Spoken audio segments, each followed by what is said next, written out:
and the producer of radio's outstanding theater of thrills, the master of mystery and adventure, William N. Robeson. It is a principle of law that a man cannot be charged, convicted, and sentenced twice for the same crime. There is no law in the books that says a man cannot murder his wife over and over again in his fantasy. For a man of sufficient imagination, repetitive uxoricide can indeed become a pleasant way of bringing time to a stop, as Vincent Price accomplishes it in present tense, a tale well calculated to keep you in Suspense.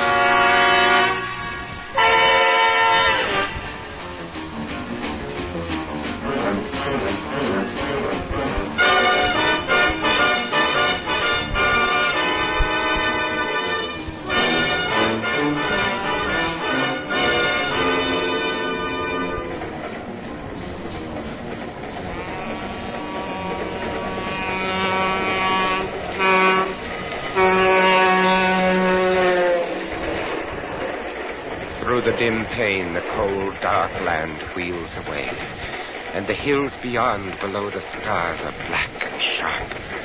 Dead hills, dark sky.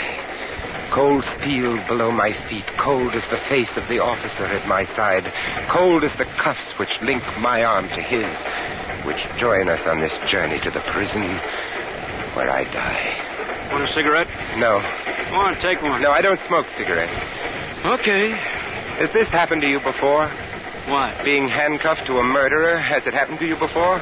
Sure, plenty times. To an axe murderer? Yep. You're nothing special, brother. Lots of guys axe their wives. Lots of them. I could have escaped after I killed her, but I didn't. Now it's too late. Late. Never too late. Never too late. Too late. Too late. Escape. The train were to be wrecked. If the detective were to be killed. Late. The sweet escape. The light escape. The crash escape.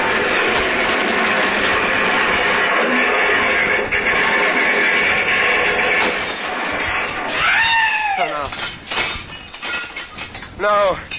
Oh, no. Oh, the darkness. Where am I? The cars must have gone down the gully. No lights. And those people in pain.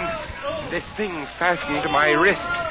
Oh, we must have gone halfway through the glass door. Keep back from his blood. I don't seem to be hurt. No broken bones. Escape. Now the key in his pocket. In his bloody pocket, and the cuffs are off. His gun and the wallet. His face is gone. His own mother wouldn't know him. I'm free. Fire! Fuel oil! I must get away. Here. Now my ring onto his finger, and that completes it.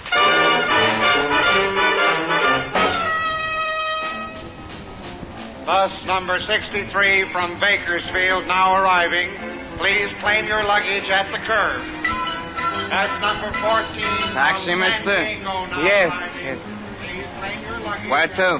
Up Beverly Glen above Sunset. I'll show you where. Gotcha. Hey, you read about a big train wreck? Yes. Understand almost 100 were killed.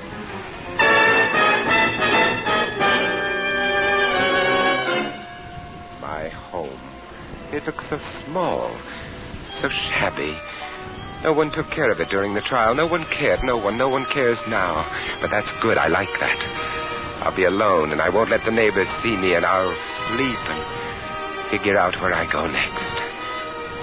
The lights are on. Someone is there. Ain't it slick, huh? The whole thing went so slick. You'll always be the brains for both of us, won't you, honey, huh? Always? No, it can't be. She's dead. I know she's dead. I killed her. Want another bottle of beer, honey, huh? Yeah, sure. Is it cold? You bet it's cold, honey. But I'm not. You said a mouthful there. That husband of mine was never able to make me feel like this. Well, It takes a man, baby.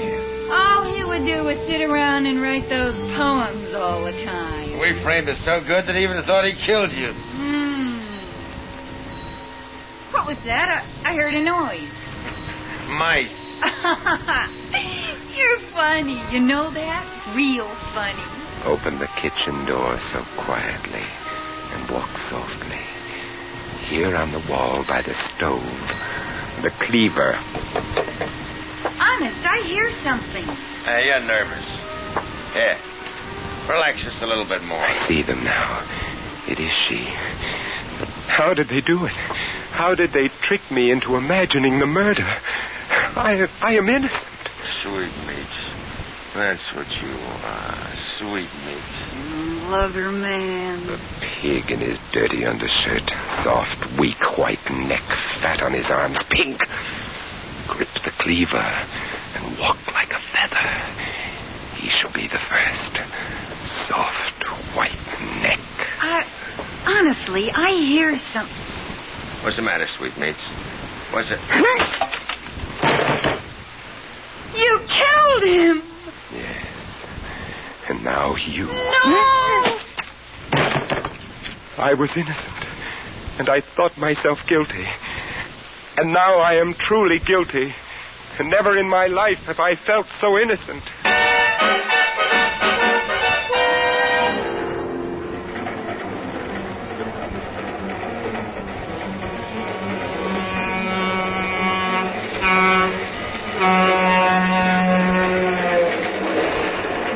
Like a dream, like a nightmare, the confession, the conviction, the sentence. And now once more, dark night, cold steel, the sound of wheels. Just as I lived it before. Why, even the cold face of the silent officer at my side. Hard, cold face, so much like that other face. Want a cigarette? No. Oh, go on, take one. No, I don't use them. Okay. Has this happened to you before? What? Being handcuffed to a murderer? Has it happened to you before? Oh, sure, plenty times. To an axe murderer? Yep. You're nothing special, brother. Lots of guys axe their wives. Lots of them. But were you ever cuffed to an axe murderer who killed two people at once? What are you talking about? My sin, my crime, what I did, I killed them both. Them? Oh, take it easy, brother. You only killed your wife. Just her. Just one, that's all.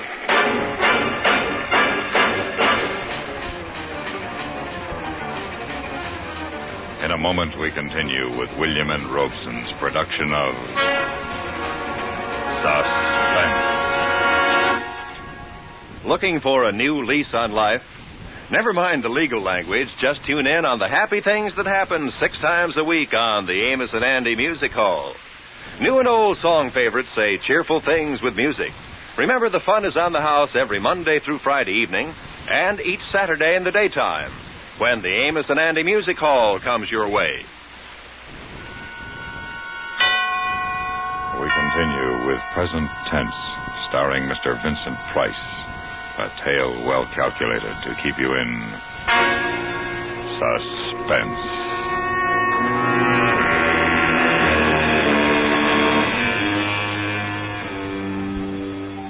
It had been raining for some days now, and beyond the barred window, the leaden sky bleeds sorrow on the barren land, the lonely land, the land beyond the prison wall. The sky was blue when first I came here, blue, so blue. And now it has become as the walls of my cell, of all our cells, dark, cheerless cells, these lifeless cells, these cells of men who wait to die. That wet sky, gray sky, cheerless sky. But it is beautiful. I have 12 hours left of life. 12 hours left to live. Beautiful sky, beautiful, beautiful. Wet and fresh and alive. Oh, rather would I spend eternity at the bottom of a well with but one patch of that to gaze upon than leave this life, than leave this earth, than leave this sky. But leave it I must. The guard told me no man has ever escaped San Quentin's death row. Blocks and bars, guards and guns lie between me and the world beyond. No escape. Not from here. But wouldn't it be nobler to gamble my life in bold attempt than lay it down in reckless resignation, eh? So, now to get out of this super-guarded area. Oh, guard! Oh, Hey, pipe down. What's wrong? Hey, what's the matter with you? Guard, my gut, here, it's killing me. I'll call a medic. Now, as I press, you tell me where it hurts. Everywhere, Doc. It's all over down here. There! Oh, don't touch that place again, no. Call the ambulance. This man's got appendicitis. Oh, do something, please. Hey, what do I do? Why didn't they send somebody with you? Well, the interns are all tied up. Shots today. Oh, look, he's acting kind of crazy. Let's get him over to the hospital in a hurry. I can't drive any faster. My windshield steam. So wipe it. You got a rag? Here. You can use my handkerchief. Hey, what's going on back there? Your pal's out cold. And I've got his gun now. So keep right on driving, or the top of your head comes off. You won't get away with this. I will. I'm betting my life that I will.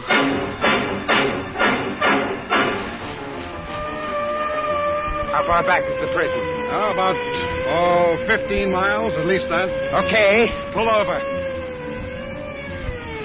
Okay. I'm taking her from here. And you, I want your money and your clothes. And then you can take your pal back and explain about me. They won't find that ambulance for days, not at the bottom of that canyon. And now, I cross the border on foot and into Mexico. A little card, bought in a back room with no questions asked, and I became a tourist. 4 days' growth of beard, and I became poor. An empty suitcase with a butterfly net strapped to its outside, and I became a source of merriment, a funny, dumb gringo. And who looks with suspicion on the funny, dumb gringo tourist who is poor?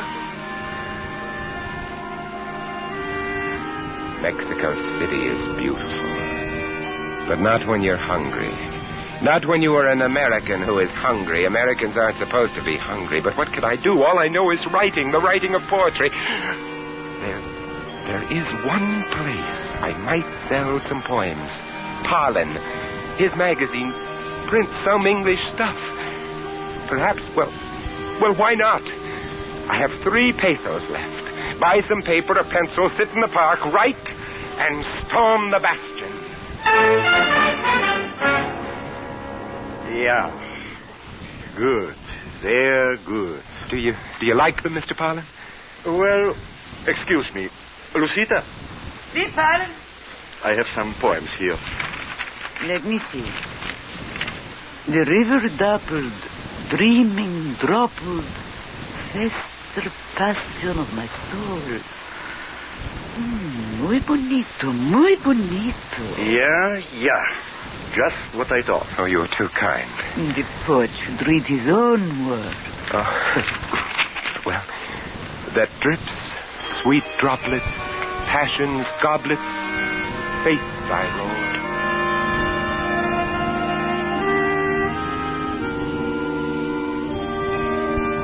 Lucita likes your stuff. A rare woman. And I like what Lucita likes. Aha. She says we do a book of your stuff. Oh? So here's an advance. Too much. Take it. When the book? 30 days. Right. Got the poems? I'll get them. Your name is? Smith. No good. 2 down. So true. I'll make a new one. Please do. And so? Good day, and I'll be back. In 30 days. With the poems. America. Miles below, the bleak brown mountains, the desert, yellow and red, my own mystic land. My advance money went for new clothing and a round-trip plane ticket to Los Angeles, and my new lease on life. In a small file under the eaves of the little house in Beverly Glen, there are poems. More than 1,000 of them. Poems which no one has ever seen. Poems written in the evenings after work on Sundays. And now, with the beard and the hat and the glasses, no one will recognize me. A cane. Yes, I ought to carry a cane to get the poems. Does someone live there in the house? Has someone bought it? No matter. Get the poems and then get back to Mexico City.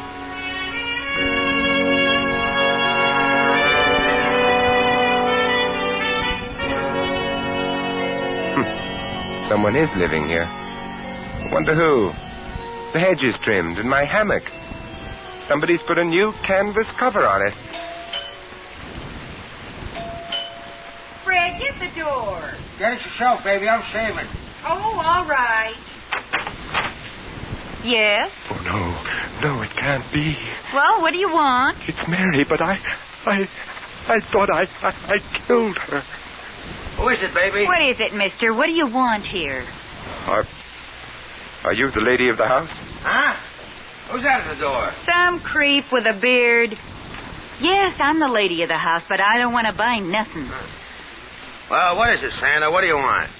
Are you the man of the house? Yeah, I'm the man of the house. That's sweet, mates. I'll say. So, what of it? Well, I'm making a survey. I'd like to ask a few questions. May I come in? I don't know. I'll let him. What's the difference? Thank you. Well, first your name. My name? Yes, please. Fred Sneed. Where's he going? Mister, what do you want in my kitchen? The cleaver, Mary. Don't you know me? Mary. Hey, who are you, mister? Look close, Mary. Oh! The cleaver. Put it down. You know me? No. Know the man you tricked into San Quentin? No, don't. Put down that... You killed him. Yes. And now you... No!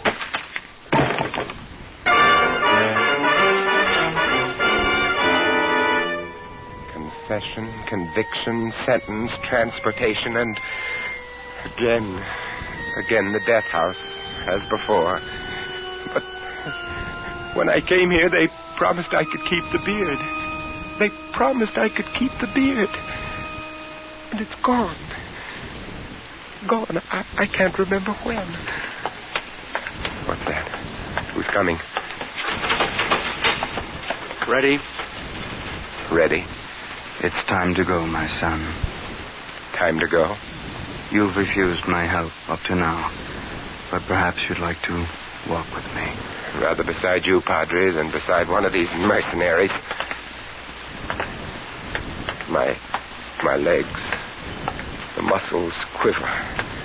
Not with fear, no, but with the desire to feel themselves moving, straining, acting, while yet there is time. I am not afraid, but this body... I hate the thought of its being killed by these men.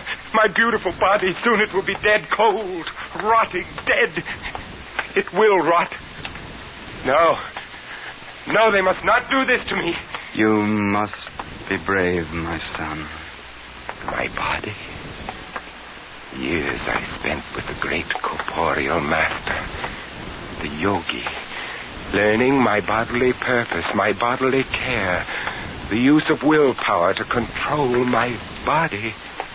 The yogi, my teacher. Yes, I shall use yoga.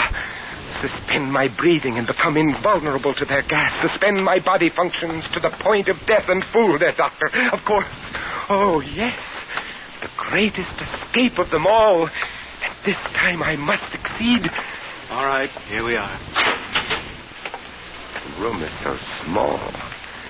Somehow I had imagined it would be larger.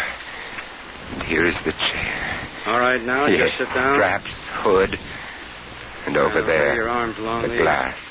Small pane Sit. with the dark faces seen dimly First through. this way. The witnesses. There. The whole room is like some strange the other. sort of time machine. Yeah, like that. Machine for launching a man into another dimension. And so true. I'd best begin to prepare myself. There we are. Relax. Must relax. be easy. Have you any last words, my son? Yes. Yes, one request.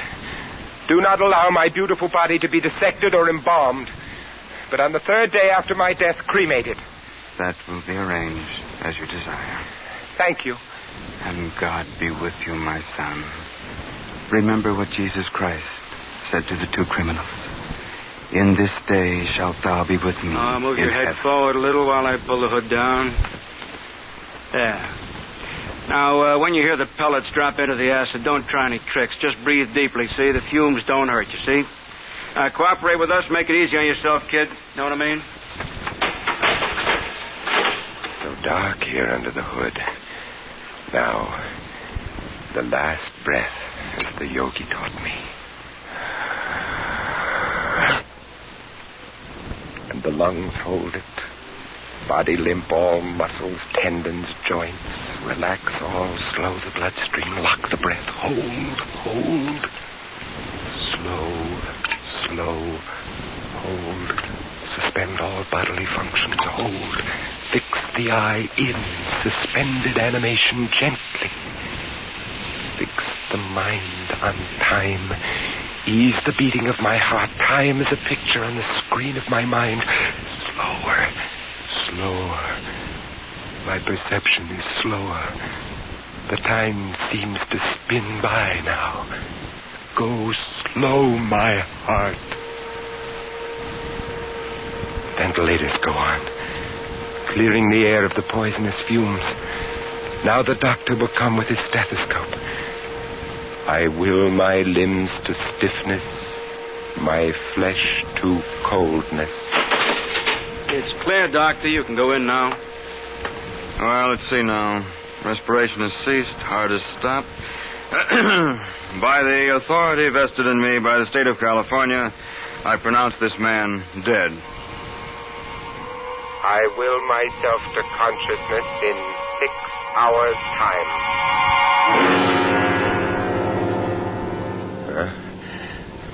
Where am I? It's dark here and cold. So cold. I must get up and see. Oh, prison morgue. It worked. But I'm cold. I'm so cold. What's this on my toe? Tag? It's too dark to read it, but I know what it says. It has my name, prison number, time of execution. Yes. And now to look around. Because the next step must be played just right. This should be it. A coffin crate ready for shipping. Some cadaver being returned to a sentimental family. Well, that ought to be just right. And with him on my slab, my tag on his toe, and the most perfect escape of all time underway, here we go. I will my body to return from its state of suspended animation and to come immediately out of trance when next this coffin shall be opened.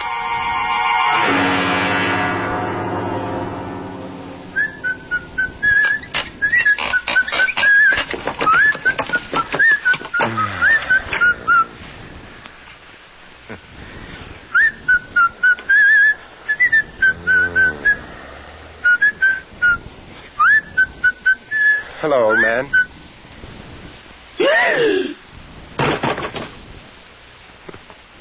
Funeral parlor.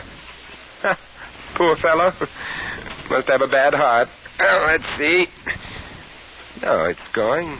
Well, let's hope he's out for a while. This must be the workroom. Light hanging over the work table, and there a locker. Ha! With a suit. Fine. And here, in the desk, might there not be some sort of... Yes, here. A petty cash box. And it's quite full. The old boy apparently doesn't believe in banks. And now that Lazarus has returned from the dead, this newspaper dateline. I was executed 4 days ago. And now I find myself resurrected in Indianapolis, Indiana.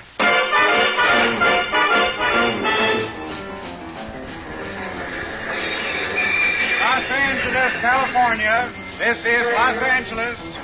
You can claim your baggage in the station or on the platform. I return to my home. A beautiful time to return home. My old hammock is there. My flowers, my yard. The house is empty. The lawyer said he'd had it cleaned up. My books, my pictures. Here, my old pipe. I haven't smoked it in years. Mary didn't like it. But now she's gone. I don't hate her anymore. Tobacco's still fairly fresh. Fill the pipe. There's that detective story I never got to finish. Now I'll have time. Now I'll have lots of time. Time to smoke and read and write and rest.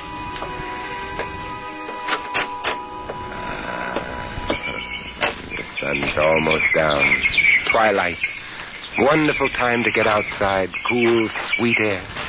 Wonder what kind of birds those are. My hammock. So nice. Light the pipe. And relax. Wish I could remember what page I was on. But no matter. I can begin again. I've got all the time in the world, the rest of my life. The birds, the sun is slipping out of sight. Death of the sun. How red the sky, how soft those clouds. So lovely, so lovely. What's that? Oh, birds playing in the fish pond. Look at them happy birds. That hissing. Oh, the man next door is turning on his lawn sprinkling system. Lie here and smell the cool air. Evening coming on, the sky grows darker. Lie in the gathering twilight. Death of the day, birth of the night. Sweet softness of the summer night coming. Soon the stars. Oh, it's lovely. Heavenly, just like heaven. Lie and swing to and fro. To and fro. Heavenly. Heavenly.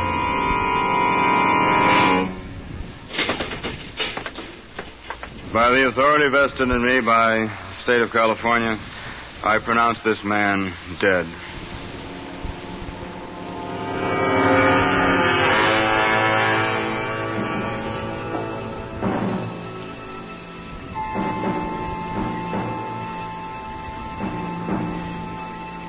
Suspense, in which Mr. Vincent Price starred in William N. Robeson's production of Present Tense by James Poe. Listen. Listen again next week when we return with Raymond Burr in the Peralta Map.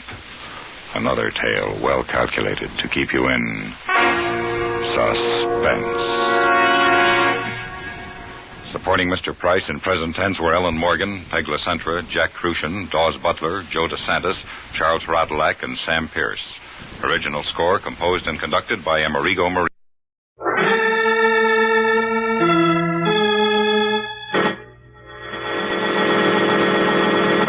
From New York City, the makers of Clippercraft Clothes for Men and 1036 leading retail stores from coast to coast present the world's most famous detective, Sherlock Holmes.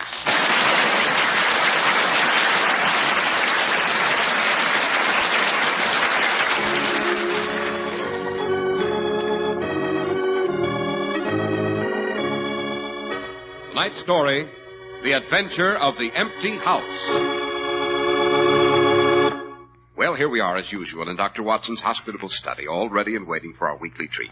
What's it to be tonight, Dr. Watson? Well, tonight I think I'll tell you how Holmes made an unexpected and I may say dramatic return after many years' absence. Yes, it was so dramatic I came dash close to fainting. Well, well. But before we go into that, suppose you tell us about a happy surprise that's in store for the chaps who buy their first Clippercraft clothes. A surprise that won't shock their pocketbooks. How right you are, Dr. Watson. New spring Clippercraft clothes are arriving constantly at fine stores everywhere. That's an important announcement for men who have always worn Clippercraft, and for those who will wear them for the first time this spring, Because Clippercraft values are even more sensational today than ever before. And that's saying plenty. The Clippercraft plan concentrates the buying power of 1,036 of the nation's finest stores from coast to coast, making possible steady year-round operation, resulting in tremendous savings in manufacturing and distribution costs, and putting those savings, even in the face of today's high prices, where they belong, in your pocket. And don't forget that your Clippercraft dealer is a friendly local independent store, a store you can trust. Handsome new Clippercraft suits are only $40 and $45. Top coats in fine coverts and worsted gabardine are only $40 and $45. Sport jackets but $26.50, and superb tropicals but $33.75 to $40. Compare Clippercraft with clothes selling for many dollars more.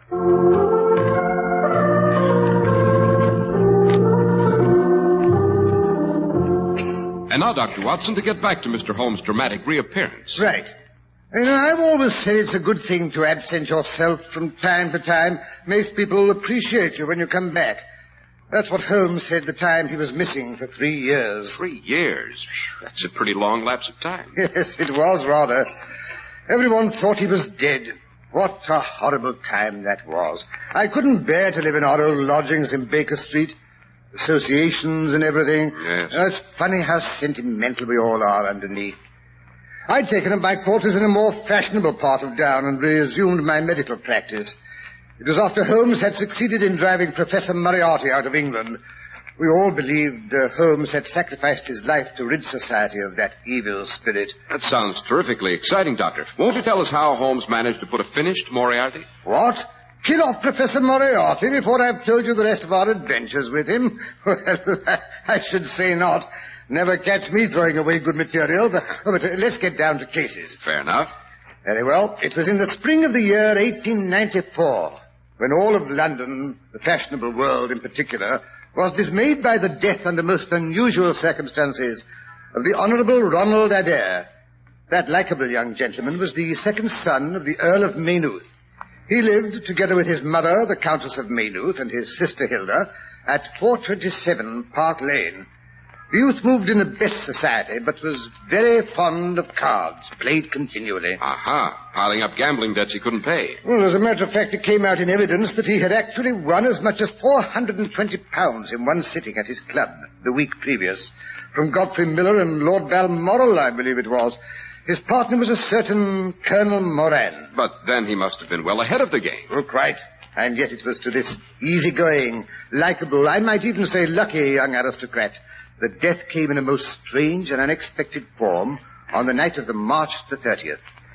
He returned from his club shortly after 10, his mother and sister having gone to the opera. The butler, Peter, swore that he heard him enter the front room on the second floor, generally used as his sitting room. The night being chilly, he had lit a fire, and as it showed a tendency to smoke, one of the front windows had been opened about 4 inches. Nothing further was heard from this sitting room until 11:30, the hour of the return of Lady Maynooth and her daughter. Peters testified that her ladyship seemed rather agitated.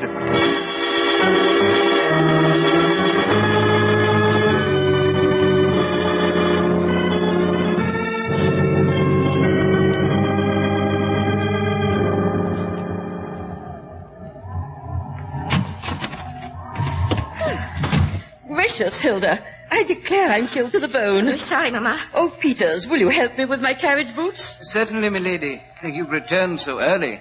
I trust the opera was not a disappointment. Oh, no, indeed, Peters. It was heavenly.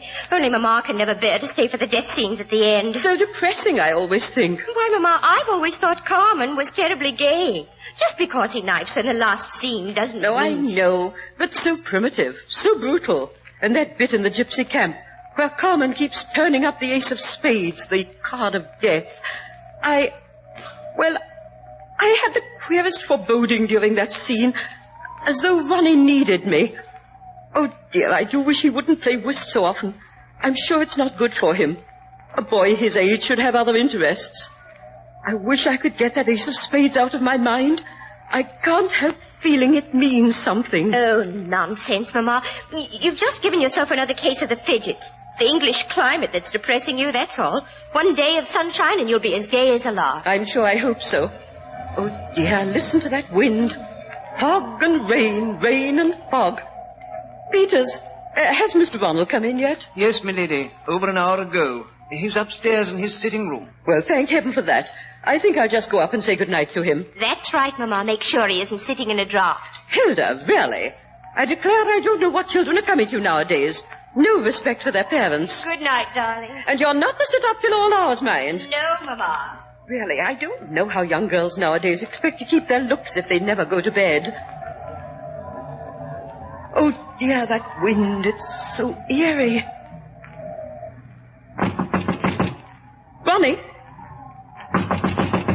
Ronnie, dear, it's Mother. Why, it's locked. The door's locked. Ronnie, are you all right? Ronnie! Mother, what's the matter? Ronnie, he's locked himself in. He doesn't answer. Peters, Hilda. Oh, come quickly, I'm afraid. Okay, Mother. Oh, Ronnie. Ronnie, why don't you answer? No, don't worry, milady. It's all right, Mother. He's probably fallen asleep. Ronnie. Oh, Hilda, I'm frightened. Peters, can't you break the door down? I can try, milady. Here, let me help. Now then, both together.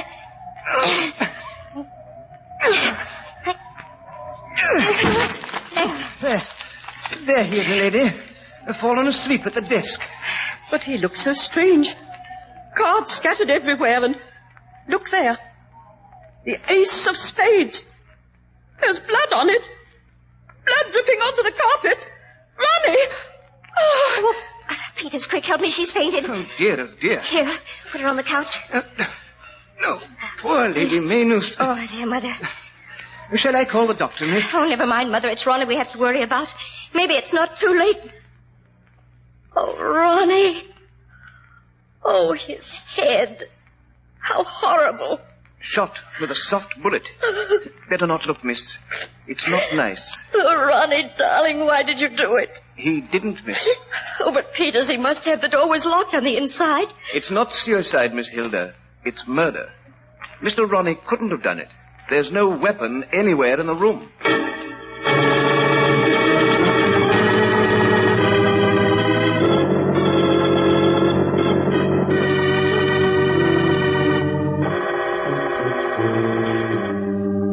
But look here, Dr. Watson. Ronald Adair was in the second-story sitting room with the door locked on the inside. Exactly, Mr. Harris. Furthermore, he was in the room alone. Yes, but if someone else shot him, how is that possible? That's what puzzled the authorities. No one could have climbed up to the open window without leaving traces of some sort.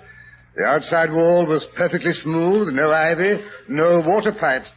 Furthermore, there was a drop of over 20 feet from the window to the ground. Well, then the murderer couldn't have been in the room with young Adair. He must have shot at him from the street below. Remember, the window was open only 4 inches, and the glass was not shattered. That would be a pretty remarkable shot, Doctor. Furthermore, Park Lane is not an unfrequented thoroughfare, and there is a cab stand within 50 yards of the house, and yet no one heard a shot. Nice little problem. Yes, exactly. Scotland Yard was at its wits' end. Our old friend, Inspector Lestrade, even went so far as to consult me in the matter, knowing how familiar I was with Holmes' methods of deduction. And so I promised to have a look at the facade of Lady Maynooth's house in Park Lane to see if anything suggested itself to me. And did it? Now, Mr. Harris, you're anticipating again. I'm sorry. Well, so it was. But around 6 o'clock that evening, I found myself at the Oxford Street end of Park Lane. A heterogeneous collection of loafers on the pavement, all staring up at a particular window, directed me to the house I had come to see.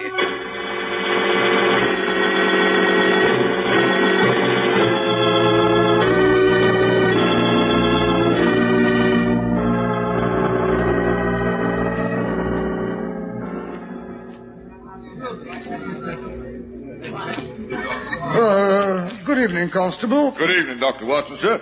I was told you might be dropping around for a look at the scene of crime. Yes, nice little crowd you've collected here. Yes, sir. Nothing like a good murder to bring them out of their hours. And look at that old codger up there with the white whiskers. Pushed his way up to the front. But he ain't been out of doors for months. Looks fair dusky, he does. Oh, you mean the bibliophile. The what, sir? Book lover. Oh. Notice the titles of the volumes under his arm. Say, let's have a look. Origin of Tree Worship. Sign language of the Druids, life in early Crete. Evidently collects obscure volumes, either as a trade or a hobby. Well, I never would have noticed. I'll hand it to you, Dr. Watson. You're almost as good with your deductions as Mr. Sherlock Holmes himself. Elementary, my dear Constable, elementary. Poor old fellow. He's got a bad cough. Lung condition, probably. Well, there doesn't seem to be anything much to discover. No possible way of scaling the front of the building from below. How about the roof? Could he have come across from another building? No, sir. Inspector Lestrade looked into that first thing. Roof's all divided off with iron bars. Spikes on them. About as easy to break into as the Bank of England. Well, may as well be getting on home. Yes, I dare say even Holmes couldn't solve this. Here, look where you're going, you clumsy fool. Oh, I say, I'm terribly sorry. I hope you're not hurt. Who cares about me? It's my books that matter.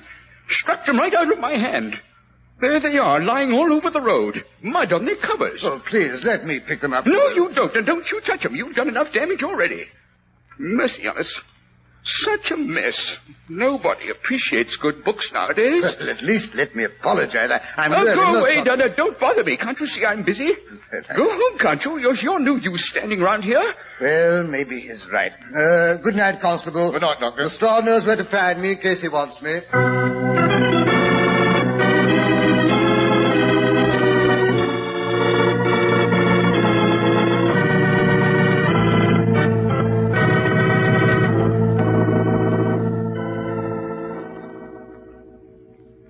Any calls while I was out, Rosie? No, sir. Oh, good. Maybe my luck is in tonight. It was about time I had a peaceful evening at home. Oh, I spoke too soon. See what it is this time, Rosie. Croup or measles? Yes, sir, right away. No more privacy than a Siamese twin. Dr. Codd called his soul his own. And as for ever Oh, yes, Rosie, who is it, and what does he think he has?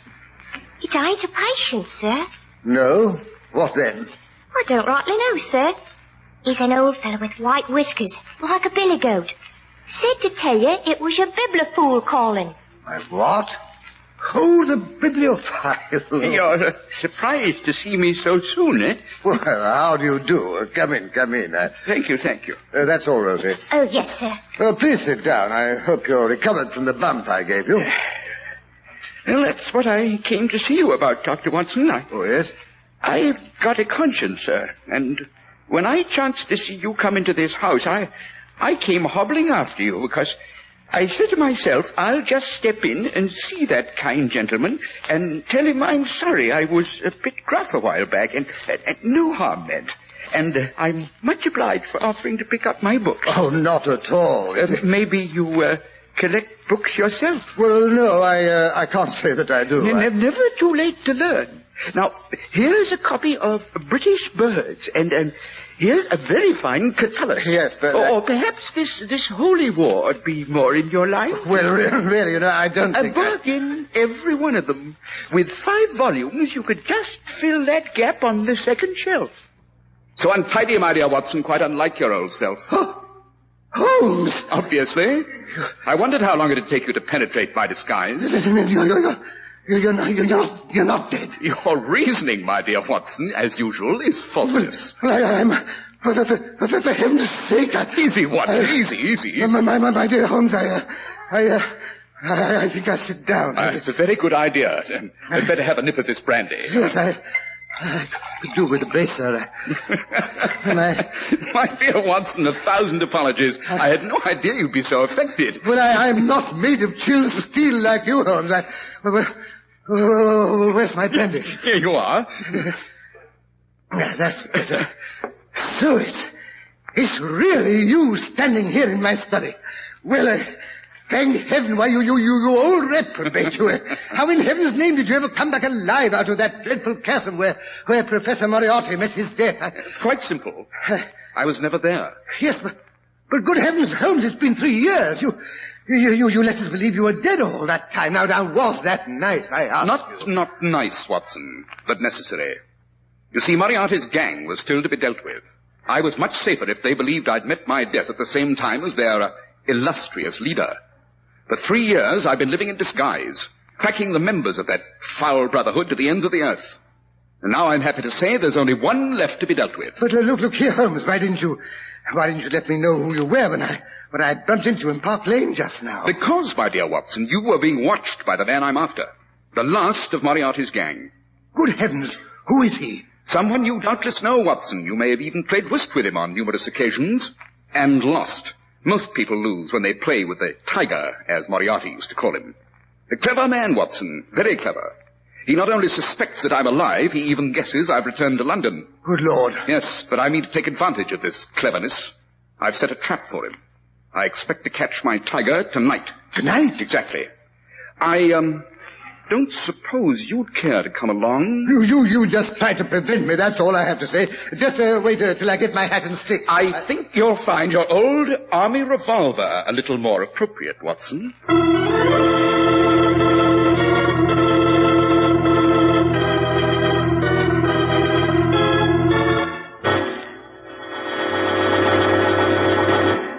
And now, while Sherlock Holmes and Dr. Watson start tracking one of London's master criminals, suppose we tell you how to track down one of the most satisfactory bargains in the clothing business. Clippercraft concentrates on delivering exactly what you want in your clothes at remarkably low prices for such fine quality. You want long wear?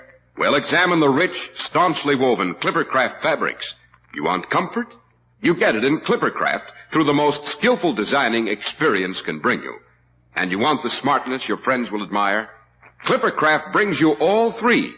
Smart styling, long wear, solid comfort at unbelievably modest prices. It's the result of the unique Clippercraft plan, concentrating the buying power of 1,036 of the nation's finest stores from coast to coast, and bringing you amazingly fine suits at only $40 and $45. Top coats in fine coverts and worsted gabardine for only $40 and $45. Sport jackets for only $26.50, and smart tropicals at only $33.75 to $40. Yes, selling expensive clothes at inexpensive low prices at the nation's finest stores is the great big idea behind the Clippercraft plan. That's why men who know insist on Clippercraft clothes. So be sure to visit the Clippercraft store in your city. These leading stores in the metropolitan area are proud to add their names to Clippercraft in your suits, top coats, and sport jackets and tropicals. In Manhattan, John Wanamaker Men's Stores, Broadway at 8th and 67 Liberty Street. Saks 34th, Broadway at 34th. In Brooklyn, Abraham and Strauss. In Newark, New Jersey, Boulevard Men's Shop, Kresge Newark. And in Jamaica, the B&B Clothes Shop, 16408 Jamaica Avenue.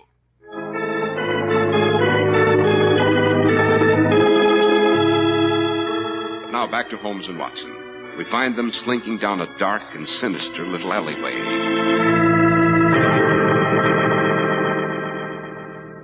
I say, Holmes, do we have to do all this pussyfooting down dark mews and through smelly stables? Absolutely, my dear Watson. It's essential that we should not be followed at this stage of the game. Yes, we've passed Manchester Street and Blandford Street. Here, down this narrow passage. Good Lord. It's as dark as the black hole of Calcutta. Here, scale this fence. Scale the fence? Now, don't tell me you've let yourself get out of condition during my absence. Certainly not, only, do you think it's quite dignified? Probably not, but who'll ever know? Up with you. All right.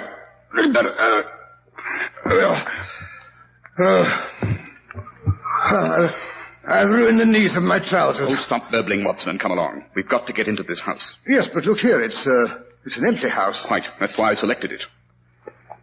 Now, where did I put that key? Well, don't tell me you're not going to pick the lock. Holmes, you're losing your grip. Quiet.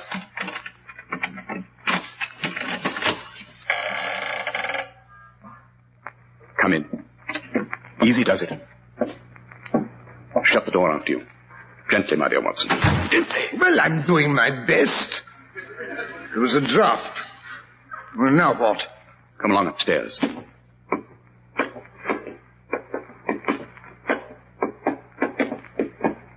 We should get a good view from the windows of the upper front room. You know, Holmes, there's something spooky about an empty house. Strange noises, boards squeaking. Easy. We turn a corner here. Are you with me? Oh, absolutely. Ah, this is the room. Excellent. The light from the street lamps, all the illumination we shall need. Look here, Holmes. There's something familiar about this. A street out there. Why, of course, it's Baker Street. Exactly. We're in Camden House, which stands opposite our old quarters. Jove, no wonder it looked familiar. But why station ourselves here? Because it commands an excellent view of our historic dwelling. Might I trouble you, my dear Watson, to draw a little nearer to the window, taking every precaution not to show yourself. All right. And then look up at our old rooms. We'll see if 3 years of absence have entirely taken away my power to surprise you. Well, the windows of our sitting room are lighted. I say there's a man sitting in front of one. Well, look here, it's you. That is, at least it's your silhouette. It's a bust of me, to be exact. Anything else of interest in Baker Street? Let's see. There's two disreputable-looking fellows leaning against a lamp-post. Excellent, Watson. I expected them. Holmes, good heavens, your head. I mean the dummy. It moved. Of course, our old friend Mrs. Hudson has orders to move it from below from time to time. Listen, what was that? Sounded like a door closing. Yes. I felt a draft. By all that's holy, he's going to operate from inside this building. I expected he'd work from the street as he did before. Quick, Watson, we've got to get out of here. You'll probably want this window. You mean whoever we're after, he's coming in here? Of course. Quick, Watson, into the next room. Here. Stand in the shadow where we can watch him without being seen. I hear footsteps. He's coming. Quiet if you value your life. Standing in the doorway. His face is in the shadow of his hat. Great Scott, his eyes blaze in the dark like a cat's. Like a tiger's, Watson. He's crossing to the window.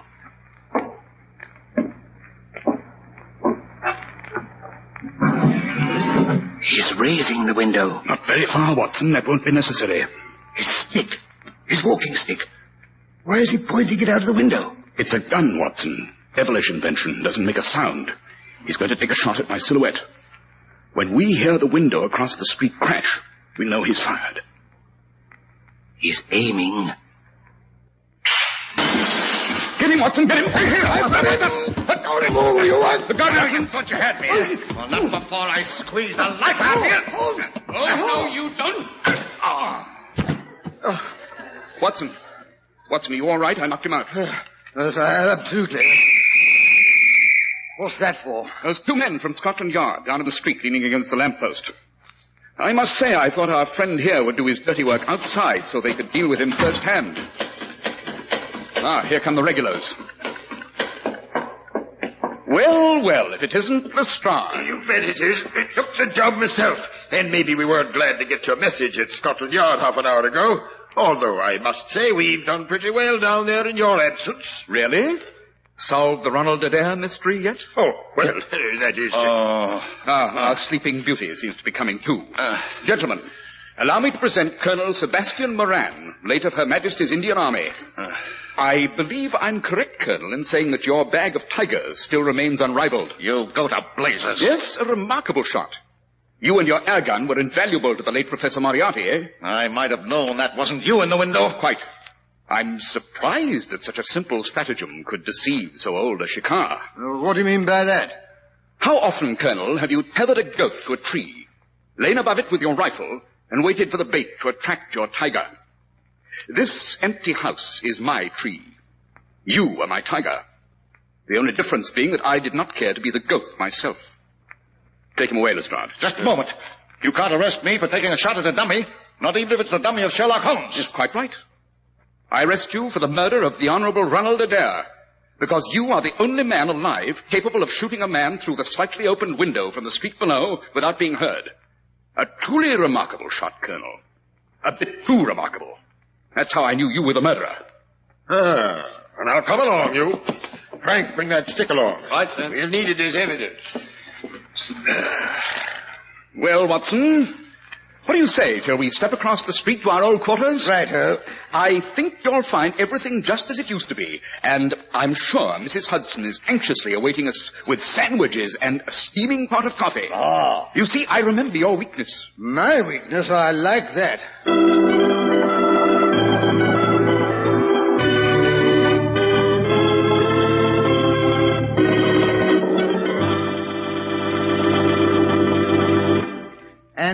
That, Mr. Harris, is the story of how I went to live in Baker Street again and started another series of incredible and amazing adventures, which I shall tell you about, if it won't bore you. Well, what do you think, Dr. Watson?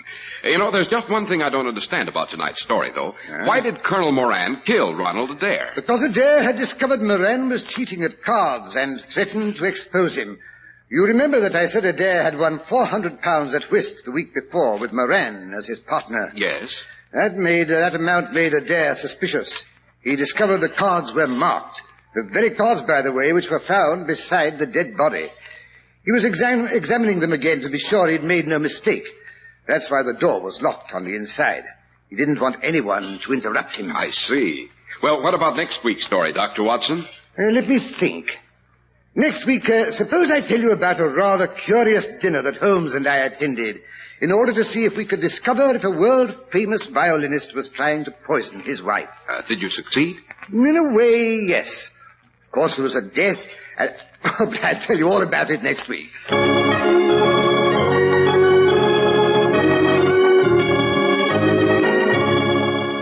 makers of Clipper Craft Clothes and 1,036 leading stores from coast to coast have brought you another in the new series of broadcasts featuring the world's most famous detective, Sherlock Holmes. Our stories are based upon the character of Sherlock Holmes, created by Sir Arthur Conan Doyle. Sherlock Holmes is played by John Stanley, Dr. Watson by Alfred Shirley, and the dramatizations are by Edith Meiser. Sherlock Holmes is produced and directed by Basil Lochran, with special music by Albert Berman.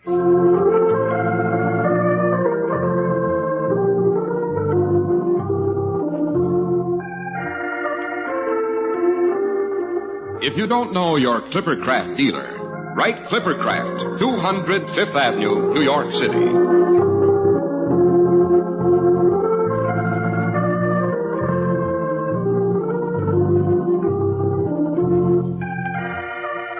Be sure to listen next Sunday to Sherlock Holmes in The Case of the Very Best Putter.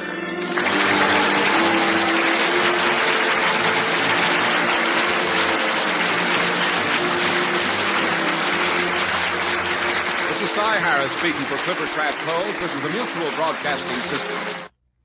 Following station identification, you'll hear Melvin Elliott with a 15-minute summary of the latest news.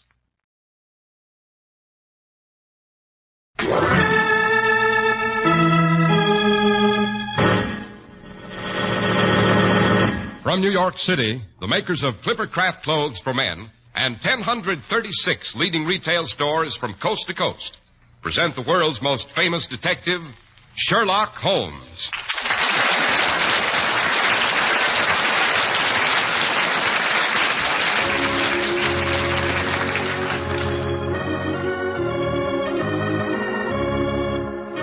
This week's story, The Adventure of the Illustrious Client.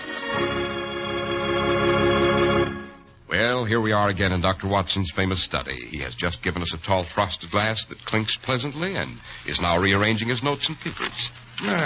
There now, Mr. Harris, we're all set, as you say in America.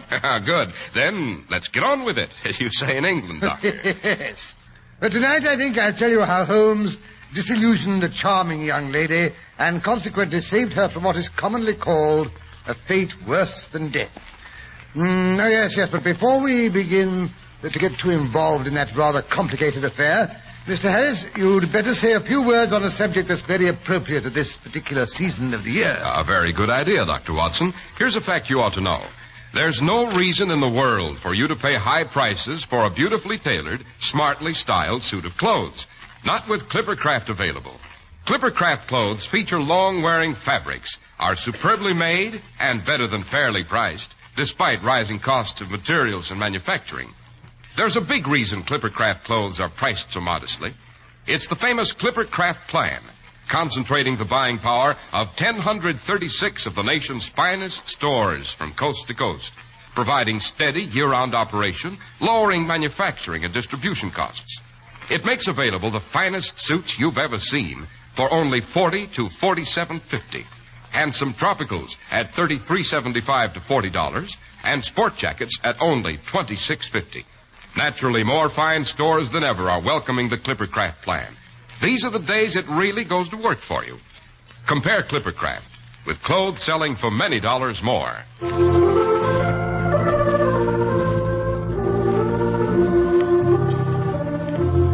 And now, back to the young lady who was about to be rescued by Mr. Sherlock Holmes, no less. Right. It was September the 3rd, 1903. A few years after my marriage, if you remember.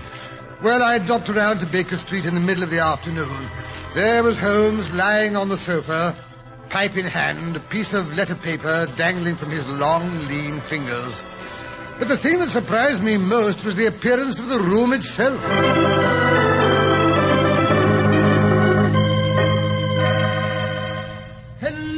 I say, Holmes, what's up? Have we reached the millennium? What do you mean? Well, I'm alluding to the unprecedented tidiness of the room. Oh, it's Mrs. Hudson's doing. Oh. She's got wind of the fact that I'm expecting a call from Sir James Damery this afternoon, and she took a mean advantage of my being out of the house this morning to commit this atrocity. Oh, not a bad idea, either. I won't be able to find anything for weeks. And my hair, look at it. Oh, don't tell me Mrs. Hudson made you brush it. Women are tyrants, Watson, tyrants. Oh, rubbish. I say, what's all this about Sir James Damery? What does he want? Beyond this charming note which says he'll be here at 4:30 and that the matter is extremely delicate and important, I know about as much about the matter as you do, which is absolutely nothing. Well, I'm glad to hear you admit it. I say, look here, Holmes, isn't this chap Damery a pretty important person in the diplomatic service? Quite. Oh. Hello? Isn't that a carriage I hear drawing up in front of our house? Oh, by Jove. It's a handsome turnout, Holmes. 2 men on the box. Yes, I don't imagine that carriage belongs to Sir James himself. He must be acting for someone else. By Jove, the crest on the door. So it's as serious as that. I say, Holmes, you've got deuced good eyesight. I can't make out the crest at all. That's just as well, my dear Watson. Just as well. Here comes Damery himself. Oh, I say, he is a handsome fellow, eh? Yes, a splendid fellow. Honest and understanding and clever. Deuced clever, my dear Watson. Oh, I suppose you say that because he had the intelligence to come to you instead of going to Scotland Yard. Oh, rubbish. Oh, look at Mrs. Hudson opening the door to him. All starched up, her face as red as a beet. Yes, she'll talk about this for weeks. Dear, dear women. She'll go into raptures over the colour of his eyes, the fit of his coat. Come in. It's Sir James Damery to see you, sir. Well, ask him to come in. Yes, sir. Just be so good as to step this way, your lordship. Thank you very much. Yes, sir. Don't forget to close the door, Mrs. Hudson. Oh, no, sir. You've created quite a little flutter in our household, Sir James, as you can see. It's so good of you to see me, Mr. Holmes, and... Oh, this, I take it, is Dr. Watson. I hope to find you here. Delighted to make your acquaintance, my dear doctor. The pleasure's mine, I'm sure. Won't you sit down, sir? Thank you. Dr. Watson's collaboration may be vital, Mr. Holmes, for we are dealing on this occasion with a violent and ruthless man. I may safely say there is no more dangerous man in Europe. I have outwitted several opponents to whom that flattering term has been applied. Who is this paragon, Sir James? Have you ever heard of Baron Gruner? The Austrian murderer. So, you have already sized him up as a murderer. It's my business to follow the details of continental crime.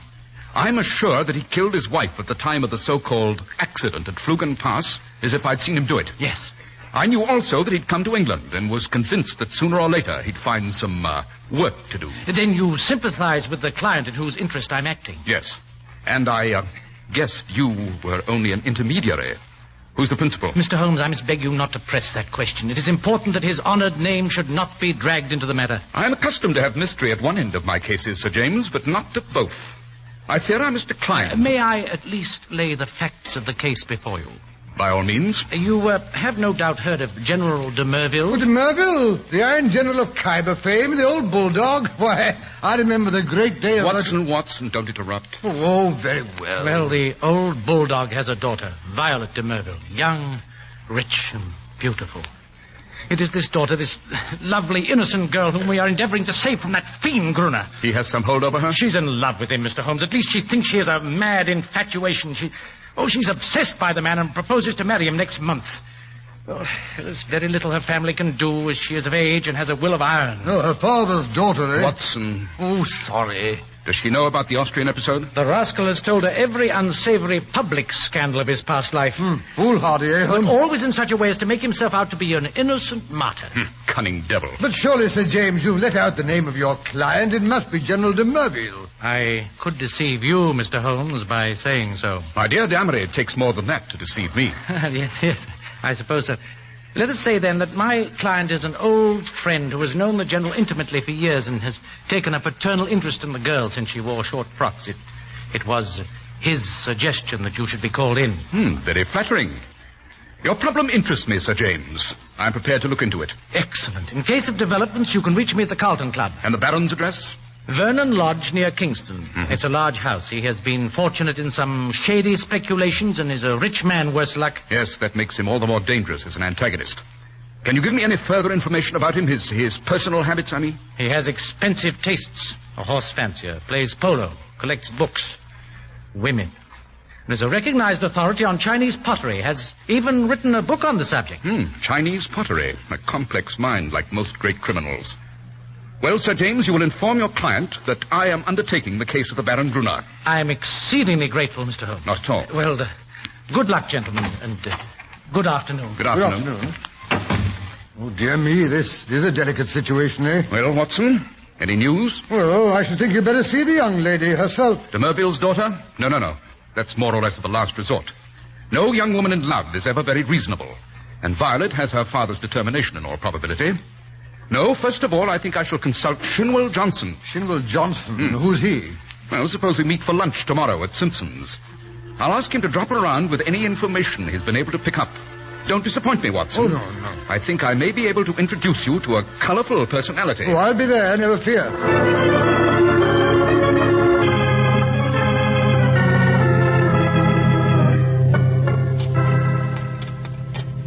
Another glass of claret, waiter. Yes, sir. Well, Watson, Johnson's on the prowl.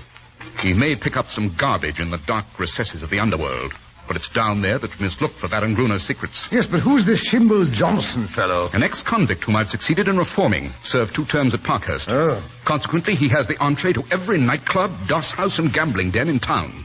An ideal agent for gaining information, Watson. Yes, but if Miss Violet's not affected by what she already knows, why should any discovery of Mr. Johnson's change her mind? Who knows, Watson? Woman's heart and mind are insoluble puzzles to the male.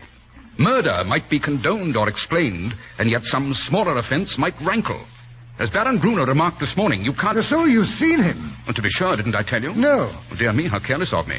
I always like to meet my adversary eye to eye and find out for myself the stuff that he's made of. But didn't he recognize you? Naturally, I sent in my card. Oh, you are a character, Holmes. An excellent antagonist, this Baron Gruner. A real aristocrat of crime. Cool as ice. And as poisonous as a cobra.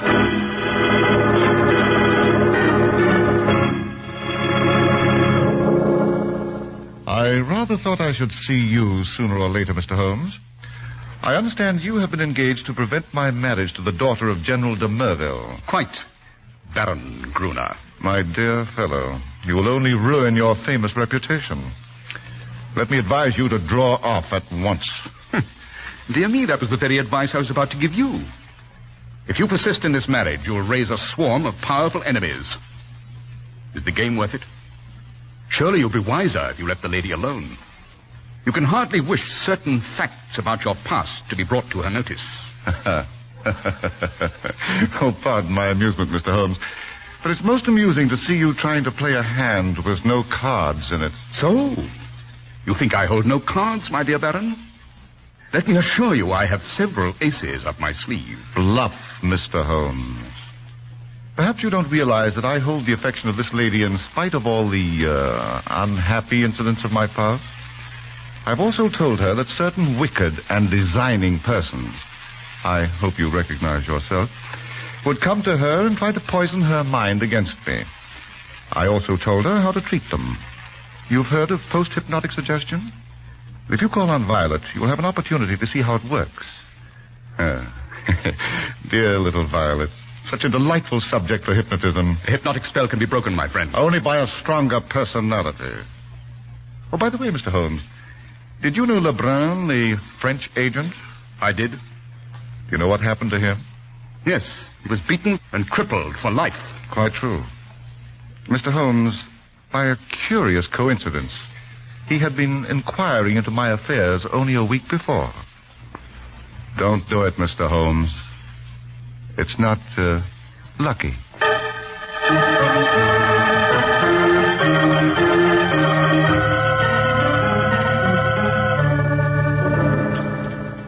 Nasty brute. I say, Holmes, you better watch yourself. He'll stop at nothing. Quite. 2 attempts have already been made on my life, Watson. I always disregard the blusterer, but this is the sort of chap who says rather less than he means. Oh, but look, here comes Shinwell Johnson. Huh? The red-faced fellow with the beefy jowls and the tremendous gold watch chain. But I say, who's his companion? The young woman, I mean, with a pale, intense look. She looks as if she'd lived a bit, Holmes. Yes, a dark page from Baron Gruner's past, I imagine. Ah, good afternoon, Shinwell. Good afternoon, Mr. Holmes. Waiter, bring an extra chair for the lady. Yes. That's better. This here is Miss Kitty Winter. Oh, how do you do? What she don't know about the Baron, but she'll speak for herself. I found her within an hour after I heard from you. Quick work, eh, Mr. Holmes? I'm easy to find. The gutter, London, gets me every time. Same address for Porky Shinwell, but by cripes, Gruner ought to be... Yes. Then I gather we have your good wishes, Miss Winter. Look at me. What I am, Albert Gruner made me. If I can help put him where he belongs, I'm yours to the death rattle. You know how the matter stands? He's after some other poor fool. Wants her to marry him this time, eh? Don't you know enough about him to keep any decent girl in her senses from... She's not in her senses. She's in love. She knows pretty much all about it. She knows about the murder? Yes. Good Lord, she must have a nerve. And she puts it all down to slander. We want proofs. Can you help us? Proofs? I think I'm proof enough. Let her take a look at me and listen to what I can tell her. Would you be willing to do it? Wouldn't I, though? Remember, he's told her most of his past. I'll wager he didn't tell her all. I'll bet she don't know he's got a book. A brown leather book with a lock. He must have been drunk that night or he wouldn't have showed it to me. What kind of a book? That devil collects women, Mr. Holmes, like some men collect butterflies. And he's proud of his collection. He's got it all in that book. Snapshot photographs, names, details, everything. If you could only lay hands on that book. You've probably got her in there with the rest of us by this time. She'd like that, wouldn't she? Where is this book? Well, it's more than a year since I was in his study. I knew where it was kept then. Do you know his house? I've been in his study. I'll hand it to you for being on the job. Maybe he's met his match this time. Well, the outer study is where he keeps his Chinese crockery. A big glass cupboard between the windows. Then behind his desk is a door that leads to the inner study. It's in there that he keeps his papers and things. Well, isn't he afraid of burglars? Say what you like, he's no coward. He can look after himself. Besides, there's a burglar alarm at night. I see. If we could get into that study, Miss Winter, do you think you could show us where that book's hidden? Sure. Oh, but look here, Holmes, you can't go breaking into a strange house. It's against the law. Quite, and I wouldn't dream of doing it, except as a last resort. But come along, Miss Winter. We'll see how far our legal efforts get us before we turn to other tactics. What do you mean? Suppose we just drop in on Miss de Merville for a little chat.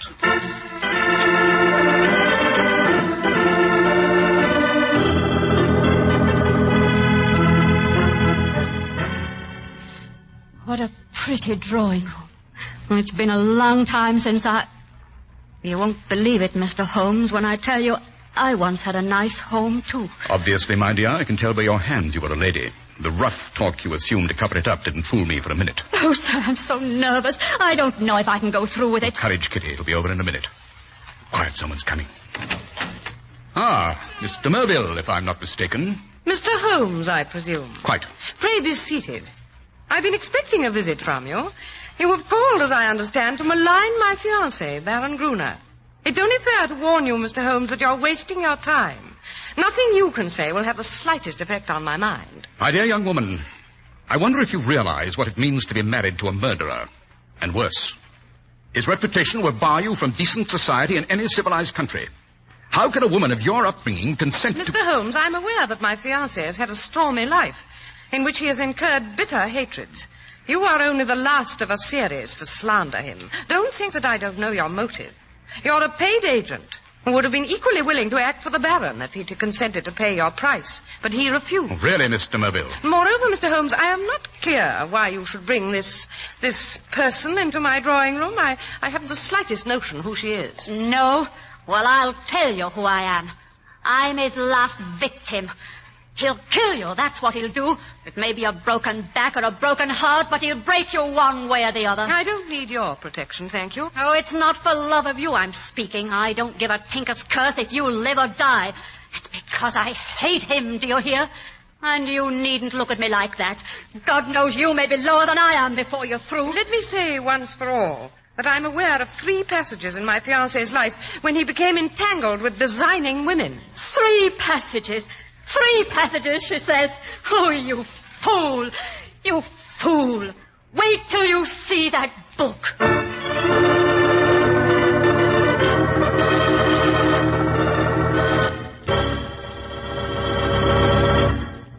Compare Clippercraft with suits, tropicals, and sport jackets, selling for many dollars more. It's a wonderful way to prove to yourself how much you save with Clippercraft. The fine local independent stores who sell Clippercraft clothes from coast to coast make a business of giving you more for your money. Your favorite store, the store you can trust, is back of the remarkable Clippercraft plan. The plan that concentrates the buying power of 1,036 of the nation's finest stores from coast to coast. And that's why you can buy luxurious long-wearing fabrics in Clippercraft suits for only $40 to $47.50. Fine tropicals at $33.75 to $40, and sport jackets for only $26.50. Ask any of the millions of men who wear Clippercraft clothes. For selling expensive clothes at inexpensive low prices at the nation's finest stores is the great big idea behind the Clippercraft plan. That's why men who know insist on Clippercraft clothes. So be sure to visit the Clippercraft store in your city. These leading stores in the metropolitan area are proud to add their names to Clippercraft in your suits, top coats, sport jackets, and tropicals. In Manhattan, John Wanamaker Men's Stores, Broadway at 8th and 67 Liberty Street. Saks 34th, Broadway at 34th. In Brooklyn, Abraham and Strauss. In Newark, New Jersey, Boulevard Men's Shop, Kresge, Newark. And in Jamaica, the B&B Clothes Shop, 16408 Jamaica Avenue.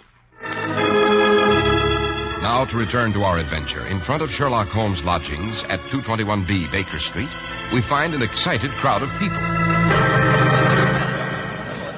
I say, have you heard the news sheet?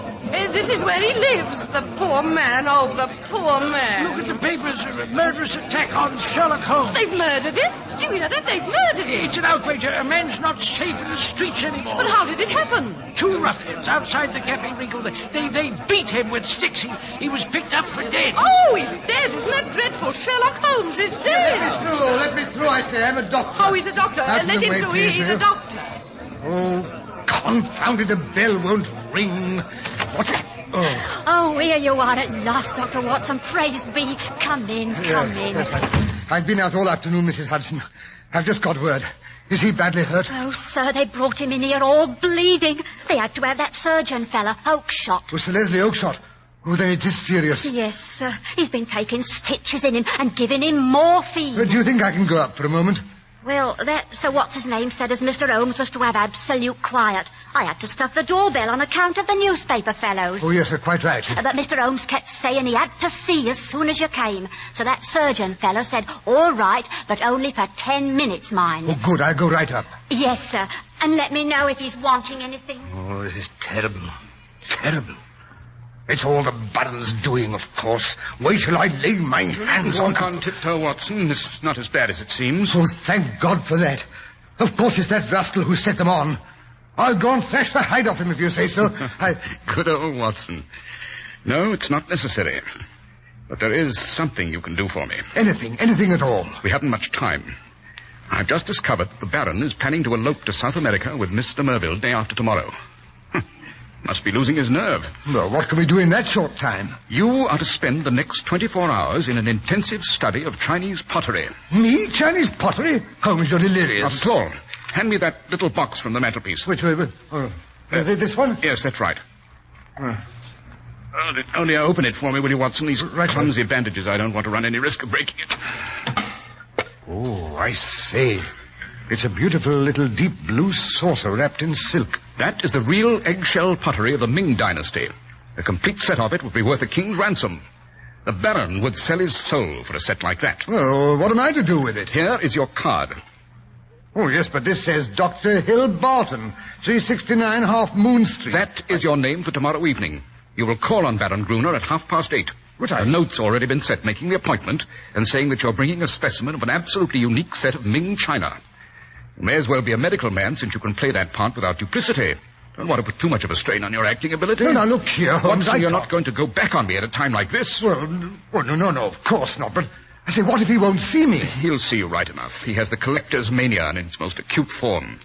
The important thing is to cram up on Chinese pottery so you can carry on an intelligent conversation. Well, I'll do my best. Good. 8:30 tomorrow. Righto. Now, perhaps you'd better go. I'm afraid I feel a trifle weak.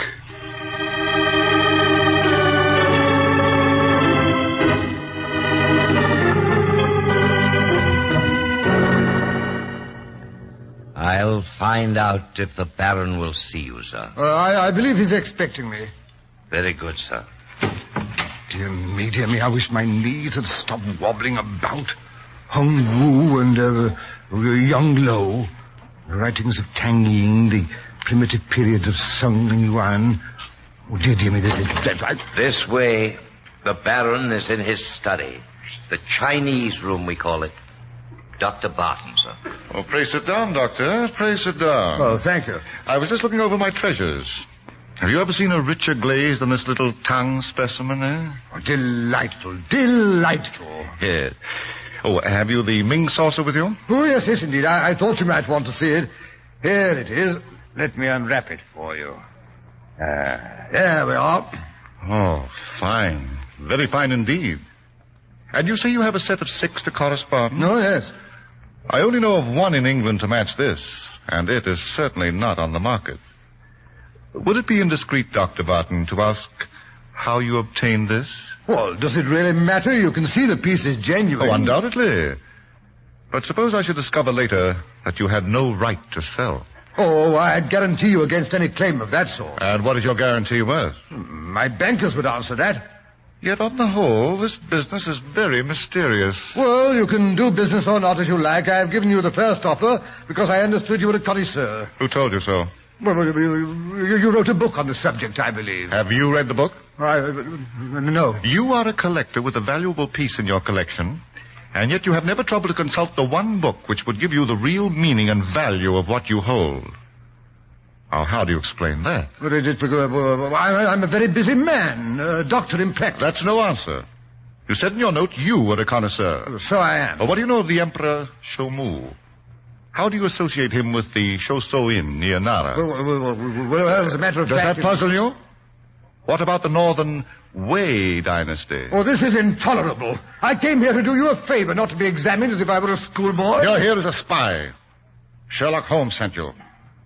Now, what's the game? You've made your way in here without leave. But you're not going to find it so easy to get out again. I thought the beating he got yesterday would be enough to scare him off. But if he wants a corpse to prove to him... Oh, what's that? Someone's in the inner study. Someone... Sherlock Holmes himself. Now, what in blazes are you doing here? Just glancing through your diary. Rather lurid reading, my dear fellow. I wonder what Miss Violet will think of it. Put that book down. Put it down, I say, you fool. My men bungled. I told them to kill you. Well, I'm going to complete the job myself. Look out, Holmes, he's got a knife. Oh, no, you don't. I've got a little score of my own to settle. Oh, Kitty, what are you doing here? Surprised to see me, eh? Thought I'd killed myself by this time. Well, I'm going to fix you. Oh, now, really, Kitty. You're most amusing. Go ahead and laugh. It'll be the last time. Very well, then.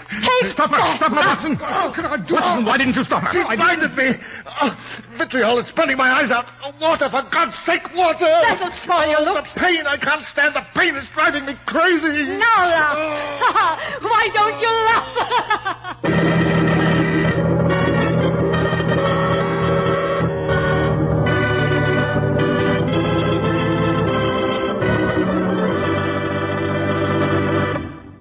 What What a story, Doctor. And did Miss de Merville break off the engagement when she saw the Baron's love diary? Oh, dear me, yes. Sir James came and collected it and the little saucer of Ming China the afternoon after her encounter with Gruner. The diary was in the Baron's own handwriting. There was no way of getting around that. The wages of sin, my dear Mr. Harris, the wages of sin. Be sure your faults will find you out. Say, Doctor, apropos of nothing at all, was Mr. Holmes arrested for housebreaking? Now, what an idea. Well, there was some rumor about a prosecution, I believe, but when the purpose is good and a client sufficiently illustrious, even the rigid British law becomes human and elastic. Holmes is yet to stand in the dock. And the illustrious client, Doctor, did you ever find out who he was? Well, I could make a good guess. On Sir James' second visit, I escorted him down to his carriage, and quite by accident, mind, I caught a glimpse of that coat of arms before Sir James threw his overcoat half out of the window to cover it. And who was it, Doctor? Oh, I couldn't dream of telling. Beyond the fact that he was a loyal friend and a chivalrous gentleman, and his coat of arms had 3 ostrich plumes on the top. And, of course, you haven't the remotest idea. Oh, certainly not. And now, Doctor, how about giving our friends and listeners a hint about next week's story? Next week? Now, let me see. Oh, yes, next week I think I'll tell you about some yellow roses that refused to die, and how they nearly caused the death of a lovely young second wife, who heard the voice of her husband's first wife calling to her from a watery grave.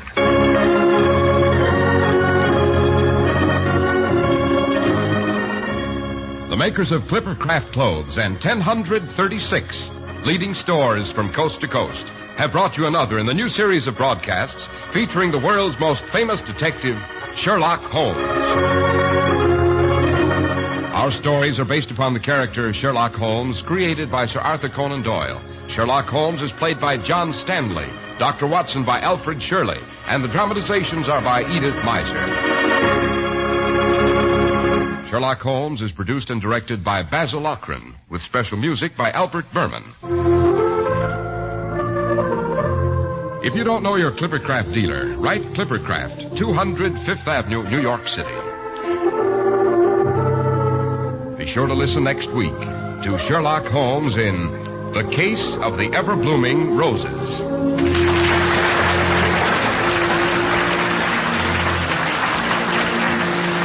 This is Cy Harris speaking for Clippercraft Clothes. This is the Mutual Broadcast.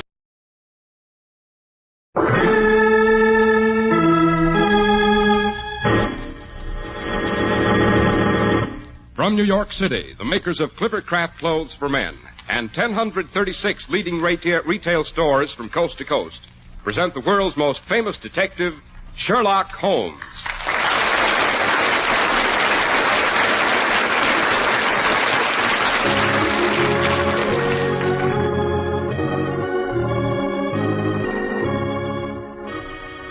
This week's adventure, the case of the complicated poisoning at Eel Pie Island. Well, here it is, time for our weekly visit to Dr. Watson, but hello, his study's empty. Say, don't tell us the good doctor has forgotten his appointment. Certainly not. I'm out here on the terrace. Oh, yes, now we see him on the other side of the French door, stretched out in that deck chair. Come on out. Thank you. There's another for you, Mr. Harris. Make yourself comfortable, and I'll divide a very superior sunset with you. Fair enough, Doctor. Hello, what's this you've got on? Joseph's coat of many colors certainly couldn't rival that one, Doctor. Don't tell me that's one of Clippercraft's new sport jackets. Hell no. This is what we called a blazer in my younger days. Oh, yes. The sort of outfit Holmes and I used to wear punting on the Thames. As a matter of fact, my wife was going through an old trunk and ran across it the other day. Puts me in mind of the adventure of the poisoning at Eel Pie Island. A case at once violent and diabolically complicated. Yes, having decided to tell that story this afternoon, I appropriately donned the old blazer for the occasion, don't you know? Well, what does Mrs. Watson think of it? Oh, she's threatened to leave me if I step off the premises in it. I see what she means, Doctor. It is a bit, shall we say, spectacular? Oh, that's the trouble with the rising generation, Mr. Harris. No individuality. No dash, no style. How do you expect to impress the young ladies of your acquaintance on summer picnics or beach parties and boating expeditions? Well, by wearing Clippercraft sport coats, of course, Dr. Watson. Yes, I seem to have led with my chin that time. Oh, not at all. Just you take Mrs. Watson along when you go down to look at the new Clippercraft tropical suits and sport jackets. She'll be pleased to take you anywhere in any of them, I'll bet you. And she'll be doubly pleased because they won't knock holes in the family budget either. The man who insists on Clippercraft clothes says goodbye to high prices insofar as his clothing budget is concerned, for Clippercraft clothes have never been anything but high in quality and low in price. And that goes for today, too, despite rising costs of materials and manufacturing. But great values like Clippercraft's would not be possible without the famous Clippercraft plan. The plan's the reason you can buy high-quality Clippercraft suits for only $40 to $47.50. Find tropicals for summer wear for only $33.75 to $40, and smart sport jackets for only $26.50. Yes, the great Clippercraft plan that concentrates the buying power of 1,036 of the nation's finest stores from coast to coast provides steady year-round operation, reduces manufacturing and distribution costs, and delivers the savings to you. Now, for your own sake, we urge that you compare Clippercraft with clothes selling for many dollars more. See your Clippercraft dealer tomorrow.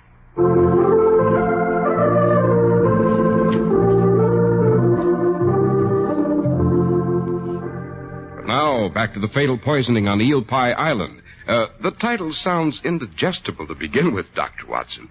Eel Pie Island. Look, is there really such a place? Oh, the ignorance of the man. If you'd ever been boating on the Thames, you'd know it well.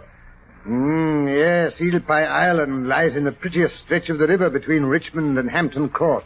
Furthermore, it has a very popular inn which is famous for its ale and its eel pie. Oh, naturally. A cold, refreshing mug of ale after a pull up the river in the hot sun and a delicious slice of cold eel pie. I could certainly go over the first item, Dr. Watson, but I'm not quite so sure about the second. You know, Mr. Harris, that's exactly what Holmes said some 20 or so years ago. It was Sunday afternoon, and Mary was expecting some relatives for tea. Noticing my agonized expression, she handed me this blazer and suggested Holmes and I go for our annual June boating expedition up the Thames. Consequently, 4 o'clock found us in a 4-oared skiff, briskly skimming past Ham House, the Jacobean seat of the Earl of Dysart, back in 1610, of course. Oh, obviously. Yes, we were skimming. Holmes was as fresh as a daisy after a mile's pull up from Richmond. I'm afraid I had begun to melt.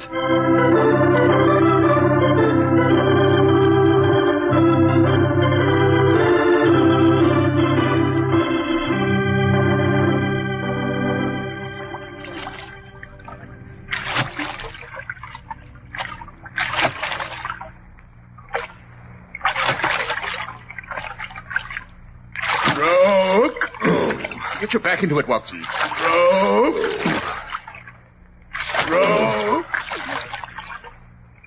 Watson, that's the third time you've missed count. Stroke. Sorry, Holmes. My stomach keeps getting in the way. That's what comes of being a married man. Meals at regular hours. Nothing to jolt you out of your rut. I was jolted out of it 4 years when I rejoined during the late war. I enjoy my rut, thank you. I don't wish to be jolted out of it again. You mean you don't ever miss the old Baker Street days? The excitement? The suspense? The danger?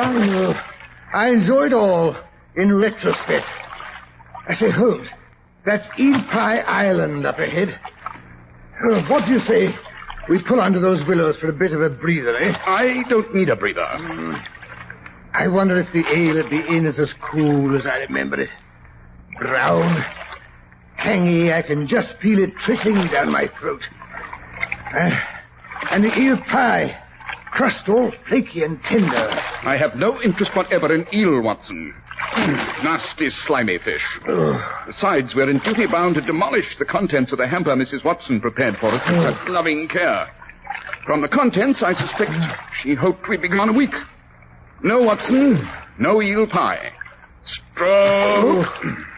Holmes, you unfeeling. However, I do think I could be interested in a mug of ale. Yes? Yes, Watson, they're right. Stroke. Thank God you have some human weaknesses.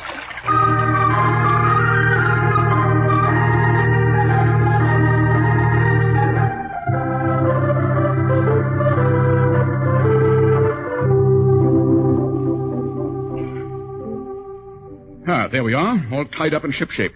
Watson, you unpack the hamper while I go for the ale. Oh, no, don't bother. I'll go. I want to stretch my legs. No, Watson, I'll go. I thought of it first. Oh, so you can have an extra mug while you're waiting.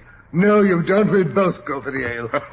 Come along, then. Oh, careful. You nearly landed in the river. Oh, it's these white trousers. They must have shrunk since last summer. Can't go bounding about like a mountain chamois the way you do. That's a perfect day. What is more charming than the Thames on a Sunday in June? The little boats filled with the flower of the countryside, the dainty parasols, the airy dresses, the lacy petticoats so coquettishly displayed. I thought you were supposed to be a woman hater. I was admiring the scene quite impersonally, Watson, from the artist's viewpoint.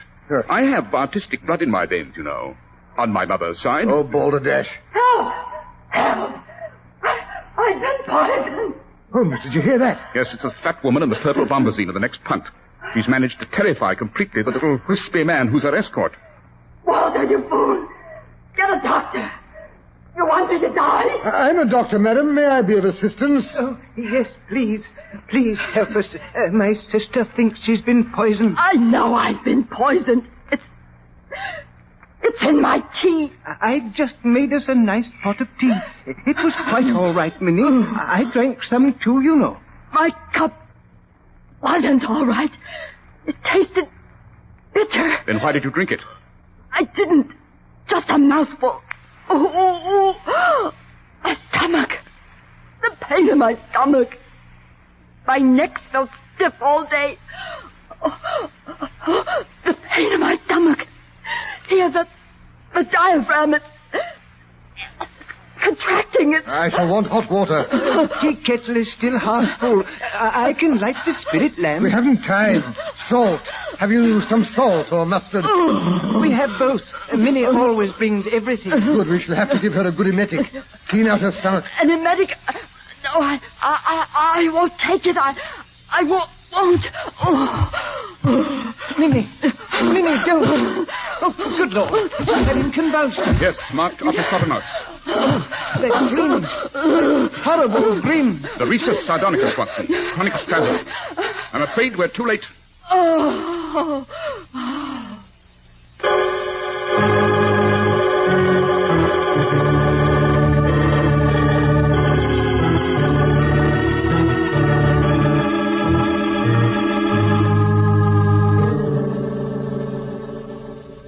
Oh, dear.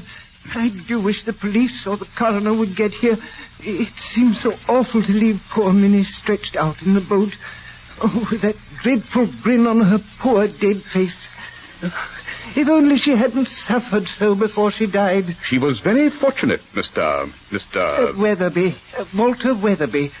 Minnie was my sister. Miss Weatherby was very fortunate, Mr. Weatherby. She died remarkably fast, all things considered. If she'd been a younger, stronger woman, death might have been delayed for hours, even days. I take it she had high blood pressure and a weak heart. Yes, sir. And diabetes, too. We all have it in our family. That is, all but Robert. Oh? Thank heaven she went quickly. I can't bear to see anyone suffer. I can't even bear to kill a fly. The only reason I keep that vermin killer in the potting shed is because the nasty things have been destroying my tulip bulbs, don't you know? Oh, so that's where the strychnine came from. What strychnine? The strychnine that made your sister's cup of tea taste so bitter. Of course, Holmes. That's what brought on those convulsions. Strychnine. They're quite typical.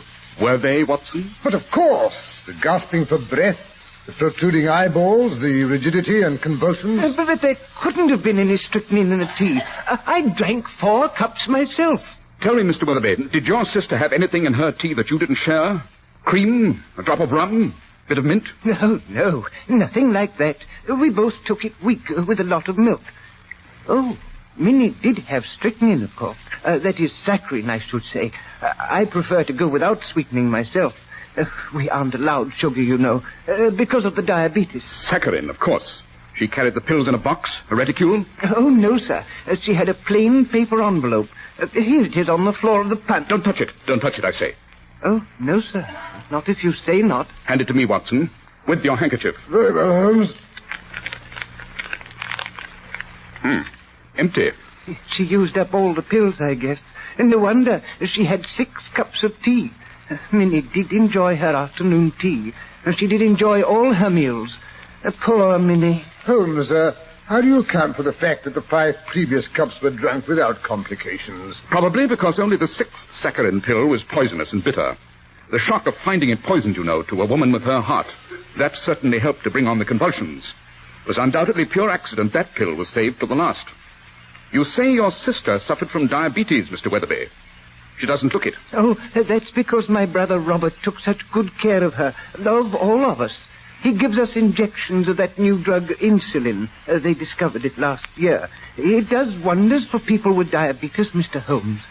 My brother's been lecturing on it at all the medical schools all over England. By Jove, of course your brother must be the famous Dr. Robert Weatherby. Obviously, Watson. Tell me, Mr. Weatherby, how long have you and your sister suffered from diabetes? Oh, only about 4 months. My other sister, Nellie, had it too. She died 2 months ago. Oh, dear, poor Nellie. She was really my favorite, you know. Too far gone for the insulin to do much good, I suppose. Oh, no, sir. We none of us had any symptoms of diabetes before last year. I did have my dizzy spells, of course, but we never thought it was anything like that. Oh, no. Thank heaven insulin was discovered in time for us. Not that it seems to have saved Minnie, or Nellie either. But surely you must realize that your sister didn't die of a diabetic seizure, Mr. Weatherby. Oh, no. Minnie went the same way as Nellie went, of poison. Only, I didn't do it. You must believe me. I didn't do it. I say, Holmes, here comes a boat. It's turning in here. Yes. It's the police launch. Oh, thank heaven for that. I thought they'd never get here. Hello there! Is this where there's been a murder? Well, well, if it isn't our old friend, the bellowing beagle of Scotland Yard, Inspector Lestrade himself.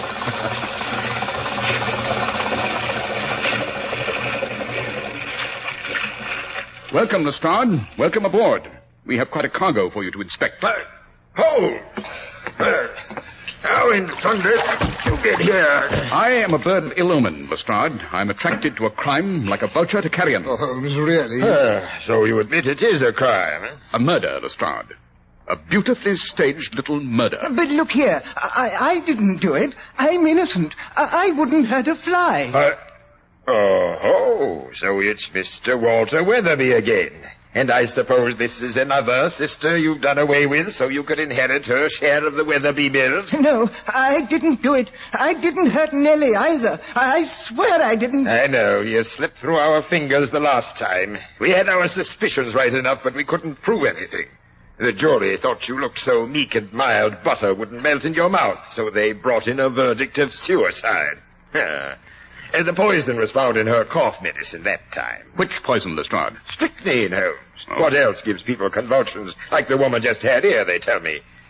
This chap's got a potting shed, a vermin killer, all full of strychnine. But I've kept it locked up ever since Nellie killed herself. I carried the key with me. Interesting. We don't need any of your fancy deductions this time, Holmes. This time we caught him red-handed. There was no one in the boat but him and his sister. He gave her a cup of tea and it killed her. He gave her 6 cups of tea, Lestrade. Only the last one seems to have contained anything suspicious. There it is on top of the hamper, and still 3/4 full. Really? I'm surprised you didn't empty it out. I never tamper with clues, Lestrade. I merely point them out. It's up to you to draw your own conclusions. Well, don't worry. I've done that already. This Weatherby chap's guilty, and he won't wiggle out of it this time. By the way, Lestrade, what do you make of the wool scarf wrapped around the victim's neck? It's a hot day, but Minnie's wearing a purple scarf. Next, I suppose you'll tell me she wasn't poisoned, she was strangled. Oh, no, I wouldn't. I mean, I'm not strong enough. Minnie was suffering from a stiff neck. It came on this morning. Robert suggested that I take her out on the river to see if the sun would bake it out. Nevertheless, the scarf is significant, Lestrade, and the violent contractions of the diaphragm. Don't forget those. I suggest you have your best surgeon perform the autopsy. We won't need any autopsy if we find strychnine in that teacup. Oh, you'll find strychnine, Lestrade, never fear. What makes you so sure? I tasted it, you know. I tasted it.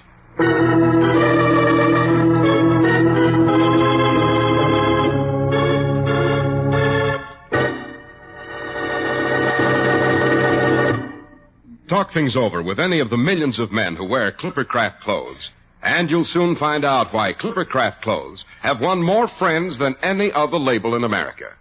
Well-dressed men are loyal to Clippercraft because Clippercraft is loyal to them. Clippercraft is devoted to just one thing, giving you the best clothing value in America. Through the famous Clippercraft plan, you get the benefit of tremendous savings made by concentrating the buying power of 1,036 of the nation's finest stores from coast to coast. Locally owned, independent stores. Stores you can trust. It's the biggest idea that ever hit the clothing industry and eased your clothing budget. Where else can you get such remarkably fine quality in suits for only $40 and $47.50, in tropicals for only $33.75 to $40, and in sport jackets for $26.50? The answer is nowhere else, except in the fine stores everywhere that feature the Clippercraft label. That's why men who know insist on Clippercraft clothes. So be sure to visit the Clippercraft store in your city. These leading stores in the metropolitan area are proud to add their names to Clippercraft in your suits, sport jackets, and tropicals. In Manhattan, John Wanamaker Men's Stores, Broadway at 8th and 67 Liberty Street. Saks 34th, Broadway at 34th. In Brooklyn, Abraham and Strauss. In Newark, New Jersey, Boulevard Men's Shop, Kresge Newark.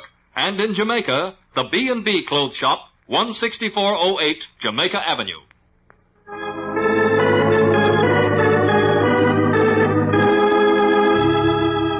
And now back to Sherlock Holmes and Dr. Watson.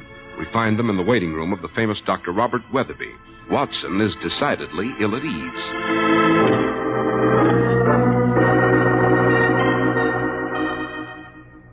Holmes, I don't know why you insisted on coming here. To present our condolences, of course. After all, we were in at the death, as you might say. Holmes, really? And to find out more about this new drug. What's it called? Oh, yes, insulin. Yes, I might have known it was your insatiable thirst for information that brought you, not your humane instincts. Of all the cold-blooded... Quiet, Watson. Someone's coming. Mr. Holmes and Dr. Watson? Quite. The doctor will see you now. Step this way, please. Oh, thank you. After you, Holmes. This was your idea. Well, well, Mr. Sherlock Holmes. This is indeed an honor. I'm indeed grateful for your efforts on my poor sister's behalf. My colleague, Dr. Watson, was the physician on the case, Dr. Weatherby. That is, everything possible was done, you understand. I can't begin to express my regrets. Oh, please don't blame yourself, Doctor. I couldn't have done more for her myself, I'm sure. An overdose of strychnine is so violent and so sudden, don't you know? Then the autopsy showed strychnine. There was no autopsy necessary, Mr. Holmes. The contents of the teacup proved the case. And then, of course, when my brother confessed... Confessed? Yes. It seems he had one of his dizzy spells while my sister was drinking her tea and lay down in the boat for a moment. He must have been unconscious for several moments. At least he doesn't seem to remember what happened during that length of time. Of course, a trance. Somnambulistic. He must have administered the poison while in a semi-conscious condition. Yes, poor Walter. I've always known he subconsciously resented both his sisters. They were so big and robust. Walter was always rather frail. I suppose I should have had him committed after Nellie's death, but, well, somehow I couldn't persuade myself that he was really dangerous. I see. Would it shock you very much, Dr. Weatherby, if I were to assure you that your brother did not kill either of his sisters? But, Mr. Holmes, the evidence. The death struggle indicated strychnine. Now, strychnine was found in the teacup. He was the only person with her all afternoon. And then his confession. You can't get around that. I imagine your brother Walter takes rather easily to any form of suggestion, Dr. Weatherby. With your permission, I should like to have a talk with him. He's in Bow Street Jail, I understand. That's correct, Mr. Holmes. But I'm afraid you must postpone your interview until later in the day, when he's had time to recover from his insulin injection. He's already had it? No. As a matter of fact, I was just about to go around to the jail and give it to him. Splendid. We'll go with you. Dr. Watson is particularly anxious to learn this new technique of administering insulin. Oh, Holmes, really not. Some other time I shall be delighted. But what better time than the present? We promise not to discuss your sister's murder, Dr. Weatherby. But I understand... Well, that is, Scotland Yard is in charge of the case. Would they permit interference? Scotland Yard has learned it's always wise to allow me to interfere, Dr. Weatherby. It so frequently saves them from making fools of themselves.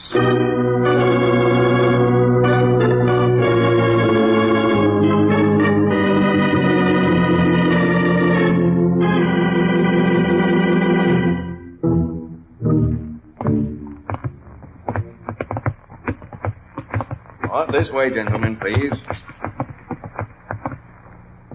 He's in here.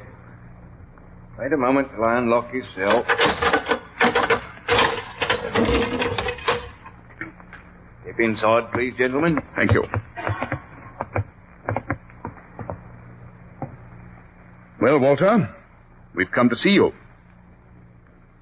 You remember us, Mr. Holmes and Dr. Watson? Oh, Robert, I didn't think you'd ever want to speak to me again. And these kind gentlemen, Robert, they did all that they could, Robert. Oh, it was too horrible the way she died. Easy, old chap, easy. Oh, but how could I? Oh, my mind is all blurry. Everything is all confused. Yes, that's because you haven't had your incident. That's right, Walter. Now, you just wait till I fix the hypodermic. You'll feel better in no time after your injection. Just sit down, Walter. Roll up your sleeve. Well, quite a little party we're having here this morning. They told me you'd crashed in again, Holmes. Morning, Lestrade. Well, if it's against the regulations, Inspector Lestrade, I mean, it was his idea, not mine. He assured me... Quite all right, Dr. Weatherby. Scotland Yard grumbled a good deal about Sherlock Holmes's interference, but we found out it's sometimes a good idea to let him rave. Many thanks, Lestrade. As a matter of fact, you came just in time. We are about to witness a very interesting demonstration. Oh, an injection of insulin isn't as drastic as all that, Mr. Holmes. In a few years, thousands of people will be getting insulin daily, injecting it themselves in all probability. Now, hold out your arm, Walter. Then it's really quite harmless. I mean, even to a person not suffering from diabetes. Oh, yes. It might accelerate the rate of metabolism slightly for a time, but nothing to worry about. Then Nellie's death and Minnie's death couldn't possibly have been caused by the injection you gave each of them the morning of the day in which they died. Good Lord, no. What a fantastic idea. Not so fantastic, Dr. Weatherby. I'm quite convinced that neither Minnie nor your brother here suffer from diabetes. Your sister Nellie I didn't see, unfortunately. My dear Mr. Holmes, without a blood test, how can you possibly tell? I had the eye of the trained diagnostician, Dr. Weatherby. The tone of the skin was too healthy, particularly in Minnie's case. No. I suggest you were giving your brother and sister injections for a much more sinister reason, Doctor. But that's preposterous. Even if they proved not to be diabetic, insulin injections wouldn't harm them. I grant you all but the final injections were harmless, Doctor. Nonsense. My sister certainly didn't die from any injections I gave them.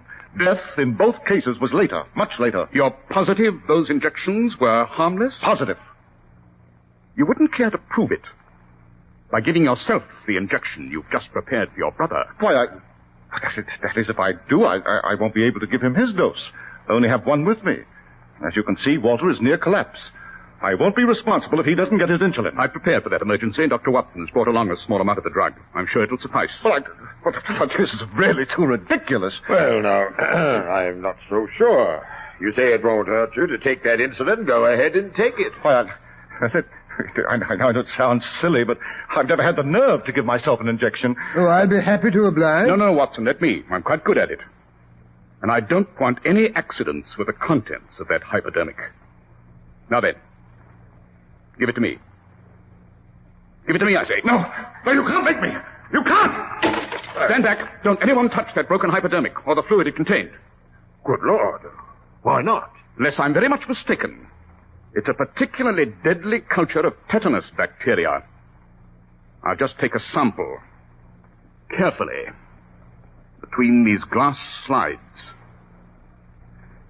Now, Lestrade, if you'll tell the guard to bring the strongest carbolic acid he can find, I'd say we'll have this case just about washed up.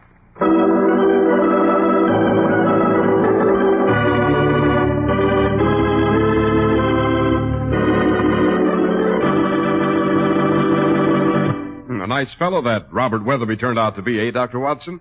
But look, why the strychnine in the first sister's cough medicine and the second sister's teacup? Because the symptoms of tetanus poisoning and strychnine poisoning are so remarkably similar. Tetanus takes much longer, of course, to develop. Robert could be sure of being at a safe distance when the death occurred. Diabolical, I'd say. Yes. Holmes suspected tetanus when he heard of Minnie's stiff neck and noticed the contraction of the solar plexus. Those symptoms do not occur in strychnine poisoning. Of course, I should have noticed them too, but what with the presence of strychnine in the cup, it's so easy to jump to the wrong conclusions, which is what Robert Weatherby had counted on. But again, why did Dr. Weatherby plant the strychnine? To implicate his brother, who was known to have a quantity in his possession. Nothing like killing off the whole family in one fell swoop. Yes, and he would probably have gotten away with it if Sherlock Holmes hadn't happened along.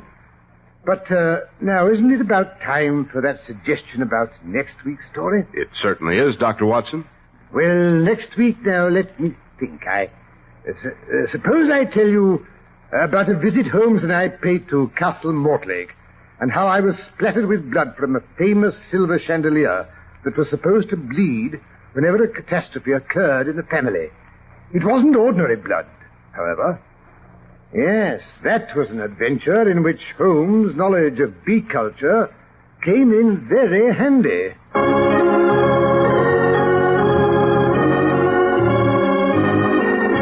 The makers of Clipper Craft Clothes and 1,036 leading stores from coast to coast have brought you another in the new series of broadcasts featuring the world's most famous detective, Sherlock Holmes.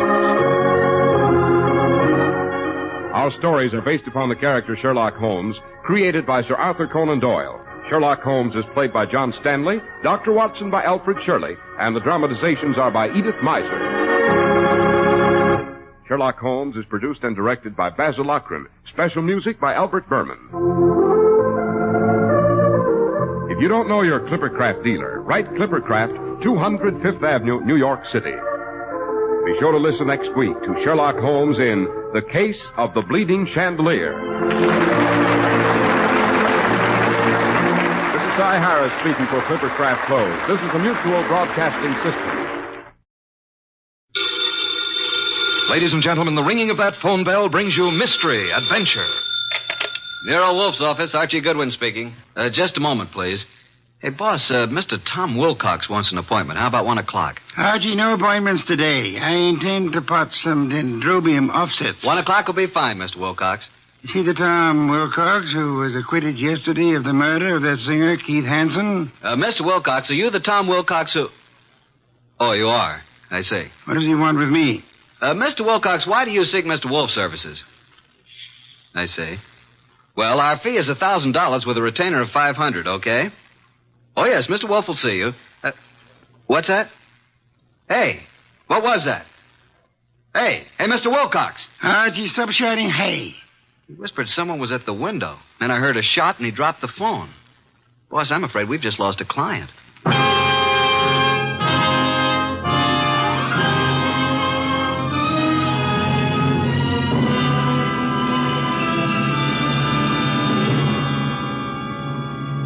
Ladies and gentlemen, it's that renowned genius who is the bulkiest, most ponderous, and most brilliant detective in the world.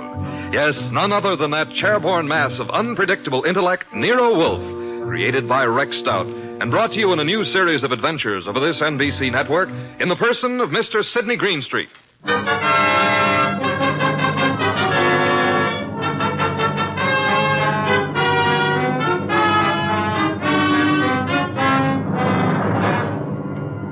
This episode is one Nero Wolfe refers to as a slight case of perjury. It all started with a phone call from Tom Wilcox and the ensuing shot, which I was sure had brought our newfound income to an early end. Anyway, there was the shot and... Hello? Mr. Wilcox? Hello? Oh, boss, I've certainly waited long enough for him to come back to the phone. We may have just lost a nice bankroll. Nonsense, Archie. Other clients will rescue us. Now for a cold bottle of beer, Archie. We're almost out of beer. I better get over there and see what happened to Mr. Wilcox. The beer first. Nero Wolfe's office, Archie Goodwin speaking. Oh, Wilcox, you all right? Well, was that a shot? It was, huh? I'm glad it missed. Tell him to come right over here. Yeah, you dug the slug out of the wall. Well, come right over. Boss, the police never found the gun that killed Keith Hansen. No gun was found. Wilcox said he thinks he was shot at with a .32. He dug the bullet out of the wall. The murderer of Hansen must now be after Wilcox. If Wilcox is telling the truth. He was acquitted. The society gal, Mrs. Patricia Park, established his alibi, said she was with Wilcox at the time the murder was supposed to have occurred. I read the papers, Archie. Where's last night's paper? Wow, boss, look at her picture. Ooh, she's a honey. Archie, will you get me some beer? Well, if you move your arm 6 1/4 inches, you can't possibly miss it. Mr. Wolfe, this is Tom Wilcox, our new client. How do you do? Archie, the red leather chair for Mr. Wilcox. Mr. Wolfe, I'd like your aid in finding the murderer of Keith Hansen. Indeed. Why do you suppose you were shot at this morning? I gave a statement to the press last night, which was printed this morning, saying that I was going to seek out the killer of Keith Hansen. The killer obviously wants me stopped. Here's the bullet, a .32, I'd say. Why did you go to Keith Hansen's apartment on the day of his death? I went there to tell him to stay away from my sister. We had a fight. The manager came and stopped us. I told Hansen I'd kill him if he didn't lay off. The manager heard this. Then I went home. What time was that? About 8:30. The police claimed I returned to Hansen's apartment and shot him. I couldn't prove I was at home all night. It was going rough for me until Patricia Park testified she was with me at the time when the crime was said to have been committed. Why didn't you tell the police in the first place that this Patricia Park was with you? Well, that's the whole trouble. She wasn't. What? Her claim that she spent the hours from 9 till midnight with me was a lie. In fact, I'd never met the woman in my life. Have you contacted this Patricia since your release, Mr. Wilcox? Yes, but she refuses to see me. Archie, phone Mrs. Patricia Park and tell her that she must see you at once for her own good. Time is of the essence.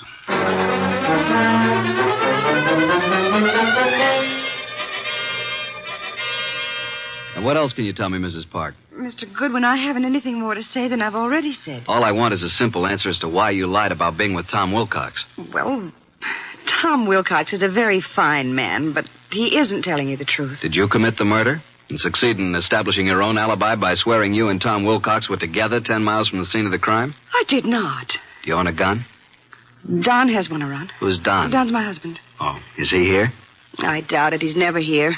Spends most of his time at the bookies, throwing away every cent he can get his hands on.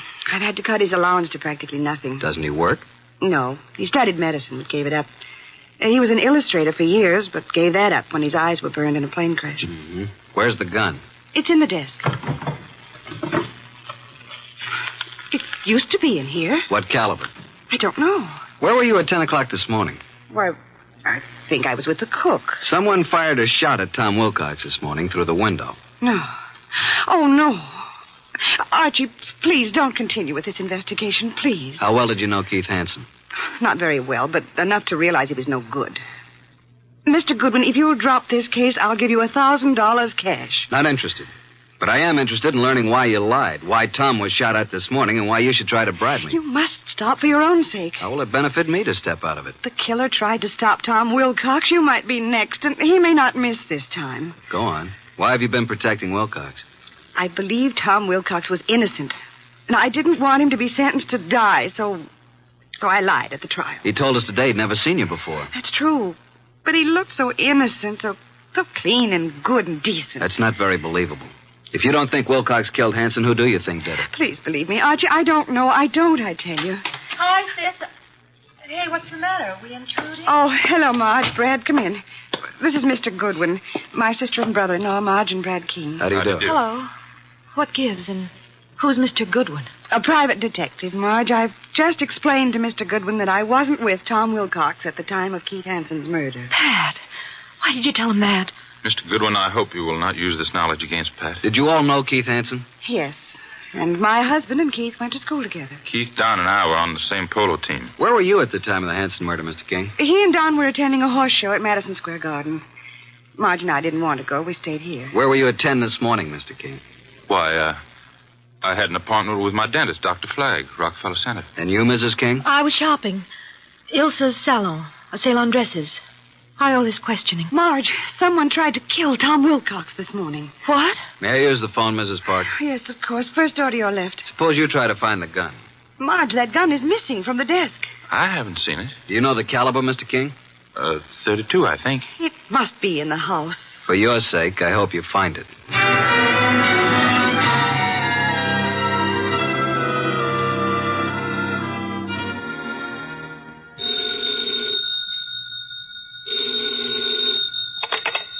Nero Wolfe speaking. Archie, boss. You should have reported long ago. She must be very pretty. Pat Park admits she lied. She claims now she was with her sister, Marge King. Marge and her husband, Brad, have alibis, and all have alibis for this morning. I'll check them before I return. Where were they the night of the Hansen murder? Well, Brad and Don Park, that's Pat's husband, were at the Madison Square Garden horse show.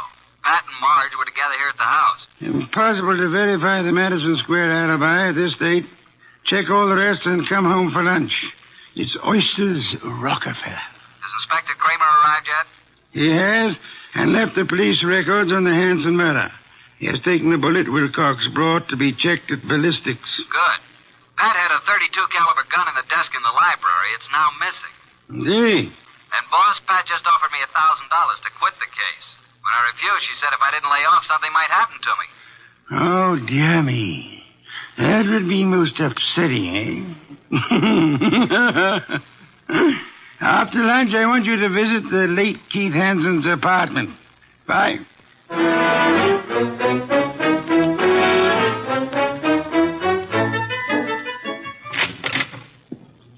Before you join the others, Mr. Goodwin, I want to talk to you. All right. Close the door, Marge. Pat didn't mean anything when she offered you money, Archie. And she wasn't threatening you, honest. I'm convinced. Why the pressure? Well, why don't you sit down? Here, by me. Okay. What's on your mind, huh? Archie, I can add another 1,000 to what Pat offered. Wouldn't that be enough, Archie? I can give it to you right now. Brad will write a check. Does Brad want me to stop, too? He said you couldn't be persuaded. Every one of you seems to have had a reason for killing Hansen. None of you apparently liked him. Now, be a good little girl, Marge, and stop trying to act like a Delilah. If you're innocent, you have nothing to worry about. You're stuffy. I hope you do get hurt. Thanks a million. Now let's join the others. Well, Pat, did you find the gun? I can't find it anywhere. Oh, Mr. Goodwin, this is Don Park, my husband. How do you do? How are you? Have you seen the gun, Mr. Park? Not for ages. You're a detective, huh? Yeah.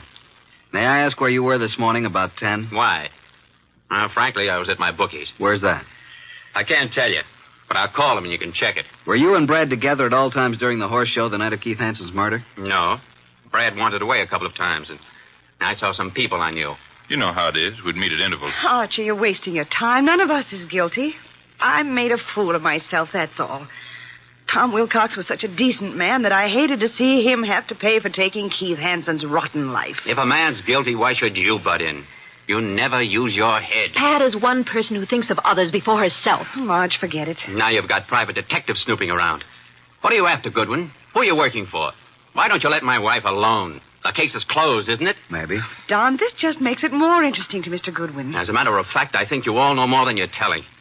I still think Tom Wilcox killed him. And there's only one reason why Pat should protect him. Don, that's enough. Nice, happy family, suffering all the torments of a guilty conscience. Is that it? What are you trying to do, Mr. Goodwin? Get your nose poked? Not exactly. If not, you'd better leave. Okay, Mr. King, I'll run along. Mr. Wolfe will be anxiously waiting to hear about this. So long.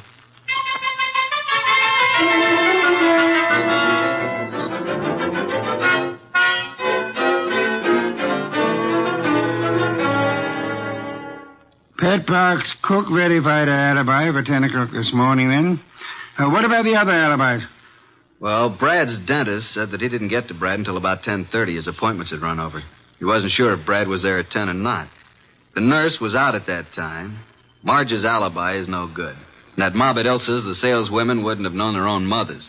Don's alibi checks if we can take the word of the bookie. Don and Pat, then, are the only ones who have alibis that checked, huh? That's right. Are these the reports Inspector Kramer brought? Hmm? Keith Hansen's body showed obvious signs of battery. Lips were swollen and lacerated, clothes disarranged. Knuckles of the right hand were skinned, nose fractured. Major contusion over the right eye. The eyes were closed. .32 caliber bullet was embedded in the left chest wall. Wow, what a battle. I am of the opinion that Hansen was battered by two different people. I think someone arrived after Wilcox was thrown out by the manager, and this someone gave Hansen another beating.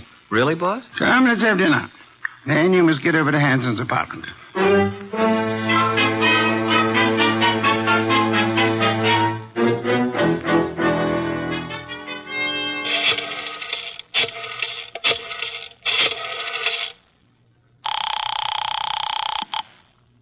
Boss? Yes, Archie? What have you found at Hansen's place? Well, the desk yielded one thing of interest. Keith's address book. And Marge's name is in there. Apparently he'd known her before she was married, when she was Marge Van Cott. I see. Her married name, King, was added in a different colored ink. Pat's phone number's there, and of course Don's and Brad's office numbers. There are few bills, but no letters, no clues. Sure? Boss, I've combed the place, and there's no... Hey, wait a minute, I'll call you back. Who's there?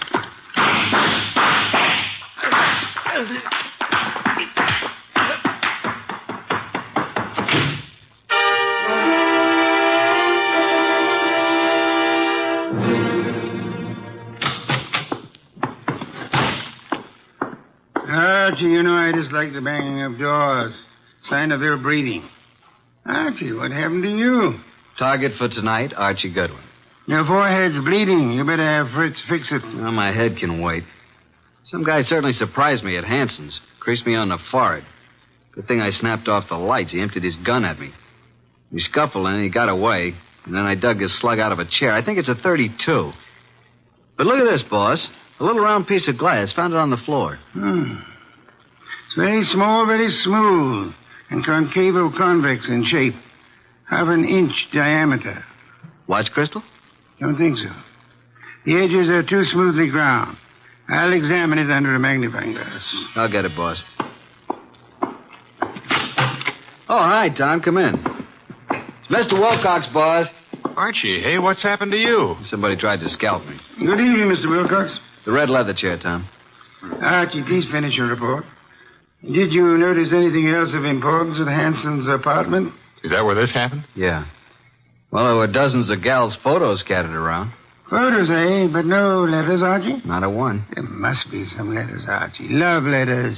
Wherever we have girls' photos and telephone numbers, I assure you they're bound to be love letters. That is what we must find. But then we'd have a motive. Yeah, but where do I look, huh? Go to Hansen's dressing room at the Club Diablo. I have just phoned the place. A female singer is substituting for Hansen, but she won't arrive until supper hour. Mr. Wilcox, accompany Mr. Goodwin, if you please. Keep your eyes open. I need the boy. Then you do love me, boss? Come on, Tom. Let's look at this Club Diablo.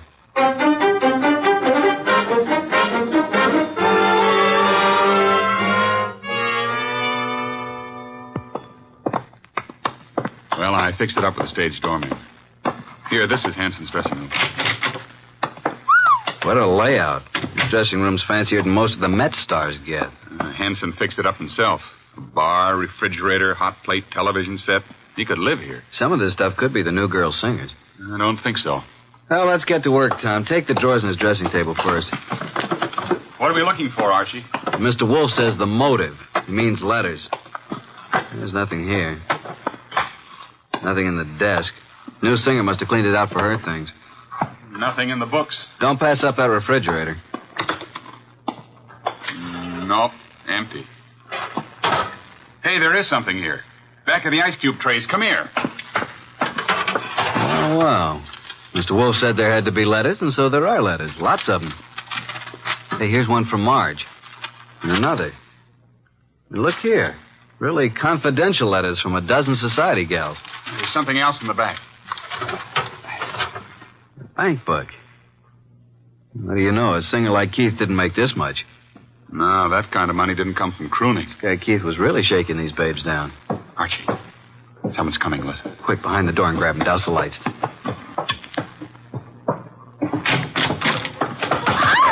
Marge, run! Hold it, Tom. Well, it's you two. You dirty rat. Hagen woman. What are you and Archie doing here? The letters. Oh, Archie, you found them. Archie, please, give me those letters. Don't touch. I'll just put them safely away in my pocket. Besides, you didn't write all of these. Give them to me. At least give me my letters. I'll tell you what. You go on home and stay there, and we'll leave it up to Mr. Wolfe. Tom, take him outside. I want to use his phone. Come along, ladies. Let us oblige Mr. Goodwin. I'll meet you at the stage door, Archie. Right.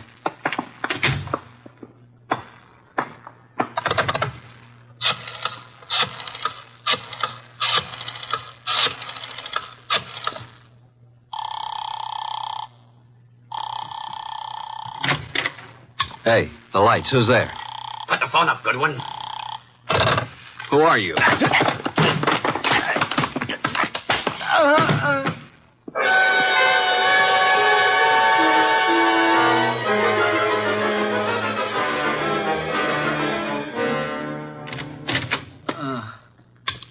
Archie, what happened? Are you hurt? Here, let me help you. I'm all right. I guess. Ooh, my head. Did you see anybody? No, I didn't. I shouldn't have left you. Turn out the lights before I saw him. He whispered. Got away with all the evidence. Where are the girls? I sent them home in a cab. Well, let's get over to Mr. Wolfe. This is tough luck. But if I'm not mistaken, his next move will be to have a little get-together with all concerned. Come on.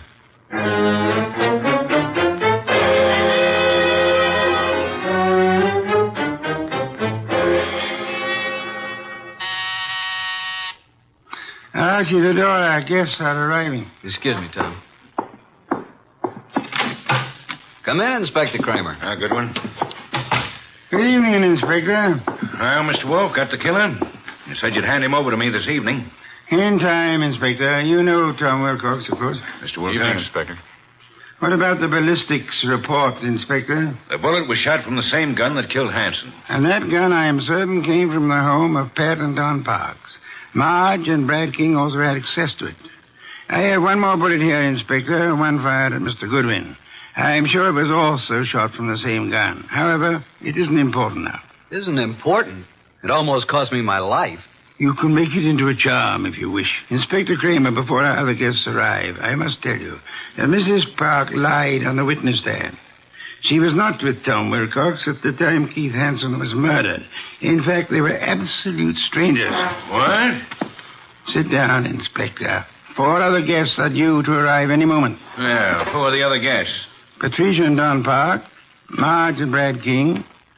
One or all is involved in the Hanson murder. Archie, do any of these people wear spectacles? Nope, none of them. Do you know why this person killed Hanson, Mr. Wolfe? First of all, Hanson was a blackmailer. The girl Marge was the current victim. The letters Hanson held were the threat. I'll explain later. Well, then Pat must have thought that Marge killed Hanson to get the letters, and she lied on the stand to save Tom's life because she believed Tom was innocent. Where's this Marge King? I'll have her picked up. Sit down, Inspector. Archie, I believe our guests are arriving now. Come in. How are you? Good evening. Archie, cheers. Inspector Kramer, Patricia and Don Park, Marge and Brad King, and this is Tom Wilcox. We met at the Club Diablo this afternoon. All right, Mr. Wolfe, which one is it? Patience, Inspector. One of these 5 people is the murderer of Keith Hanson, a killer. What is this nonsense? Please sit down. Mr. Wolfe speaking. Go ahead, boss. Any one of you had sufficient motive to have committed the Hanson murder. Not one of you has established a bona fide alibi. You who are actually innocent must tell the truth, or you shall all suffer as accessories after the fact. Mr. Wolfe, you're wasting your time. Marge, several years ago, you were secretly married to Keith Hanson. It lasted but 1 week. You gave Keith the money to get a divorce from you at Mexico. He didn't, which made you a bigamist when you married Brad. Keith was all set to blackmail you. He knew your husband, Brad, was wealthy. Marge, is this true? Yes. Oh, please, Brad, I thought he got the divorce. If I'd known that, I would have killed Hanson myself. Maybe you did kill him. One moment, Inspector. Patricia, you lied on the stand to protect Tom Wilcox here because you believed your sister Marge was guilty of Hanson's murder. Why did you believe her guilty? Were you at the scene of the crime? Marge, it's time to tell the truth and clear all this up. You won't be satisfied until you're in jail. Will you shut up? Quiet, please. Go ahead, Marge. All right. Keith Hanson was shot from the bedroom while I stood talking to him in the living room. You went there to buy back your letters? Yes, Pat drove me to his apartment. There was no place to park, so she said she'd drive around the block until I came out. That's why she's never been sure whether I killed him or not. That's right. Because I feel I might have shot him if I'd been in your place. Because of what Hanson did. What was it he did? Keith Hanson demanded $10,000 in exchange for the letters. Pat loaned me the money, so Brad wouldn't know. What? Is that true, Pat? You loaned her $10,000? I got to Keith's apartment about 9:30. He looked awful. He obviously had been in a fight. The room was mussed up and his nose was bleeding. Yes, go on. He went to the bedroom to get the letters and came back saying they were gone. I didn't believe him. Keith said he knew who had taken them and he'd have them back by morning. He grabbed the money from me and put it in his pocket. He was just about to tell me who took the letters when there was a shot from the bedroom door. Keith Hanson fell to the floor, but I didn't see anyone. I wanted to get my money from his coat pocket, Pat's money, but I couldn't touch him. His staring, wide-open eyes were horrifying. I ran. Poor baby, why didn't you tell me? I think you're lying, young lady. You took the gun from your sister's desk, and when Keith Hanson didn't produce the letters, you deliberately shot him. You didn't even offer him any money. You kept it yourself. No, I didn't. Oh, Pat, don't believe him. Inspector Kramer, she's innocent. I know who did it. Oh, no, Brad, stop. Oh, Brad, what do you say? All right. Break it up. Yeah, so do I know, Brad. That's why you left the horse show. I thought you were guilty all along. All right, Inspector. Now you know. I don't get this, boss. Inspector, ladies and gentlemen, please. First, which of you had some medical training? Medical training? Oh, Keith Hanson and I both went to medical school. Why? That is most enlightening, Mr. Park. Marge and I were nurses' aides during the war. Then perhaps you can interpret this medical phraseology for me. These few lines from this little medical book. Archie, hand it to Don Pop. Will you read it, please? Top of page 75. It says the form of pernicious anemia commonly found in the human is... Now, Don, hold your hand over your right eye and read on. What? Also common to the many lower... Now, cover the left eye and read with the other. What is this? Go ahead. Well, many lower animals and this light isn't so good. Step close to me. Yes, thank you. Mr. Park, here is the contact lens for your right eye. I'm sure you've been tremendously handicapped without it all day. Inspector Don Park is your murderer. Don't move, Park. Keep away, I warn you. Drop that gun, Park.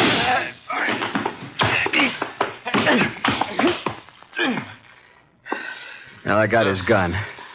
There you are, Inspector. He's all yours now. Okay, come on. Okay, Goodwin. But I'll get out of this. You trapped yourself, Don, by your contact lens.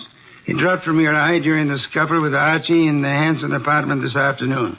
And the gun Archie just took from you is undoubtedly the murder weapon. And the gun that fired the bullets at Wilcox and Archie today.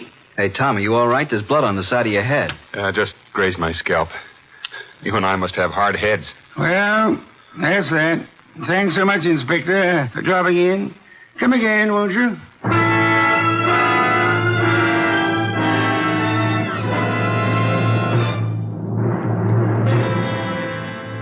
This was a rough day's work, boss. Some beer, Archie, please. Right. Hey, what was that business about the medical training? Marge said the body of Keith had staring, wide-open eyes, preventing her from touching the body. But the police found the eyelids closed. How did they get closed? Well, he must have bothered Don, too, and he closed them. His medical training. Right. A layman would never touch the eyes of the dead. Marge couldn't, not even to get back the $10,000. Here's your beer. Why did Don do all this, boss? Obviously, he learned of Hanson's blackmail scheme and was trying to force him to agree to split Marge's $10,000. Don was quite startled a minute ago to learn that Pat, his own wife, put up the money. However, when they heard Marge arriving, Don stepped into the bedroom, found Marge's letters in there, and must have hidden in the closet. And then as Keith Hansen was about to speak Don's name, Don shot him and took Marge's money. And of course, he planned to carry on a blackmailing of Marge himself, thinking the money would come from Brad. Yeah. And you are warming that beer with your hot little hands. Pour it, please. There you are. You've had a rough day, beaten twice and lost to interesting women. Tonight you may open your bedroom window. Good night, Archie.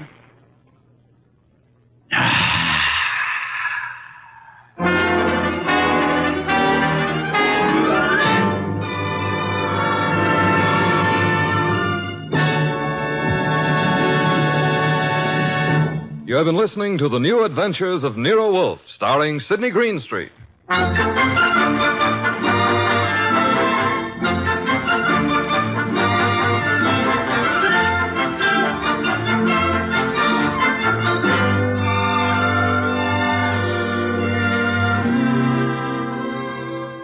Tonight's transcribed story by Gladys Williams was based on the characters created by Rex Stout.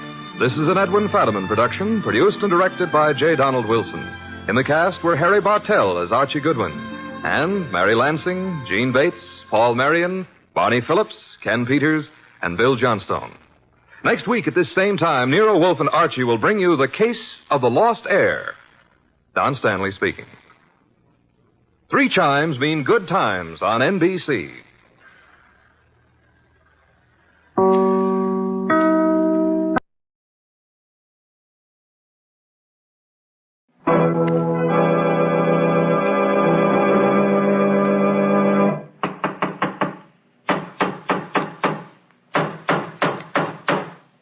What's the matter? What is it?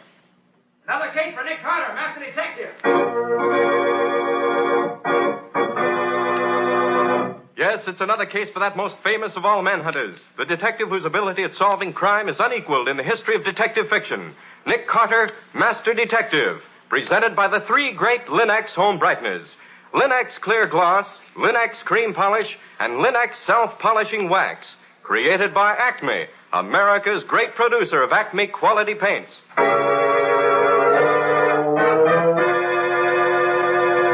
Today's curious adventure: Death by Ricochet, or Nick Carter and the mystery of the abandoned gravel pit. In just a moment, we'll hear how Nick solved the mystery of how the bullet from the abandoned gravel pit killed the heir to the Marquis' fortune. But first, here's something you should know. Millions have found what wonders Chemtone, the miracle wall finish, can do for walls.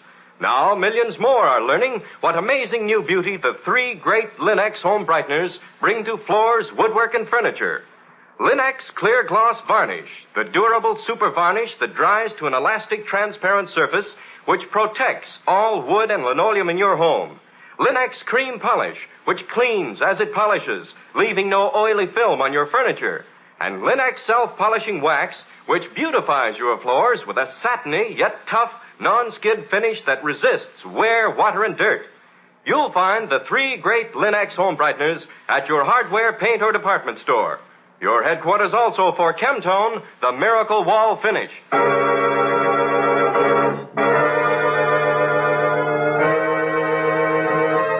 And now for today's mysterious adventure with Nick Carter. As we open our story, Nick is talking with a young friend of his whom Patsy has just brought in. But if it's not a criminal case, John, why come to me? Because it's the next thing to it, Nick. Well, all right. Let's hear it. Or better take notes, Patsy, in case we want them later. Of course, Nick. Go ahead, Mr. Man. Nick, I killed a man this morning. What? Oh, it was an accident, of course, but he's dead just the same. Well, tell me about it. What happened? Well, I was shooting in the old gravel pit back of my place on the highway. I've been shooting there a lot, getting ready for the pistol meet that's coming up. Well, this morning I was practicing out there when one of my slugs hit something and ricocheted. I never dreamed that a ricochet could get out of the gravel pit, but this one did, and traveled as far as the Marquis estate. You mean the Clara Marquis estate? Yeah, that's right. And the man I killed was her son, Randolph. Oh, well, that certainly ought to make front page copy. I should say so. Patsy, get me her file out of the file room. Coming right up, Nick. Now, John, where was Randolph when it was hit? At the back of the estate, helping one of his nephews rebuild the fence. The nephew, Dave Barton, said he heard the shot, and then the whine of the bullet, and then Randolph fell over. He died instantly. Here you are, Nick. Our file on Clara Marquis. Thanks, Betsy. Now, let's see. Lives in a rambling old red brick mansion a mile out of town along the highway. No servants. That's funny, with all her money. Relatives living with her take the place of servants. Her son, Randolph, acts as general handyman on the estate. She handles all business matters herself. Jolly old soul, I should say. No one ever accused old Clara Marquis of being jolly. I've tried to get better acquainted with her granddaughter, Teresa, but the old lady won't let me take her out or go there to see her. I only know Teresa from what little I've seen of her around town and the few times I've driven her home. Now that I've killed her father, I suppose I'll never see her again. Wouldn't be in love with her, would you? No. Do you think I can be sued for Randolph's death? What's the coroner's verdict, you know? Well, he told me he was going to report it was an accident. John, how far is it from the gravel pit to where Randolph was killed? About a quarter mile. The Brundage place is in between. Old man Brundage was out picking berries in the back of his place. He says he heard the bullet whine over his head. I suppose there's no doubt about the time? No. The sheriff checked on that. Randolph was killed while I was shooting in the pit. No mistake about that. I see. Was the bullet identified as coming from your gun? Well, not exactly. It was too badly mutilated, the sheriff said, to be identified as having come from any particular gun. It was all flattened and twisted. Well, from what you tell me, John, it looks as if you're responsible, all right. For the funeral expenses and so on, at least. Well, I know that, Nick. I just want to be sure I don't get hooked for what money I've got saved by a damage suit later on. That's why I want you to investigate this for me right away.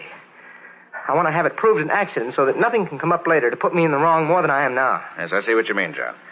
You want me to be sure that we know now all there is to know. Then we file that information away and hope we never need it, right? That's it exactly, Nick. Will you do it? Why, certainly, John. If nothing else on my hands for the moment, shouldn't be a long job nor a difficult one. Now, first, I want to have a look at your gravel pit. All right. I won't be there, but Mother will let you in. I don't suppose there's any chance I didn't fire the shot that got Randolph. Now, the chances are you did, John. I want to determine the degree of negligence involved.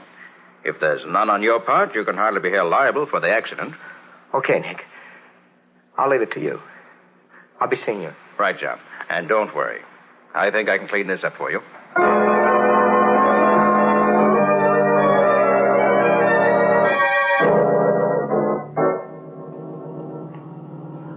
It doesn't seem possible that a .45 bullet could get out of that gravel pit.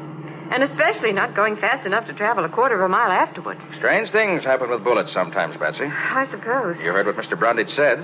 Yes, according to him, about as many bullets come out of the gravel pit as stay in. Yet he's heard them whizzing over his head many a time. Well, he was probably exaggerating. But there's no question but what he heard the one that killed Randolph Marquis this morning. Said it went only about a foot or so over his head. Is that possible, Nick? Oh, yes, indeed. Perfectly possible. And from the way John May's target is set up in the pit, a bullet that did get loose might very well come right across Brundage's berry patch. Well, I certainly hope you find some way to prove Mr. May didn't do it. He's such a nice fellow. I don't expect to prove that, Patsy. You don't? By the way, how well do you know Teresa Marquis? Not too well. Think you could use her name to get us in to look over the grounds, in case the old lady objects? Oh, gosh, Nick, that's a big order. Nobody has any say around there but old Clara herself, so I understand. I'll try it. What can we lose? Atta girl. Let's attack them from all sides at once.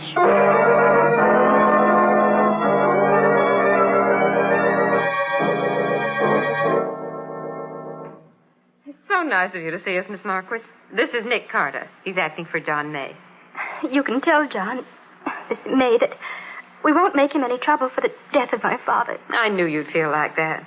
You can also tell him I never want to see him again. Now, Teresa, I'm afraid you're blaming John May for something he couldn't help. We've just been to look over his gravel pit, and it seems utterly impossible that a bullet could get out of there and travel so far after getting out. I'm sure... If you're trying to tell her what happened wasn't May's fault, you can get going. And right now. How do you do? I'm merely trying to find out just how it did happen. Mr. Carter, this is my cousin, Dave Barton. He was with my father when he was killed. If you're in charge here, Mr. Barton, I'd like your permission to examine the grounds around where Randolph was killed. Nobody's got the right to say who can snoop around here but Clara Marquis herself. Surely she could have no objection to... You'll have to get out. Dave, if you won't show Mr. Carter around, I will. I know Grandmother wouldn't mind. You're a fool, Teresa. But, well, come on. If I can do anything else for you, let me know.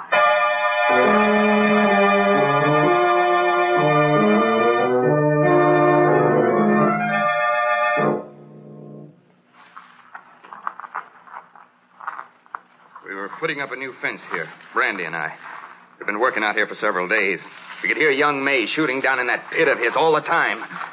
This morning it was different. The shot sounded the same, only this time I heard the whine of the bullet right after it. Now here's where Randy was standing. I was down there. The time I got to him was deader than a doornail. If I could get my hands on that young May... Mr. Barton, is that fence over there about 30 feet? The edge of your property? Yes.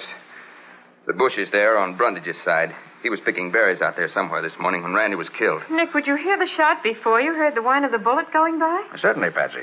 You would with an Army 45, which John was using. Because of the size of the bullet, its velocity is slower than that of sound. So you'll hear the report before you hear the bullet. Somewhat... Mr. Carter, Grandmother's very ill. We sent for the doctor, but she heard that you were here and for some strange reason wants to see you right now. Mrs. Marquis wants to see me? You sure? Very sure, Mr. Carter. She insisted. Can you come right away, please?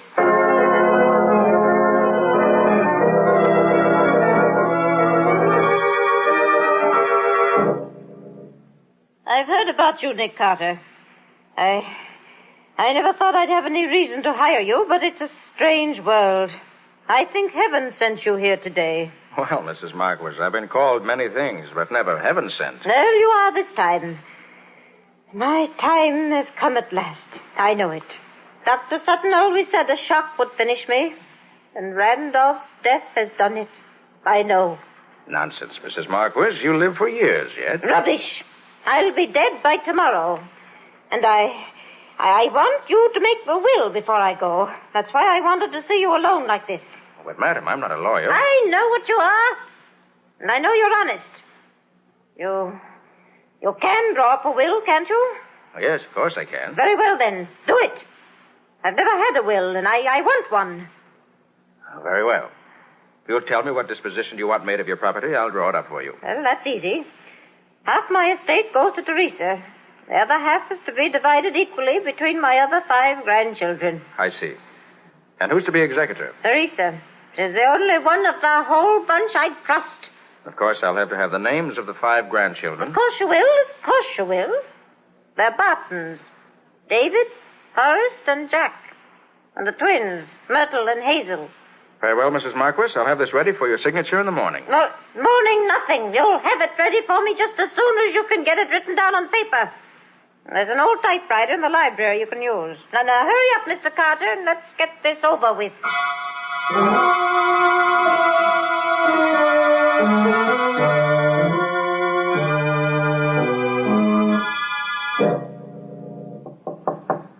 Yes? May I come in, Nick? Oh, yes, Patsy. I've finished what I'm doing. You've been writing out the old lady's will? Ah, what makes you think that? I can't think of any other reason why you should lock yourself up in this musty old library and spend an hour pounding on a typewriter.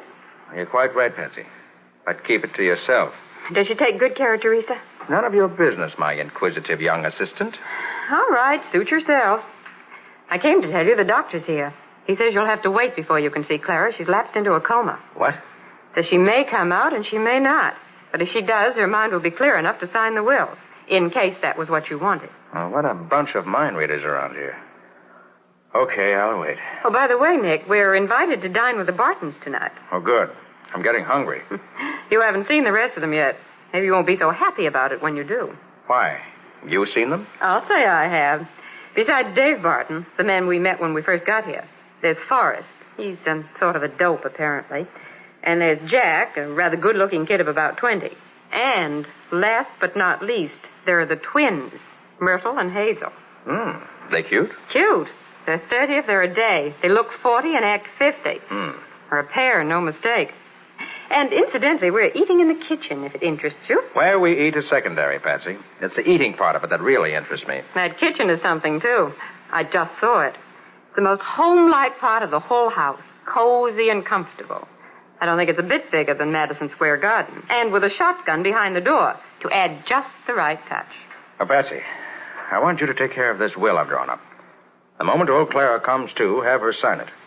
And if you're fond of Teresa, pray that the old lady does come to before she dies. All right, Nick, I'll take care of it. Good. Now I'm going to call John May and tell him to come here to the Marquis estate about 8 o'clock. Well, why do that, Nick? You may start something. Maybe, but I think it's the wise thing to do. I want you to find Teresa and persuade her to go and meet him in the drive when he blows his horn twice. Now, that's important. Okay, Nick. She's to meet him in the drive when he blows his horn twice.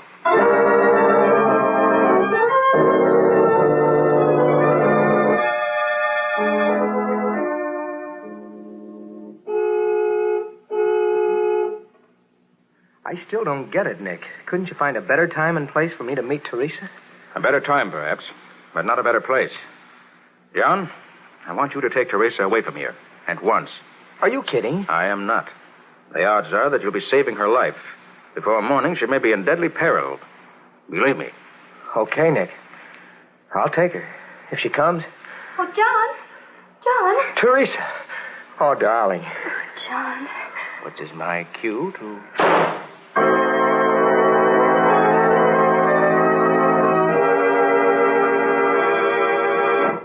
Early this morning, a shot rang out and Randolph Marquis fell dead. Once again, a shot has startled the Marquis household. Who is dead this time? And what will be its effect on Nick Carter and his attempts to learn the real facts behind Randolph's death? We'll see in just a moment. If you're having difficulty keeping your floors spick and span these slushy winter days, here's the answer. You needn't have track-in trouble at your house, not when you use Linex clear gloss varnish to protect your floors. You see, Linex clear gloss varnish resists both water and dirt so that they're easily wiped away. And Linex clear gloss provides an elastic, durable finish that really wears, retaining its lustrous, transparent beauty for a long, long time. Yet it's easily brushed on, and it lessens your housework amazingly.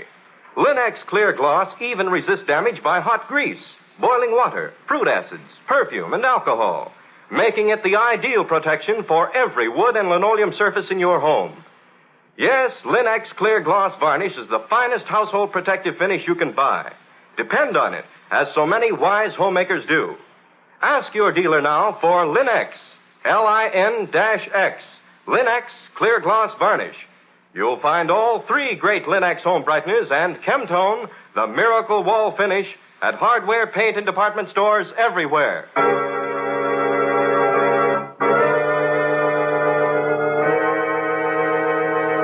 And now, back to our story.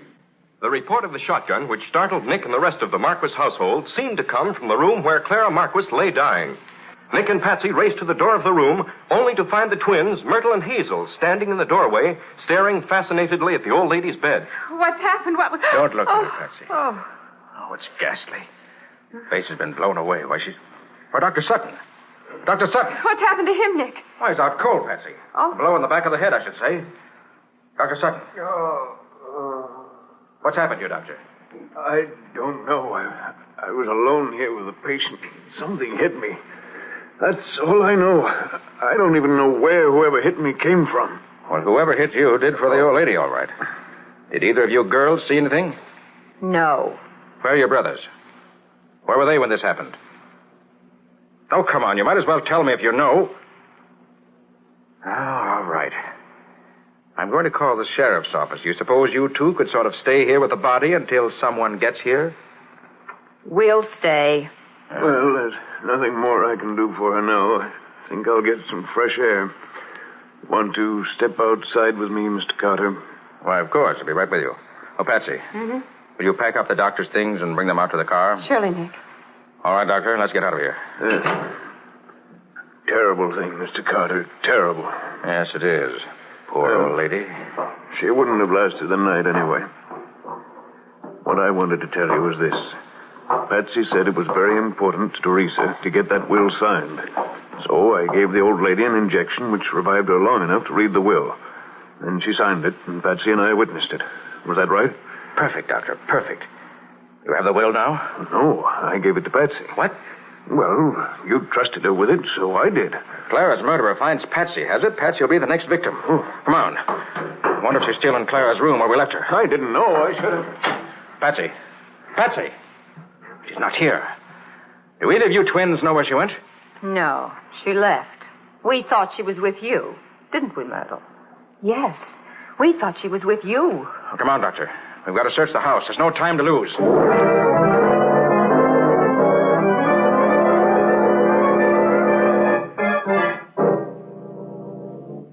Well, Doctor, we've been through this house from cellar to attic. She's not here anywhere. I don't like it. How about the carriage house? There's a light upstairs there. Oh, yeah, sure there is. Well, let's have a look up there. Oh, that's funny. John May's car's still here. Yes. Didn't take Teresa away after all. I wonder why. Well, I hope we find Patsy up here. Merciful heavens. Oh! Barton, stop that. Let John alone. You keep out of this. This dirty murderer's getting what's coming to him. The law won't do nothing to John May, but we will. Barton, if you touch him again, I'll shoot to kill. You wouldn't have the nerve. I'll plenty of nerve for cowards like you. All right. You're on top for now. But we'll get him later. See if we don't. Now, you two.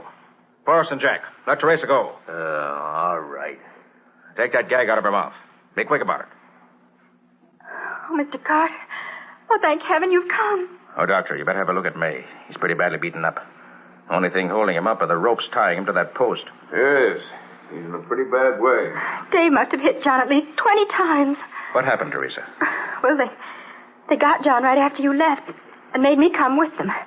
They brought us up here and tied John to the post so that he couldn't defend himself. Then they gagged me. Hold on. You mean that all three of them, Forrest, Jake, and Dave, have been with you since right after I left you with John? Why, yes. Why? Has anything happened? I'll say there has. Take care of things, Doctor. I've got a job to do.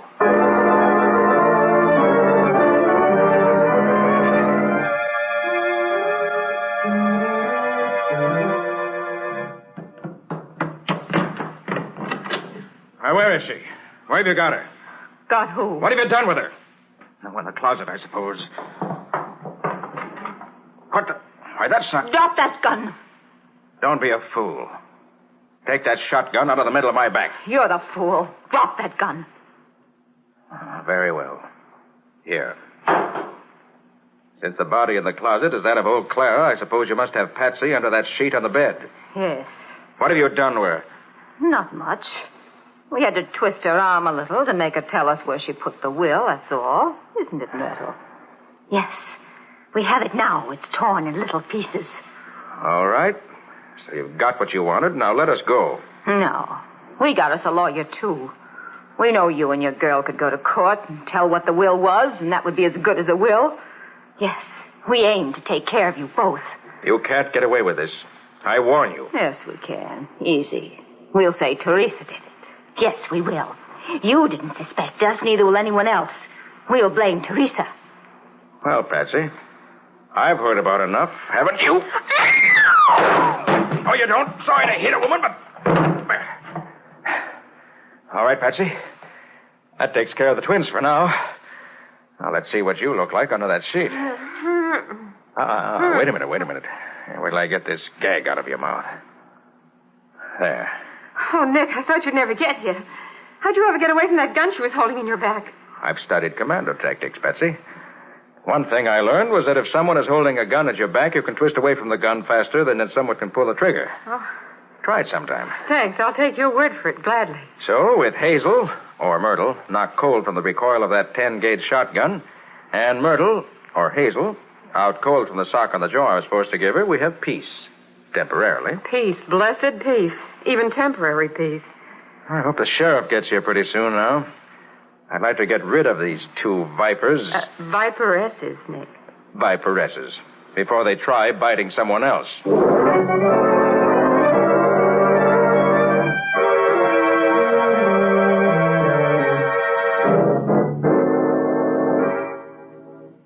They had me fooled completely at first, Sheriff.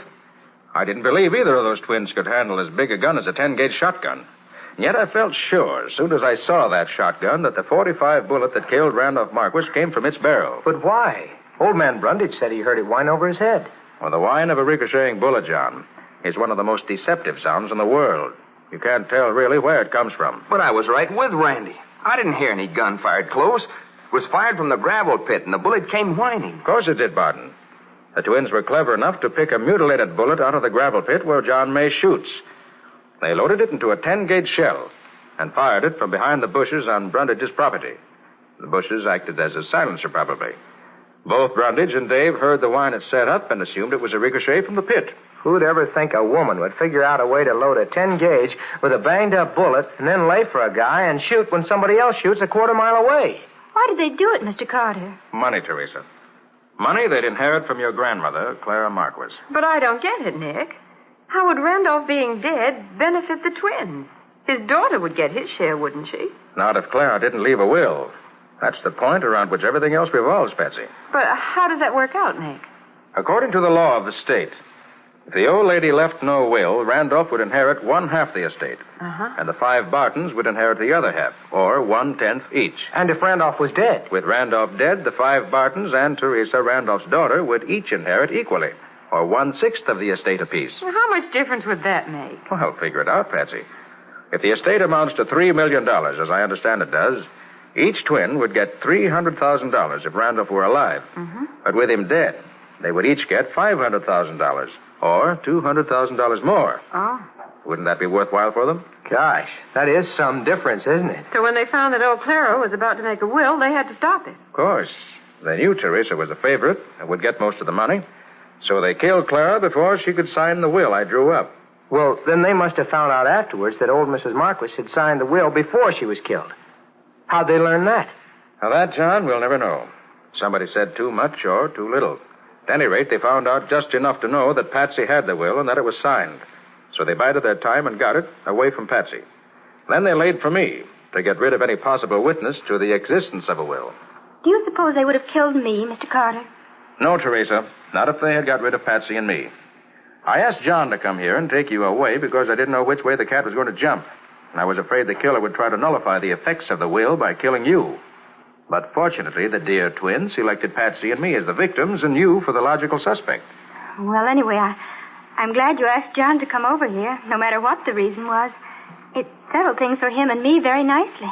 It's just the way I wanted it to be, Nick. Although I hadn't hoped to get it for a long time yet. Which proves that you never know where your blessings are coming from. Or something. Well, anyway, good luck to you both.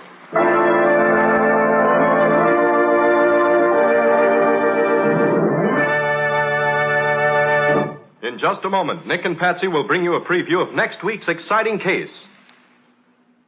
But first, here's a suggestion.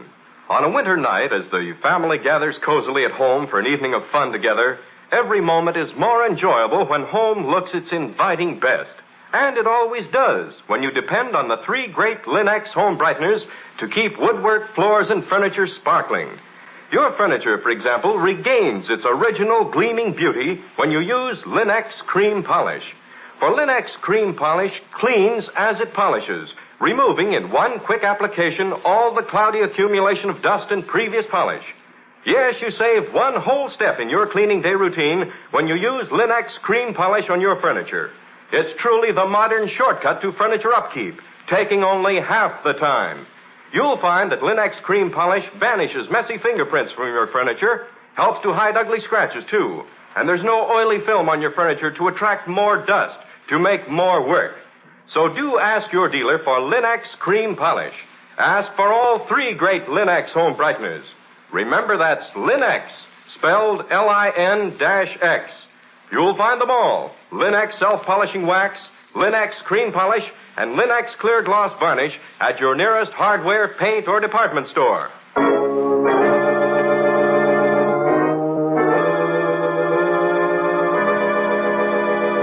And now let's hear from Nick Carter himself.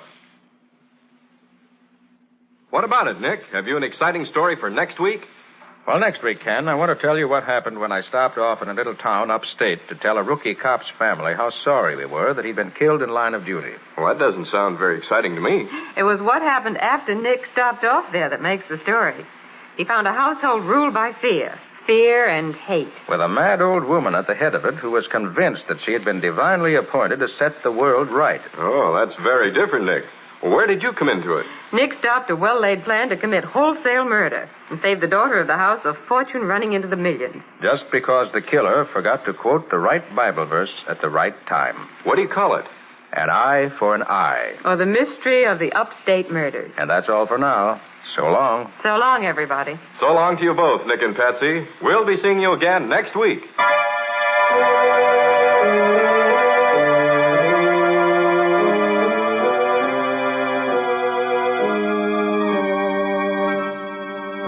Next week at this same time, listen to another curious experience of Nick Carter, Master Detective, entitled An Eye for an Eye.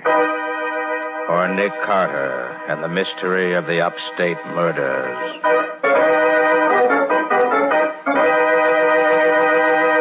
Nick Carter, Master Detective, is featured in Street and Smith magazines.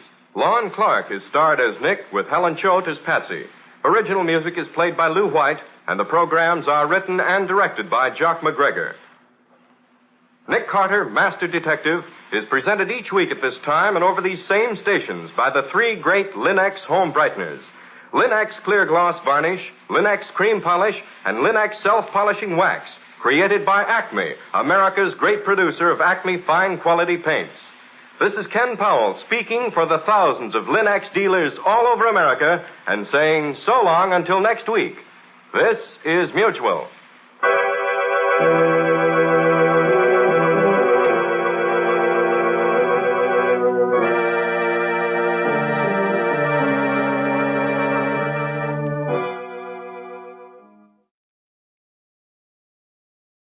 Lever Brothers Company, makers of Lifebuoy Health Soap, presents Big Town. Extra, hero all about the mask of evil. Tonight's Big Town story brought to you by Lifebuoy Health Soap, used in the homes of 40 million Americans. Extra,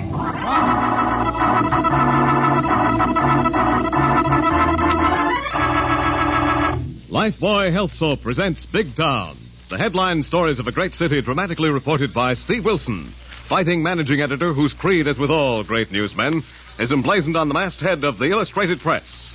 The power and the freedom of the press is a flaming sword, that it may be a faithful servant of all the people. Use it justly, hold it high, guard it well. Now, Big Town and Steve Wilson's strange and exciting story captioned The Mask of Evil. Evil has many shapes and many forms, and if you seek it, you may find it to your sorrow. And such is the case in tonight's story, which had its beginning and strange and terrifying ending in a supposedly haunted lighthouse, rented for atmosphere by a mystery writer and old friend of Steve Wilson by the name of Hannah Harper. Miss Hannah, close the door quick. Oh, for heaven's sakes, now what's the matter, Aggie? It's that terrible caretaker, Mr. Red Heron, and his son Elmer. That's what's the matter, Miss Hannah. Please close the door and lock it. Oh, stuff and fiddlesticks, Addie. They're just a couple of harmless local characters, and we're lucky to have them here to keep this musty old lighthouse warm while I finish my latest chilla-dilla. We'll never live till you finish it, Miss Hannah. Why not? Why not? Yes, and quit echoing me like a cracked phonograph record. Why not? Because. Because why? Oh, for heaven's sakes, you got me doing it again. Why? Because of things. What kind of things? Doings. What kind of doings? What kind of doings? Now, don't start that again, Aggie. What's frightening you? That Mr. Red Heron. What's he done? He's been giving me the fishy eye. Oh, stuff. He has only one eye, and he's probably giving you his version of a widower's wink. What else? What else? The noises. What kind of noises? What kind of noises? Oh, for heaven's sakes, yes. Strange noises. Under the house, rumbles, explosions like thunder. Oh, stuff. Herring explained all that. It's the rumble of the waves pounding into the sea caves under this old lighthouse. No, it isn't, Miss Hannah. Yes, it is, and I wish it wasn't. This is the most disappointing haunted house I've ever rented to get an atmosphere for my horror stories. You'll get more than atmosphere if we don't get out of here tonight. Oh, stuff and nonsense. There isn't a spook in the place. Even poor old Captain Diamond rests quietly in his grave. Not a clank or a groan out of him. Hasn't creaked a stair since we moved in, or even slammed a door. Oh, my stars. Oh, there. Stuff. It's the wind banging a shutter. No, it isn't. It's somebody trying to scare us away. Well, why should anyone want to scare us away? I don't know, Miss Hannah. But I wish your friend Mr. Steve Wilson was here to tell us to get out. Yes, I wish Steve was here. Something always happens when Steve Wilson is around. Please don't wish things like that, Miss Hannah. If we don't get out of this old lighthouse, we're all going to be murdered in our beds. No such thing. If I'm going to be murdered, I insist on a much more unusual setting. Murdered in bed. What would my mystery fans and my publisher think? I don't care what they think. And if you won't leave this awful place, I'm going to the village and telephone Mr. Wilson. Why? Why? To get us out of here. Oh, my stars. Oh, there. Listen. That's why we've got to get out of this place. Oh, good heavens. I'll bicycle to the village and phone Steve Wilson myself. And if he'll come out, maybe something will really happen in this forsaken place.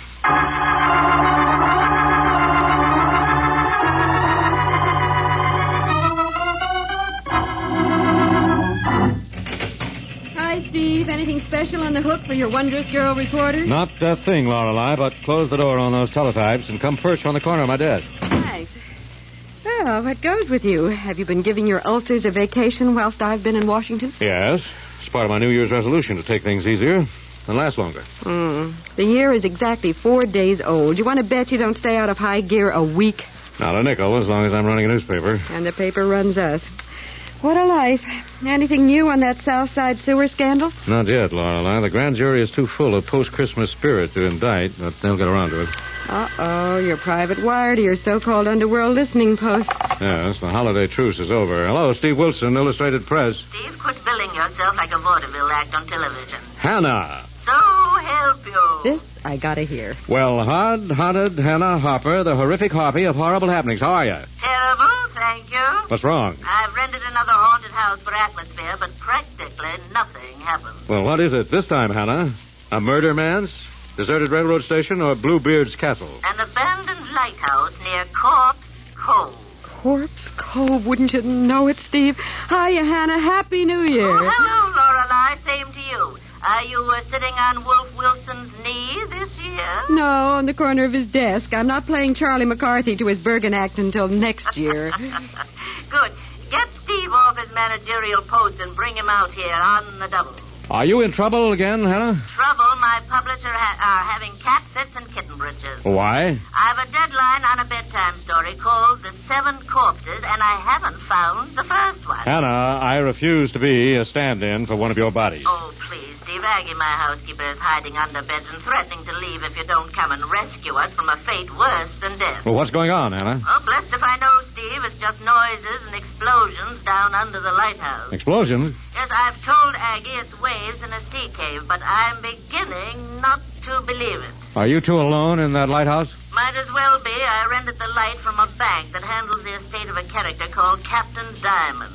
Captain Diamond? Yes, who retired here until they buried him under a huge slab of concrete right outside the front door. Well, anyone else there besides the captain's ghost? Yes, a local gnome called Red Herring. Red Herring? No. Yes, so help me. And his son Elmer, who is a cross between Paul Bunyan and his ox. And he claims he has a 7-foot rabbit that pulls a pony cart. Now, wait a minute, Hannah. Harvey was only a 6-foot rabbit. So Elmer never heard of Harvey. Well, have you seen this 7-foot apparition? No, and I don't want to, for heaven's sake, drive out, Steve. Bring the Lorelei and Harry the Hack and his trusty monkey wren. Are you serious, Hannah? I'm never serious, but I'm worried, Steve, and a little bit scared, so please come out here. Okay, Hannah. How do we get to the lighthouse? Drive to Corpse Cove. Corpse Cove? Yes, turn right and follow the cliff road, but warn Harry the Hack to be careful. Oh, why be careful, Hannah? Because part of the road has fallen into the sea.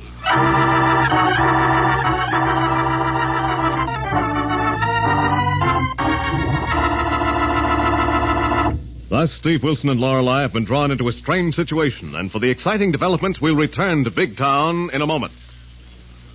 You know, I always thought the great thing about life, boy, was this. It made me feel wonderfully clean. Extra clean. But I never knew how right I was till the doctors actually proved it. Yes, it's true. After comparing the effects of daily baths with different soaps, these doctors made this amazing statement. Actually, you're cleaner, safer from BO when you bathe daily with Lifebuoy than when you bathe with any other leading soap. Here's the reason. Lifebuoy does more than just remove the grime and perspiration you can see. Lifebuoy is more effective than any other leading soap against the invisible dirt that can form a foothold for BO. Lifebuoy gets you even cleaner than the eye can see. After 820 scientific tests, these doctors say that Lifebuoy's purifying ingredient makes the difference. And this same purifying ingredient actually makes Lifebuoy milder, safe even for a baby's tender skin. So enjoy a refreshing Lifebuoy bath every day. You'll like Lifebuoy's creamy rich lather, its wonderful mildness. Get Lifebuoy right away.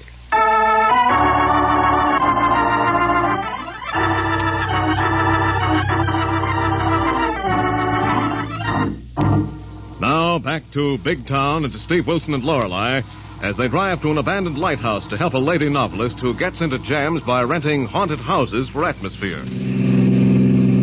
Say, boss, Miss Kilburn, speaking of atmosphere... speak of it, Harry. If you will observe out of the left window of the hack, you will see very little else besides atmosphere, except in seawater about 100 feet straight down. Yes, Harry. So watch for any more spots where the road has fallen into the sea. I'm watching. That last one came on me kind of sudden. Yeah, so does death. So take it easy or we won't live to get Hannah Harper and Aggie out of this jam. What kind of jam they got themselves into this time, boss? We're not sure. Neither is Hannah. Oh, there's the lighthouse, Harry. Stop here. Yikes, and how? The road ends. That's all there is. There ain't no more. Should I cut my lights? Well, no, wait, Harry. There's something coming out of the ground over there. Holy moly. It walks like a man, but it looks like a bear. Oh, that must be Elmer, the caretaker's son. Ooh, quote and misquote. Who takes care of the caretaker's son while the caretaker's son is taking care of us? Wait a minute. He's coming over to the car. I'll get out and talk to him. You want to borrow my knocker, boss? Hold it, Harry. Good evening. What do you want, mister? Does Miss Hannah Harper live here? She did. Where is she? I don't know. Are you Elmer Herring? Yeah, I'm Elmer Herring. Who are you? We're friends of Miss Harper and Miss Aggie. Then get them out of here. Why? 'Cause I don't like them women. Why not? 'Cause they don't believe I got a rabbit 7 feet tall. Oh?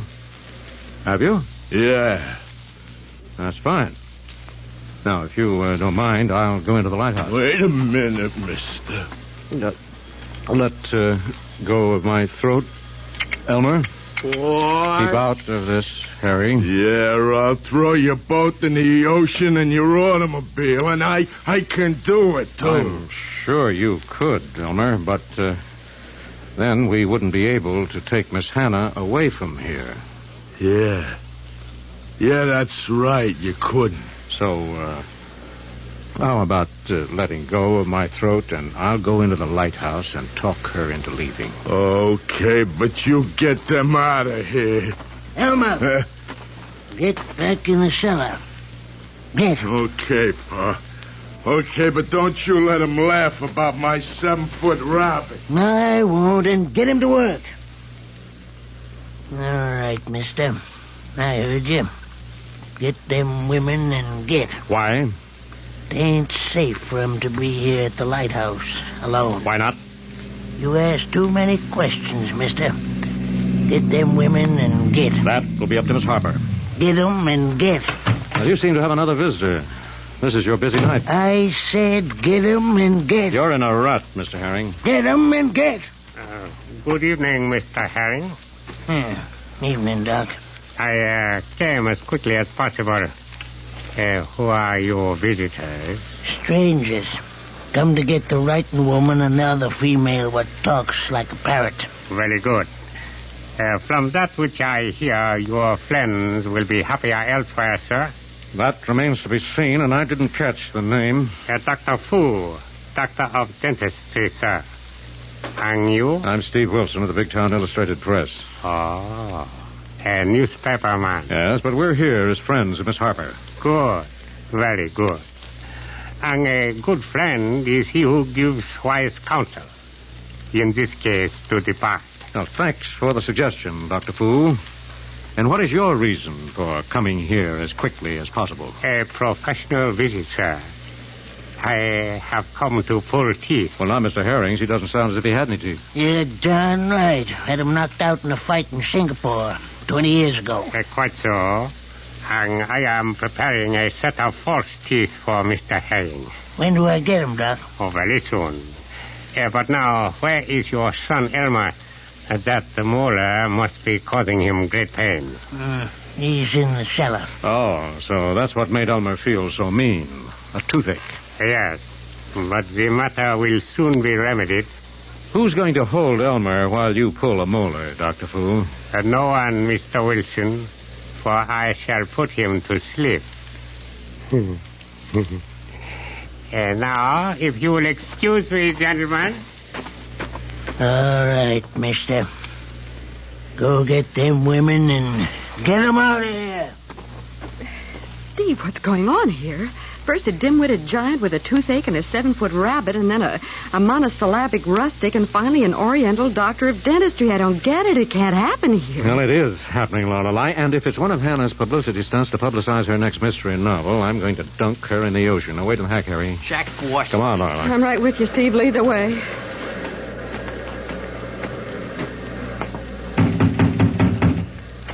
Oh, Steve Wilson. Oh, thank heavens you got here. Yes, I think so, Hannah. Well, for heaven's sakes, come on in, but don't wipe your feet on this concrete slab. Hello, Lorelei. Hello, Hannah. Why not? Oh, poor old Captain Diamond is buried under this slab. It wouldn't be respectful to wipe your feet on his grave, so come on in. I have a welcome mat inside. Well, it'll be the first welcome we've had. What do you mean, Steve? Now, all right, Hannah. Where did you hire these freak characters to put on that vaudeville act? Act? What act are you talking about? Elmer, Red Herring, Foo. Who's Foo? An oriental dentist here to pull Elmer's teeth. And our leg, if you ask me. Steve, Lorelei, I swear I haven't arranged anything. Oh, heavens. Miss Hannah! Oh, Mr. Wilson, Miss Kilburn. What is it, Aggie? Get us out of this awful place before we're all murdered in our beds.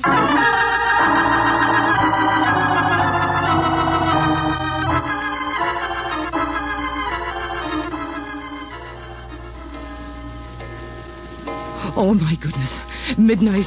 And I'm still telling you we'll all be murdered in our beds. We will. Stuff and fiddle faddlesticks, Aggie. Now that Steve is here, nothing will happen. Well, I thought you wanted me here at the lighthouse, so something would happen, Hannah. I've changed my mind. What do you suppose they're doing down in the cellar besides pulling Elmer's teeth, Steve? Well, I don't think Dr. Fu came here to pull Elmer's teeth, For Lorelei. heaven's sakes, what else, Steve? I don't know, Hannah, but you've convinced me this isn't a publicity stunt on your part, and they're all anxious to get you and Aggie out of here. But then I wonder why. That's what I mean to find out. How, Steve? I want all of you to go to bed and turn out the lights. We'll be murdered in our beds. We will. Stuff, Aggie. They'll have to find you under the bed to murder you. What are you going to do, Steve? Wait a while and then scout the basement to see what's causing those muffled explosions. There, Miss Hannah.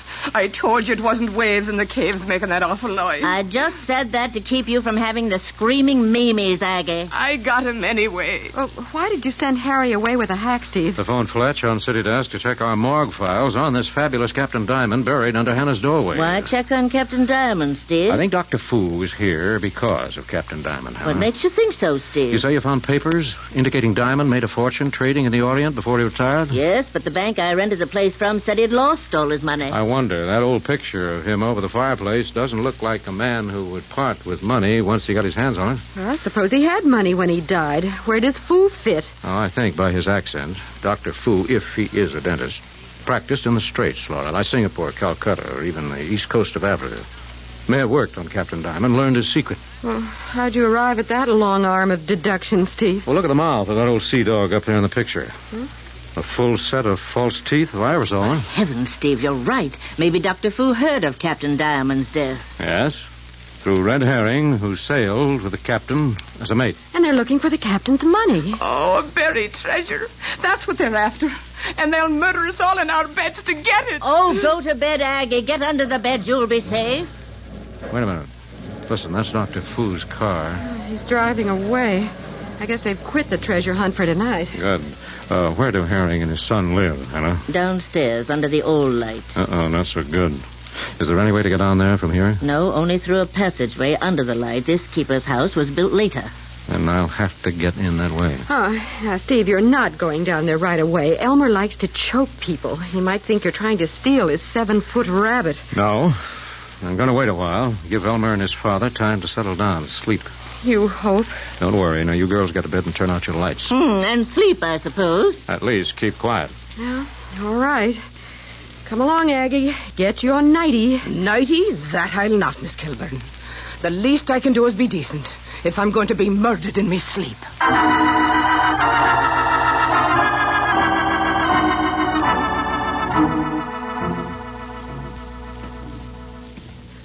Oh, doggone Steve Wilson. La. Steve, you have to scare a gal green? Why didn't you stay up in the house? Oh, no. If there's something to this treasure idea, there's a story in it. And I'm a reporter, and whither you go, ergo, I go. All right. But keep quiet and keep back. Are you going in the cellar now? No, Dr. Fu left his car down the road and walked back. He's in there. In there? Doing what? Well, I've been digging and loading something on a cart, Laura. The one Elmer's 7-foot rabbit pulled? Well, at this stage of the game, I'll even buy that.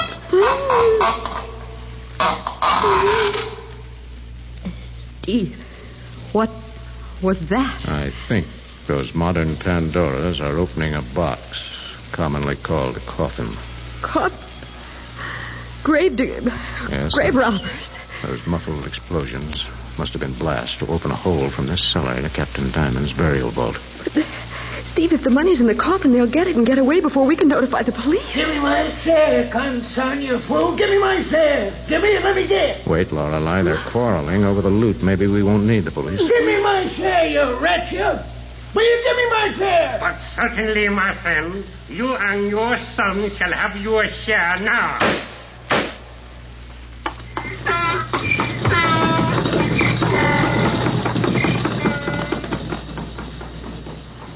Steve, did you see what I saw run past it? Yes, but that will keep, Lorelei. Be careful, be quiet. We're dealing with a killer. Quite so. Dr. Fu. Yes, miss.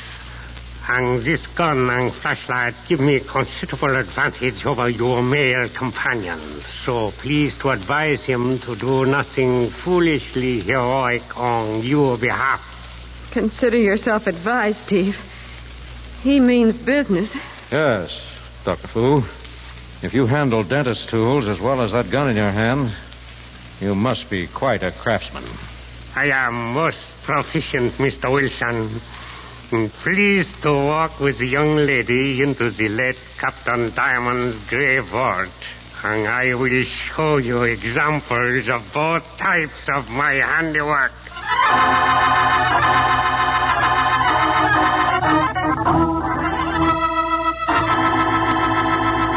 Thus, Steve and Lorelei are caught in a really deadly situation.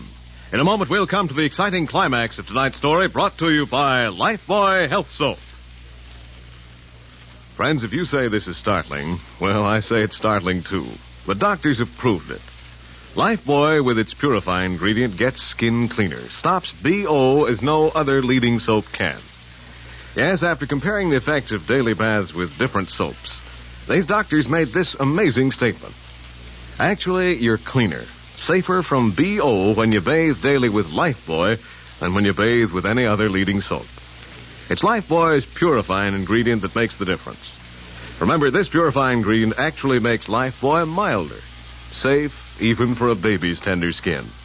So ask for Lifebuoy and enjoy that Lifebuoy bath every day.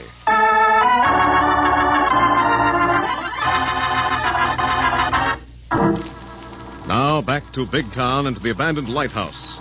The weird situation in which Steve Wilson faces a murderous Oriental dentist. In tonight's story of The Mask of Evil. Please to begin work, Mr. Wilson. Hadn't you better wait for our driver, Harry the Hack, to return before you force me to seal ourselves up in Captain Diamond's grave vault? No, Mr. Wilson. Your hack driver I will dispose of with this gun when he returns and deliver his hack and his body over the cliff into the sea. Oh, I knew it, Miss Hannah. I told you we'd be murdered if we stayed in this haunted old lighthouse. Quiet, Aggie. You were wrong about being murdered in bed. Maybe you'll be wrong about being murdered at all. We hope. Well, you're should have stayed in bed, Hannah. Aggie? The ladies will please to be quiet while Mr. Wilson begins with this special cement I have prepared. What is so special about this cement, Dr. Fu? To ordinary cement, I have added a special fast-hardening ingredient used in the dental profession, which in a few minutes will make the opening you are about to close like solid rock. I see. So you won't have to wait so long to be sure the passageway is sealed up so tight we can't dig our way out with this trowel. Quite. So please to start before mortar begins to harden. Very well. You better back up or you'll be sealed in with us. I shall make certain that does not happen, Mr. Wilson. Seal up the space between us quickly. All right. Incidentally, what were you after in the coffin of the late Captain Diamond? Diamond. Diamond? Yes, a fortune in diamond. Where were they hidden? In the good captain's false teeth, Mr. Wilson. In his false teeth? Very ingenious, Dr. Fu. Your idea or the captain's? The captain's. He had me seal them in a set of molars in Zanzibar many years ago. And you had to wait until he died to get them back? Yes, Mr. Wilson. And murder Mr. Herring and his son? Yes, Mr. Wilson. Please to continue and finish before cement hardens, or I shall be compelled to shoot.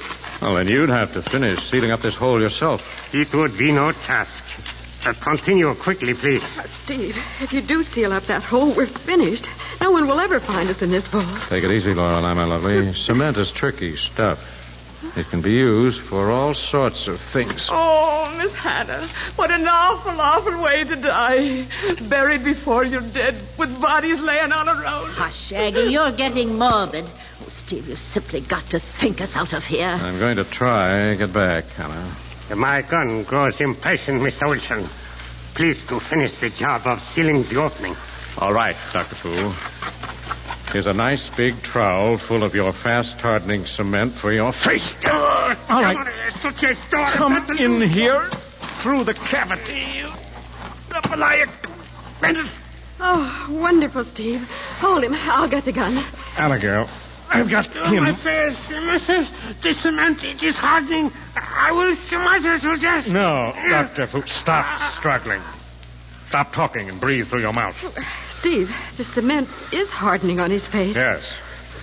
And it'll make a perfect mask of evil for the rogues gallery at police headquarters. Hey, boss, Miss Kilbane, boss. In here, Harry.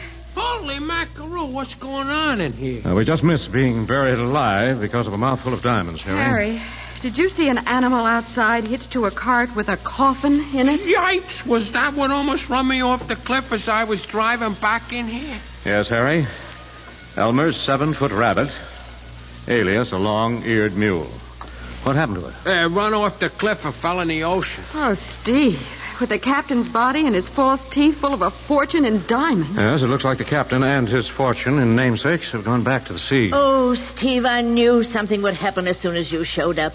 Now I have enough material for my horror book. No, you haven't, Hannah. Your publisher wouldn't swallow this story. Why not? Because in these queer days and times, fiction can't be as strange as fact.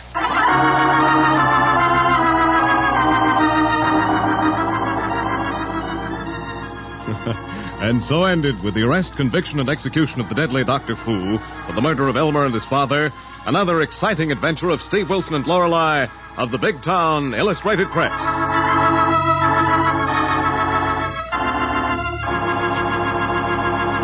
Now, before telling you of next week's Big Town story, friends, have you tried Lifebuoy Health Soap in the big new bath size? Bath size Lifebuoy is generous, luxurious. Gives you mountains of mild, refreshing lather, oceans of bath time enjoyment. Remember, Lifebuoy in your daily bath gets skin cleaner. Stops BO as no other leading soap can. Get new bath size Lifebuoy.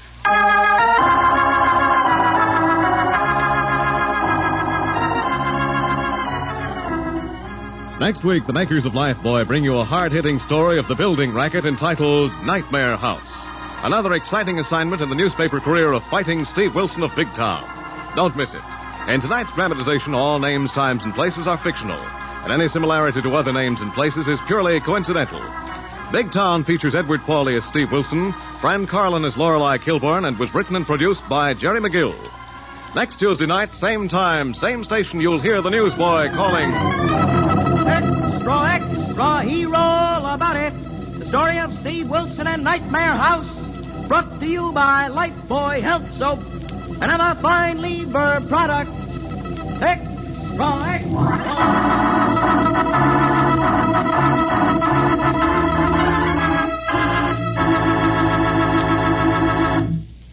New Rinso with sodium puts sunshine on your wash. Yes, rain or shine, new Rinso gives your wash an amazing new brilliance. You can dry your wash anywhere, and white clothes will turn out not just whiter, but whiter than new, and washable colors even brighter than brand new. It's because new Rinso contains the scientific sunlight ingredient, sodium. New Rinso is so safe for clothes, so kind to hands. Today, more women use Rinso than any other wash day soap in the world. Only new Rinso contains sodium. Be sure to be with us next Tuesday at the same time when Lever Brothers Company will again present Big Town. This is your narrator, Hugh James, bidding you good night.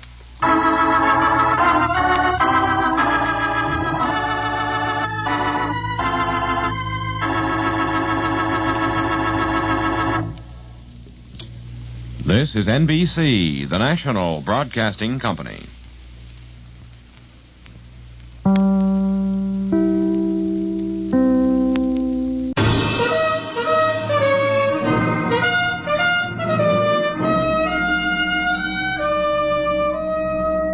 Bold Venture.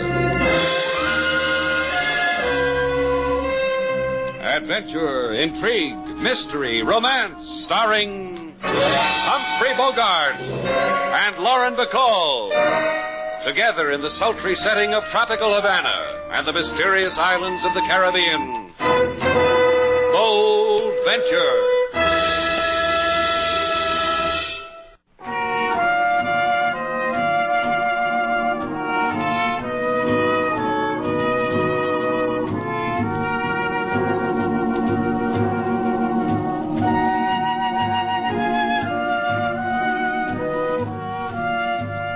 Once again, the magic names of Humphrey Bogart and Lauren Bacall bring you Bold Venture and a tale of mystery and intrigue.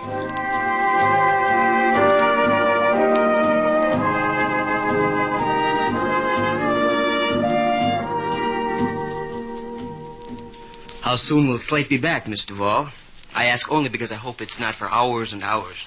Not so close, Frankie. I might fog your glasses. I'll chance it. Ever kiss a boy with tortoise shells? You're probing, Professor. Now, let me think. Yes, I did once. Exciting? Well, I was 5 and he was 6. He asked me up to his treehouse to admire his collection of steelies and glassies. I'll never forget. I had to hobble home on one roller skate. Why? The kid was a cad. You're cute. Cute as a bug at a rug. Oh, Frankie. Next you'll be telling me I'm the bee's knees. You want it subtle, huh? Okay. I'll tell you in words they write in poems.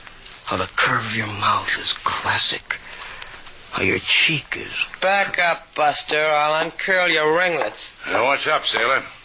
Boy trying to sell you a magazine subscription? Slate. Slate Shannon. You remember me? You heard, sailor. She said it real clear. She said back.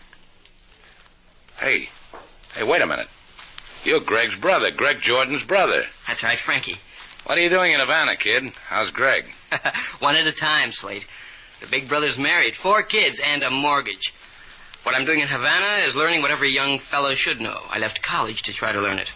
Want to take me around the museums and teach me? Sure, kid. I'll show you a Havana they never dreamed of in the geography books. And, we'll take Miss Duvall, too, huh? Please. That way it'll be coeducational.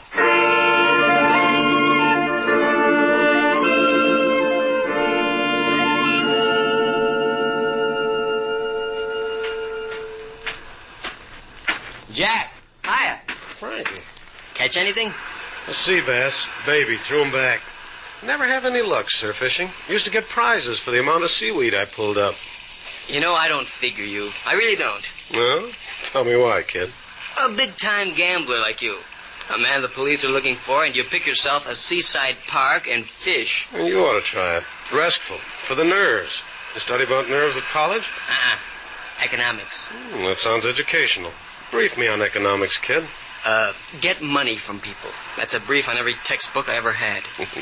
Good books. Sound. You got the makings, kid. I like the way you operated on the boat. I'll tell you the truth. I never saw a better second card stud dealer in my life. Where'd you learn? My brother. He did it for the oohs and ahs in the parlor. That's one way. Did you see your brother's friend, Shannon? Sure. Tonight we're going to have a party. Laughs and tickles and rumbas. Wait a minute. No, I thought I had a bite. What I was going to say, kid, don't have too good a time. Shannon's got to get us out of Havana. He will. Because if we ever step foot on that liner again, we'll take the rest of the cruise in whatever they use for a brig. I said Shannon will get us out. Sure you did.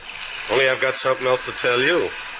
Remember the guy on the boat who always wore double-breasted tweeds? The man who dropped maybe $200 in draw poker in Stateroom 20? I don't remember his name, but he played a fair hand at draw, lost his dough, and then hung around and watched. That him? Mm-hmm. He's a detective, kid. He's tailing me. I shook him someplace on Malecon Drive. How do you know he's a detective? Because I had to hit him before I shook him. He showed me a card, told me the vacationers were squawking about a couple of Sharpies. You and me. Told me how much we cheated them out of. Said, please come along. So now you know why it's important. I told you. Shannon's a sucker. He'll get us out of Havana.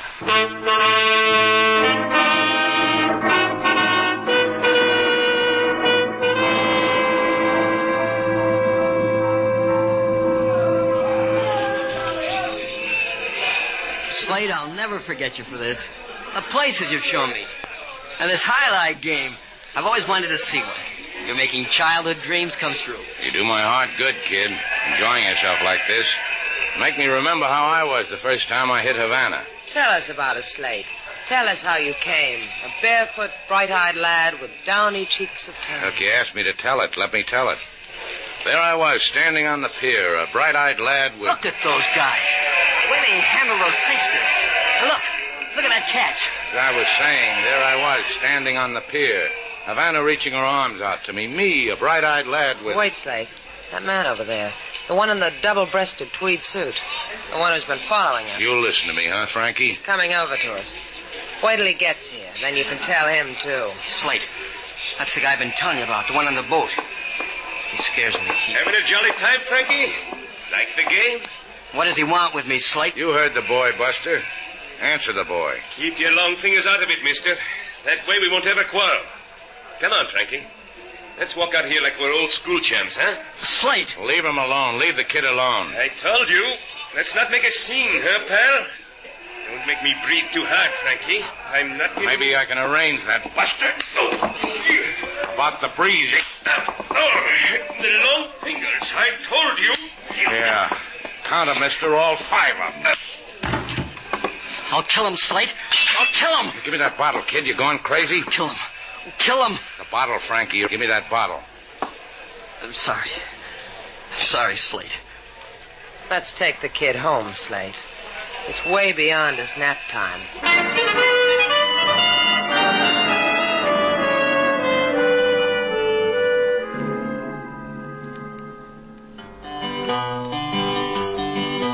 A boy he study in university, plenty IQs and educated he. He wink an eye in Miss Sailor's direction, say, hip hooray, you're a yummy confection. Miss Sailor, she put Frankie in place. She kick his ankle, sneer in his face. And all the while Mr. Slate has jollies. Blame it on wild oat type follies. That's the way me and my guitar observe it, Mr. Slate. Well, both of you got good eyes. I still don't understand what you got against Frank, Sailor. Did you see the way he broke that bottle? He was going to stab that man. Oh, I doubt it. Kid saw the routine in the movies once. He figures it's the thing to do in Havana. Look, you can't blame him for nuzzling up to you. Let's face it, you're a nuzzable girl. Choosy, too. I select my own nuzzlers. Mr. Slate, may I say a word? Go ahead, King. I have seen many men as I walk through the world. Oh, here we go. Men of high breeding and low. The looks they gave could wither the soul. Men who drew shadows about their shoulders. What don't you like about Frank Jordan? He's a stinker. A big one. Now, look, he's the brother of a friend of mine. That makes him a responsibility. I'm going to take care of Frank Jordan while he's in Havana. What's he in Havana for? Well, what are you in Havana for? Go stick your head in a hose. Slate Shannon speaking. Slate, come down here right away. Please, you've got to. What's the matter, Frank? Hurry, there's not a lot of time. Why isn't there a lot of time? What's happening? I'm afraid, Slate. Please, at the Hotel Suarez on the Prado. Hurry. Hello? Hello, Frank? Hey, hello. What were you saying, Sailor? Miss Sailor went out, Mr. Slate, with a huff. Well, if she and the huff come back and ask for me, tell them don't ask.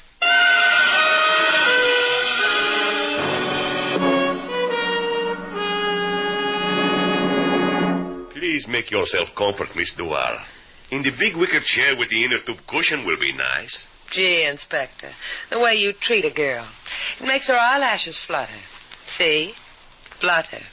Now the left one.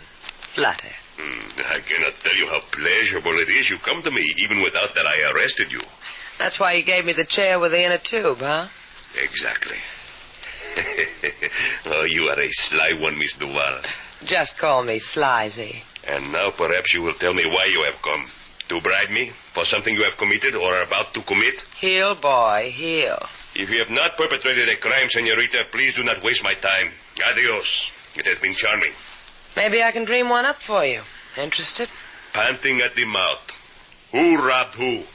Who killed who? Who mayhemed who? I don't know yet, but I have a feeling it's coming. From a kid by the name of Frank Jordan, brother of an old pal of Slate's. You suspect this Frank Jordan of dire deeds? Worse than that. I hate him. A woman's hate is meaningless, senorita, till the man she hates does something to her. I see no bruises on you. He got into Havana last night, off the SS Regina. Slate had to work a man over for him. I want you to find out why. I'll flutter again for you, anytime you ask. You have twisted my elbow, senorita. I will look into this Frank Jordan for you. Thanks, LaSalle. I say it from the heart. Thanks.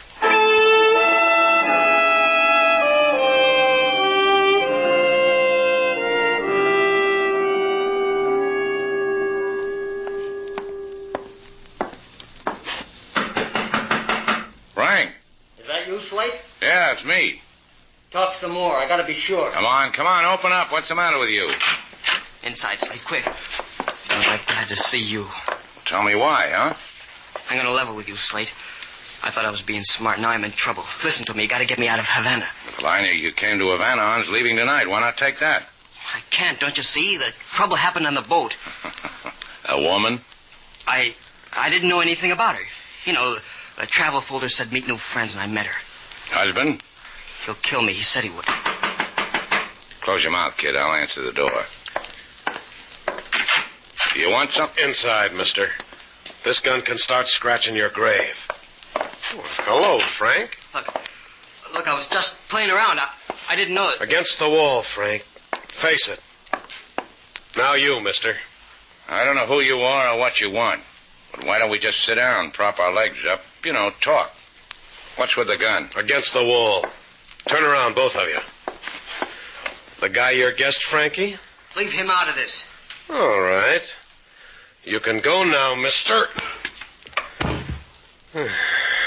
When things get tough, we can do this to packed houses, Frankie. A boy never stops learning, Jack. And you know what? What? I was starting to worry. I was thinking Shannon wasn't believing me. Now he does. He'll take good care of me. I'll be real grateful.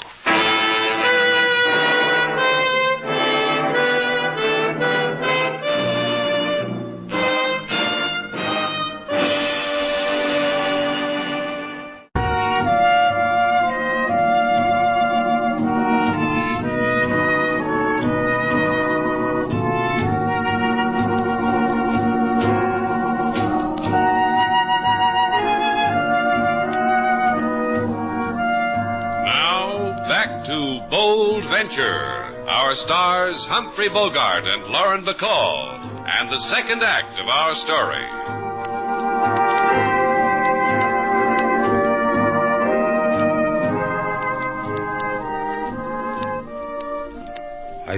tell you, senor, you must get up this instant. Get up from the floor and take out of here, you. Come, senor, I will show you what I do in such instances. Do you understand what I am telling you? Up. Hey, cut it out, will you? Very good. You have responded well. What happened? Who are you? Jimenez. Who else would I be? Okay. Hey, where's Frank Jordan? He who rented this room? Out. There was another man here with him. Grande, a big man. They left together. Together, huh?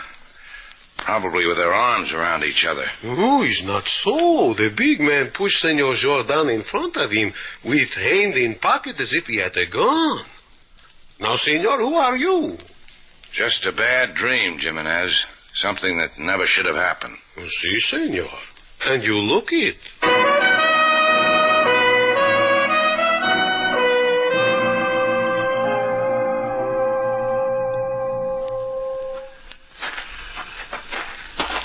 Look what your friendship for Frankie got you, Slate. Lumps on the cranium. One lump.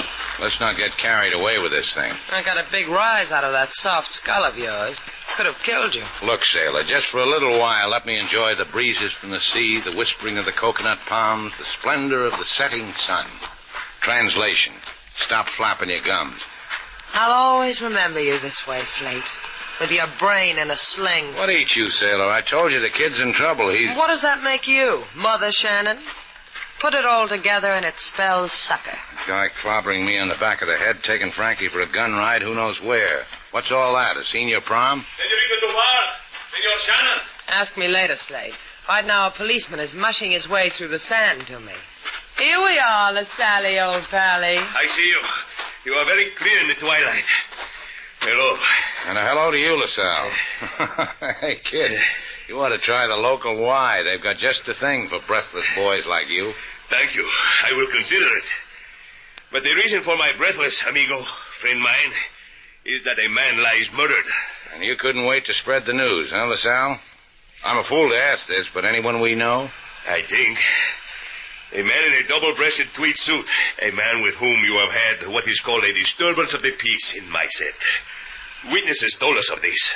You were right, Slate. You were a fool to ask. Take the jackpot. Now, look, Inspector mine, that was just a friendly little round of fisticuffs. You know, the manly art. Comes a time in every fellow's life. No, it is not you of whom we have suspicion this time, Shannon, but of a buddy pal, Frank Jordan. This is the name the anonymous man, the unidentified man of the tweed suit, whispered before he died. Frank Jordan. You see, Slate, I told you. Please, Miss Duval, let us go to my business and talk of Shannon's friend, Frank Jordan. Huh? My arm?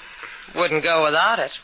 See what happens when fellows agree with me, Slate? They give me their right arm.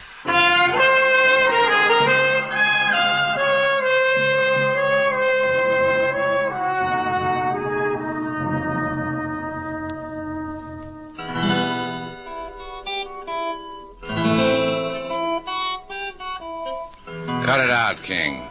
Why is it all of a sudden my music does not agree with you, Mr. Slate? I'm trying to think. About Frank Jordan? What happened to him? Why did a gunsel beat me around the head and not Frank? Where did he take Frank? And why did he take him? A man who beats a man about the head with a gun may also reverse the gun, Mr. Shannon. It takes less energy to pull a trigger. Perhaps this is what was done to... No, it wasn't. Hiya, Frank. I got away from him. He was going to kill me, but I tricked him. You did, huh? How? While he wasn't looking, I hit him. I hit him hard. Knocked him out. You know what I think, kid? I think you don't have the strength to hit a man and tilt his head. I hit him with an andiron. Now you come back to me because you want to get out of Havana. That's why I brought my bag. Don't tell me you're going to change your mind. Look, I can't get on that liner. Tonight, when it's dark, I'll run you over to Key West. Come on, Frank, let's hide you away from all that trouble.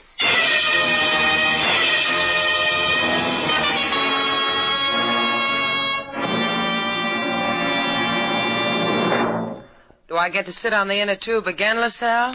It is comforting, is it not, senorita? But I think you will not care to. I think what I have to tell you of this Jordan will make you stand on end. Not bad, huh? this matter of Frank Jordan. He had an admirable record in his college until he played hooky. Hooky? Your pardon. During his sabbatical of this hooky, he was seen to consort with the notorious gamblers. The police of many states saw him so consorting. It made them to rub their chins and say, They said that, huh? Just like that. And when they found him always in the shadow of an infamous ship's gambler, a Jack Cronin, a cheat, a known criminal, they said, And that makes Frankie, boy. A man we want for murder. Tell Shannon that, Senorita Duval. Tell Shannon if he does not give us this murder suspect, we will hold Shannon for accessory. It'll break his heart, so I'll tell him.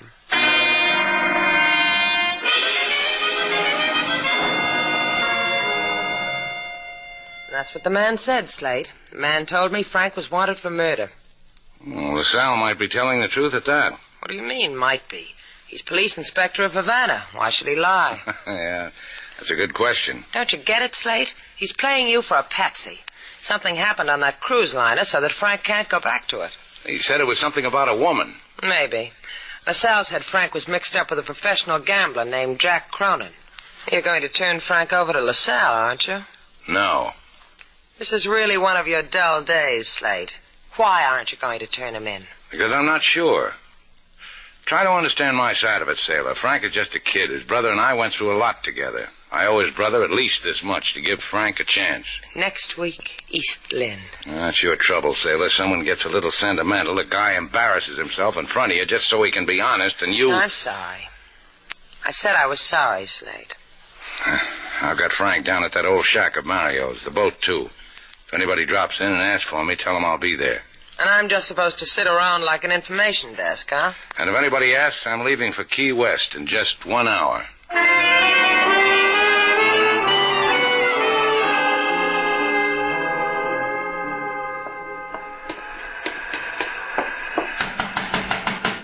Open up, Frank. It's me, Slate Shannon. Boy, I was worried you weren't coming. How do you feel, Frank? Anxious. When are we getting out of here? When it gets real dark, there's not much moon tonight. We'll make it to Key West easy. What have you been doing with yourself all this time? Cards and playing solitaire. You play poker? Not much. You want to play? Just you and me? Two-handed? Showdown. Just to pass the time away. What do we play for? Matchsticks, marks, and a piece of paper, that's all. Sure, I'd like it. All right, let's sit down. Is your suitcase on the chair? Give it to me. Sorry. Just edgy here. I'll take it. Sure. Here, let's sit. Here, use these cards. I picked them up at my hotel. What's the matter with these cards I've been using? Nothing. Same design, same cards. Let's just use my cards, huh? Sure. I'll get these out of the way here. All right. Want to cut for deal? Yeah. 6 of clubs. Ace, my deal. Deal away. Queen for you. 9 for me. 10 for you. Ace for me. 4 for you.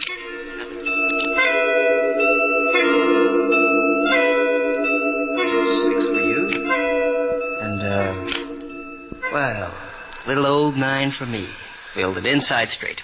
Well, that about does it, Frank. I'm clean out of matchsticks.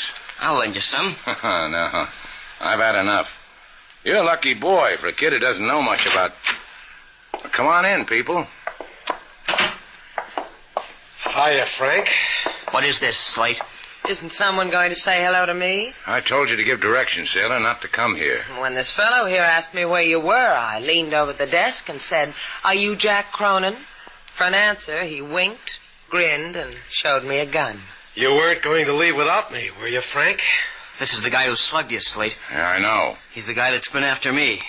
One that wants to get me. Tell me something, Cronin.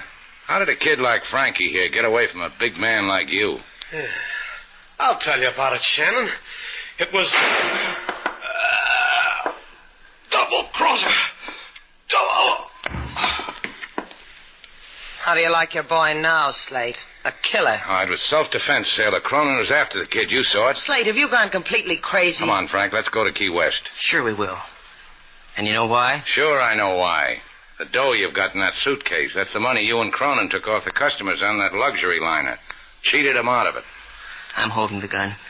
I'm confessing. You're a bright kid, Frankie. That dead man in the tweed suit, you killed him, too? I didn't mind. He was a company cop. And what's a company cop to a bloody boy like you? Thanks, Dal. I want to tell you something, Frank. I wasn't really sure about you. You want to know when I found out? I know. When you pulled that crummy trick of handing me a deck of cards without aces. But aces suddenly turned up, didn't they, Slate? And 9 times out of 10 in my hand. Sure. The ones you palmed from the solitaire deck you were playing with. You had to cheat even though you were playing for matchsticks. It's dark enough now, Slate. Take me to Key West. Yeah, I'll take you. Kill the light sailor. I'll find you in the dark, Slate. You found me.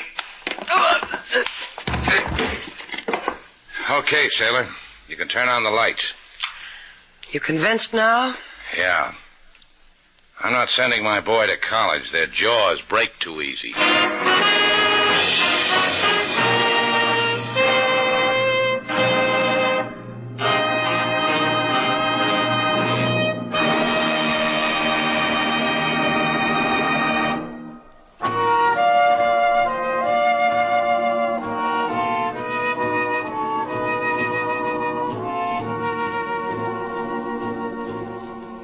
Hey, sailor.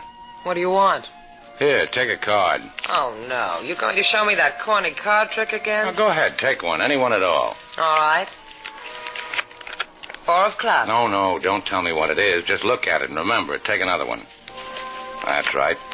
Now put it back in the deck. That's right. Now, I'll shuffle them. Now, watch this. I can hardly wait. Now, this will astound you. Slate. Huh? I forgot what my card was. What is it with you? A guy learns a few card tricks, he likes to show them off. I know a trick. See? Nothing up my sleeves, no strings, no rubber bands, hands behind my back. So? So close your eyes. Astound you? That's the trick? Last girl who did that held her hands behind my back. Come here. That's the way the trick goes.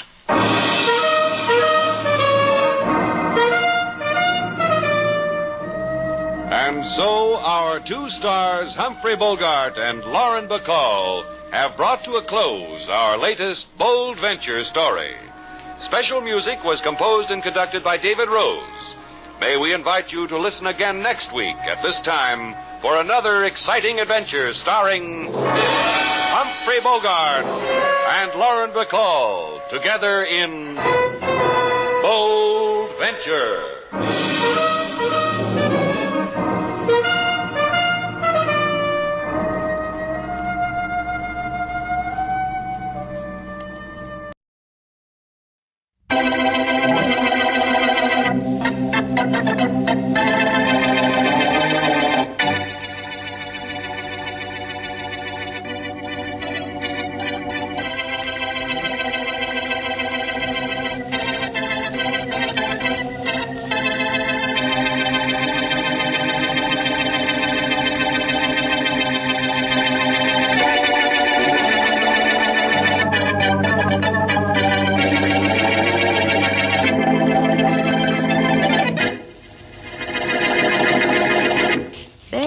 Fur coat I was telling you about, Harry.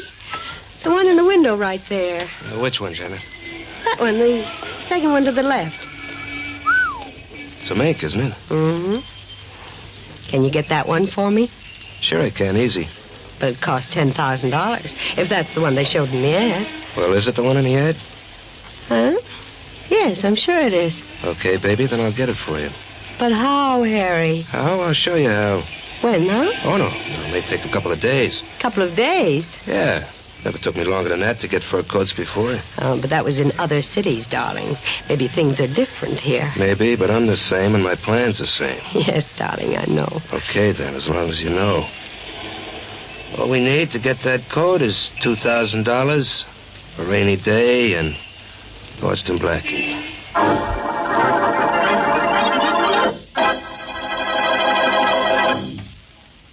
And now on to Dick Calmer as Boston Blackie. Enemy to those who make him an enemy, Friend to those who have no friend.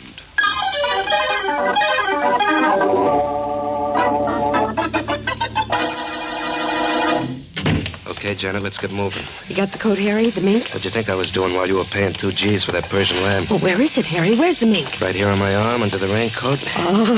Hey, I'm getting soaked. Yeah. Taxi! Hey, taxi! Taxi! Oh, that's good. Yeah, come on, Janet. Yeah. Oh, we're in luck all day today. Got a cab at the first try. Come on, Kitty. Oh, it's good to get out of the rain. Yeah, you ain't kidding. Here's all Weston Hotel, driver. Okay. We'll go to my place for a while till we dry out, Janet. Anything you say, darling. Oh, Harry, you're so wonderful.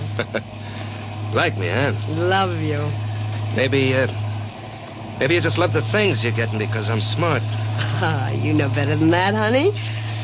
Doesn't it feel snug with me next to you? Yeah, it feels great.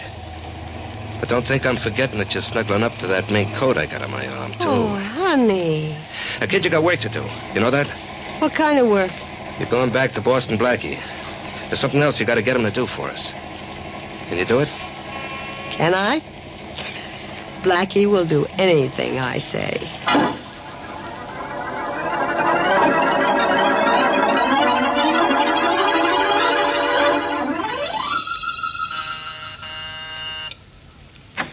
Hello, Blackie. Oh, hello, Janet. Come in. Thanks. Did you get the code? Yes, I did. You obviously didn't have any trouble. Oh, none at all, thanks to you. Don't thank me for anything. I was glad to do it for you. Oh, but I want to thank you just the same, Blackie. After all, I couldn't have gotten it without your help. Well, you can have my help any time you want it, Janet. Say, that's a pretty coat you're wearing. Is that the one? It's one of them. The other's mink, and it's beautiful. And, Blackie, you're wonderful. I can't thank you enough. Don't look now, but you just thanked me very nicely. You're sweet. Wonderful and sweet. Say, I'm quite a guy. I should say you are. Blackie, I'd like to bring the mink to you. Would you keep it for me, please?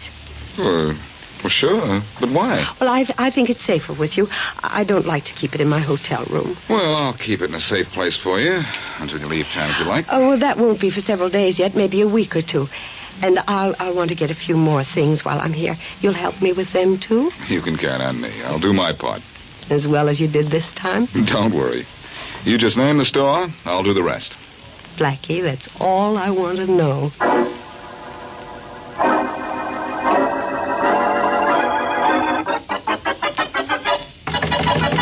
Open up, Miss Presley. Open up. Who is it? Faraday. Inspector Faraday.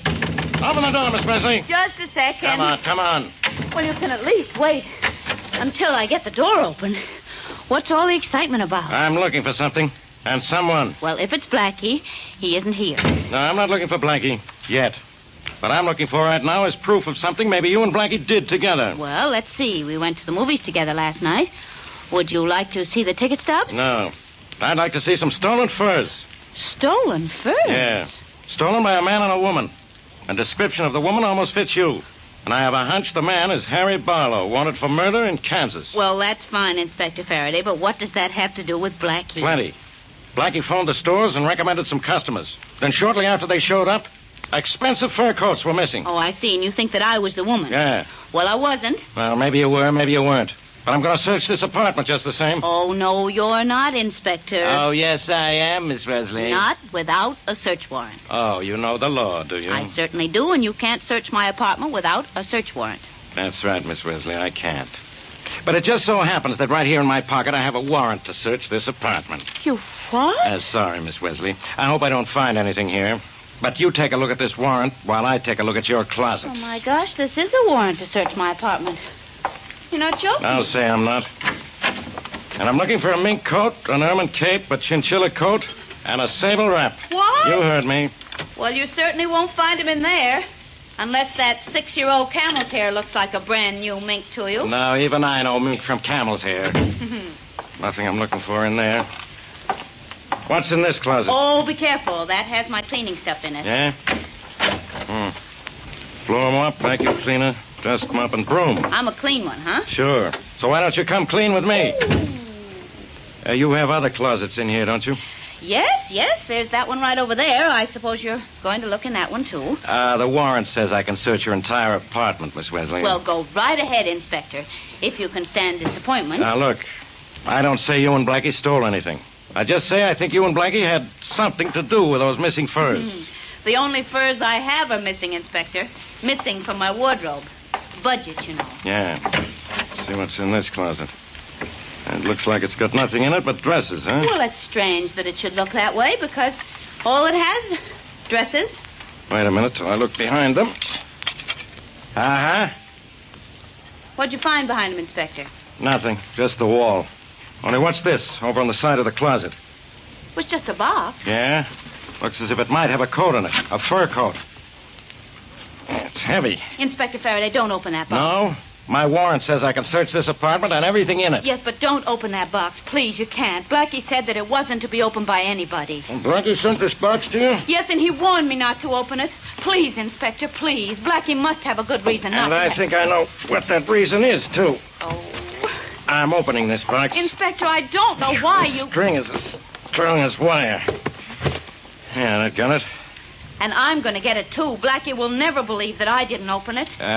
If it has what I'm looking for in it, I'll tell Blackie who opened it. Oh, golly. Well, let's open it. Miss Wesley. Yes? Want to come and have a peek?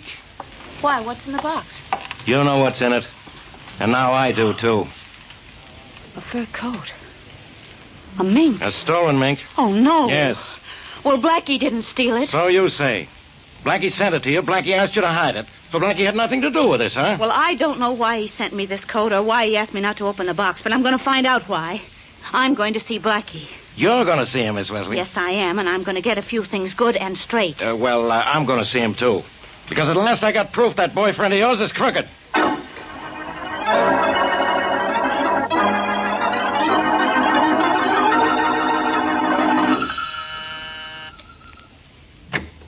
Hello, Blackie. Oh, Janet, come on in. You're alone? Uh-huh. How'd everything go at the store this afternoon? Not a single hitch. Look at the coat I got at Baxter's. Like it? Expensive? I got two. This one's the cheaper one. Everything worked out all right then, huh? Perfectly. I'm glad to hear it. Tell me something, Janet. Did you... Uh-oh. We're not alone anymore. Oh, dear. Come in. Hello, Blackie. Goodbye, Faraday. Don't you say hello or goodbye to me, Boston Blackie. What? Oh, Mary, I didn't expect you. Mary, this is... Never mind who that is, Blackie, I know. She's the girl you sent to those stores to steal fur coats for you. What? And the nerve of you hiding them in my apartment. You opened that box, Mary. No, she didn't. I did. And I know this girl is working with you. She's wearing the fur coat she got at Baxter's this afternoon. Blackie, you'd better do something about this. I'll say he better, Miss whatever your name is. He had some explaining to do. He can explain everything to me. Down at headquarters. Come on, lady. You're going with him. No, Blackie. she isn't, Faraday. You're not taking us anywhere. No. You didn't know you sent that coat to Miss Wesley's? No, I admit it, and I admit I told her not to open the box, too. Oh, why, Blackie? Why did you do let's that? not worry about why, Miss Wesley. He admits everything. And I think you'll admit this is a gun in my hand, too, Faraday. Blackie, put that gun away. Not till I put you away, Faraday, in this closet. Blackie, please don't. Quiet, What are Mary. you doing, I know what I'm Blackie? doing. Get in this closet, Faraday. All right, but Blackie, so help me. I'll take care of you. Blackie, you shouldn't have done that. It's all right, Janet. Don't let Faraday bother you. Blackie, what is this all about? You have nothing to worry about, Mary. Oh, I haven't. I suppose this is all very funny. No, it's not funny at all. I have Faraday locked in that closet. Now you get into this one. Sorry, Mary. Sorry, but you're going to be left in the dark. Blackie! Blackie, what are you doing? Locking you in a closet, too. Can't you tell? Blackie, what'll we do now? Blackie! Janet? Huh? Blackie, please! Those two are behind locked doors now. Yes? But we're not. We're getting out of here.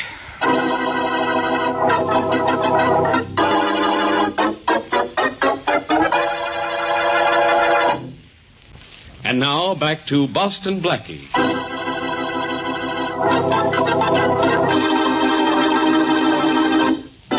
Janet Corning and a man named Harry Barlow, wanted for a Kansas murder, are stealing furs and apparently getting assistance in their work from Boston Blackie. Inspector Faraday is convinced that Blackie is working with the thieves when he finds a stolen fur coat hidden away in Mary Wesley's apartment. When confronted with this evidence, Blackie locks both Faraday and Mary in a closet and escapes with Janet. As we return to our story, Blackie and Janet are in Blackie's car driving down a street in a remote part of town. All right, Janet. Tell me what this is all about. Oh, Blackie, I'm awfully glad you asked that. I've been almost crazy trying to tell someone. But I've been afraid. And you're not afraid to tell me? No, because you can help me. Somebody better help me. I'm kind of trying to help you. I'm really messed up. Well, you'll get out of it, Blackie. You always do. But what about me? What about you? Well, you know who I am, don't you? Of course I know who you are. Niece of my best friend, Charlie Kingston. That's why I went to the trouble of locking Inspector Faraday in a closet. And that girl, why did you lock her in a closet, too? So Faraday wouldn't know that she's in on this. Now, come on, tell me, what kind of a jam are you in? Well, Blackie, I'm working with a man named Harry Barlow. Not because I want to, but because he tricked me into it. Mm-hmm. And Barlow is making you do what? Steal furs with him. How? Oh, it's all very simple. I go in and ask to look at furs, then while I buy a cheap one, Harry steals an expensive one I've looked at but didn't buy. Blackie, he made me get you to recommend us so that the stores wouldn't hesitate to show us their best stuff. Oh, so that's the racket. Okay. Can I get in touch with this fellow Barlow? I'll give you his address. In fact, if you want to go and see him and walk in on him by surprise, I have the key to his room right here in my bag. No, never mind about that. Just give me his address. Where does he live? At 507 Lane Street. 507 Lane Street, huh? Yes. I think I'll go up and have a little talk with that guy. But, Blackie, please be careful. He's dangerous. So am I sometimes, and this is one of those times. But he is. Really, he is. You're taking an awful risk, and you shouldn't do it. Not for me. I'm not doing it for you alone, beautiful. I'm doing it for myself, too. Furs are supposed to keep people warm. I can believe that. The wounds you and Harry stole certainly have made it hot for me.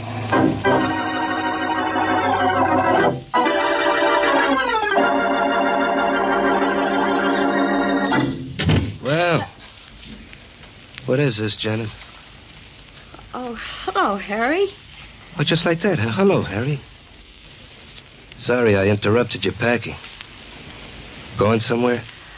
Oh, no, not exactly. I figure we might have to leave town almost any time now, and I wanted to be ready. Oh, well, you did you? Hmm. You weren't gonna run out on me or anything like that? Wait. Well, honey, you know better than that. I did once, but that was before you met Blackie. Blackie? Oh, now, look, Harry, there's nothing between him and me. Well, I just sent him all the way to the other end of town on a phony address. He wanted to find you, honey. Find me for what reason, kid? To knock me off so you and him could be a team? Harry, you No can't... more lies, Janet. You are ready to pull out and leave me to take the rap for all those fur jobs. You figured we were through, didn't you? Oh, no, Harry, honest, I didn't. Kid, I got news for you. You and I are through, all right, but I decided that just now. I'm packing you in. You're hot as a two-bit pistol. You can be picked out by any of those sales girls that waited on you. I was going to string along with you in spite of that. But I changed my mind now. I'm leaving town, but you're staying here. Okay, Bud, that's all right with me. Is it? Yeah. It better be. You know, kid, you're just a natural-born double-crosser. You say you sent Blackie on a wild goose chase, okay? You crossed him. You were going to pull out of here, pick up your loot, and scram. That means you were going to cross me. You can't be trusted, Janet. You just can't be trusted. Look, Harry, you're going haywire. You're blowing your lid. I'm thinking good, baby. Very good. I'm getting out of town, and I'm leaving you here. I can't let you spill all about me to Blackie or the cops. No, I won't talk, Harry. Honest, I won't. I'll say you won't. This, Persian lamb coat here. Yeah? It's lovely, isn't it? Yeah. Come here, baby. Come here. You know something? You're lovely, too, Janet. It's too bad you couldn't play anything straight. Harry, you're not... Not what, dear? You're not... Oh, now, relax. Relax. That's better. You know, I just thought of something. Huh? You used to say when we started out in this racket that you wanted all the good things that you could grab. Yeah. Yeah. You wanted to be loaded with diamonds and smothered in mink. Yeah, but Harry, put that coat on. You wanted to be smothered in mink, huh? Well, you're going to have to make a slight sacrifice, darling. You're being smothered in Persian lamb.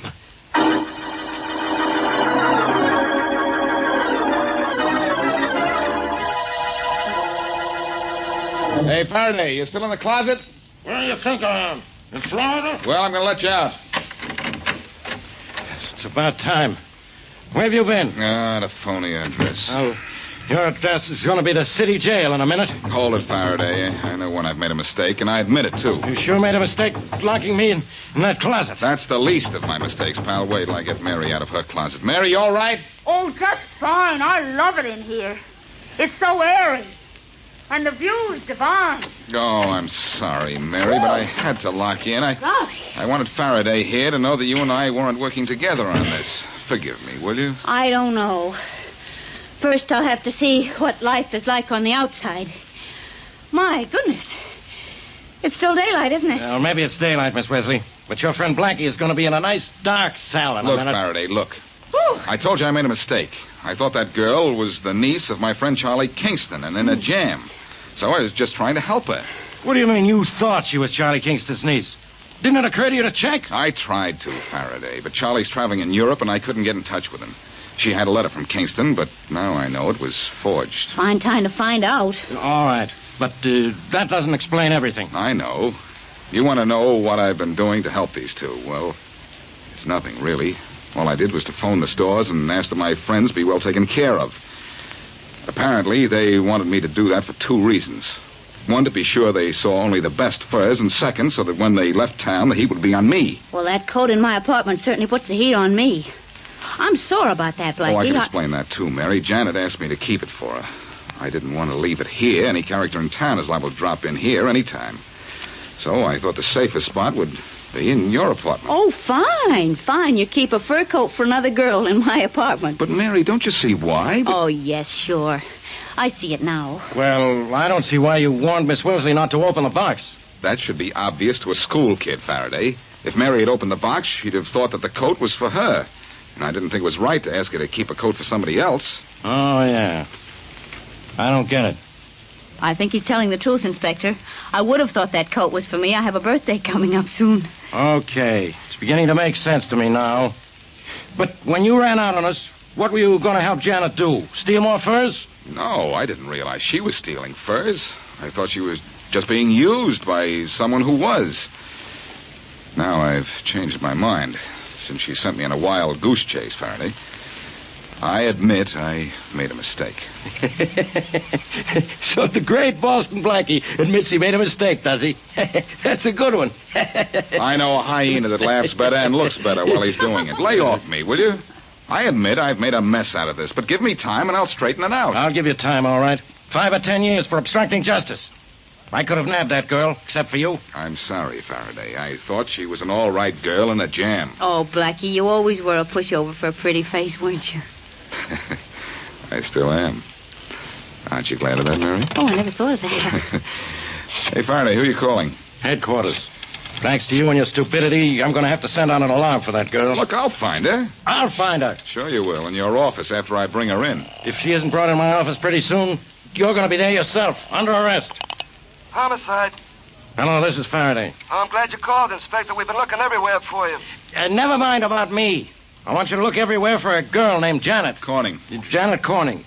5 feet 5 inches, brown hair. Brown eyes and the cutest little dimples you ever saw. Brown eyes and the cutest little... I mean, she has prominent dimples. Get it? Yeah, I not only got the description, Inspector, but I've got the girl. What? Yes, sir. Well, hold her. I want to question her. Sorry, Inspector. I'm afraid you can't do that. She's on a slab in the morgue, dead. Dead? Yep. Smothered to death, we think. Okay, thanks. I'll be right down there. Now, Blackie, your girlfriend, Janet, is dead. Dead? Oh, how awful. It could be worse, though, Mary. You see, I know who killed her. Sure, the guy at the phony address. How are you going to find him? I'm not going to find him, Faraday. He's going to find me. There's something else he wants. Only I've got it. And I'm going to keep it.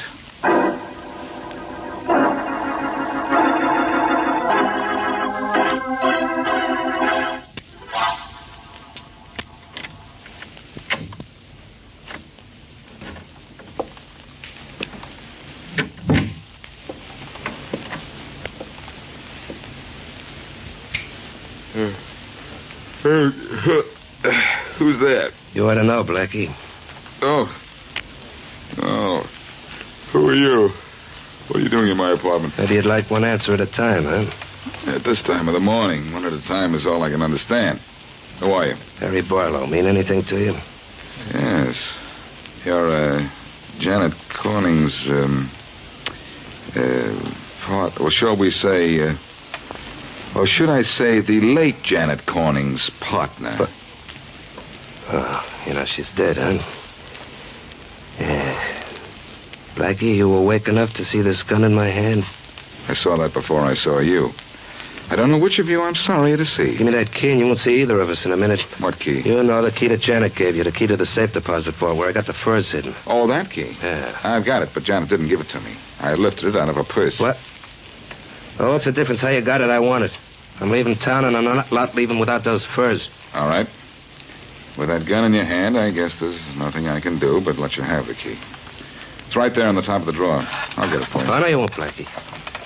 I'll get it myself. What's the matter? Don't you trust me? Sure. I trust you, Blackie, as long as you keep your hands right where they are. Yeah, that's the key, all right. Well, if you want to take it, I could argue with you, but not with that gun there. I'm going to take it, all right. It's a little present for Papa. Oh, I've got something for Papa, too, Harry. Oh. That's a poke in the jaw I gave you that knocked you out, Barlow. But wouldn't you like to know what hit you when you grabbed that key?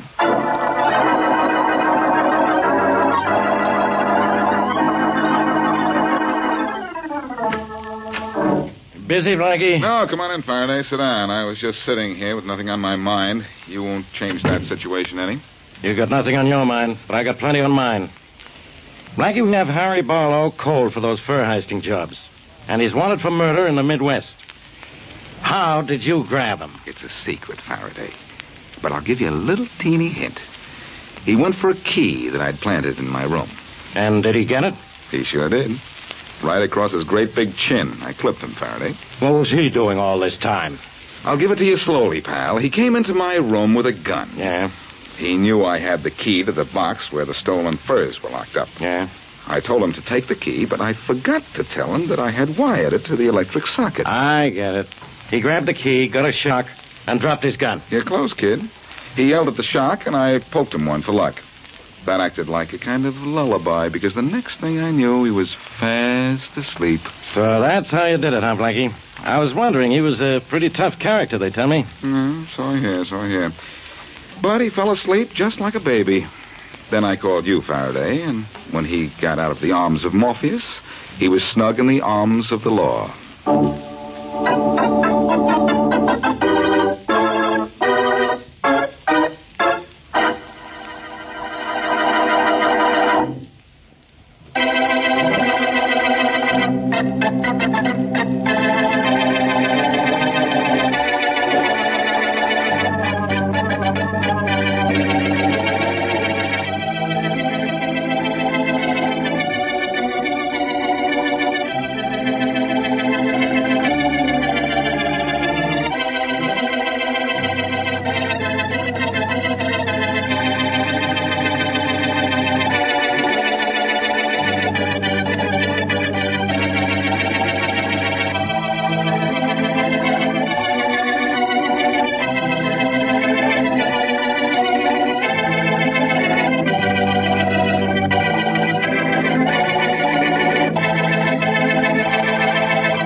Broadway's My Beat, from Times Square to Columbus Circle, the gaudiest, the most violent, the lonesomest mile in the world.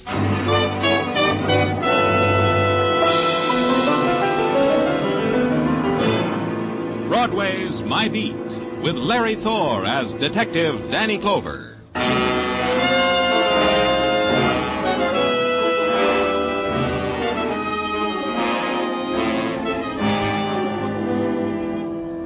In the early twilight, Broadway is dappled with beginning shadows. It's the time of the small shock. The springtime's day starts its long scream down into night. It's time clock time, the hour for going home again. Close the ledger, lock the store, figure the overtime, smile at the boss, and out into the street. Blink, then run. The subway waits for no man. Home again. End another day again.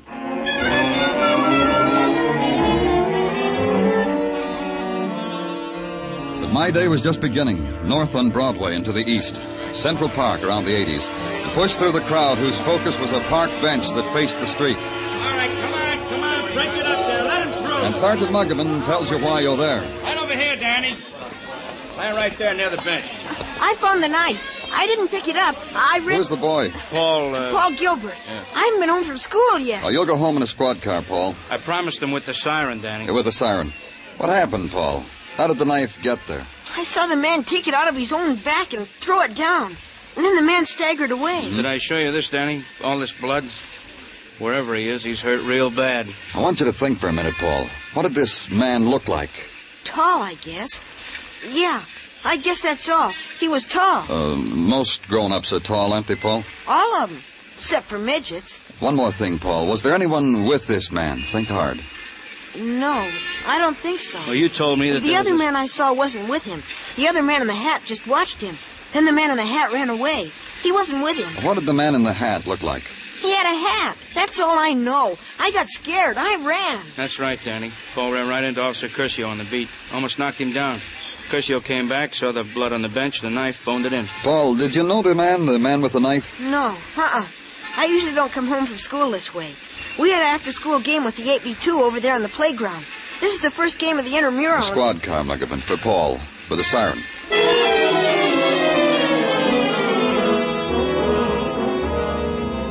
Then the careful tracing, the sifting through the shadows of a city, the dust of a city, the hiding places of a city into which a wounded man must crawl and lie for a time, and then wander in search of a kindlier place, a darker place, and leave behind him the trail of the wounded, the blood of his life.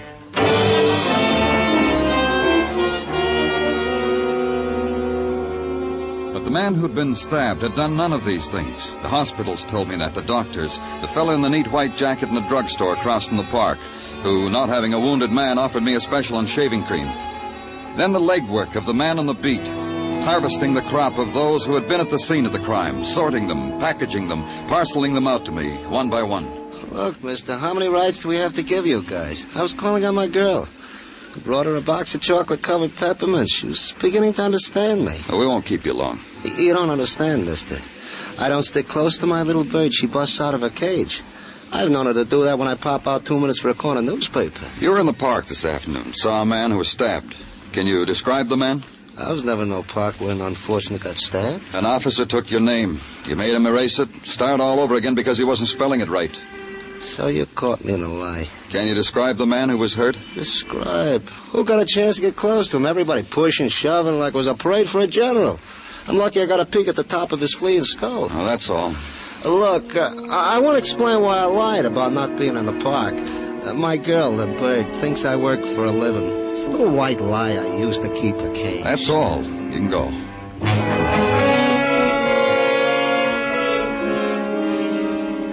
Then the man who is eager, whose eyes dart and pierce, who follows you as you move away from him, stays close to you, needs the lapel of your coat. I was real close to him. He had a knife in his back. He breathed in my face. I could tell you the color of his eyes, how close I was. Now, tell me. Blue eyes, washed out blue, and no tears in them, no tears at all. No remorse for the evil doing that had brought wrath upon him. Blue eyes. What color hair? Dirty. A dirty color. All matted. No, it was blonde and shining. There was a kind of light that shone about it. That's because he was dying. Dying in protest against all the wickedness that'll drown us all. A big man, a short man, What does it matter how he looked? I was close to him, I tell you. He reached out his hand to me, touched my hand, tears on my face. Help him out of your office. Motion a policeman over. Watch him be gentle with the man. Take him away. And then motion for the next one to come in. I realize, of course, that you're imposing on my time. Not that I mind. It could be a welcome relief from those spoiled monsters I simper and smile at in diaper. You're a nursemaid, Miss Cram, is that right? Call me governess, and call me Virginia. Miss Cram doesn't sound like me at all, don't you think? You take the children to the park every day? From 4 to 5:30, except on rainy days. On rainy days, the children and I stay at home, and I'm permitted callers from 4 to 5:30. That's on rainy days. You told an officer you saw the man who was hurt. I was making conversation. I needed that to get those brats out of my hair. You didn't see him? I wouldn't have gone near him. But I can tell you who did see him, the looker. Who? The looker. All of us in the park know her. She sits in a window across the street on the 5th floor, watches every move we make every day. Sits there and watches. It makes you feel as if you're being spied on, know what I mean? 5th floor, in an apartment on 80th and 5th. Oh, you can't miss her. Just stand out in the street for a while. Her eyes will bore right through you. But on a rainy day... I know, you're permitted callers. That's all, Miss Graham.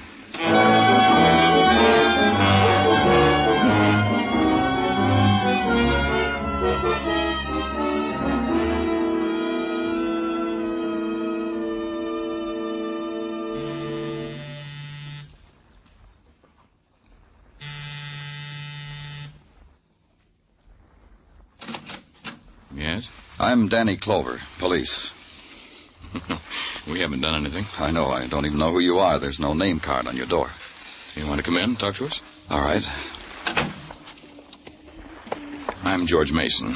She's in the wheelchair. Diane's my wife. Good evening, Miss Mason. Diane? Diane, dear. Diane, we've got a visitor. He said good evening to you. Say hello, Diane. This is Mr. Clover. He's from the police. Mr. Mason, there was some trouble earlier across the street from you. Talk to her, will you? I'm trying something. Maybe it'll do her some good, talking to her. No one ever does, you know. You just talk to her and I'll answer you. All right. There was a man stabbed across the street from you, Mrs. Mason, in the park. Yes, I heard about it when I came home. Have you found the man? No. Mrs. Mason, I understand that you sit by a window every day. That's right, that one. She sits there, watches. It's her pleasure. Today? Every day. Then she must have seen what happened. She must have... Pretty. What? What are you trying to say, Diane? Can't you see how it is? I'm sorry. George, Yes. What is it? I saw a man today. I saw a knife today. Is there anything you can do? Can you talk to her? Diane... A man today. A knife today. Yes, well, can you tell me what the man looked like, sweetheart? Knife. Was he a big man? Was he a small man? Was he a nice man? Man. Did you like him?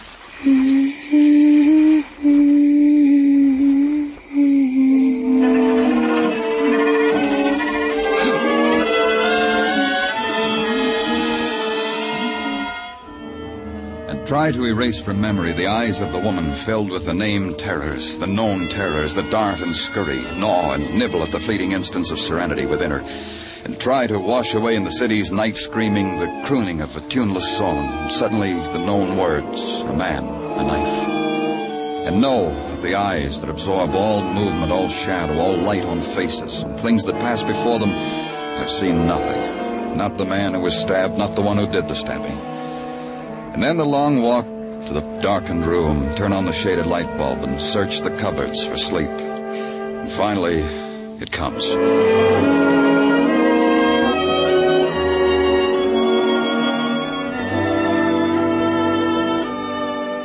In the morning, the scorching cup of coffee, the walk to headquarters, and the cheery greeting on the threshold from the cheery Sergeant Tartaglia. Welcome, Danny. Welcome to your abode away from your abode. Good morning, Gino. The best. The sunniest, the bravest. Not so early, Gino. All I've had is a cup of coffee. For which I am delighted. Huh? For which I am delighted. Come, I will escort you to your office, Danny. You will see there how I have taken the liberty to spread upon your desk a repast. I shouldn't have done it, Gino. A repast consisting of a hot paper container of coffee and a half a dozen cinnamon buns. Voila, the repast.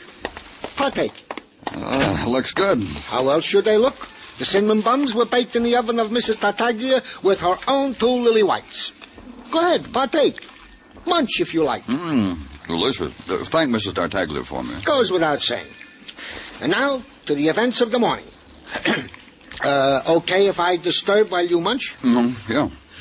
We of the department have discovered that this park bench upon which an alleged man was allegedly stabbed has been a lucky bench. Or unlucky, depending, of course, on the point of view of whom sat there. You'll explain it to me, Gino? Goes without saying.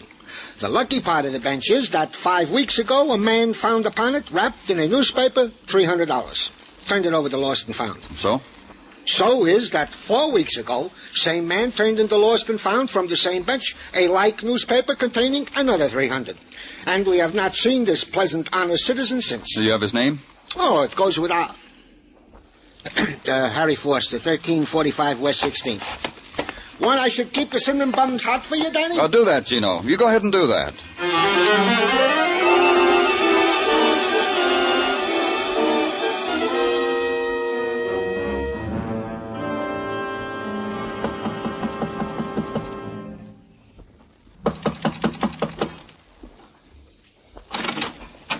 Please help me.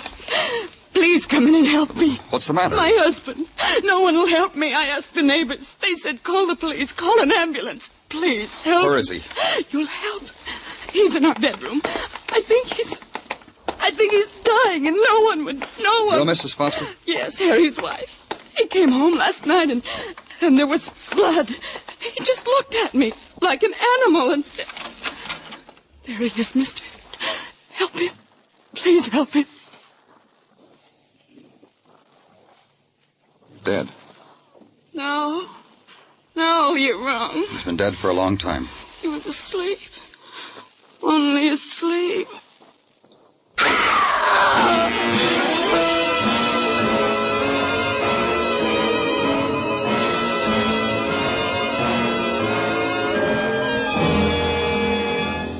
You are listening to Broadway's My Beat, written by Morton Fine and David Friedkin, and starring Larry Thor as Detective Danny Clover.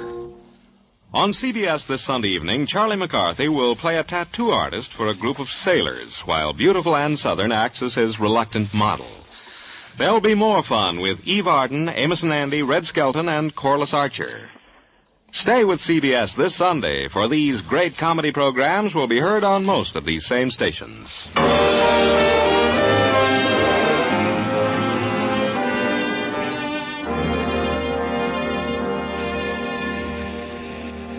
In the Maytime, the sun grins down and pats Broadway's cheek. Broadway loves it. The sunlit minutes are added to the 10-minute break for a cigarette. The walk is slower, the sway gentler. The windows are opened wide, and the doors, too. And glints of sunlight are carried through long hallways on the sigh of a summer's wind, touching the lips of the girl at the typewriter, touching the hand of the man at the water cooler watching her, touching the steel of the file cabinets, warming them. And having made the tour, back onto Broadway and start all over again. But where I was, there was no warmth. Only a woman drawing a shawl tight around her shoulders and talking quietly to her dead. Harry, listen to me. You were right. We should have told them. We should have told them all about it. And you wouldn't be like this, and I would. Mrs. Foster, what should you have told us? What? What did you say? What should you and your husband have told us? About the money, nothing else. The money found on the park bench? Yes. You see, we should have told them, Harry. But he did, Mrs. Foster. He reported it, turned it in. You don't understand. I knew no one would understand. Then maybe you can help me. Friday was always Harry's day off. From the factory out there. You can see it from here, see. On his day off, I'd pack him a little lunch, and he'd kiss me goodbye. walk uptown to Central Park. He Gone. He always went alone. He always sat on the same bench. Harry used to describe it to me. What he saw, people he talked to. Felt as if I'd been there with him. And one day he found money in a newspaper. And turned it in like you said. The next week turned it in. But after that, I told him he didn't have to do that anymore. You mean he found more money? Is that what you're trying to tell me? What? You mean he found more money? For 5 weeks in a row. I told Harry he didn't have to turn it in anymore. I told him to go back. To be sure and keep going back. Every week. Yesterday, too. And we'd be rich. No more of this. No more factory. Why didn't you call us when he came home hurt? Call a doctor. It would have spoiled it, ended it. The money, don't you see? I thought he'd live, and with that money... No. You couldn't. You couldn't see.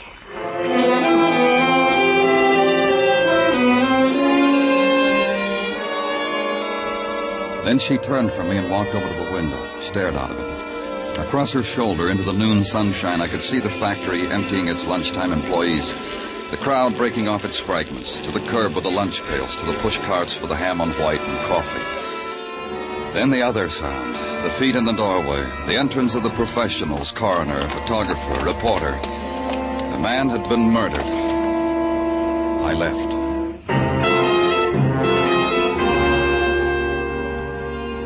Then back again to Central Park and the park bench of the stabbing. Sit on it.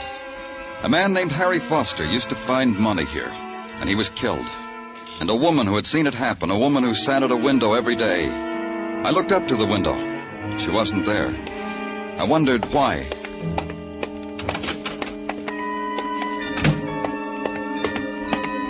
I knew why. She was in the wheelchair. There was a man pushing it carefully down the steps. Can you scooch a little to the side, friend? Oh, need a hand? Yeah, if you want.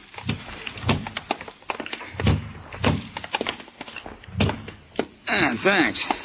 How are you feeling, Mrs. Mason? She ain't gonna answer you. I didn't know she left the house. Why should you even bother? Oh, I'm Danny Clover, police. Oh, hi, I'm Ben Taylor. Got a U-drive down the street. Only Mrs. Mason here, different. Kind of a take drive. Oh, I see. Just today? Oh, no, all the time. From 1 to 3, the elements willing. I take her for a ride. Sometimes here, sometimes there. Oh, sure. Right away, Miss Mason. See you, Danny. Oh, wait a minute. How long have you been doing this, Ben? Right. Well, since her accident. Since at Coney last year. Hurt her back. Here and up here, her head. Right. I guess I better take her. I heard her cry like that before. I can't stand it. Sure. It's a nice day, Mrs. Mason. I hope you enjoy your ride. Oh, she will. She likes riding in the car. See you around, Danny.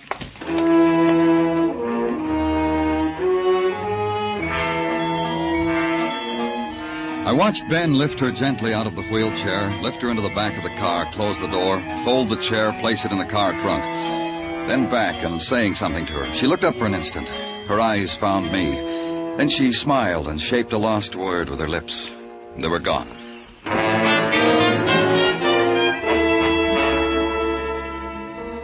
And back at headquarters, the wall clock ticking off the hours of Harry Foster's death.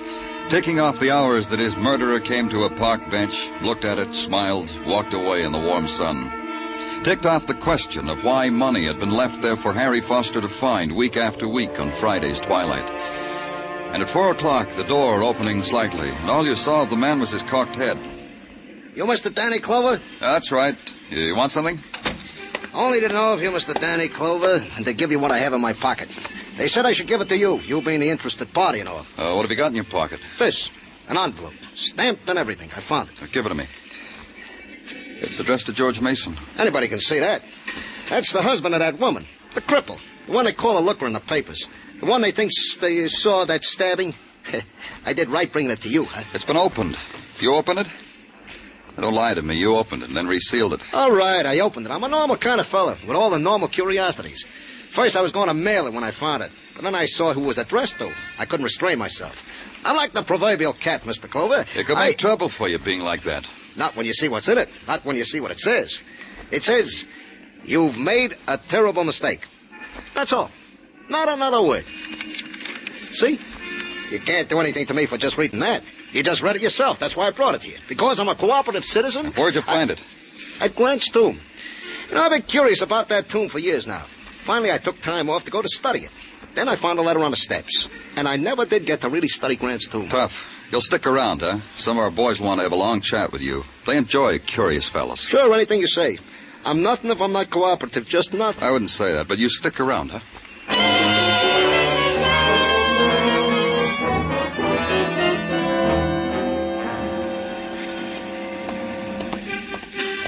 Hi, Ben. Well, hello, Danny. Hey, how do you like this, huh? I rigged up so when it's a sunny day, the telephone is on the outside of my shack. Inspiration, huh? Fine. Who wants to be on the inside when outside it's sunny? You car renting, Danny? I can give you rates. No, just talk. If you don't do business together, we never become enemies, huh? What's on your mind? Mrs. Mason. Ah, yeah. Sad, huh?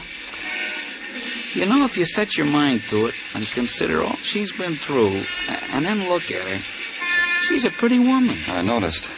You said she was hurt in an accident at Coney Island, Ben. What kind of an accident? On the roller coaster. You know, one of them rides.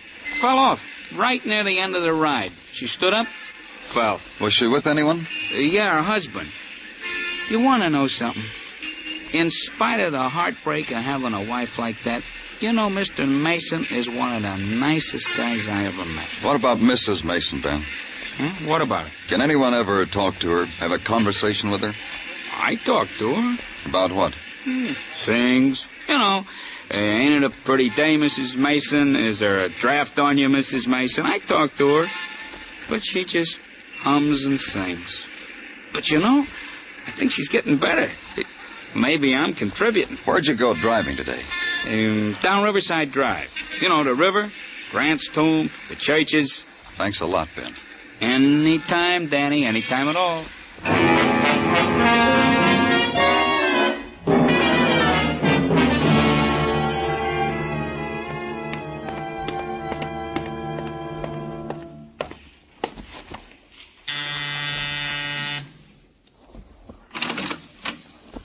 Oh, hello, Mr. Clover.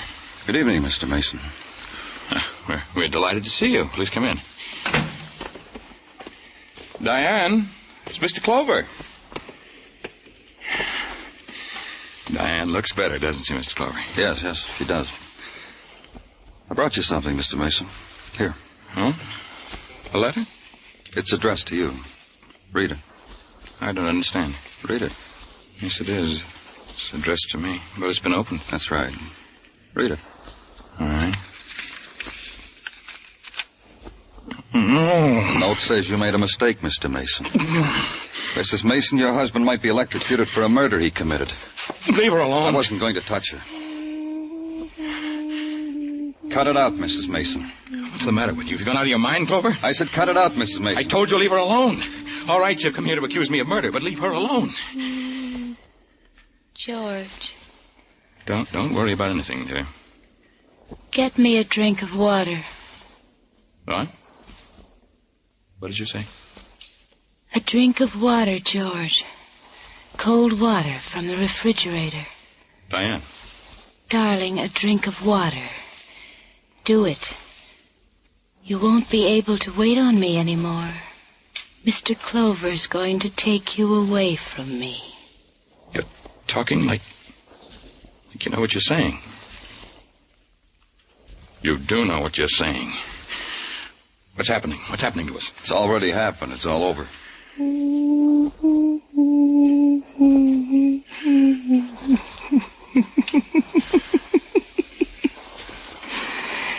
Poor George. Paid off, didn't it, Mrs. Mason? Sitting at the window watching for a man your husband could kill. Simple little man. He came and sat on the same bench every Friday. He got paid for a while. It was you. You wrote that first letter, Diane. And this one. Made me pay blackmail to a man who didn't even know me, didn't know anything about me. It was so simple. Write a letter, put a stamp on it, drop it from the car. Someone picked up the first letter and mailed it. About 5 weeks ago, a letter with instructions in it. Why, yes. Leave money every Friday on the park bench. And the man who picked it up, Mr. Mason, you thought was a blackmailer, so you killed him. She's crazy. She really is. She's crazy. No, I'm not. I'm just a cripple, George. I can't move from this chair. Honest. But I'm not crazy. She's crazy. What did that first letter say, Mr. Mason? Well, that a man saw me push my wife off a ride at Coney Island. He demanded blackmail, but I didn't push, Diane. Then why did you pay the money, darling? That you weren't going to let your husband alone, were you, Mrs. Mason? Even after he did what you wanted him to do, murder a man. Another letter that one your husband's holding, telling him he killed the wrong man. It's not much to ask, is it? Wanting George to suffer? Look at me. You're an accessory, Mrs. Mason. Am I? What can you do to me? A cripple in a wheelchair. In a prison? Will that be different? Tell me how. I didn't push you, Diane. I didn't push you. You fell off that ride. You fell. Liar. Diane. You're a liar, George. Diane, will you listen to me? I made it up to you. I carried you. I waited on you. I went crazy that day. I hated you. I don't know why. I don't know. Oh, I know why. You're an evil woman. Evil. Poor George. You should have died. You should have.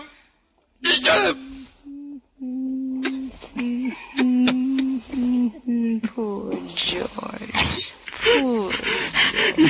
You should have died.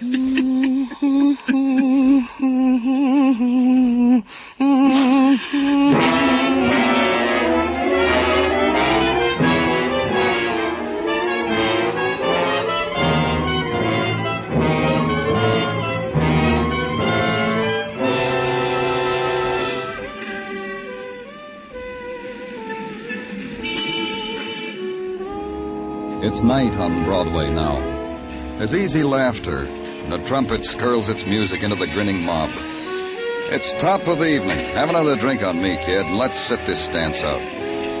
It's a street gouged out of a scarlet dream.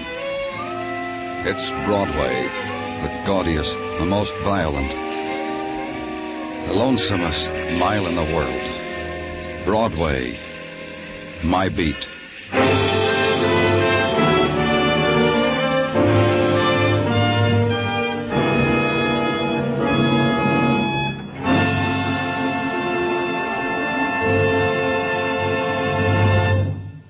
Broadway's My Beat stars Larry Thor as Detective Danny Clover with Charles Calvert as Tartaglia and Jack Crucian as Muggavan. The program was produced and directed by Elliott Lewis with musical score composed and conducted by Alexander Courage.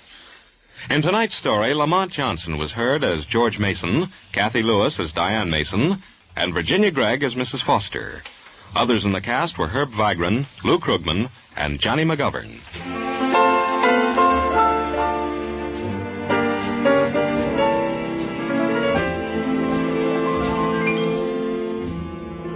Every Saturday night, Jan Murray takes a tip from Danny Clover and goes looking for people.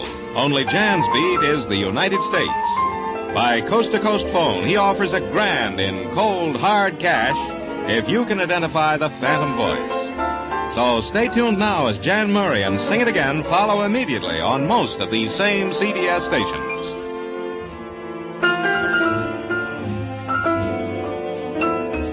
Joe Walter speaking. This is CBS, where you laugh at Jack Benny every Sunday night, the Columbia Broadcasting System.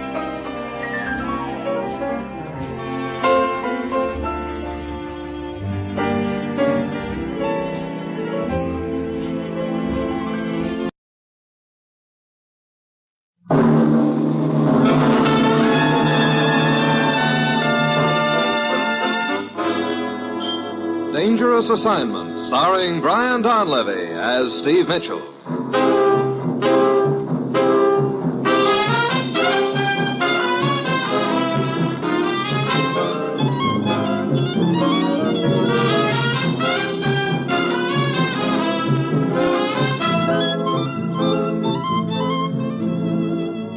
Yeah, Danger is my assignment. I get sent to a lot of places I can't even pronounce. They all spell the same thing, though, trouble. But when I walk into the commissioner's office, I don't realize this assignment's going to involve my trying to hold an Eastern European country together with my finger ring.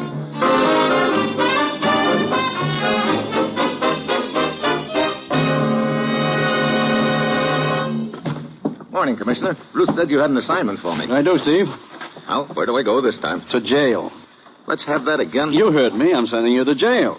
Now, look, so maybe I did pad my expense account a little last month, but that isn't enough reason. Seriously, Steve, there's someone in jail I want you to talk to. A woman.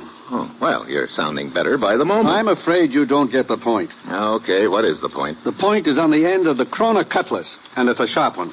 Look, jail, sword points. I think you better start at the beginning, Commissioner. Take a look at this map, Steve.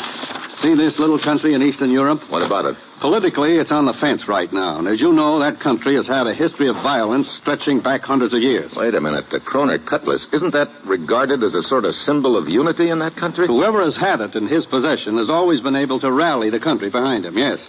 The KRONER cutlass has been a symbol of unity, or rather was. What do you mean, was? Just before the end of the war, the KRONER cutlass was given to a U.S. Army lieutenant for safekeeping by one of their national leaders. Shortly after that, the lieutenant was reported missing in action.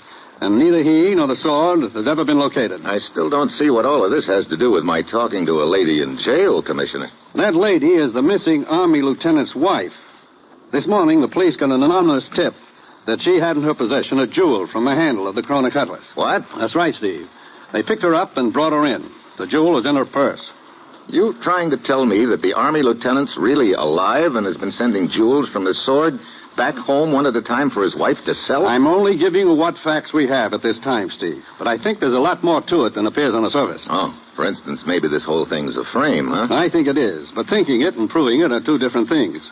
Naturally, that country is clamoring for the return of that sword. Well, we've got to find it before we can return it. Right. And I think you know there are interests in that country who would prefer that the sword not be returned, or if it is, that they're the ones who return it. Yeah, that figures all right. The most important newspaper over there is hooked up with these same interests, Steve. The story of this woman's arrest is already leaked out, and they're making capital of it. That's why we've got to act fast. Now, Steve, get down to the jail. Talk to the lieutenant's wife and get her story. Then go anywhere and do anything you have to find that sword and deliver it to the proper officials. Well, that's it. You've got your assignment. Good luck.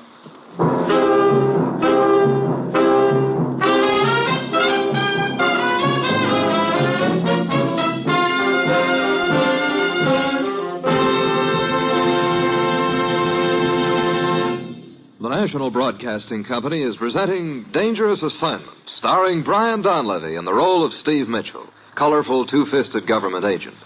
At all those places of the world where danger and intrigue walk hand in hand, there you'll find Steve Mitchell on another Dangerous Assignment.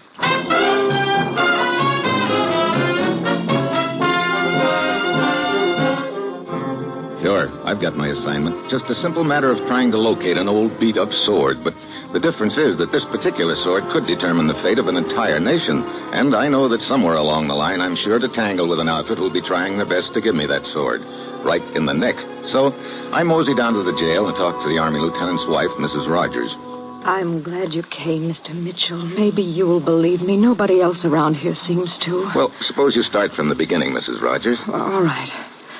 5 years ago, my husband was reported missing in action. I was convinced that he'd been killed. I still am. Go on. In the last letter I received from him, he mentioned something about having a valuable sword in his possession. The KRONER something or other. KRONER cutlass. Yes. He said that it had been entrusted to him so that it wouldn't be captured by the enemy. That was the only thing he said about it. And I never heard from my husband again. Then how do you account for having one of the jewels from that sword in your possession? This morning a man came to my door. He handed me a small box and said it was for my husband. Before I could recover from the shock, he'd gone. In that box was a jewel. I see. Well, I didn't know what to do. Finally, I decided to go to the police. But on the way here, I was arrested. I guess they didn't believe I was coming here to give it to them. Later, they told me that that jewel had come from the handle of the sword. Yeah. You believe me, don't you? I'd like to. Look, you say a man came to your door and handed you that jewel this morning. Had you ever seen him before? No, never. Can you describe him? Well, he was short and dark, Well, that's about all I remember. That's not much to go on. Can't you remember anything else about him? I'm afraid not. Wait. His clothing. What about it?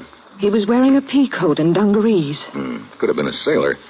Well, that's still not very much to go on, but guess I'll have to do with it. Thanks for the information, Mrs. Rogers. I'll see what I can find out.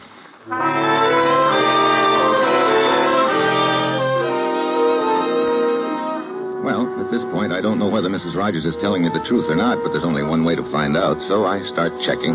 Then, 23 cab drivers later, I find one who remembers picking up a sailor from Mrs. Rogers' address and taking him to the waterfront just in time to catch a freighter that was pulling out, the Golden Star.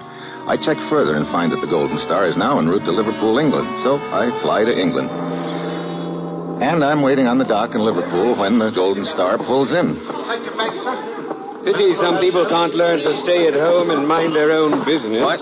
Look, Oh, well, my old friend, Inspector Barrett.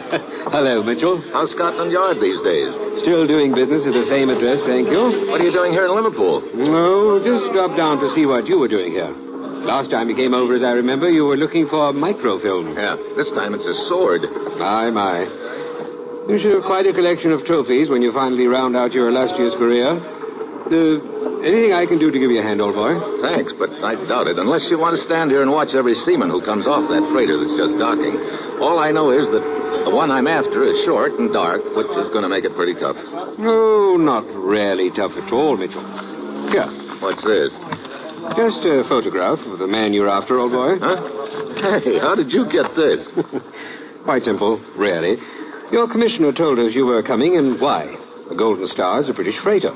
So we sent a wireless to the skipper, asking for the name of the seaman who almost missed the ship in the States.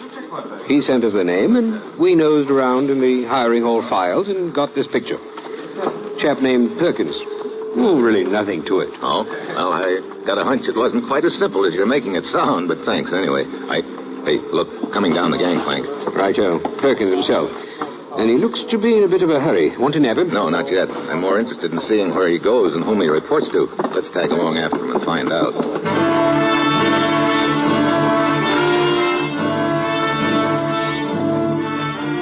We follow Perkins off the pier. He grabs a cab and starts taking side streets, obviously trying to shake off anyone who might be tailing him, but Barrett and I stick. Finally, Perkins' cab pulls up in front of the railroad depot, and he disappears inside. We jump out and follow him, but when we get inside, Perkins is nowhere in sight. Well, quite a disappearing act the lad pulled on us, Mitchell. He's got to be around here somewhere, Barrett. Yes, but where? He may try to get on that train that's pulling in. He'd have to be pretty speedy to do that. That's a through train, doesn't stop here. Hey, look, that crowd over on the platform. Yes, I got a glimpse of the blighter, too. Come on. Mitchell, he's trying to get through that crowd. Seems to be running from someone.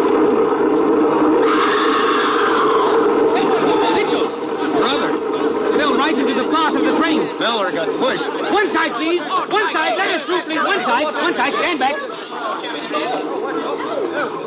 Hey, not a very pretty sight, is he? No. Looks like we were a bit too late. Well, come along. I say, Mitchell. Oh, okay. Praying over the blighter is all very well, but... I wasn't exactly praying, Barrett. Well, I saw your lips moving, and I'm quite sure you weren't carrying on a conversation with him. No, I wasn't. But someone from a distance might think I was. I see. The chap who pushed Perkins, for instance. For instance? I say, aren't you sticking out the well-known Nick? If the killer thinks you have any information, he's liable to take a try at you. Well, that might give me a lead, and right now I'm fresh out. Strikes me as a rather grim way of getting a lead. Well, where does all of this leave you now, Mitchell? Right in the middle of nowhere. Looks a little embarrassing for your government at this point, doesn't it? It sure does. A United States Army lieutenant gets a symbolic sword entrusted to him and disappears. Then a jewel from the sword turns up in his wife's possession. Not exactly conducive to good relations between our country and theirs, particularly when the leading newspaper of their country is hooked up with the interests which would like to take over. Yes, I imagine that paper is making quite an issue of the incident. You know, Perkins' murder just now convinces me more than ever that this whole deal is a frame. Perkins was probably hired to deliver that jewel to Mrs. Ford. He outlived his usefulness and was killed to shut his mouth. Nice theory, if you can prove it. Oh, incidentally, Where is that jewel? In my pocket. What? I'm going to turn it over to the Royal Museum. That's where the sword used to be kept. I guess that's my next stop. When can I catch a plane across the channel? Weather's a bit thick for flying right now, Mitchell. Better take the channel boat. Okay. Well, thanks for everything, Barry. Right, Joe. Oh, it was really... Yeah, I know. It was really nothing. Well, see you later, I hope.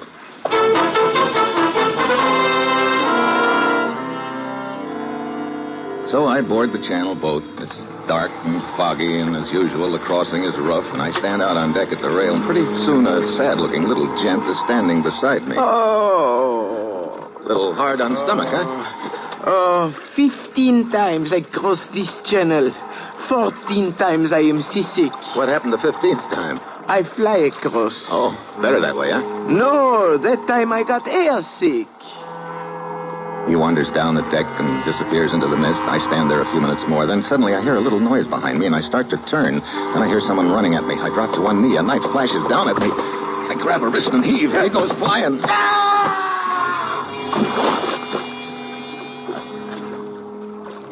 I don't even get a look at the knife artist. My hunch is that it was C6 Sam, but at this point it doesn't matter, except that having missed me once, they'll probably try again. I get to Paris and take a plane east to the country that the sword belongs to, and I head for the Royal Museum and the curator's office. Good morning. What can I do for you? Well, hello. I was expecting to find someone with a long gray beard. This is quite an improvement. Thank you, but I am not the curator. Dr. Marzak is. I'm his assistant, Anna. Anna? Steve Mitchell from the United States. Oh, yes, Mr. Mitchell. We have been expecting you. I'm supposed to turn over the jewel from the Kroner cutlass to the curator. I know. A very unfortunate incident, isn't it? It sure is. Mr. Mitchell, I'm convinced that this is a deliberate plot on the part of those interests which would like to create a rift between our two countries. Well, it's good to hear someone else say that, Anna. Dr. Marzak is quite anxious to talk to you, but he's busy right now. If you care to wander around the museum and look at the exhibits, I will call you when he is free.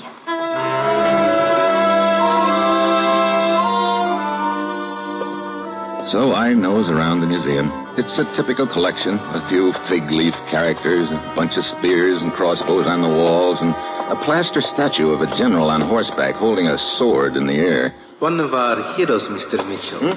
Oh, I didn't hear you come up. His name is General Krufer. He lived 2 centuries ago, and he was as devoted to our country as I am. Oh, well, speaking of names, what's yours? I am Gabor, the editor of the newspaper here. Oh, yeah, I've heard of your paper, Gabor. And let me assure you, I have heard of you, Mr. Steve Mitchell from the United States. You seem to. So your newspaper is devoted to the welfare of this country, huh? Completely. Sure. And has your interventionist government sent you over here in a feeble attempt to explain away this defamation of our national symbol, the KRONER cutlass? You know, I'll bet you took those words right out of one of your editorials. The fact remains that your noble army lieutenants feel so little respect for our country that they steal our symbol and sell the jewels from it. Look, Gabor, according to our information, the army lieutenant to whom that sword was entrusted was killed in action several years ago. Obviously, he's alive and in hiding. You could have easily falsified the records. Oh, sure. Tell me, is there by any chance an election coming up in this country soon? That has nothing to do with it. Oh, of course not. I was just asking. Do not attempt to cloud the issue. The very fact that you have in your possession a jewel taken from the Kroner cutlass is proof of our suspicions. Yeah. I must admit it does look sort of bad for us. You pretend to be unconcerned, yet I see you wringing your hands with nervousness. But you have indeed good cause to be nervous. You're so right, Gabor. Mr. Mitchell, Dr. Marzak will see you now. Thanks, Anna. I'll see you around, And Gabor. if you will, Mr. Mitchell, I intend to give your visit here the widest publicity. I'm sure of it. Right in here, Mr. Mitchell. Ah, Mr. Mitchell. Dr. Marzak? I am happy to make your acquaintance, although I wish these circumstances were more pleasant. Sit down. Thanks. Dr. Marzak agrees with us, Mr. Mitchell, that this could be a plot. That is what I would like to think, Anna. But we cannot close our eyes to facts. I know. And here's fact number 1. The jewel from the Kroner cutlass. Oh, wait. What's the matter, huh? Let me see that jewel. Mr. Mitchell, this is the jewel you brought with you from the United States. It sure is. Why? But this is just a piece of cheap onyx. What? Oh, no. It's true, Dr. Mazak. See for yourself. This jewel was not taken from the KRONER cutlass.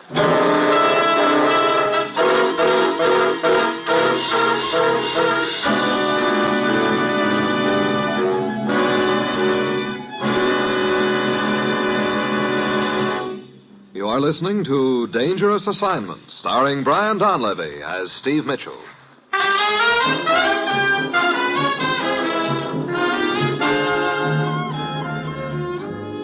Look, are you sure this stone didn't come from the KRONER cutlass? Of course I'm sure. Let me see it, Anna. Oh, here you are, Dr. Marzak. Why, Anna is right, Mr. Mitchell. Well, my theory is that this deal is a frame, but I hardly think the interest behind it would be stupid enough to give us a phony jewel. Wait a minute. Where are you going? I've got a little errand to do, Dr. Marzak. I'll check with you two later. Mr. Mitchell. Hello, Gabor. Good thing you're still hanging around. What do you mean? Go on into Dr. Marzak's office. I'll bet he's got an interesting story for you. Thank you. I'm certain he has. As a matter of fact, I have that story all set up in print and ready to run. Don't count on it.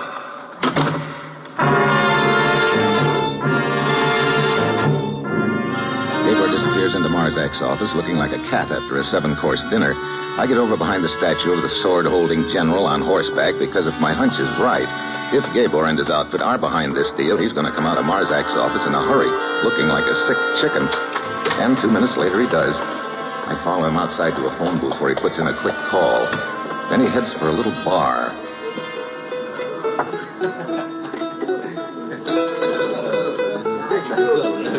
He downs 3 drinks in a hurry, looking more nervous by the moment. 10 minutes later, a fat gent comes in and waddles over to him. I slip the bartender $1 and learn that the fat guy's name is Kratz, the publisher of the paper that Gabor edits. I stroll over to them.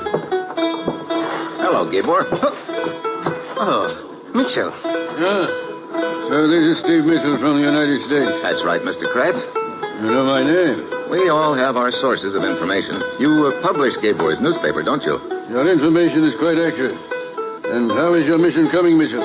I imagine you're having great difficulty explaining this incident. Oh? You mean Gabor hasn't told you yet? Tell me what? Well, as a matter of fact... Tell me what? That jewel didn't come from the KRONER cutlass. A very feeble joke, Mitchell.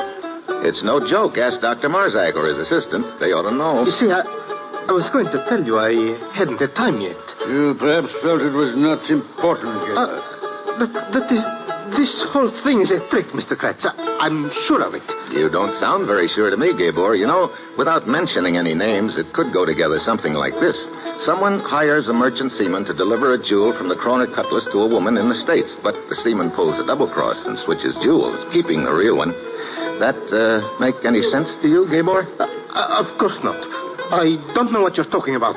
You know, there could be some heads rolling for a deal like that.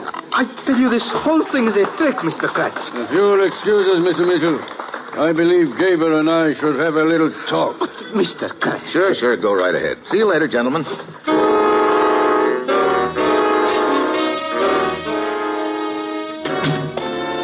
Oh, Mr. Mitchell. Hello, Anna.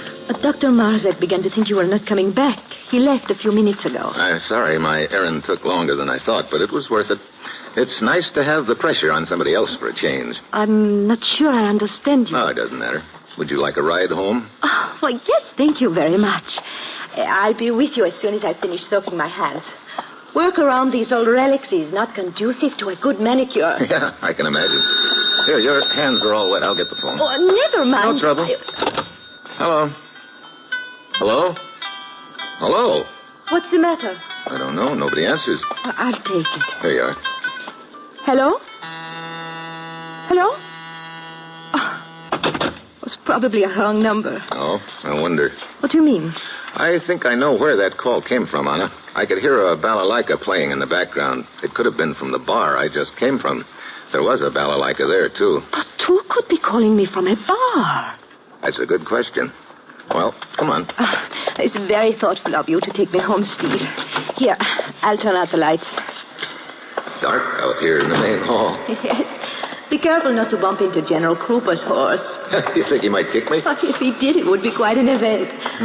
Turn to the right here. Okay. I guess you have every square foot of this place memorized, huh? Just about. What's the matter? Oh, I left my gloves in the office. It'll only take me a minute. Wait here.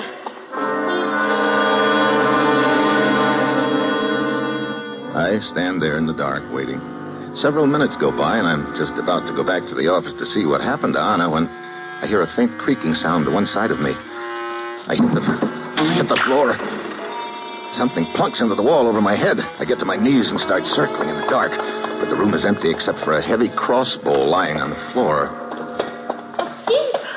Steve? Over here, Anna. Oh, wait. I'll turn on the lights. There. Are you all right? As far as I know. What happened? Somebody took a pot shot at me with a crossbow. What? That surprise you? Oh, yes, of course. What do you mean? You know, it took you a long time to find those gloves, Anna. What are you talking about? Long enough for you to have come back here in the dark and gotten that crossbow down off the wall. Steve, whatever put such a ridiculous idea into your head? Let it go for the time being. Come on, let's go.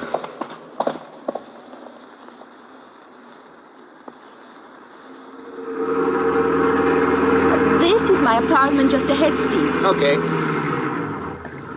You still suspicious of me, Steve? I guess right now I'm a little suspicious of everything, Anna. Perhaps if you were to come up and let me mix you a drink, Steve, you might find out that your suspicions were completely unjustified. I might, at that. Okay, What is it? Nothing. Look, I don't think I'll be able to make it, Anna. Oh, but just remembered something I have to take care of right away. I'll be seeing you.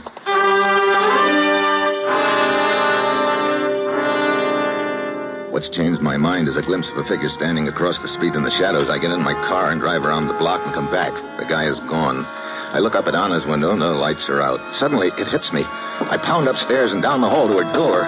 There's a faint smell of gas. I start throwing my shoulder against the door.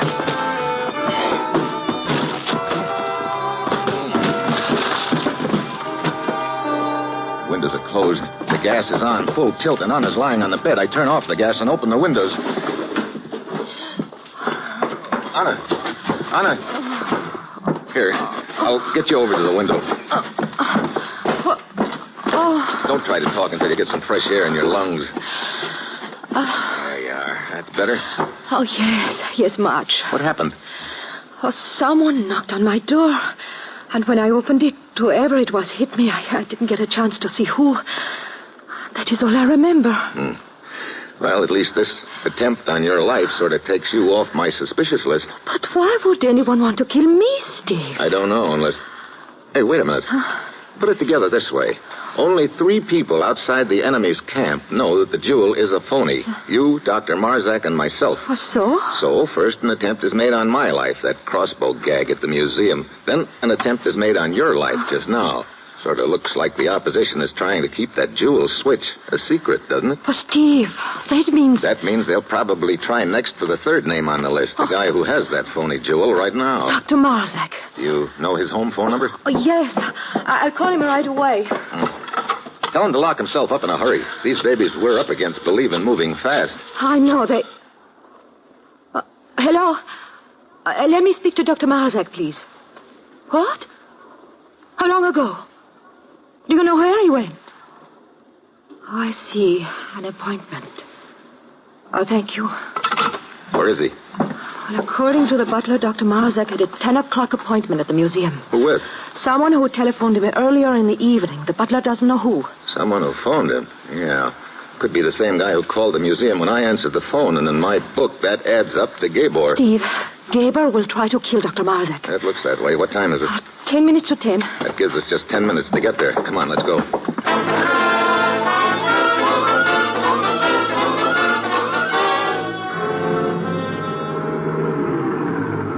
You got a key to the front door of this joint, Anna? Yes, right here. Good. Haven't got any time to waste.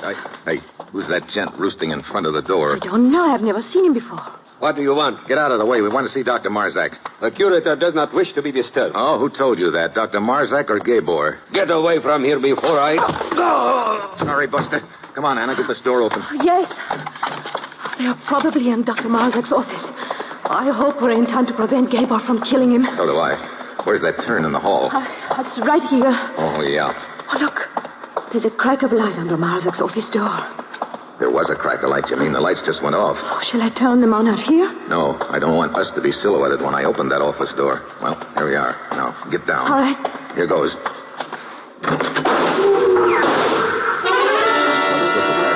I hear a back door slam. I open it. There's a flight of stairs. I start up. Then I see a figure coming down at me. I drop to one knee and throw a shoulder into him. He goes flying. It's Gabor. He hits the bottom and lies still. There's enough light to tell me that the stairs I'm on lead to a balcony which overlooks the main hall of the museum. I start up them again. Then a voice from above stops me. Who is it? Steve Mitchell. Where are you, Dr. Marzak? Above you, on the balcony. Are you okay? Yes. I'm quite all right, thank you. One slug hits me in the shoulder, bouncing me back against the wall. Now, at last, I know who the real leader of the opposition is, Dr. Marzak. I flatten myself against the wall and inch up the rest of the stairs. He's shooting blind, and if I've counted correctly, his gun is empty by now. I reach the balcony, then I see a glint of metal. He's coming at me with a battle axe. I duck just in time. Axe cuts the air an inch above my head, and I let him have a left.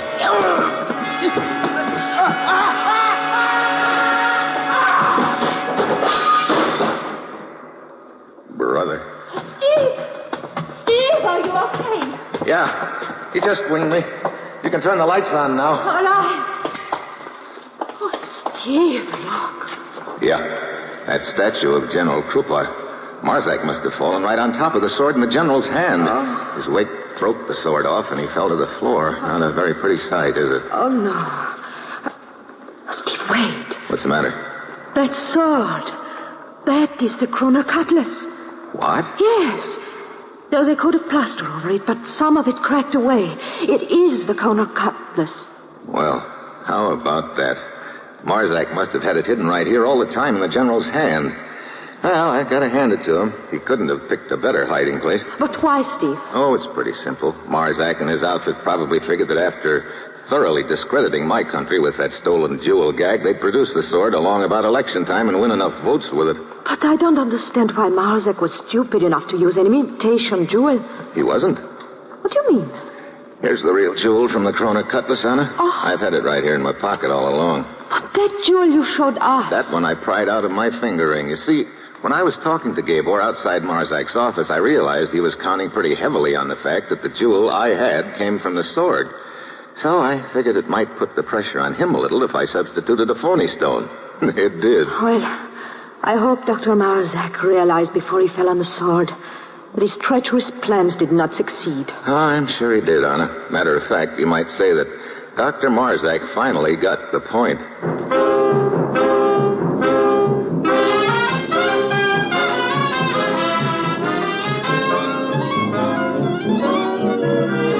Dangerous Assignment, starring Brian Donlevy as Steve Mitchell, was written by Bob Reif and Adrian Jondo, with music by Robert Armbruster, and was produced and directed by Bill Karn. Be with us again next week at this same time when Brian Donlevy, starring in the role of Steve Mitchell, will embark on another Dangerous Assignment.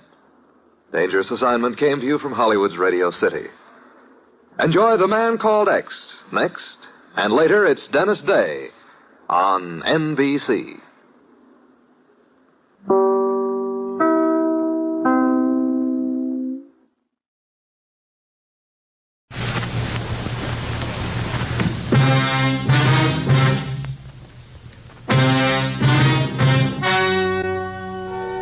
The story you are about to hear is true. Only the names have been changed to protect the innocent. Fatima Cigarettes, best of all long cigarettes, brings you Dragnet.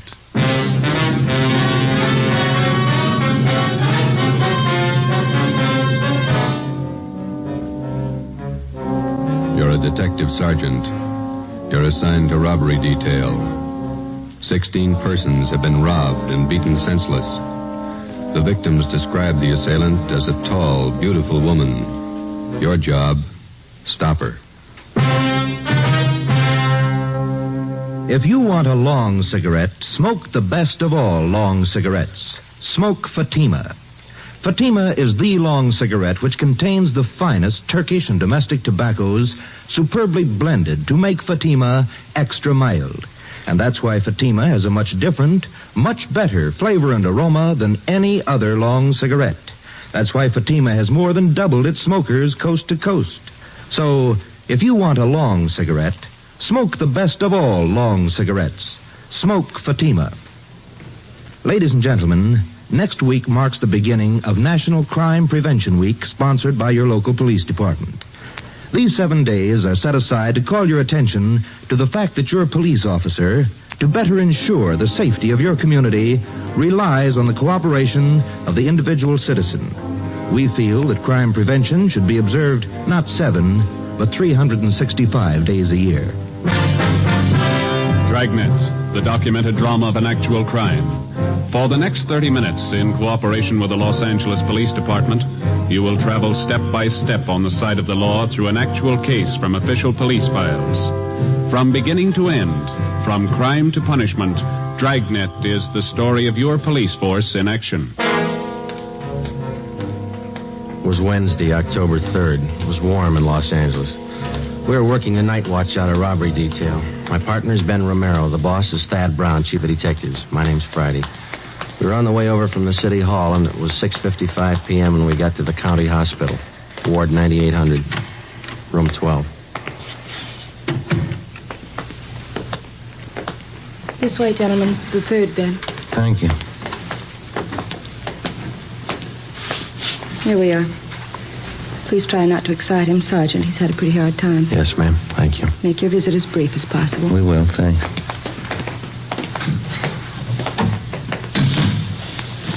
Mr. Maloney, how you feeling? Not so good. You fellas doctors? No, sir. Police officers. This is Sergeant Romero. My name's Friday. Robbery detail. Oh. Find out anything yet? Still checking, Mr. Maloney. We'd like to have you tell us exactly what happened night before last. Well, she sure had me fooled. That's all I can say. You're not the first one. 15 others ahead of you. Would you tell us what happened? Well, I left the shop a little after midnight, and I started to drive home on Central Avenue. You work at Maloney's Steakhouse down on South Commercial, isn't that right? Yes, sir. My uncle owns the place. His name's J. Brown Maloney. He knows a lot of cops. You know him? We met him this afternoon. Could you tell us what happened after you left work? Well, I started to drive home out Central Avenue. I guess it must have been around 18th Street. Would you push that bill up a little bit? Yes, sir. I'll get it here. Thanks. I pulled up for the arterial and I saw this gal standing on the corner. She was hitchhiking. Do you remember what she looked like, how she was dressed? Well, you know, kind of flashy but nice clothes. Good-looking dame. Tall, long blonde hair. Beautiful eyes. You're sure about the color of her hair? Yeah, it was blonde. And you offered her a ride? I didn't think there was anything wrong in it. I'm a married man, you know. I didn't think there was anything wrong. What happened then? Well, she got in the car and we drove off. We talked a while and she pulled a gun on me. Told me to drive up an alley. Where was that? Do you remember? Around 32nd Street, 32nd and Central. And then what? She took my wallet, watch, car keys, everything I had. Mm-hmm. And she made me get out of the car, lay down on the street. I felt her shove that gun again. Can you fix that pillow? Yeah, you bet. Just lie still here. There you are. I felt her shove that gun against me, and then she pulled the trigger, I guess. That's all I remember. You don't recall her slugging you? It must have happened after she shot me. Her face looks pretty bad, huh? You'll be all right, Mr. Maloney. You think you'd recognize the girl if you saw her again? I sure would. Nice looking, you know. Tall, blonde, beautiful shape. Doesn't figure, does it? What's that? She'd make more money on the stage than she would rolling guys like me. Must be crazy. Maybe. Would you look at these mug shots, Mr. Maloney, and see if any of these look like her? Let's see. Here. This one? No. about this one here? No, let's see. No. All right. How about this one? No, she was better looking. Well, here's the last one. I don't know. This might be her. The hair was fixed right. Maybe a little more makeup. I'm not sure. All right, Mr. Maloney. Thank you. We'll be back to see you in a day or so when you're feeling better. Okay. Say, my name won't be in the papers, will it? No, sir, not unless you give it to him. I was just wondering, a wife might not understand giving a girl a ride, you know? Yes, sir, we know. Well, thank you, Mr. Maloney. We'll be checking back with you later on. Okay, officers. I hope you get a line on that dame. We're going to try. Goodbye. Sure messed up, isn't it? Yeah. That dame's got some other motive besides money. Psycho. Some kind of a sadist, maybe. Yeah. Find out what you wanted, Sergeant. Yes, we did. Thanks, nurse. What'd the doctor say about Maloney? Is he going to be all right? Well, he had a severe beating, but he'll get over that all right. It's the bullet wound in the back. He'll recover, won't he? The bullet shattered part of the spinal cord. There was nothing the doctor could do. Yeah? Paraplegia. He'll never walk again. We left the county hospital, went back to the office, and got out a local broadcast for the woman whose mugshot Maloney had partially identified. Her name was Beverly Allen. She had a record of 3 arrests and 1 conviction of 240 PC, assault and battery. After we checked in the office, we went across the street to the crime lab. Lee Jones had already examined the bullet taken from Maloney's spine and the cartridge casing found at the scene of the shooting. Both of them bore the same markings as those which had wounded the 2 previous victims. From the striations, the gun had been previously identified as a .45 Colt. Maloney's car was examined. We found nothing. We went back to the city hall and checked in at the stats office. It was 8:35 p.m.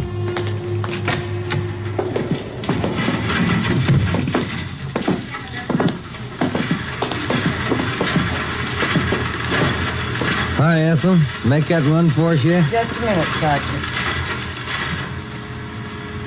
How you coming, Ethel? Fine, here. Same old run. Went back 7 years on this one. Yeah, that's right. Did you get any more names? A few. Let me check the list for you. All right.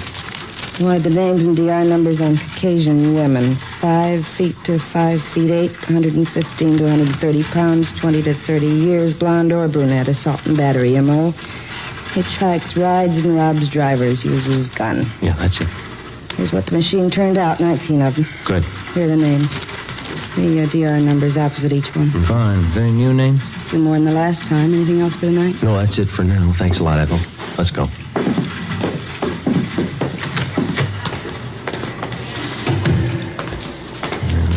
Bad start. How's that? 17 of these names we checked and cleared already. And the other 2? Well, one's Catherine Collins. The other one's Beverly Allen. She might tie in. We got nothing else to go on. You want to get to the record bureau and pull the packages on these 2 names? Yeah, okay. I'll check robbery and see if we have any calls, huh? Right, Joe. Okay.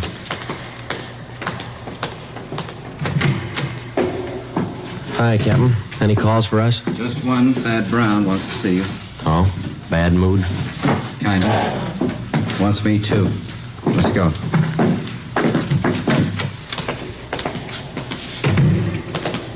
Did Fella Maloney tell you anything? Nothing that helped much. Same old story. No reports on that broadcast we put out for that Beverly Allen? Not yet? No. Are you banking on it? It's first lead in 16 nights. Here we are.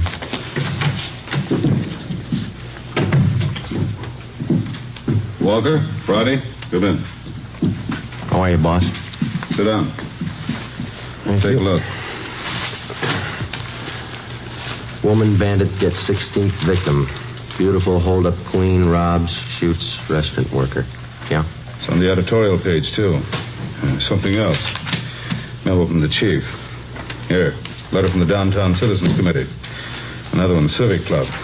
They all want answers. Men are doing all they can, Chief. We got 2 other teams besides Friday and Romero working the case. Special squad from Metropolitan Division. They're on it, too. I don't care what we've done. We got to do more. 16 nights, 16 robberies, and 3 shootings. 3 victims still in the hospital. When do we blow the whistle on her? We've checked out every possible lead, Chief. We got a warrant out on one suspect. We're checking out another one. Talked to that man Maloney, the one she got last night. Well, what did he tell you? Well, not much more than the other 15 that she took. Descriptions still don't match in one respect. Well, how do you mean? Well, in 10 of the 16 cases we've had reported, the The victims tagged the girl hitchhiker as a blonde, long hair. 4 of them say she was a brunette with a short hairdo. 2 of them tell us that the girl had red hair, long. She's using wigs, that's what we figured. Checked every place in town where she could have rented or bought them. No leads. What about some of the bigger supply houses out of town? We've started in checking them. It'll take a little time. And you've got practically nothing on the woman. Same gun, .45 Colt. Lee Jones examined the bullet they took out of Maloney's spine. How's he doing? Oh, not good. The bullet smashed his spinal cord. His legs are paralyzed. When do we stop her? Yeah? Romero? Hi, Chief. Captain. What have you got?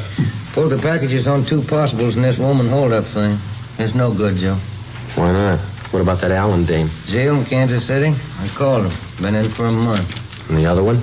Catherine Collins. I checked Seattle. Been in the hospital up there for the past 3 months in TB ward.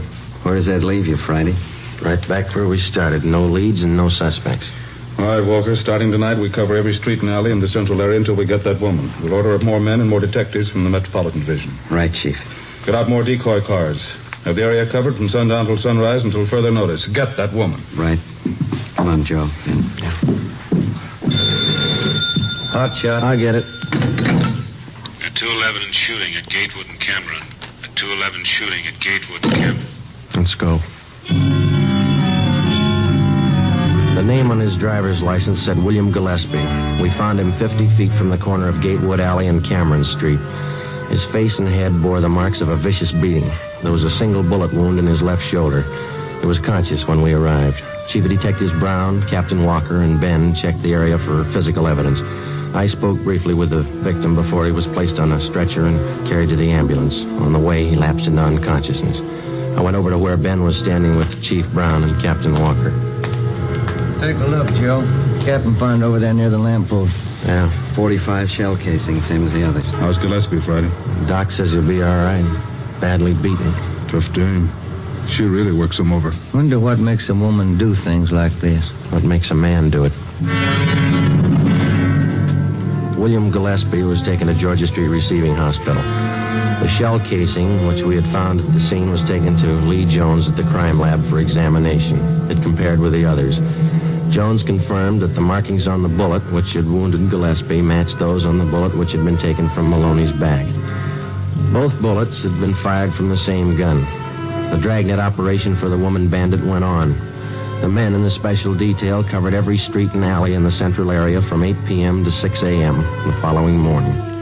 During the next 5 days, 11 suspects were picked up and brought in for questioning and then released after the victims failed to identify any of them.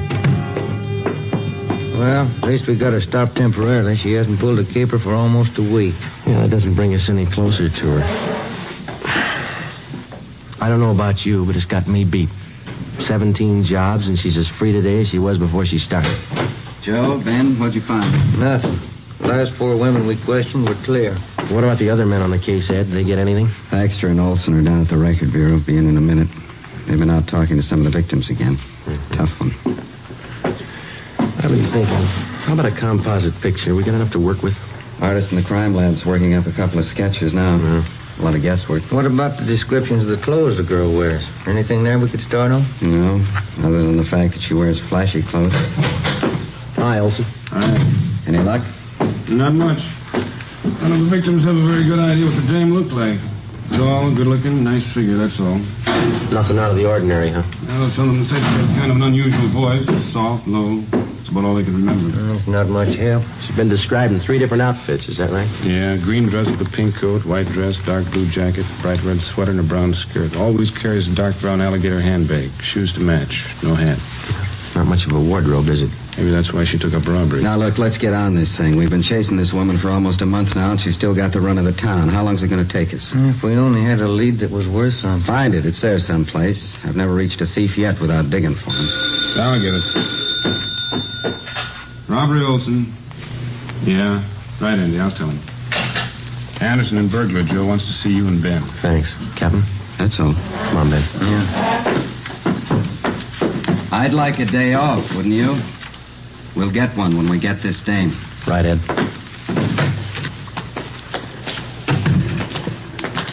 This thing isn't doing much for the skipper. It's not doing much for our time off either, is it? That fire department's got the racket 24 hours on, 24 off. Mm-hmm. Sometimes they get 3 days off in a row. That's what you keep telling me. Here we are. Joe, Ben? Andy, what you got? Checking back on a job out in Hollywood. Heard you were having troubles. Came across this thing. Thought it might help you out. What's that, Ann? One of the picture studios had a burglary about a month ago. The thief got in the wardrobe department, then next door in the makeup. Mm-hmm. Yeah, let's see.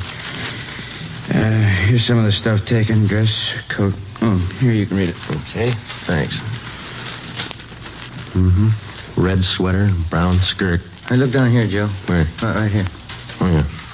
Took 2 makeup kits and 4 wigs. 2 blondes, 1 redhead, 1 brunette. That's it. Any leads on this job?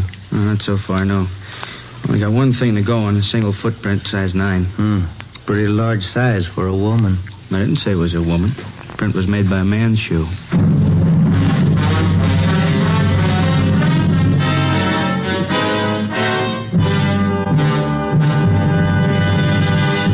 You are listening to Dragnet, authentic stories of your police force in action.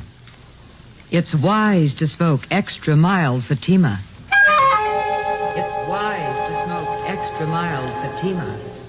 Those words are echoing across the country. Yes, Fatima has more than doubled its sales because Fatima smokers are telling their friends it's wise to smoke extra mild Fatima. And why? Because Fatima contains the finest Turkish and domestic tobaccos superbly blended to make Fatima extra mild. So for a much different, much better flavor and aroma, smoke Fatima.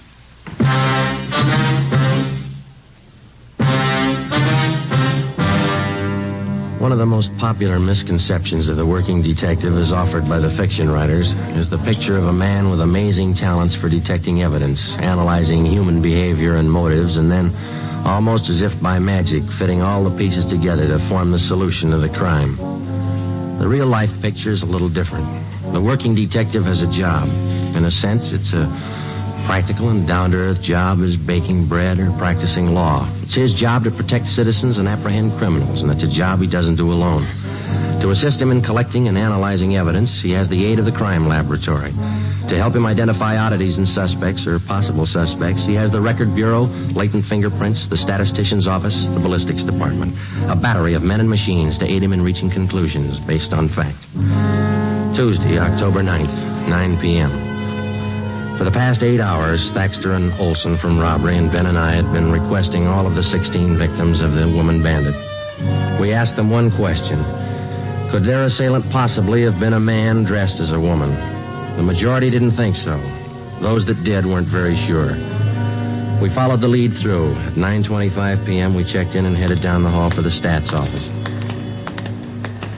Do you think it was a man dressed as a woman? I don't know. 1 male footprint, pretty slim odds. Maybe the machines here can tell us. Hello, Sergeant. Back again, Ethel. Can you make a run for us tonight? 9:25. Sure, I think so. Now, here's the dope right here. I'm going to try another angle, huh? Yeah. Let's see. Male Caucasians. About 5 feet 8 or 9, 130, 235 pounds, feminine features, size 9 shoe, impersonating women, robbery and assault. That's it. Mm-hmm. Arm, 45 automatic. M.O.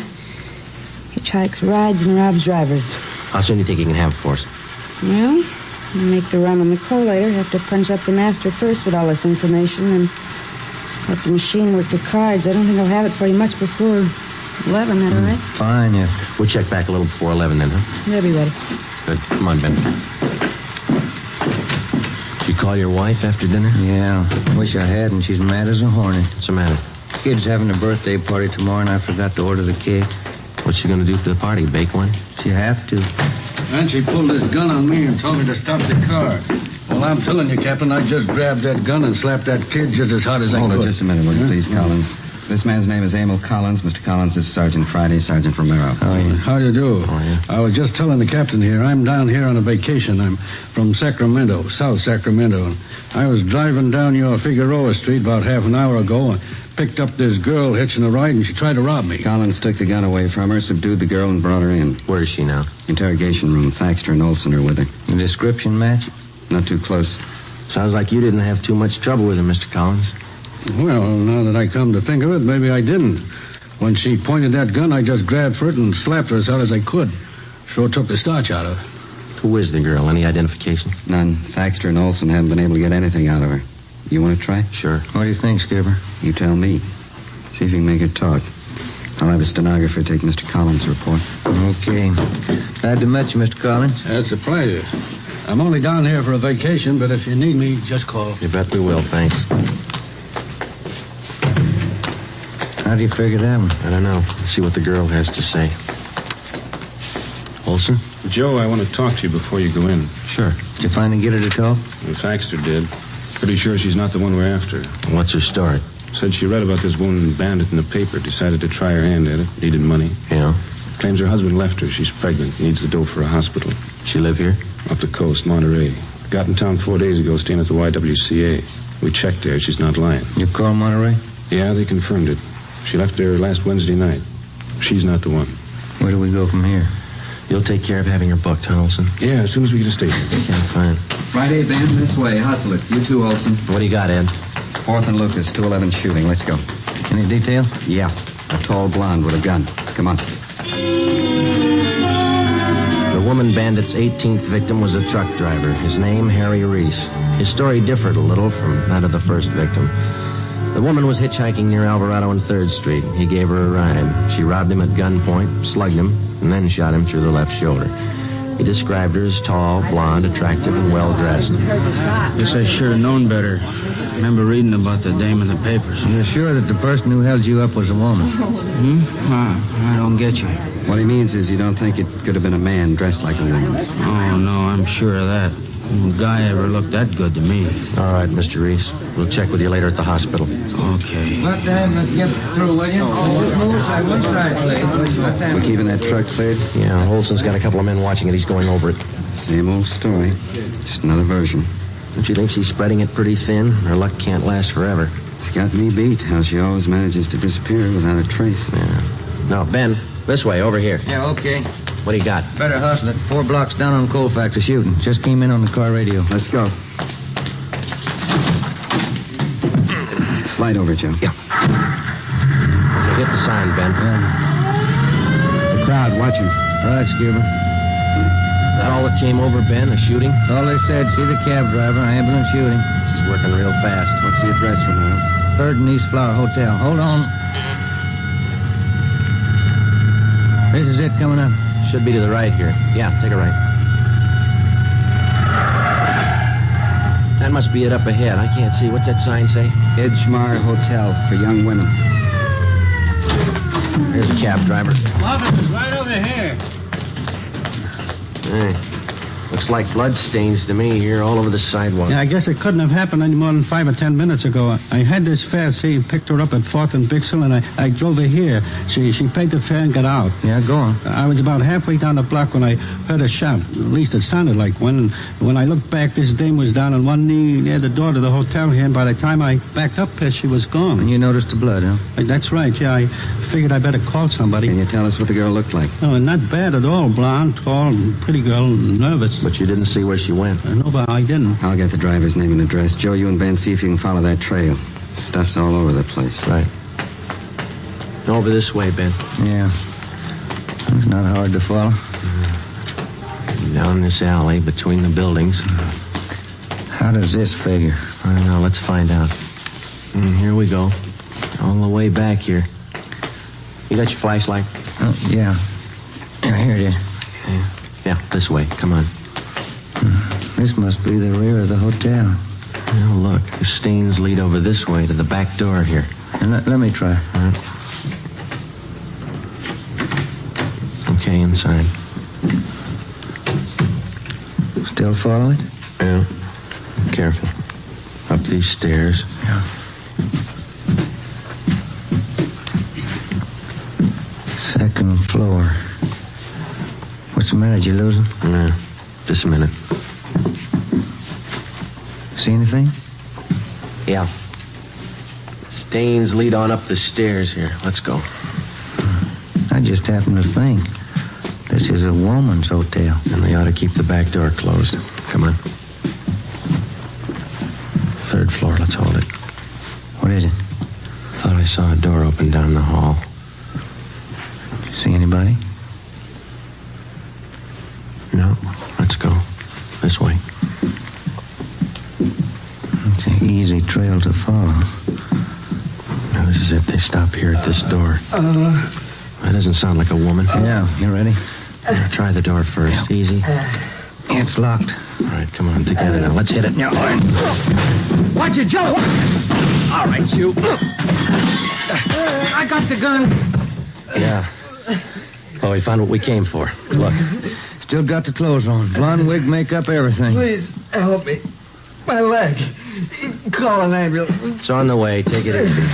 Have a look, Joe. The wigs, full makeup kit, clothes, living in a woman's hotel. The works. It was an accident. You never would have got me. I dropped the gun. It went off. You never would have got me. Yeah, that's right, mister. It was an accident. You better get the boss in here. I'll stay with Glamour Boy. Yeah, okay. And Ben. Yeah? Leave the door open, will you? House rules.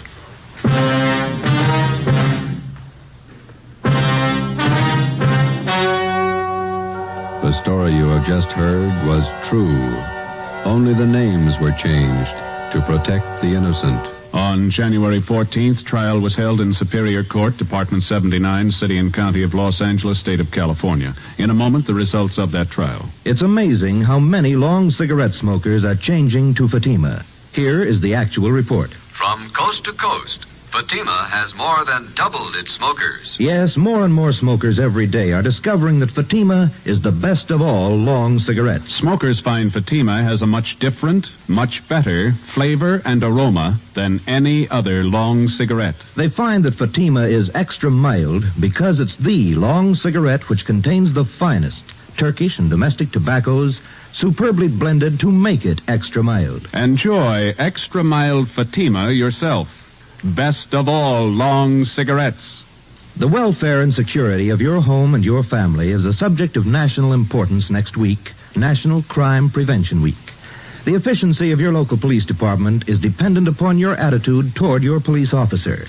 Not just 1 week out of the year, but every day in the year. He wants your cooperation. He needs your cooperation for the enforcement of your laws. Help your officer to help you to live in a peaceful, orderly community. National Crime Prevention Week costs you nothing, just your cooperation.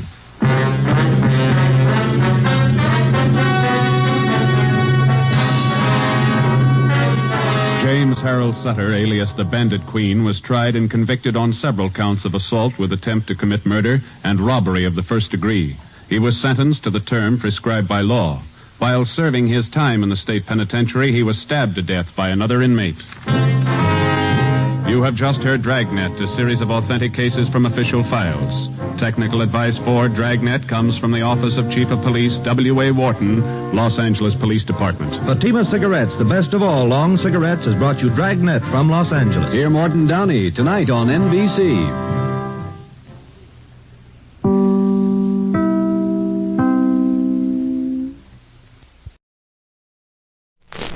The Adventures of Frank Race, starring Paul Dubove, with Tony Barrett as Mark Donovan.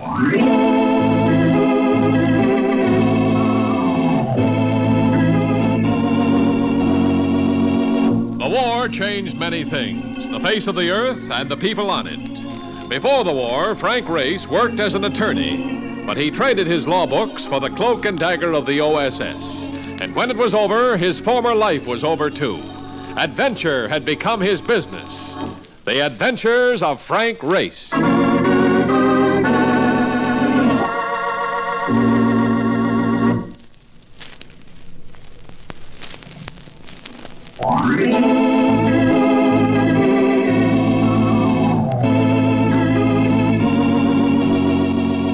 now we join Frank Race for the adventure of the lovable characters. There's something about San Francisco that makes you feel alive. Perhaps it's the climate, but whatever it is, it calls for physical activity. Mark and I had been through a rough day, and yet night found us engaged in a healthful exercise at a bowling alley near our hotel.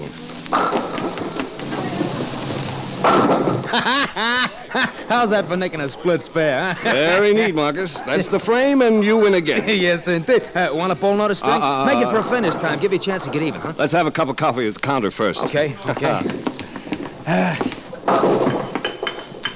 Hey, Mac, 2 jabbers, huh? Hey, look. There's that dame again. The girl Mark referred to had been on hand for an hour or more watching our game. She was lovely in an offbeat sort of way. Not at all like an American girl. She came up to the counter, and at first she hesitated as though she were going to take a seat. Then she changed her mind suddenly and walked toward us. You're Frank Race, no? That's my name, and this is Mr. Donovan. You've been tagging us for about an hour, and I'm curious. I have been deliberating whether or not to trust you with a matter of great importance. It's not an easy decision to make when one is in a strange country. For somebody who is in a strange country, you found us all right in a rather strange place. Yeah. Whatever you're equipped for, sister, ain't bowling. I know of you by reputation, Mr. Race. The clerk at the hotel said that I might find you here. I need your help. My name is Suzette. I am the wife of Prince Mohit Bey. Hey, wait a minute. Ain't he the guy that got that big spread in the papers last week? Yes, just arrived from India. He's the ruler of the province of Khajan. That's right, Mr. Race. He came to America for medical help. Medicine is not one of my accomplishments. I know. But he needs you in another capacity. Please, come to our suite at the Fair Hills Hotel in about an hour. You must be near my husband because, well, I am certain that somebody intends to kill him.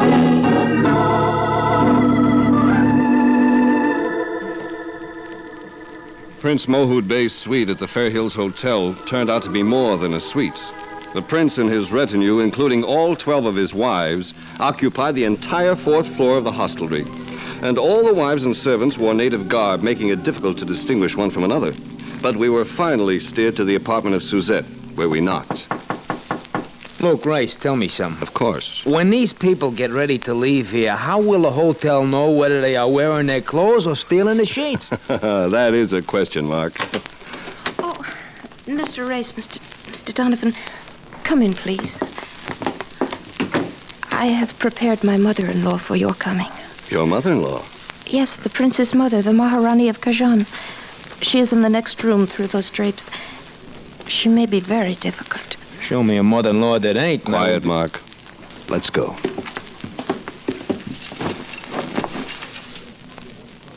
Gentlemen, the Maharani of Khajan.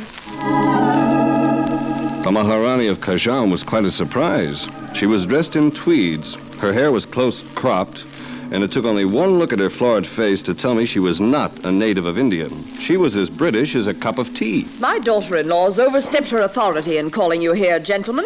However, since you are here, you may as well put an end to her foolish fears. Your son's wife doesn't seem to think they are foolish. My son has 12 wives, and they've all got some sort of complaint. Suzette happens to be French and much too emotional. But, Mama... Don't call me Mama. I don't like to interfere in a family matter. But perhaps you can tell me why you think Suzette's fears are not grounded. Because she's as neurotic as my son. If he had one English girl in the crop he's married, he'd have more backbone. Providence knows I've tried to buck him up. Brother, want a battle axe? Why does your son, the prince, require medical attention? Not medical, Mr. Race, psychiatric. We came to America to consult a psychiatrist. There's nothing wrong with him physically. But there is. He's been having Nonsense. Pain. It's all in his mind. You can find that out for yourself, Mr. Race. Dr. Kerner's his psychiatrist. Ask him. It's in the Grayson building. You'll see him tomorrow. Thank you, I will. Very well, then you're dismissed. But, Mama... You're dismissed. We left the Maharani and stepped into the corridor and did a little broken field running through the other 11 wives who were wandering around like a football team between halves. And then Suzette led us into a small room. She is so strong, so overbearing. Please, you must help me. I should like to see your husband. But this is the anteroom to his quarters. I would rather not go in with you. Suit yourself. Look, Mark, there's something you can do meanwhile. See if you can locate the home of Dr. Kerner. And if you do, call him and ask him if I may drop in on him tonight. Kerner, okay. See you later. And don't get detoured by a bedsheet on your way out. And now the prince. Right through that door. I will try to see you again before you leave. I opened the door and went into the next room. It was a large room equipped like a gymnasium. Seated in a chair, wearing an undershirt and shorts, was a burly figure reminiscent of Tony Galento. He was puffing on a cigar, and he greeted me through clenched teeth and a tobacco haze. Hi, fella. Well, hello. So what are you staring at me for, Mac? You're not Prince Mohud Bey. Me the prince? Hey, you got a real sense of humor, Mac. Nah, I ain't the prince. I'm Butsy Regan. I'm a physical culture expert. Oh, for a minute I thought I'd be needing Dr. Kerner myself. Huh? Nothing. I came in to see the prince. I thought he was here. He is. He's exercising. At least that's what he calls it. But, where is he? Over there, in the corner of the room. Seeing it was believing it. The prince, clad in his bedsheet, was in the corner, standing on his head. His 2 feet were up in the air, and he looked like some kind of a modernistic lamp. I've been trying to get him to work out on the rowing machine, but it's no dice. I come up here twice a day, and all he wants to do is stand on his head.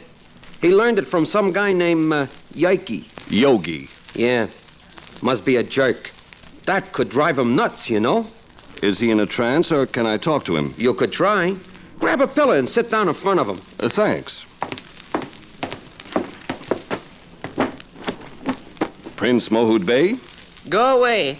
I am concentrating. You can concentrate later. I need some information. Do you have any enemies? I have many enemies. Like who? Everybody. I'm surrounded by enemies. Except for my mother. She protects me. I see. But is there any particular enemy? Who sent you here? Your wife? Don't be evasive. Answer me. The one named Suzette. Ah, just as I thought. Another enemy. Get out of here. Get out before I call for help. All right. I'll go. Take it easy. Thanks. Oh, that's okay. Is he always like this? Yeah. Happy, ain't it? Oh, delightful. Just delightful.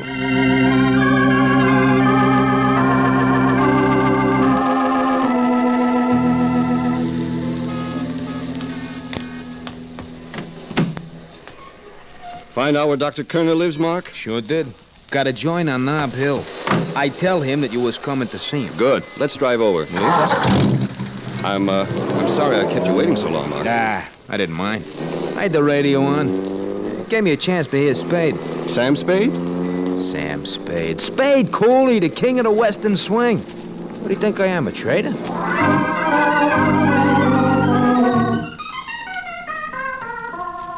Dr. Kerner's home was what you might expect of Nob Hill, luxurious and exclusive. As the butler admitted me, I noticed an imposing portrait of a very striking woman dominating the central hall. I was led into the library, and there was another portrait of the same woman over the fireplace. There were also several photographs of her, expensively framed and prominently displayed in all parts of the room. About 5 minutes passed before Dr. Kerner came in. I was told that your visit is urgent, Mr. Race. What is your problem? Well, I'm not a patient, Dr. Kerner. Oh? I'm an investigator. I want some information about Prince Mohud Bey. I've been informed that you are treating him. The prince? Oh, yes. Very interesting case. His wife, one of his wives, seems to think that somebody is trying to eliminate the prince. Well, the prince seems to share the same view. He's been a problem, Mr. Race. I don't know how a man can be so childish, so muddled. Then you don't think there's anything to the suspicions? Well, it takes a long time to be sure. The prince does have a very definite persecution complex, but that's only part of it. The roots are deep in another problem. Mind telling me about it? Since you're an authorized investigator, not at all. Prince Mohud Bey has an Oedipus complex that is staggering. A mother fixation of the worst kind. She dominates his every thought when she's near. She makes him afraid. But how come he has so many wives? She doesn't seem to favor the idea. Well, as I understand it, every time his mother left the province or permitted him to go on a vacation by himself, he married a new girl. Understandable. Anything else? No. I'm certain the mother fixation is the root of it. I know it must be difficult for you to understand as a layman, but it's a common psychiatric problem. Some grown men can be handled like children by their mothers. Well, thank you. I'll go now. I'll show you out. I noticed that you've been eyeing my portraits and photographs. Lovely, aren't they? Oh, yes. The subject is a very attractive woman, quite commanding. Ah, yes, she is. The most wonderful woman in the world. Your wife? Oh, great Jupiter, no, Mr. Race. I'm not married. My mother. Oh. Thank you, and good night, Dr. Kerner.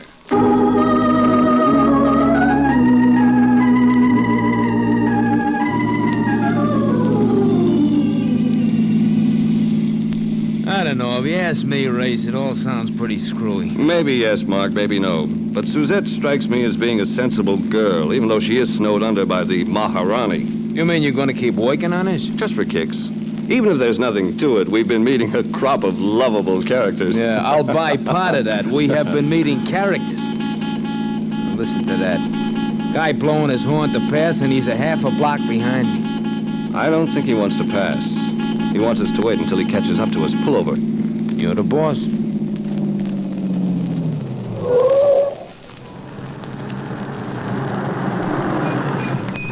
That you, Mr. Race? It's Butsy, the physical culture expert. Yeah, Butsy. I tried to catch you at the docks, but you was driving off when I got there. You gotta get back to the Fair Hills Hotel right away. Why? What's wrong? I don't know for sure. The dame was hysterical, but somebody's been shot.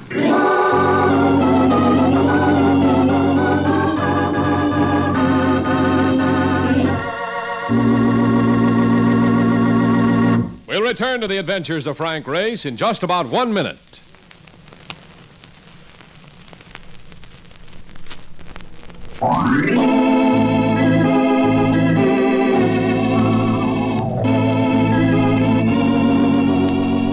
And now, back to the adventures of Frank Race.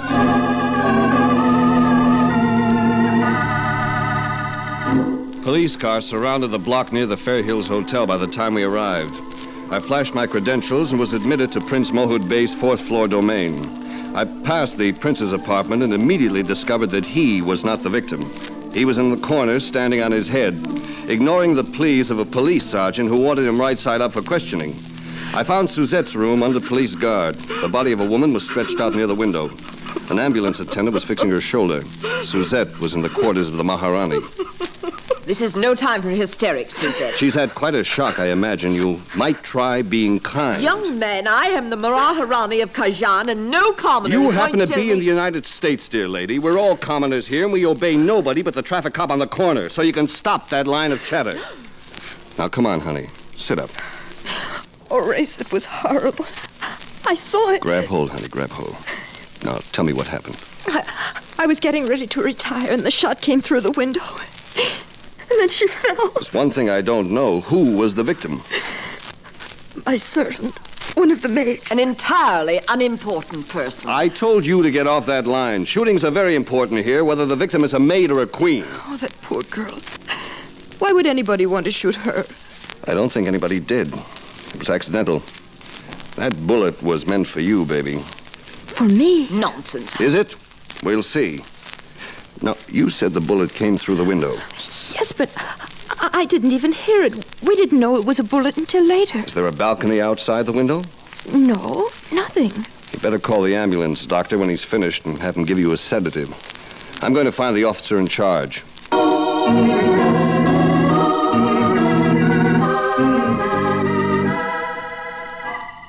I found the officer in charge and stuck with him until he got a ballistic report.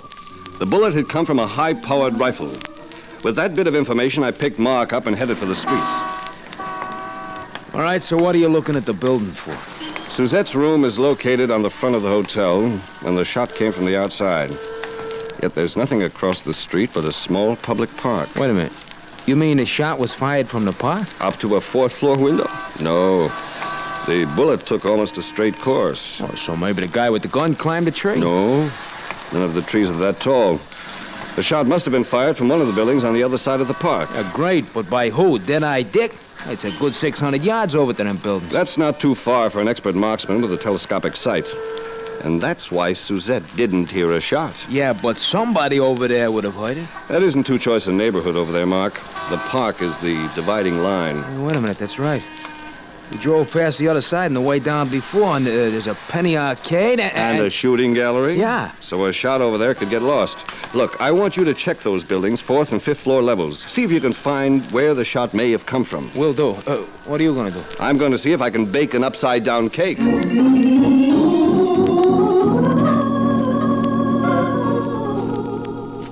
I'm telling you, Mac, The cops couldn't flip him over, so I don't see how you expect to do it. Talk to him the way you did before. All right, but he's turning my whole world topsy-turvy. I feel silly talking to a man who's standing on his head. So I gotta be here a couple of hours a day, and I feel silly, too. But after all, Mac, a buck's a buck. For what I get on his job, I'll blow a bubble pipe if he wants. You've got logic on your side, Butsy. Well, I guess it's the only way. Nice to see you again, Prince. Let's be friends. You mind if I shake your foot? Go away. You disturb my meditation. Ever do any big game hunting, Prince? Why do you want to know? Are you gathering information for my enemies? No, I'm planning to visit your country. I thought we might get together and bag a few tigers. I won't go with you. I don't like you. I won't let you use my elephants. My mother won't even let you get into the province. You mean you're going to keep all those nice tigers for yourself? Yes. All right. Then I won't let you play with my Parcheesi set. See you later. See? He's as cracked as a glass pitcher after a brewer's convention. He's not as cracked as he seems to be, Butsy. What do you mean? Come into the anteroom for a minute. Well, sure. How come Suzette called you to go after me when I was out at the doctor's? She didn't have to call me. I was right here. I guess she picked me because I know the town. Somebody could have telephoned. The doc's number ain't listed. Where was Nature Boy when the shooting took place? In there, standing on his noggin. Where else? You're sure of that? Sure, I'm sure. I was with him. All I ever seemed to do was sit there and count his toes. Just the same, keep your eye on him. He may be all right when he's standing on his head, but things may start to happen if he gets on his feet.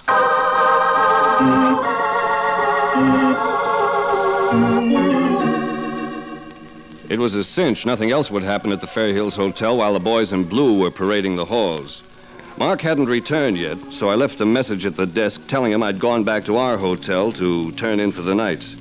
I was drifting off to dreamland when Mark, as usual, slipped in on tiptoe. Hey, Race, up, boy, up into the wall. Come on, I gotta talk. Come on, let's go. Marcus, where did you learn to be so genteel? Well, I can't come in without opening the door, can I? Come on. Pile out of the kip. I got things to show you. Let's go. Like what? Like where the shot could have come from that hit that maid.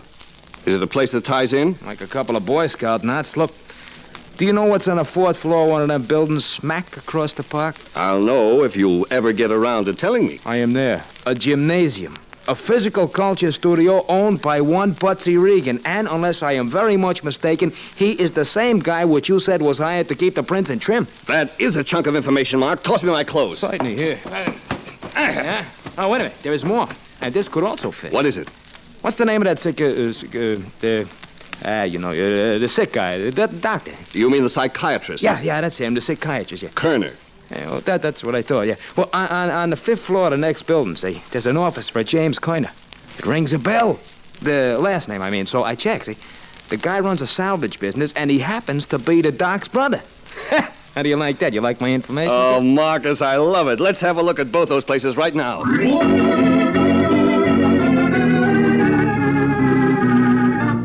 The office of James KRONER turned out to be innocent enough from all appearances. It was a legitimate business. We locked the place carefully and moved to the next building and gained access to the fourth-floor gymnasium operated by Butsy Regan. Now, look, lots of barbells and junk laying around. Don't trip over nothing. I won't.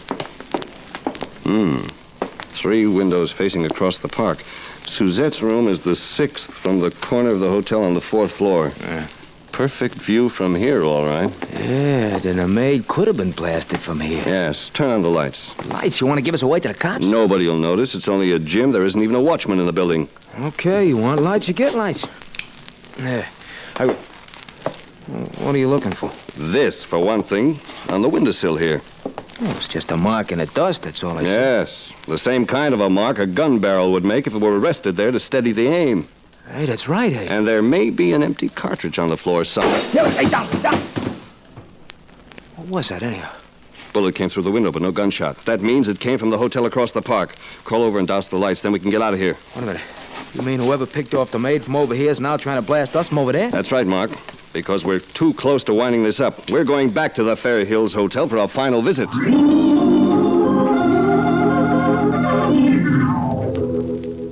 Going Going back into the hotel this time was a bit more nerve-wracking than other visits. The would-be killer now knew that somebody was closing in, and we were logical suspects, even though it might have been impossible to recognize us fully through a telescopic sight, which also accounted for the maid being victim of the bullet intended for Suzette.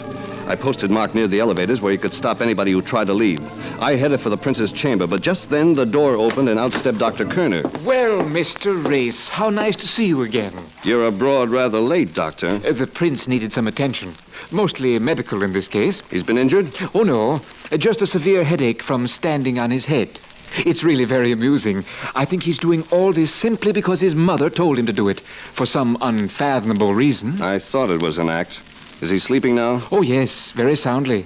He won't come round until morning. A man at the elevator may try to prevent your leaving, Doctor. Just tell him I said it was all right. Oh, thank you, Mr. Race. And I'm especially glad I saw you because I have a gift I'd like you to accept. Oh? It's this picture of my mother, since you admire the other so much. Well, thank you, Doctor. Just what I've always wanted. I stuffed Mother Kerner's picture into my pocket next to my heart and headed for Suzette's apartment. I opened the door, and the room was empty.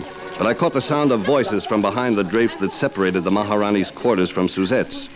I moved over and listened. But why can't I tell him why? Because I have ordered you to say nothing. I know how to handle these things, and I shall tell him when the time is right. He's my husband. He has a right to know immediately.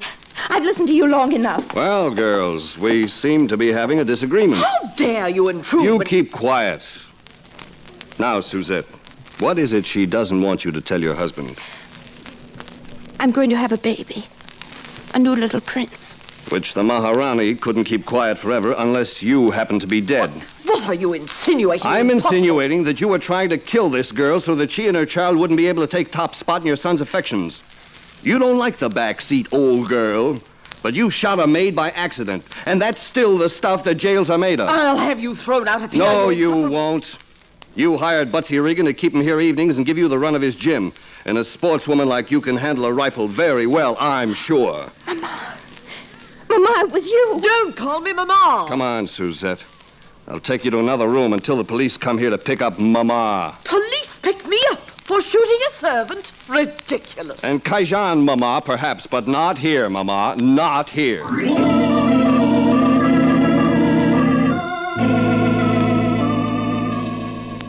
The police arrived finally and took Mama away to a place where you can't get very bossy unless you happen to own the keys.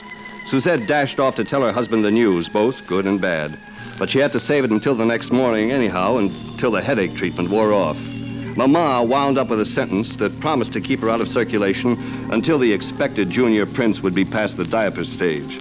As a matter of fact, there didn't seem to be any point in the happy little family hanging around until Mama got out, so Mark drove me down to the docks to say goodbye to Suzette and her prince as they set sail for dear old Kaijan. You know, Race, this bon voyage stuff always gets me down. I all the time want to cry when I start waving goodbye. Even if I don't know the people in the boat. They better get here sooner. They'll miss the boat. Yeah. Hey, look. Here comes Suzette now. Who's the guy, though? I don't know. Oh, Race. Oh, I'm so glad we could see you before we go. Yes, thank you for your assistance. Well, why do you look at me so strangely? Well, I didn't recognize you for a minute, Prince. We must go aboard now. Goodbye, Mr. Race. Goodbye. And thank you. Have a good pleasure. It was my pleasure. Goodbye. Goodbye. Hey, that was kind of dopey. What, Mark? Not recognizing the prince. You've seen him before. Yes, Marcus, but you're forgetting something. All the other times he was upside down.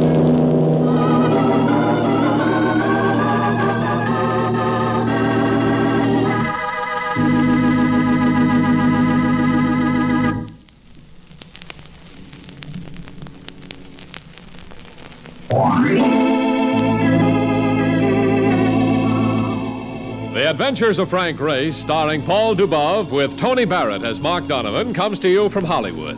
Others heard in tonight's cast were Monty Margetts, Michael Ann Barrett, Stanley Prager, and Byron Kane. This series is written and directed by Joel Murcott and Buckley Angel. The music is composed and played by Ivan Ditmars. Be sure to be with us again this time next week for another dramatic chapter in The Adventures of Frank Race. Art Gilmore speaking. This is a BPS production.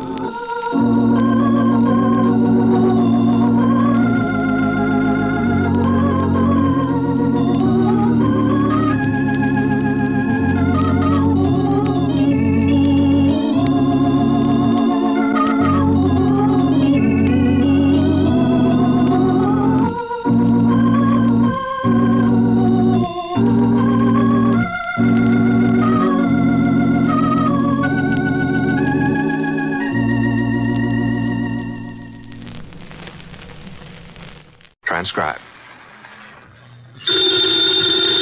Ladies and gentlemen, the ringing of that phone bell brings you mystery, adventure. Nero Wolfe's office, Archie Goodwin speaking. Hello? Is this Mr. Wolfe? If it's for me, I'm not here. Hello? What if it's a case? If it is, tell them no. I will not. Hello? Confound you, Archie. Do as I say. Hello? Hello? Is this Mr. Wolfe's residence? Yes. Is this Mr. Wolfe? Yes, Mr. Wolfe speaking. Oh, I am in very much trouble. Could I see you, please, immediately? Well, now, yes. What kind of trouble, miss? Give me that phone, Archie. No. Hello? Sorry, I had to turn the radio down too loud, you know. Oh, may I see you right away? Well, I gave you $1,000 as a retainer fee. Yes, indeed. I'll take the case. Come right over. The address is 601 West 35th Street. I cannot, Mr. Wolfe. I just cannot come there. Well, where do you live? I am staying at the Pole Hotel, room 304, and I... Hello? Boss, that was a shot. Hello? Hello?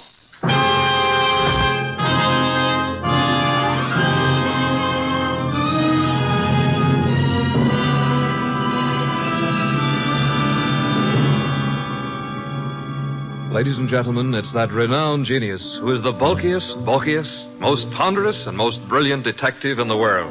Yes, none other than that chairborne mass of unpredictable intellect, Nero Wolfe, created by Rex Stout and brought to you in a new series of adventures over this NBC network in the person of Mr. Sidney Greenstreet.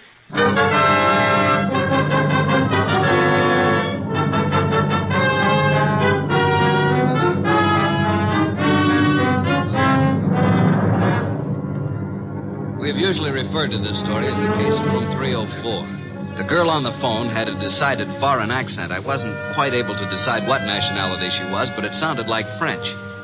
Anyway, there was what sounded like a shot, and then dead silence for a second or two. Hello? Hello? Hello? Well, Archie, another woman? Bah. Mr. Wolfe, I heard a shot, and then the line clicked off. Trouble. Women always trouble. I said I heard a shot on the phone. Indeed. I'm going over to her hotel and see what goes on. By all means, Mr. Wolfe. Yeah. Huh? Now that I've been insulted to the tone of being called a radio... I'm sorry, Mr. Wolfe, but we needed the money, and this was $1,000. If you'll excuse me, I have to attend to my orchids, Mr. Wolfe. What about the girl, the shot? Fascinating, isn't it? You figure it out. Okay.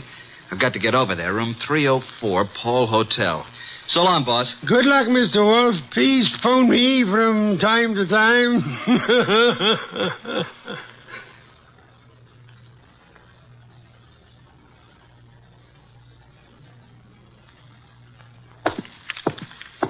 301, 302, 304. What do you know? The door's open. Oh, hello. Who are you? Archie Goodwin. Now it's your turn.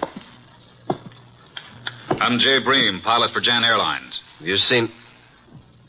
Yeah, I guess you have. This girl's been shot. Oh, that's all? Yeah, dead. Real dead. What do you know about this? I don't know anything. Say, who are you? Looks like you're in a spot, pal. You better start digging, hadn't you? I got here a few seconds before you did. I knocked on the door. The door was partially open, so I pushed it wide. And... Go on. Well, there was no answer. I couldn't see anyone, so I came in, and there she was. You know her? Well, yes. Why do you think I came here? That's what I'm trying to find out. Look, what right have you got asking me all these questions? What's it to you? Did you ever hear of Nero Wolfe? Of course, who hasn't? Like I said before, I'm Archie Goodwin, Wolfe's assistant. Now, would you rather talk, or should I call the police? I've told you all I know. Who is she? Helen Rennie. French? I don't know. European, anyway. Why'd you come here tonight? I have a dinner date with her. You mean you did have? Yeah. Let's turn her over. There. Got an automatic in her hand. Yeah. I never saw it before. Well, hey, I wouldn't use the phone. The fingerprints. It's okay. I'll use this handkerchief. Who are you calling? My boss. Oh. Nero Wolfe speaking. Archie, boss. Archie, I thought you were Nero Wolfe. You sound very much like him. Please, boss, be serious. Oh, but I am. I'm here at the girl's apartment, the one who called me. She's dead. Beautiful? Yes, was very beautiful. She would be. How did it happen? Shot. Neat round hole in her right temple. She's married and looks like she shot herself. When I turned her over, I saw a wedding ring on her finger and a .32 automatic still in her hand. Are you alone? No, a fellow named Jay Bream, a pilot. He was here when I arrived. No one heard the shot? Apparently not. No one showed up yet. Very interesting. What do you do now, Mr. Wolfe? Should I call Inspector Kramer? No, say nothing to anyone. Get over here at once and bring Mr. Breen, the pilot, with you. Goodbye.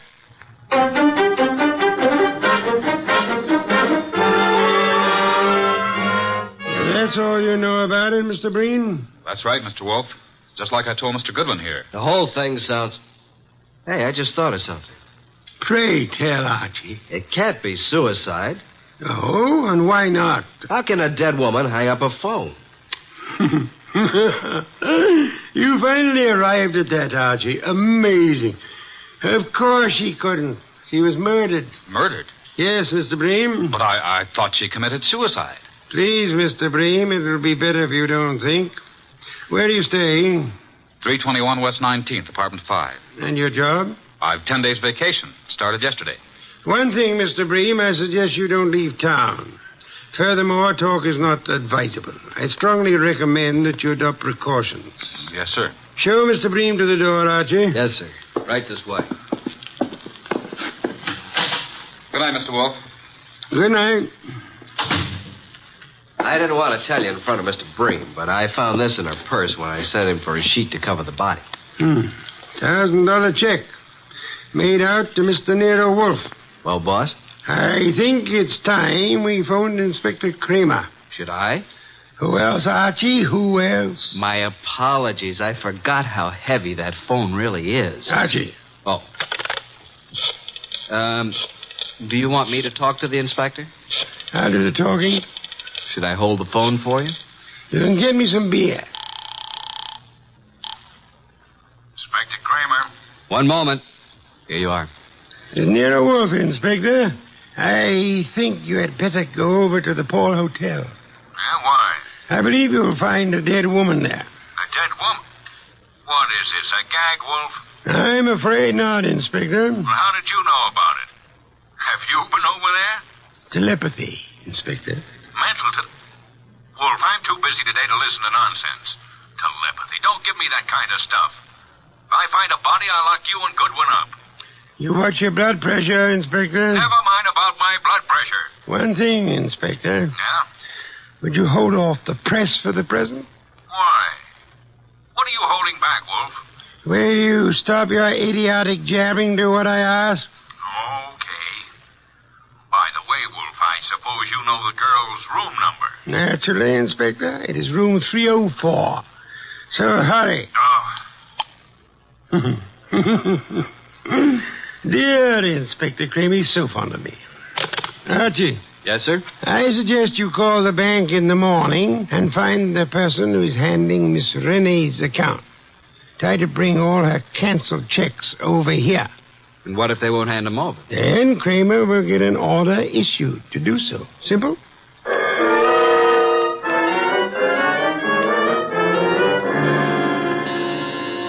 Coming. Well, where's Wolfe? Where do you think he'd be? In his big chair. Good evening, Inspector. I expected you before this, Inspector. What kept you so long? If I told you I had a flat tire, would you believe me? Now start giving, Wolfe. What did you know about the dead girl? Inspector Kramer, do sit down. Relax. Nervous tension is such a deadly thing. Now listen here, Wolfe. Would you like some beer? Most soothing, you know. Come on, what's the dope on this case? Fill the inspector in on the details, Archie. I was here talking to the girl over the phone. There was a shot, and then I went over to her hotel and found her the same as you did, dead on the floor. And the phone was placed back on the hook. Come on, Wolf. There's more to this than that. Let's have it. Really, Inspector? Who was she? You don't know? I mean, what do you know about her? Now get this straight, Wolf. Please, Wolf. What's this all about? A girl's been shot. Her name is Helen Rennie. What's the dope? Did you have a ballistics report made on the gun? Well, not in this short time, but I will. How did you make out your report? Suicide, naturally. But Archie was talking to the girl on the phone at the time she was shot. So she chooses to kill herself talking to your assistant. Why, you big, flat-footed... Inspector, precisely how can a dead girl hang up a phone? Why, she, You see, Inspector, quite impossible. And now I suggest you make out your report murder. Murder? Wolf, tell me, why is it you're always mixed up in these cases? That, Inspector, would be as difficult to answer as it would be to convince Archie of the danger of the female of the species. Oh, what's the use? No one ever answers my questions. I give up. Oh, Inspector, I do hope you will bring the girls' canceled checks tomorrow if they don't turn them over to us. What? The inspector is just going, Archie. Please see him to the door. I'm not helpless. Good night, Inspector. Good night.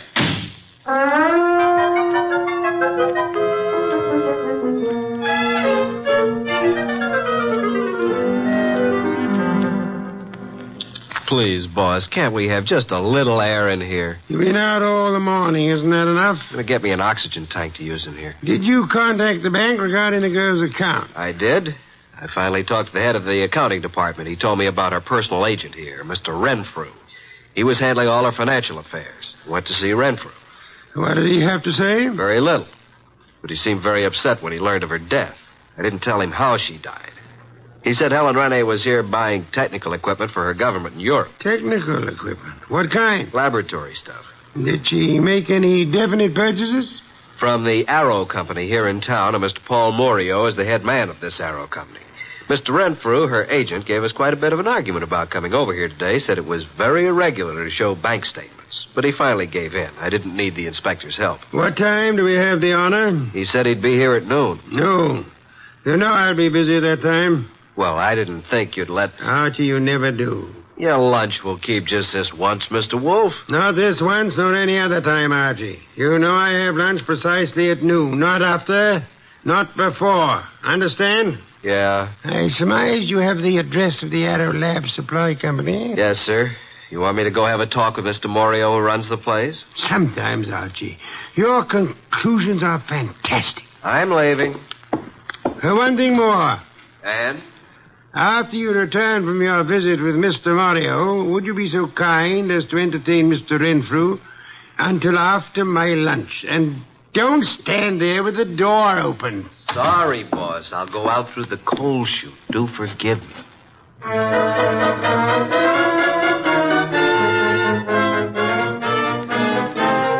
Arrow Supply Company.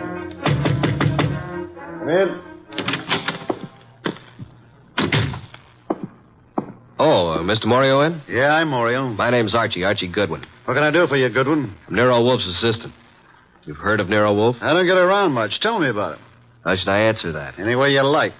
Nero Wolfe's a detective. Did you ever hear of a Miss Rennie? Stop shadowboxing, Mr. Goodwin. What's on your mind? I understand you sold Miss Rennie some laboratory equipment. Is it a jail term? Now, listen, Mr. Goodwin, I have a nice, respectable business here, so what do you want? Spill it. When'd you last see Miss Rennie? 2 days ago. Talked to her since? Once on the phone. What time was that? Yesterday morning. You called her from your office here? No, from my hotel room. Now, look, let's quit playing cat and mouse. Why all the questions? Miss Rennie is dead. Dead? Who did it? Now, wait a minute. You don't think I had anything to do with it? What makes you think anyone did it? It'd be the only reason cops would get into it. You know, Morio, I'm beginning to wonder just how long you've been in the lab supply business. You know what a retort is? And don't tell me it's a snappy comeback. Now, what's the matter, Goodwin? What's eating you? Look, Morio, I came here to find out something about Helen Rennie. Just what sort of equipment did you sell her? It was heavy stuff, heavy chemical work. Where is it? We don't have samples, just pictures. Yeah, we ship it direct. Oh, so the purchaser never sees what he's buying. That's right. Could I see what she purchased? I'm afraid not, Goodwin. Besides, what difference would it make? Did Miss Rennie see what she bought? No, I already explained that. Now, I'm busy, Goodwin, so if you don't mind... Okay, I'll run along. Good afternoon, Mr. Mario. I'm sure we'll meet again. Soon.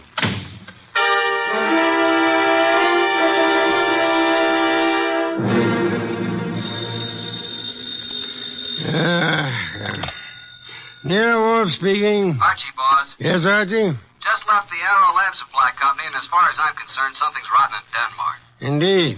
This guy Mario, who runs the company, doesn't sound like a legitimate lab supply man. I think he's running some kind of a racket. What makes you believe that, Archie? Just not the type to be in a legit business. Things just don't jive. And she didn't see what she bought. You believe, then, that he would have reason to want Miss Rennie out of the way? Yeah. Guy made me see red. I wanted to take a poke at him. Archie, you're an idiotic hothead. He said it was all heavy lab stuff she bought, and it was too late for me to see it. Forget it now. Get over here as soon as you can. Immediately? Immediately. Have you forgotten you have an appointment with Mr. Renfro at noon? Goodbye.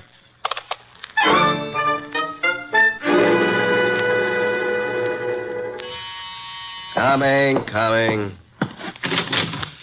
Hello, Mr. Goodwin. Mr. Renfro. Well, who's this? My goodness, come in. Yes. Come in, my dear. Thank you. Mr. Goodwin, I brought my secretary along. I hope you don't mind. Mind? Why, Mr. Renfrew, how could anyone object? Mr. Goodwin, Miss Bennett. Oh, Miss Bennett. First name? Jean. Do you always use this approach, Mr. Goodwin? Only at noontime, and my name's Archie. Well, this is a happy surprise. Please sit down, Jean. Allow me. Thank you. Well. Wasn't it Mr. Renfrew you wanted to see? Yes. Mr. Wolfe will be down shortly, Mr. Renfrew. Please be seated. Thank you. Is something wrong, Mr. Goodwin? Not a thing, Miss Bennett. Not from where I sit. I don't believe a word he says, miss. His judgment concerning women is not to be trusted. Thank you, Mr. Wolfe. You're so kind. Mr. Wolfe, Miss Bennett. How do you do? Mr. Wolfe? Mr. Renfro, I presume. Yes? Now we can get down to business at hand, Mr. Renfro. Yes, by all means. I don't understand why we couldn't have discussed this on the phone, Mr. Wolfe.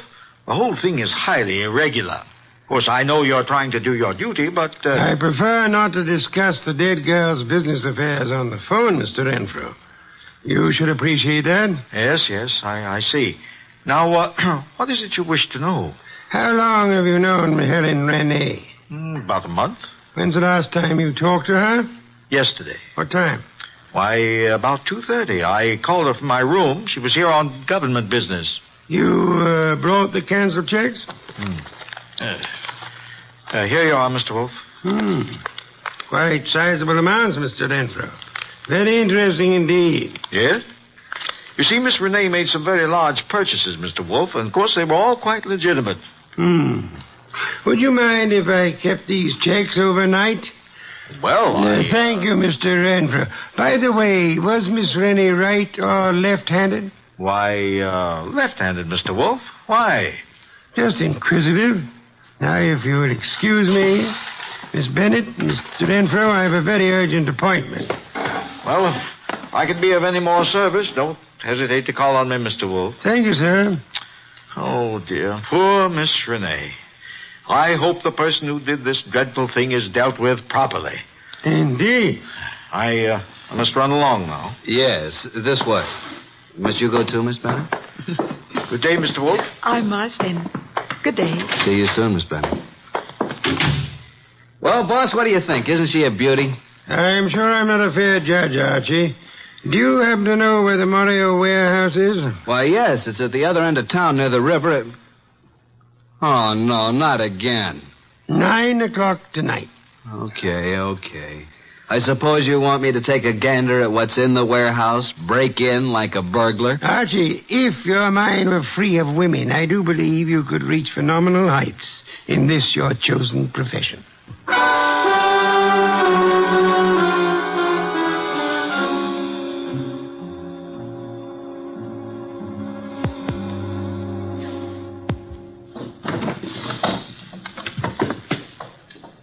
Nothing around here with a bunch of old tubes and glassware.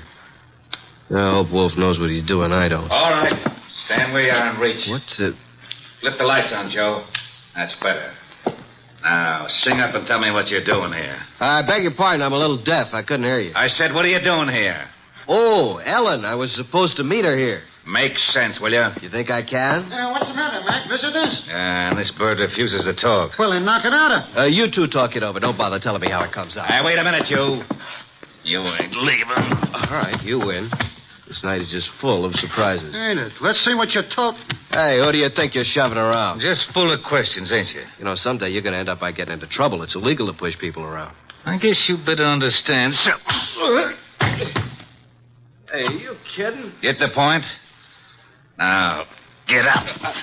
Now, talk. Why, you... You're still going to play, huh? He's out like a light, Mac. What are you going to do with him? You won't do any more snooping around here. You know something, Mac? You got an awful disposition. I'm actually scared of you. You're that mean. Yeah. Now, dump him outside.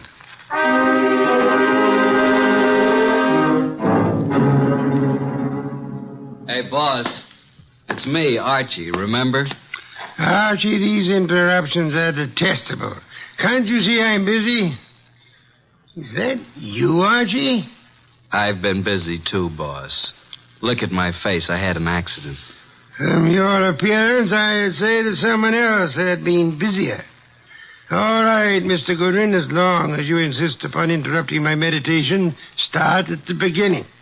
Mr. Wolfe, I arrived at the warehouse. I went inside. I saw a lot of packing cases and a bunch of old glassware, worn-out junk. 2 men jumped me. I came to lying in the alley. I staggered to a cab and made it home. End of story. Archie, your repertoire of words is most astonishing. And your description of Morio's warehouse is without doubt most enlightening. I thought you'd like it. And now, Archie, I suggest you get Fritz to give you a piece of beefsteak for that eye of yours. And after that? I've arranged a gathering for 5 o'clock tomorrow afternoon. Then I shall repair to my bed to suffer in silence. You should be more careful on these nefarious expeditions. You might get hurt sometime. Yes, I've been a careless fellow, Mr. Wolfe. Good night. Good night, Archie. Pleasant dreams.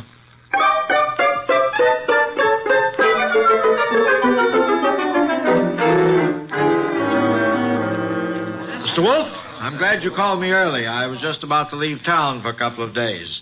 What is this conference about? Not at this time, sir, if you please. I'm glad you could come along, Miss Bennett. Well, I'll be happy to assist in any way I can, Mr. Goodwin. Archie? Right. Well, good evening, Mr. Morio. I knew we'd meet again. It's no fault of mine, Goodwin. Please come in. Come in, Mr. Morio. You don't want to keep the rest of the guests waiting. What do you want with me? What do I want? Nothing. Mr. Wolfe, this is Mr. Morio. Sit down, sir. Take the red leather chair. For special guests, Mr. Morio. Yeah? Now, gentlemen, you're probably wondering why I asked you here. Naturally, you know it has to do with the death of Helen Renee. Mr. Morio, I understand you and Miss Renee had some business transactions that involved quite a sum. That she purchased laboratory equipment. That's right. Archie told me that your warehouse contained nothing but second-hand junk. It was a shame, Mr. Morio, that this shipment was delayed by a shipping shortage. Otherwise, you might have gotten away with it. Is this why you called me over here? It is immaterial to the case at hand. Actually, I'm only interested in Helen Renee's murder. Hey, wait a minute. You don't think I did it? Didn't you? No. Mr. Wolfe, I admit everything you said about the equipment. But I've had no part in any murder. I see. Mr. Bree, you're a pilot of Wallflower. If you had shot the girl and wanted it to look like suicide, in which hand would you put the gun? Why, her right hand. Indeed. Where did you first meet Miss Renee? Boarding the plane at Orly Field, Europe. Mm-hmm. Mr. Renfrew. Now, look here, Wolfe. This has gone too far. I won't be put through any third degree. So if you'll excuse me, I have to get to the dip. Sit down, Renfrew. Well, Mr. Renfrew, I'm astonished that anyone would be as amateurish as they were in this case. I don't understand. Could it be that you killed Miss Renee and attempted to make it look like suicide because she was about to tell me that through forgeries her bank account was $50,000 short? Well, what reason would I have to kill her? You told me yourself you phoned Miss Renee from your hotel the day she died. Yet there was no outgoing calls charged to your account. No, this is nonsense. Ridiculous. She suddenly became suspicious of you. And you are probably the only person here who knew that she was left-handed. Well, what does that have to do with it?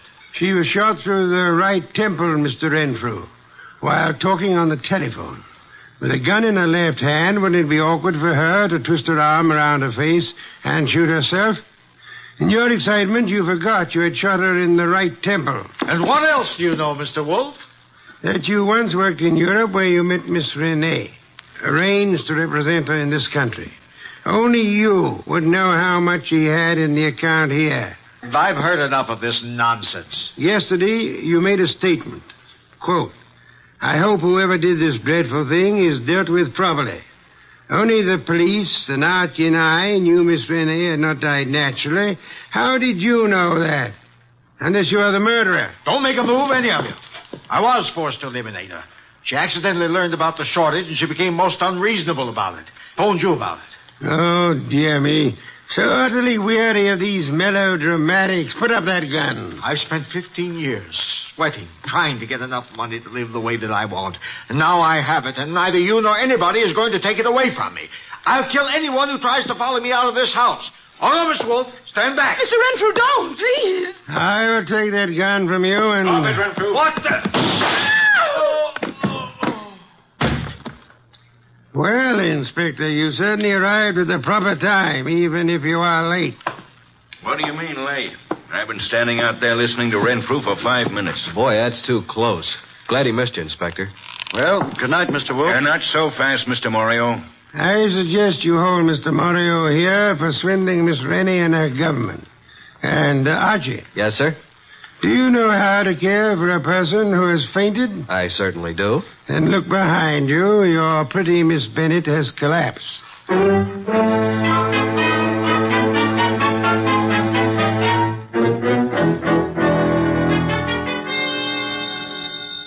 I'll get it. Hello? Is this Miss Jean Bennett? Yes. Is Archie Goodwin there? Why, yes. Just a minute. It's for you, Archie. For me? Mm-hmm. No one knows I'm here. Hello? I thought I'd find you there, Archie. How'd you know I was here? I figured that by the skill you expressed on reviving a patient from a deep faint. Archie, on the way home, I want you to stop at the delicatessen and pick up the following things. Ham, beer, cheese, olives. My boss. Now, Archie, How do you know you were here? Pure deduction. That's why he's called the world's greatest detective. Really? Come here. Yes. Archie, you shouldn't have... Archie. Archie, you listening to me? Oh, well, guess you didn't hear a word of it. Good night, Archie.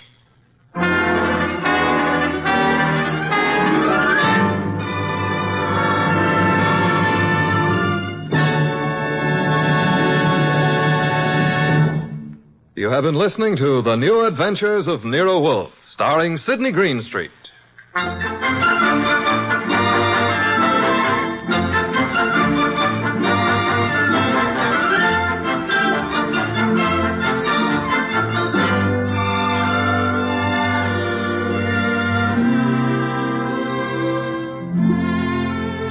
Tonight's transcribed story by Virgil Reimer was based on the characters created by Rex Stout.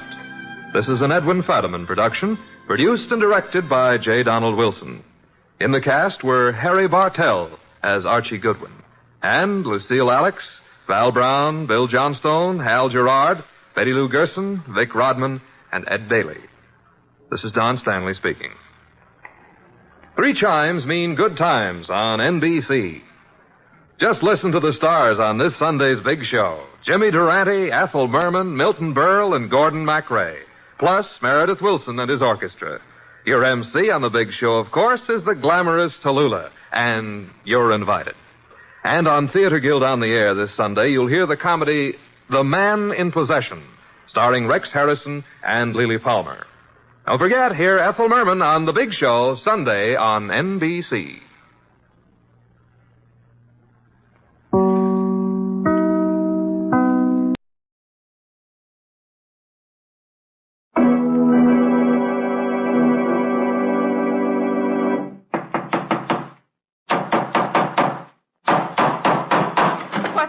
What is it? It's another case for Nick Carter, Master Detective! Yes, it's another case for that most famous of all manhunters, the detective whose ability at solving crime is unequaled in the history of detective fiction. Nick Carter, Master Detective. Presented by the three great Linex home brighteners. Linex clear gloss varnish, Linex cream polish, and Linex self-polishing wax. Created by Acme, America's great producer of fine Acme quality paints.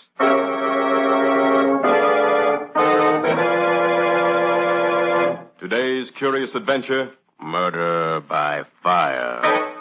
Or Nick Carter and the Mystery of the Midnight Alarm. In just a moment, we'll hear how Nick solved the mystery of who killed Jenny Baker and why, and what was behind the fire that destroyed Oscar Warren's button factory at midnight. But first, let me tell you something. Millions have learned from experience that Chemtone, the miracle wall finish, brings amazing new beauty to walls. Now, millions more are finding that the three great Linex home brighteners brings amazing new beauty to floors, woodwork, and furniture. Linex self-polishing wax, which beautifies your floors with a satiny yet tough non-skid finish that resists wear, water, and dirt. Linex cream polish, which cleans as it polishes, leaving no oily film on your furniture. And Linex clear gloss varnish, the durable super varnish that dries to an elastic, transparent surface which protects all wood and linoleum in your home. You'll find the three great Linex home brighteners at your hardware, paint, or department store. Your headquarters also for Chemtone, the miracle wall finish. And now for today's mysterious adventure with Nick Carter. As we start today's story, Nick and Patsy are watching a big factory fire in the downtown district. Suddenly, Nick calls to the battalion chief. Chief, there's a woman trapped up there on the top floor. You're crazy, Carter. The boys reported all clear several minutes ago. I don't care what they reported. There's a girl up there. I just heard her scream. I'm going up and get her. You're a fool to go in there. But if you do, be sure to get that gas mask of yours on tight, or you won't come out again. These button factory fires are full of poison gas from the celluloid and peroxide. Makes no difference. I've got to find out about that girl, Chief. So long. Hey, Bill. Get one of those 2-inch nozzles over here. Rush it up the big ladder, up to the top floor. Cover Carter while he's inside there. He's a fool, but he's a brave man.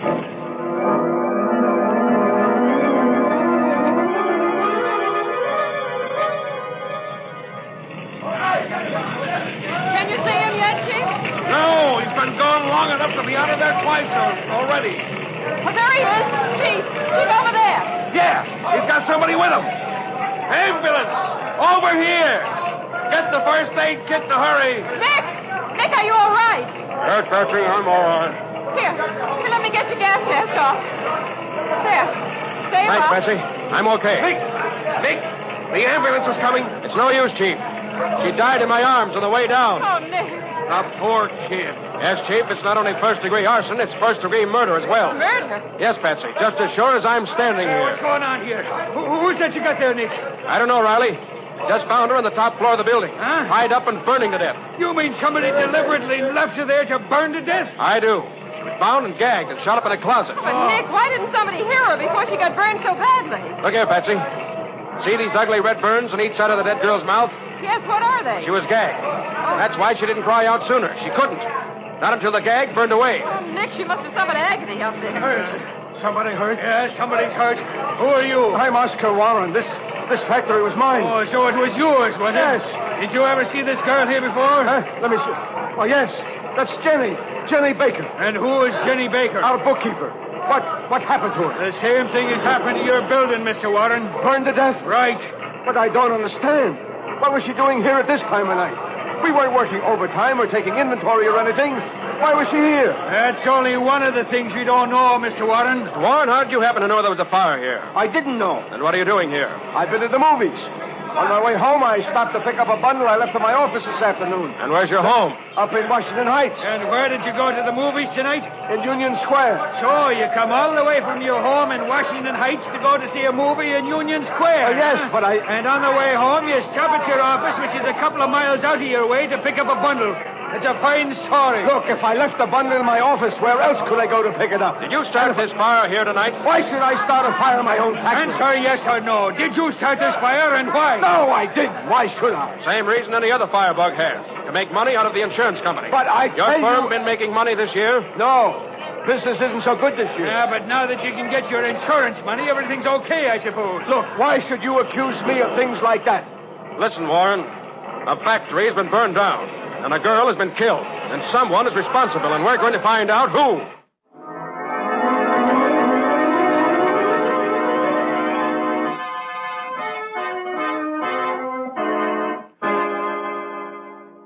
Hi, Nick. Sorry I'm late, Riley.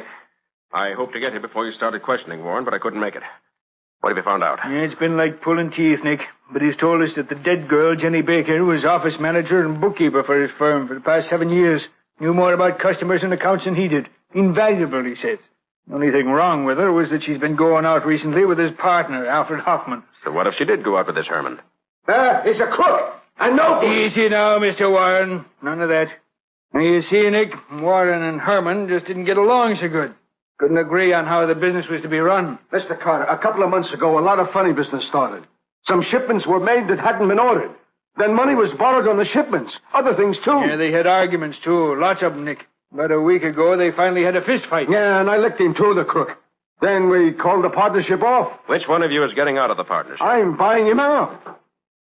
Well, as soon as I get the money together. Yeah, with the money you're hoping to collect from the insurance company, you mean? This is a serious accusation, Lieutenant Riley. Very serious. Why, my client's reputation would be ruined if these charges of yours were made public. Stop sounding off that way, Hamilton. You're not in court and your client's not in jail yet. Strikes me, Hamilton, that if you were to tell your client what a jam he's in and advise him to tell us what we want to know, he'd be a lot better off. That fire was incendiary. No mistake about that. And his bookkeeper died in it. Yeah, his alibi ain't even good for a laugh. Absurd, ridiculous. Mr. Warren's spotless reputation over a long period of years... Forget your speech for a minute, Hamilton. See if it can help your client explain a couple of points here. See here, Lieutenant.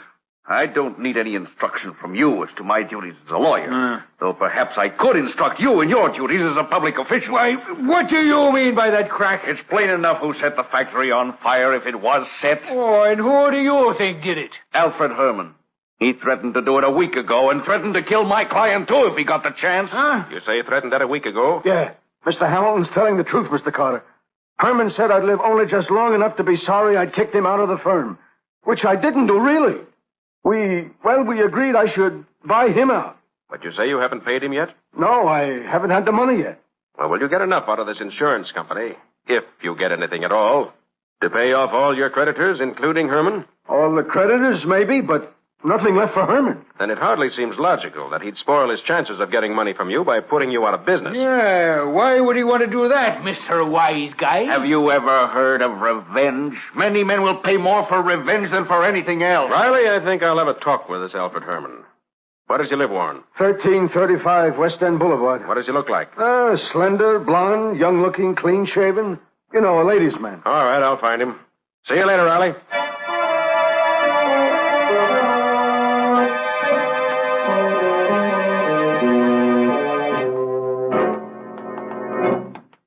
Apartment 3D, you said, didn't you, Nick? Yes, this is it. What do you want to get out of Herman, Nick? First, I want to see if he has an alibi. Ring again, Betsy. Okay. Well, guess he's not in. Oh, I'm afraid you're... Huh. Well, what is it? I smell gas. Gas? And it's leaking around the door to Herman's apartment. You think there's something wrong? I'm going to find out. Where's my pick lock? Oh, here it is. This is easy. Oh, good. Yes, there is gas in here. Stay outside, Patsy, while I take a look in the kitchen. All right, Nick, but be careful. I'll be all right. Yes, it's coming out of the kitchen here, all right. Phew. Have to get the window open first. That'll let some fresh air in here. Well, trying to kill yourself, are you? Well, not this time, my friend. Come on over to the window. I got you just in time, didn't I? Well, you'll be all right. You okay, Nick? Yes, Patsy. But don't come in till the gas clears out some. All right. Is it Alfred Herman you found? Looks like him from the description I got. He's coming around now. All right, breathe deep. Get some fresh air into your lungs in place of all that gas. Oh, why didn't you let me finish it? Stop being sorry for yourself. Breathe deep. Oh, why should I want to live? Money stolen, business taken away. Now my girl is dead. You know how she died? What agony she went through? Yes. I saw her when he took her away. How'd you happen to be there? I went to the plant to meet her. She asked me to. What was she doing there so late? Checking over the books to find out how much old Oscar Warren had stolen from me these past months. That's all she was staying with the old crook for. As soon as she got the goods on him, she was going to leave.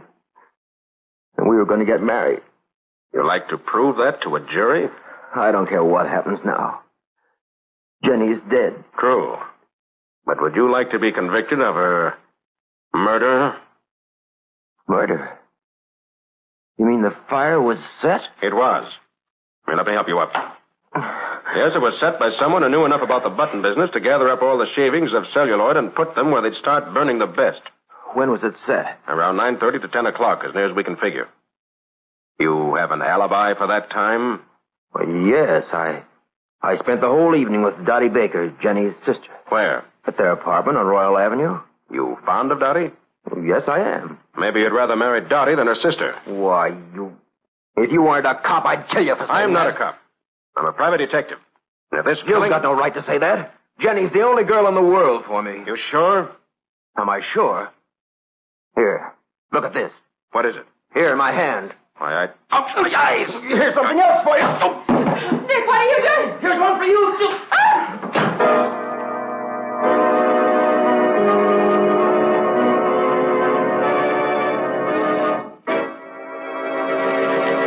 So Nick fell for the oldest trick in the world of crooks. Red pepper hurriedly snatched from the kitchen table and thrown in his eyes when he was off guard, then slugged and knocked out. And Patsy knocked unconscious in the apartment hall as Alfred Herman makes his getaway to parts unknown. Where does all this leave Nick? We'll see in just a moment. If your youngsters have ever tracked in slush, mud, or snow when you just finished cleaning the floor, you know how exasperating it is.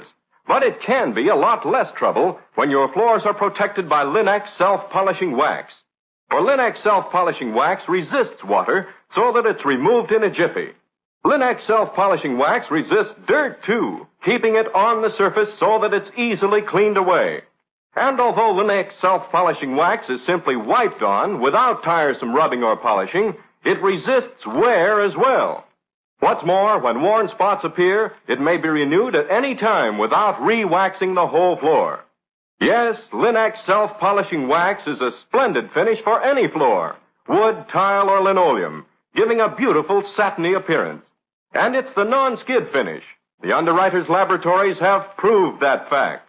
Get Linex, Lin-X, Linex self-polishing wax now. You'll find all three great Linex home brighteners and Chemtone, the miracle wall finish, at hardware, paint, and department stores everywhere.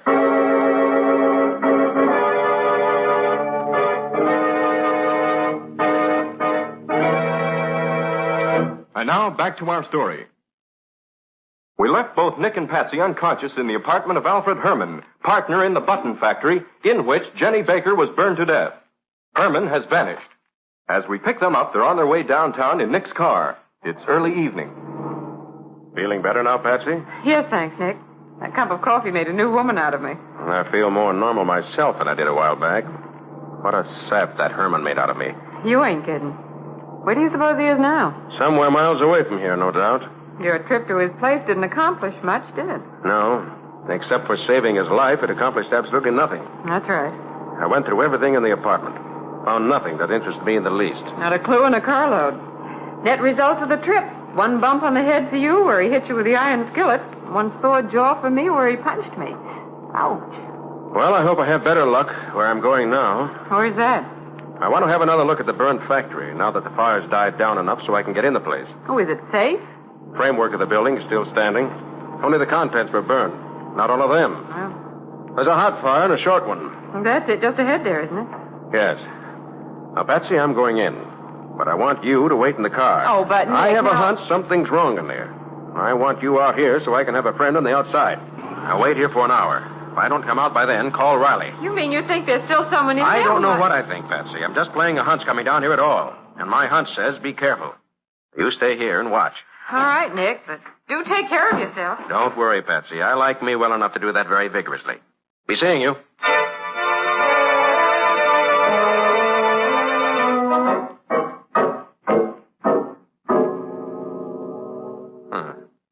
Floor's up here, still warm. Whoever started this fire did a very careful job. Contents of the stockroom burned completely. The office not hit so hard, except for the office files. Strange. The safe door should be standing open that way. This must have been Oscar Warren's desk. I hardly touched this corner. That's odd. Bell's off the telephone box. It was taken off so it wouldn't ring. Aha, I see. Well, I guess I'll just take this bell box with me. Take out these 2 screws, and They're a poor shot. Try these. Took a couple of shots at me and ran. It wasn't so dark in here, I might stand a better chance of seeing which way. There's that a shadow or... Anybody there? Get your hands up and keep them up. And keep coming toward me. All right, I'm coming. You got a flashlight? Yes. Turn it on yourself. I want to get a good look at you. All right. Here. Why, you're Dottie Baker, aren't you? Yes, I'm Dottie Baker. You look just like your sister. You tried to kill me just now? I didn't try to kill anybody. You have a gun? No. I wouldn't even know how to fire one. Did you hear the shooting? Yes, that's what scared me so. What are you doing up here? I came to look for evidence that my sister was murdered. And what makes you think Jenny was murdered? She was afraid someone was going to kill her. She wouldn't tell me who, but she knew someone had been juggling the stockroom inventories and the shipping records. That's why she was here last night, trying to find out what was going on.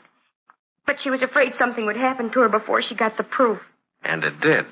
But I've got the proof. What? Look here. See these metal bands? Yes. They were on the cartons of merchandise that were burned. And they proved that there were only a few of them in the stockroom when the fire started. The oldest trick in the business. Remove most of your stock, then have a fire, and claim it burned up all your stock. But where are the cartons of stuff that they took out of here? If you could only find them, they'd prove who did it, wouldn't they? They certainly would, Daddy. And I think I know where to find them. But how could you know that? The bell box where the telephone on Mr. Warren's desk told me. Come on. Where? I'm going to take you home first. And I'm going hunting for those missing cases, because the man who juggled the books and removed the cases was the man who killed your sister and set the fire. Oh, I hope you're right, Mr. Carter, Nick Carter. The detective? That's right. Oh, now I know you'll find the murderer. Well, I hope you're right. Oh, by the way, you seen Alfred Herman lately? Oh, yes, he spent last evening at our apartment, waiting for Jenny to get through at the factory. Why? Oh, curiosity, Dottie. Just curiosity. One of a detective's most important weapons. All right, come on. Let's get you home.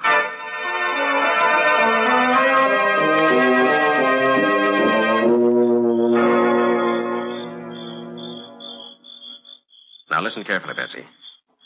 Judging from the light on the second floor there, although Mr. Oscar Warren should be in bed, he's still up. Which makes it more dangerous for you. Yes. But I'm going to have a look in his basement just the same. I'm sure I'll find the missing cartons there. And if I do, the case is over. So I'm going to let myself in while you keep a lookout here. I can't tell you what to look for, so just keep your eyes open. Okay. Now, listen, Patsy, we're up against something very dangerous in this case. So take care of yourself while I'm gone.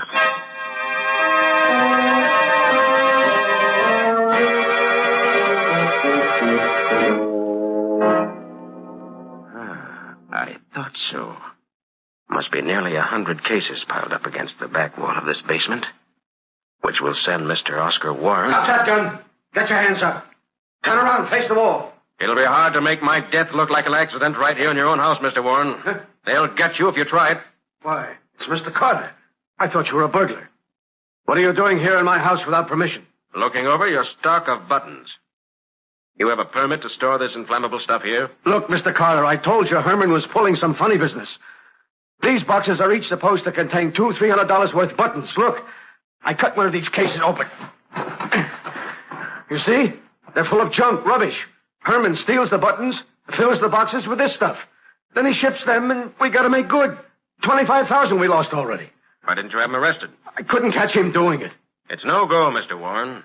Alfred Herman has an airtight alibi. Have you? I was at the movies. All right, Mr. Warren, you and I... Ah! Fire! There's fire all over the place. Yes, that must have been a firebomb. Out this way. The outside door is unlocked where I came in. This way. I can't see. The smoke. Here, I'll get you out. Come on.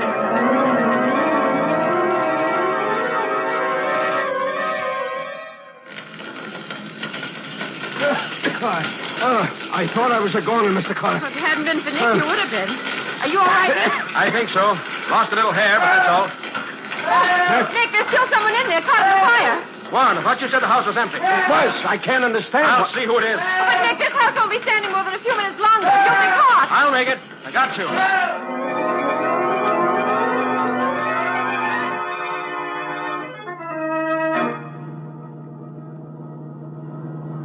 I admit you saved my life, Mr. Carter. I'm very grateful.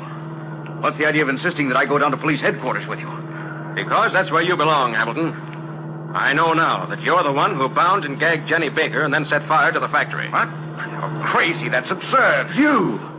It could be. Of course. Yes. It was you, not Herman. You had a key. You could get at the stock in the books. And I owe you money, too. So it was you, my lawyer. He's no lawyer, Mr. Warren. I looked him up. He was disbarred some years ago. It was you, Dan Hamilton, who got me to bring these cases of scrap celluloid to my house. You said it would be evidence against Herman. This is ridiculous. Why, at the time the police say the fire started, I was at headquarters reporting Herman's threats against Mr. Warren here. I'll bet you set off that firebomb in my basement to kill Mr. Carter and me. I'm quite sure he did. But he didn't realize how fast the fire would spread, and he almost got caught in it himself. Going through Mr. Warren's papers, weren't you, Hamilton? What? This is all too fantastic, Carter, but if you insist on my going along with you, you won't mind if I call my office first, will you? Who'd be at your office at 3:30 in the morning? Well, the cleaning woman. I could ask her to tell my secretary where you're taking me. So you want to call your office, do you? Well, I'll tell you what. Let's go to your office instead. Oh, no, that won't be necessary. I'll call later. No, I think we'll go there now. Patsy, drive to Mr. Hamilton's office on Broad Avenue. And hurry.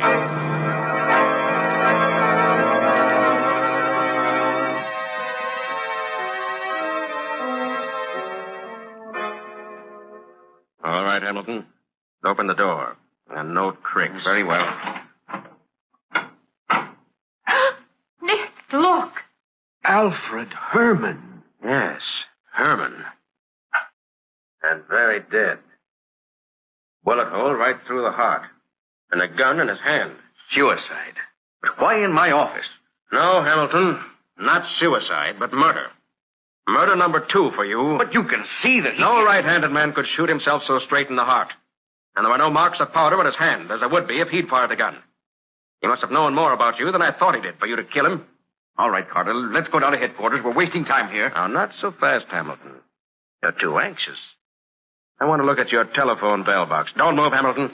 I'll shoot if I do. Well, what about the bell box, Nick? Look here, Bessie. And you too, Warren. Hey, what's that arrangement, Carter? He takes the bell off. Sticks a piece of emery paper on the clapper of the bell. Then he fastens a blue-tip match where it'll be lighted by the emery paper on the clapper as it vibrates against the tip of the match when the bell rings. The match sets fire to this oil-soaked rag, which leads to this wastebasket full of paper and excelsior. So when he phones his office, he sets fire to it. The body is burned up, together with all the papers and files that might incriminate him. Is that how he set fire to the factory? It is, Patsy. I have in my car the bell box from Warren's desk at the factory for proof.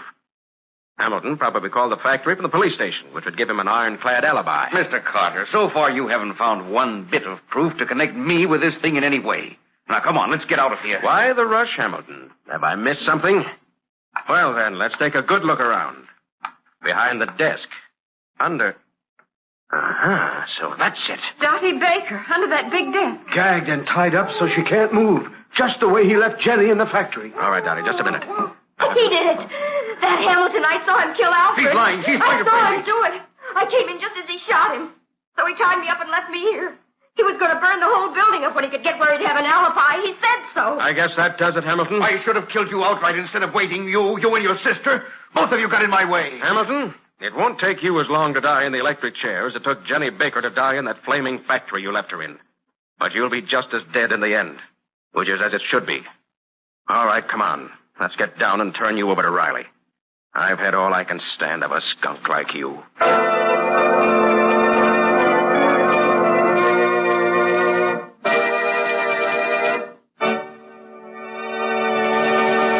In just a moment, Nick and Patsy will bring you a preview of next week's exciting case. But now, a tip on relaxing. Everybody enjoys relaxation. And you know yourself how much easier it is to relax in surroundings that are pleasant. Your home can be more pleasant every day in the year when you rely on the 3 great Linex home brighteners to keep it inviting. That's the way to keep your home sparkling with cleanliness and beauty. Your fine furniture, for example, always looks its gleaming best when you use Linex Cream Polish, the furniture aid that gives a handsome luster in half the time. You see, Linex Cream Polish removes the cloudy accumulation of dust and previous polish in one quick application, actually cleans as it polishes, giving your furniture new beauty and saving you one whole step in your cleaning day routine. Linex Cream Polish does away with messy fingerprints and helps conceal ugly scratches, too. And no oily film remains on your furniture to attract additional dust to make additional work. So be sure to ask your dealer for Linex Cream Polish for fine furniture. You'll find all 3 great Linex home brighteners, Linex Self-Polishing Wax, Linex Cream Polish, and Linex Clear Gloss Varnish at your nearest hardware, paint, or department store. Remember to ask for them by name, Linex. It's spelled L-I-N-X. Linex. Ask for it now. Now let's hear from Nick Carter himself. Well, Nick, what do you think next week's story will be exciting? I know it'll be exciting, Cal. It's a simple little story to start with, but it gets into a mad tangle of murder before we're through with it. Usually it's Nick who gets himself in danger of his life. But this time it was yours truly who got in the way of the killer and nearly added to the total score. An old lady, rich and eccentric, was dying without leaving a will. And there were 6 claimants for the $3 million she was leaving. Some of them extremely money-hungry. And extremely ruthless, too. Well, what do you call it, Nick? Death by Ricochet. Oh, the mystery of the abandoned gravel pit. For full details of an exciting few hours, join us next week. So long. So long, everybody. And so long to both of you. See you next week at the same time.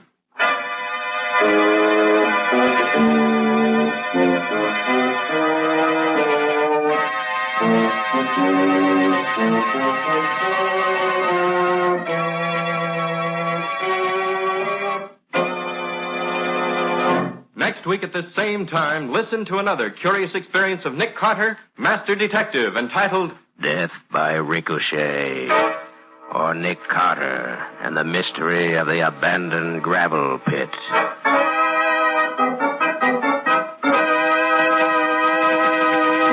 Nick Carter, Master Detective, is featured in Street and Smith magazines. Lon Clark is starred as Nick, with Helen Choate as Patsy. Original music is played by Lou White, and the programs are written and directed by Jock McGregor. Nick Carter, Master Detective, is presented each week at this time and over these same stations by the 3 great Linex home brighteners. Linex Clear Gloss Varnish, Linex Cream Polish, and Linex Self-Polishing Wax. Created by Acme, America's great producer of Acme fine quality paints. This is Ken Powell speaking for the thousands of Linex dealers all over America and saying so long until next week. This is Mutual.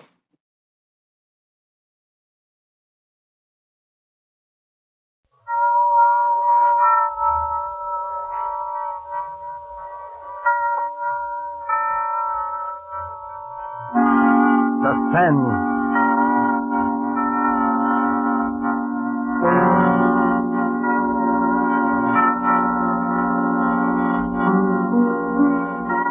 This is the Man in Black, here again to introduce Columbia's program, Suspense.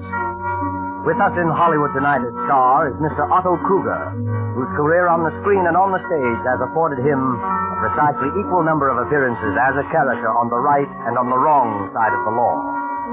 Whether the man Mr. Kruger portrays tonight is devil or saint, we shall leave for you to judge when the play is over.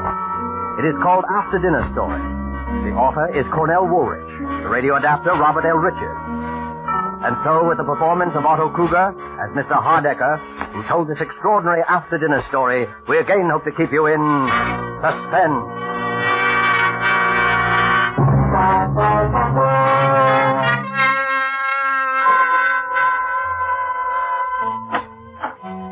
Mr. Hardecker's residence?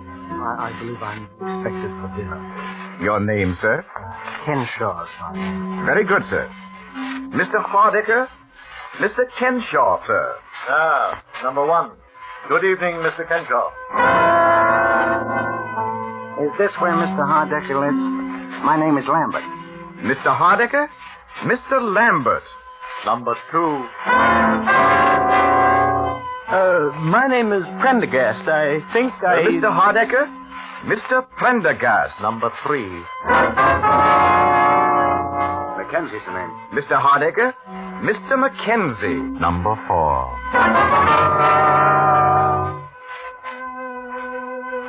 1, 2, 3, 4. So you're all here, gentlemen? Yes. Then suppose we go into dinner. And after dinner, I shall tell you why you are here, what I have in mind. In fact, I shall tell you in the form of a story. A sort of after-dinner story.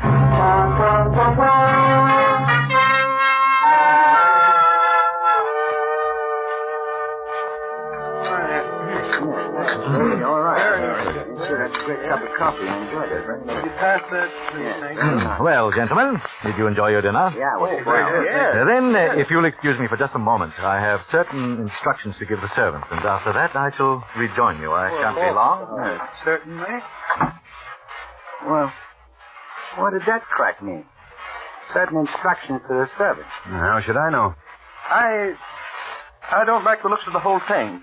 Why all the mystery? Well, I suggest that you have patience, Mr. Prendergast. Mr. Hardecker clearly intends to tell us in his own good time. Yeah. And another thing. I don't eat in those fancy Park Avenue joints of the room myself, but I've seen them in the movies. They always pass the food around to everybody. They don't bring it out of the kitchen already on your plate and just hand it to you. Well, what possible difference can that make? Well, I don't know, but I know it ain't right. No. None of it's right. Why did the man invite 4 perfect strangers to dinner? What is this thing he has in mind for us he keeps talking about? Well, all I know, he says he'll make it worth our while, and a few wild stuff, the way business has been lately. Obviously, the connection between us is that we were all in that elevator a year ago. Oh, what of it? There's no mystery about that. The police cleared that up the very next day. Maybe Mr. Hardecker doesn't think so. Sorry to have kept you, gentlemen. Now, suppose we get down to business. Mr. Hardecker, none of us wish to seem rude, but we were just wondering what this business is all about. You have had, you had come to the obvious conclusion, of course, that it has to do with my son? Well, yeah. I don't see why we're all sorry, naturally, but that's all over and done with, yes, and almost. But there are 1 or 2 little details that I thought you gentlemen might help me to clarify. Oh, sure. Oh, well. Fine. Yeah. Well, then, if you don't mind, I know you must remember most of it, but it's almost a year ago. I'd like to go over the whole story from the beginning. Well, all right. Well, it was just before 5 in the afternoon on August 30th of last year when the matter which concerns us here this evening had its beginning. And on that day, and at that time, all 4 of you, perfect strangers, who had never seen each other before in your lives, found yourselves, for personal and business reasons of your own, on various floors of the Norfolk building in Midtown Manhattan, waiting for the express elevator to take you to the lobby. The first passengers were on the 21st floor. 21, going down, please. Express car, going down. There are now 3 men in the elevator. The operator, Mr. Kenshaw and Mr. Lambert, who had gotten on at the 21st floor. 18, going down, please. Face the doors, please. Going down. Now there are 5 men in the car. Mr. Prendergast and Mr. Mackenzie had entered the elevator at the 18th floor. 15. Express car to the lobby. Going down, please. Say hello to Eleanor for me. You bet. Bye, Dad. Bye. 6 men in the elevator. The last to enter, I had accompanied to the elevator door myself. He was my son. These things drop pretty fast. Too fast for me. Hey, this baby is moving. Look! You can't stop it. We're out of control! Stop it! Look out, we're going to hit. Oh, get off.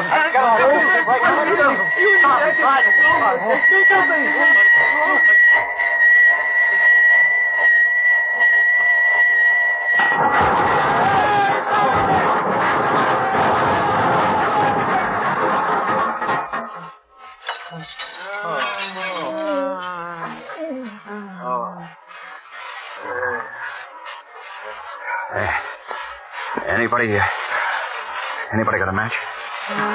I think my leg's broken. Get me out of here. I got a wife and kids. Somebody get me out of here. Get me out of here. Shut up a minute, can't you? You're not the only one with a wife and kids. Has anybody got a match? You gotta get this door open. Yeah. I don't have it. I'm liable to suffocate in here. Things are practically airtight. Where's the operator?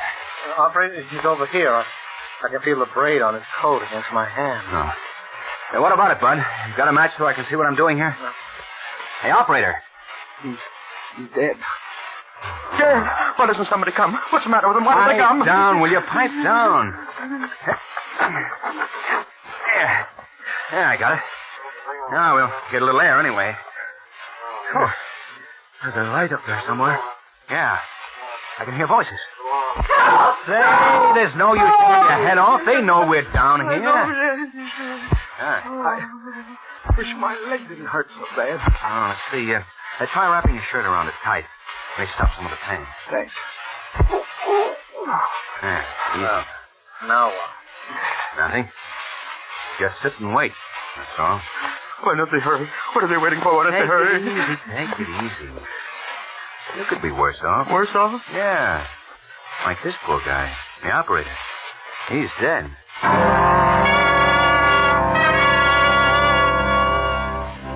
And so you waited. 6 men, 5 living, 1 dead. I know how it must have been for all of you, the minutes dragging by, there in the darkness, with nothing to do but wait. How's your leg? Got it. How long do you suppose we've been down here? That's hard to tell. Maybe they think we're all dead. Maybe they're just taking their time. Don't worry. They heard you hollering all right. But the poor guy. I wonder if he had any kids. The operator? Yeah. I often wondered sometimes what would happen if one of these things ever slipped. Well, now you know. I'll never ride in one again. So he's going to walk up 68 stories to the Rainbow Room. I don't go to the Rainbow Room. Oh, I'm certainly glad my father didn't get on this car with me. He was going to, but he changed his mind. Wish I'd changed my mind. You know, if I hadn't gone back to make a phone call, I'd have been on another car. What's the use of wishing? Okay. It's happened, and here we are. Listen, they're the auto. They're going to get us out. Yeah. Hello. Hello up there. Yeah, we're coming to you. Take it easy. Hurry, can't you? Hurry! Hurry! Oh, wait, no hurry. Everybody hurry? Yeah, one guy's dead. We'll be through to you in a minute. Okay, Ronnie, let it on now.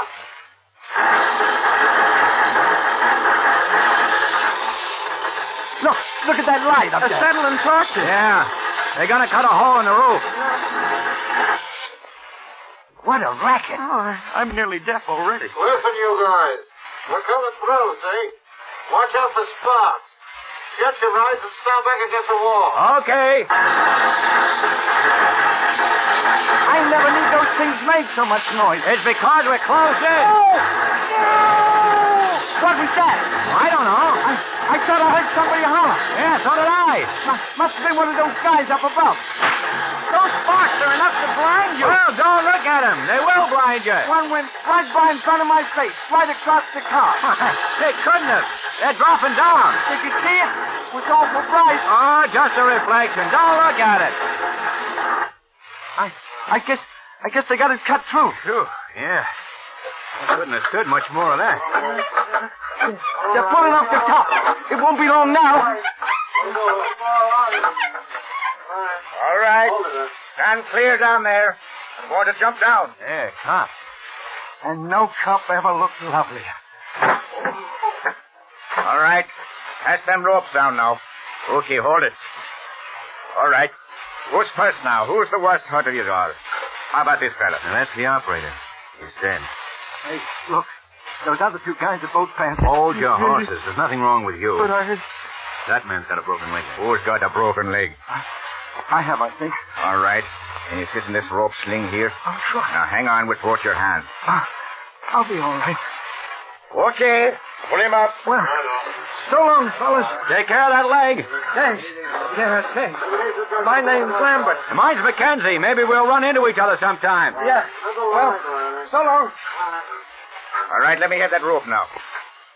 Well, who's next now? Maybe you better take those two guys that passed out. They might be hurt. Why, sure. How about this young fella? Sure. He got a little blood on him, hasn't he? He has that. Glass from the light pictures, I guess. Well, I don't think it's serious. You don't, eh? No, he seemed to be all right. Well, whatever he seemed to be, he's not now. This man is dead. Dead? Oh, but he can't be. Look here, my lad, you don't seem to realize that you've come through a pretty serious accident. I know, but he can't be dead. We heard him talking just a few minutes ago. Isn't that right? Yes, I heard him. Sure, he was talking to us here in the dark. He said something about being glad his father wasn't on this elevator. I can't help what he said or what you heard him say. This man is dead.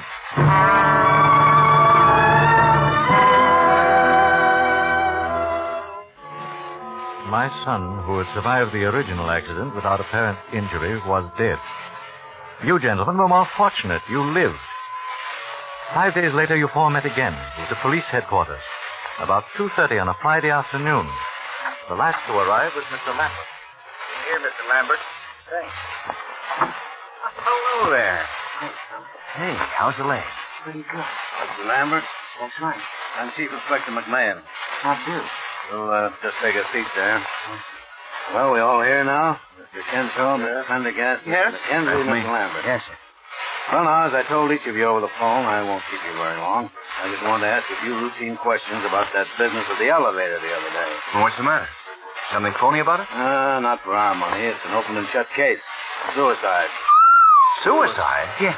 You mean the operator wanted to bump himself up so he could... No, not the operator. He died of a fractured skull. Young Hardiker we're interested in. The father's been raising a row, so we said we'd investigate, but... I still don't get it. Wesley Hardiker was killed by a .32 caliber bullet through the heart. You mean he killed himself right in that car with all of us... What else? He wasn't shot when he walked in, and he was dead when we brought him out. Unless one of you killed him. Whoa. What now? Any of you know him? No. Well, then there you are. Even the father had to admit that as far as he knew, his son had never seen any of you before in his life. But it don't make sense. What don't make sense? Well, I mean, a guy shooting himself in an elevator with 4 other people that nobody didn't even know it. Did any of you hear the shot? Not before they started the blowtorches. I can swear to that. After that, you couldn't have heard one anyway. Yeah, you see? Hey, wait a minute. Did you hear something? No. But Mackenzie, remember I said when I was laying on the floor of the elevator that I thought I saw a spark from one of those blowtorches that went across the car instead of falling down? That's right. Anybody else see it? The blowtorches were absolutely blinding. You couldn't see a... How about you, Mr. Kenshaw? I'm afraid that I fainted or something silly like that. I'm not a very strong person. Well, it was probably the gunshot, all right. Nothing very mysterious about it. The gun belonged to young Hardiker, licensed in his name, and had only his own fingerprints on it. Well, maybe I shouldn't ask, but why did he do it? The official verdict is suicide while of unsound mind. He seemed all right. He talked to us perfectly sensibly just before it happened. Just goes to show. You never can tell, can you? Oh, he'd always been nervous and highly strung. We got that out of his father. The strain of being down in that black pit was just too much for him, that's all. Oh, but what a terrible thing.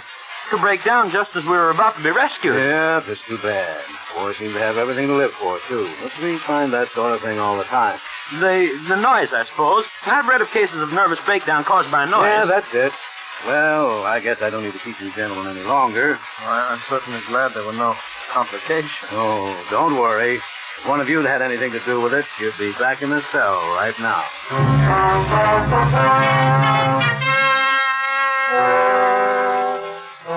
That was almost a year ago. Last week, each of you received a phone call from me. I can well understand and sympathize with the fact that you were somewhat astonished, perhaps a little suspicious of what you heard. I don't doubt that most of you debated at some length in your minds the advisability of accepting my invitation at all. You, for instance, Mr. Mackenzie, you are married, as I remember. I imagine that you talked quite seriously with your wife about the whole affair. I phoned your home, I believe, at about 8:30 last Monday evening. Yes? This is Mr. Mackenzie speaking. Well, I'm sorry, but I don't seem to place you. Oh, of course, Mr. Hardy. Well, frankly, I don't see the point. You don't know me, and I don't know you. Yeah. Yeah, I see. Well, all right, Mr. Hardiker. I'll be there. That's a funny name. Who was it, dear? His name is Hardiker. Father of that boy who killed himself in the elevator last year. Oh? Well, what did he want? He wants me to come to dinner with him on Saturday at his home. Well, how lovely. He's a very important man, isn't he? Did he ask both of us? No. As a matter of fact, he's asking the 4 men who were in that elevator with his son when he died. What a strange idea. Seems sort of gruesome to me. Yeah, that's what I thought. Didn't he say anything? Oh, he said quite a lot. Well, what did he say?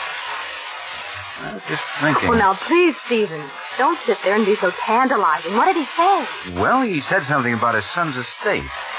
Seems his son had quite a lot of money in his own right. The old man said he didn't need it, and there weren't any other relations. And, well, he sort of hinted that he thought it might be a good idea to split it up between the 4 men who were with his son in his last moments of life, as he put it. Why, Stephen, how wonderful.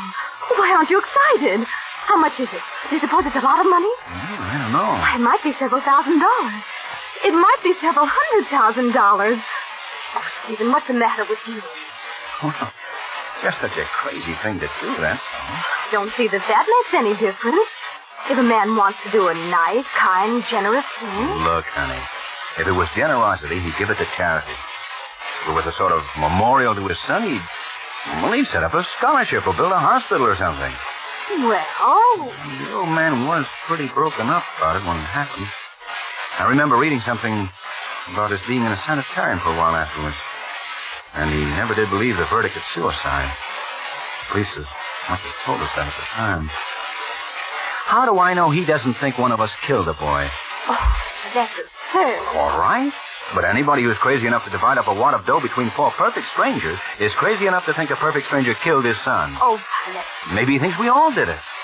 Maybe he's wacky and has some crazy idea about revenge and is going to use the dough as bait to get us all together. I hadn't thought of it like that. Perhaps you ought not to go. I already said I would. Anyway, maybe it's on the level. Stephen, do you still have that gun you used to have when you worked at the bank?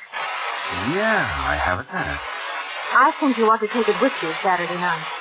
Honey, I think you've got something there. I think that's a very good idea.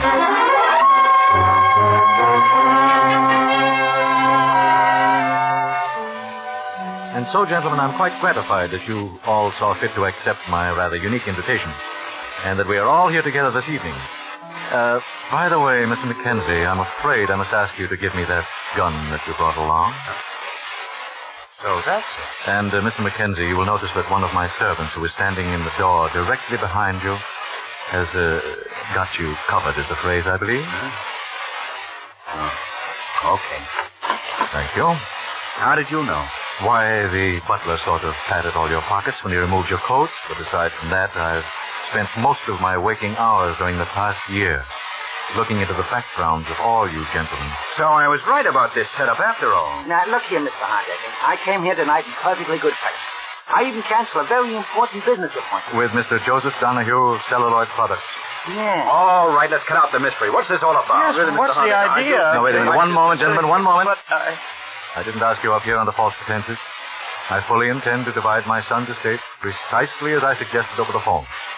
I sincerely hope you don't resent my investigation of your background. Well, gee, Mr. Hardacre, my background isn't much, I guess, but... Perhaps we all owe you an apology, Mr. Hardacre, but you must admit the whole thing's been a little strange. It has indeed been very strange. I think, however, that phase of the matter is about over. Now, before we get down to business, there is one detail that I'd like you to help clear me up. Sure, we'll be fine. Shall I bring it in now, sir? You please. Is it well mixed? Yes, sir. In the center of the table. Thank you, Johnson. Now, please see that we are not disturbed on any account whatsoever. Yes, sir. Oh, that looks good. What is it? Oh, it's got quite a number of things in it. White of egg, mustard, milk. It sounds like an antidote for poison. It is an antidote for poison. What? Gentlemen, there is a murderer in this room. What? One of you killed my son and hasn't paid for it yet. Don't be a fool. The coroner's verdict was suicide. This is not a discussion, Mr. Mackenzie. This is an execution. I'm getting out of here. There is a man with a gun outside each door. You'll find them very unreceptive to that idea, Mr. Prendergast. Sit down. He's got us. Well, The only thing we can do is try to talk a little sense. I'm not open to arguments, Mr. Mackenzie. One of you killed my son. I know who that man is. It's taken me a year to find out, but I now know. The food that man ate tonight was poison. Yeah, no, but... In 10 minutes, he'll drop dead. You can't take the law into your own hands that way. Unfortunately, the law demands a very specific type of evidence. The police, whom I consulted repeatedly, do not believe it possible to get a conviction on the evidence I have. And therefore, the conviction must come tonight. Wait, you wouldn't dare. You couldn't kill a man in cold blood that way. There is an alternative, Mr. Prendergast. Huh? It is there in the center of the table. The antidote. Oh. The murderer may either confess his crime by drinking the contents of that bowl, or he may keep silent and go to his death here tonight. Privately executed for what cannot be publicly proved. They could send you to the chair for that. I am quite aware of that contingency, Mr. Crenshaw, and quite willing to accept the consequences. But the murderer will have gone to his death before me. But how do we know you poisoned the right... The murderer knows, Mr. Prendergast. The rest need have no fear. Hey, I think the guy's crazy. Maybe he poisoned all of us. Look, Mr. Hardacre, this whole thing is insane. Nobody killed your son. As to that, we shall shortly see, Mr. Mackenzie. The man who killed my son has approximately 7 minutes to live. 7 minutes? It's me. I know it's me. He's poisoned. My whole insides are on fire. It's me. Don't fall for it unless you're sure. The whole thing may be a gag. I assure you, nothing has ever been more serious, Mr. Mackenzie. You know, I don't feel so good myself. Neither do I. Probably just indigestion. After dinner story like this is enough to give indigestion to a horse. No kidding. Hey, supposing this guy's a man. Suppose he just made it all up in his own head and poisoned all of us. Listen, Mr. Hardacre. Let me just tell you this. If I come out of this alive, I'm going to beat your brains out of it. It's the last thing I do. I can't stand it. Mr. Hardacre. I didn't do it. I swear I didn't. I didn't do it. 5 more minutes. Hey, I feel awful. Maybe we all ought to take some of that stuff, just in case. Yeah, okay. We'll all take it. Yeah? Who'll take it first? Unfortunately, gentlemen, there's only enough antidote for one. Even if you're right, Hardacre, this is no way to do. This is my way. You're crazy, I tell you, crazy. Perhaps. Have you a son? Kenshaw.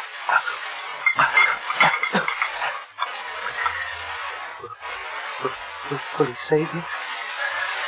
Well, gentlemen, now you know. All right. All right, what do I care? I killed him. And I do it again. I hated him. Hated him. All my life. School, in college, He never even knew that I existed. He was too good for someone like me. And he had everything. Money, everything. Then he married the girl that I loved. She didn't know how I felt. I never told her. And then she died. Pneumonia, they said. She wouldn't have died if she hadn't married him. So I kissed him. I saw him get into the elevator. And then it fell. It fell. It was as though God had delivered it into my hand. It came to me there in the dark. I choked him. I choked him, and then he got out his gun, and I put my hand over his, and I turned it against him and fired. But I'm glad. I'm glad. Oh, look! Help him, somebody. Help him. Here. Hold up his head. Yeah. Never mind. He's dead. It didn't work in time. You killed him, Hardiker. No, I didn't. I tell you, he's dead. Yes, I know. But what he drank was not the antidote. It was the poison. The poison? You see, I didn't exactly know which of you killed my son. I only knew that one of you must have. And so Robert Kenshaw convicted himself in front of all of you and was his own executioner. But then, he was never poisoned at all Until he drank the contents of that bowl. Gee. I shall divide the estate, gentlemen, as I promised. Meanwhile, you may call the police if you like. Let the law and divine providence decide whether this man died by my hand or by the guilt that lay upon his own soul.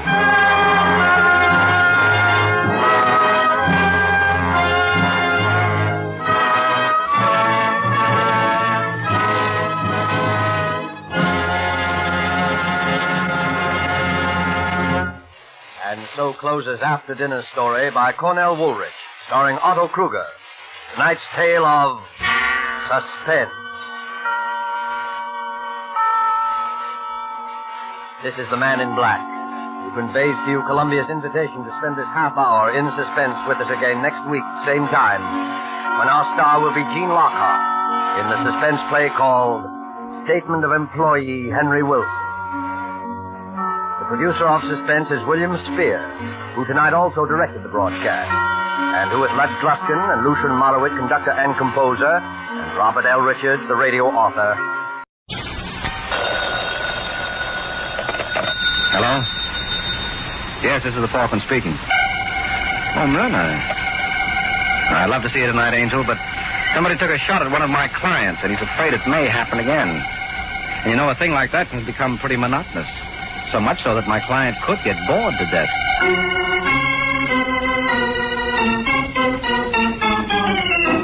The Adventures of the Falcon, starring Les Damon. You met the Falcon first in his best-selling novels. Then you saw him in his thrilling motion picture series. Now join him on the air when the Falcon solves the case of the friendly target.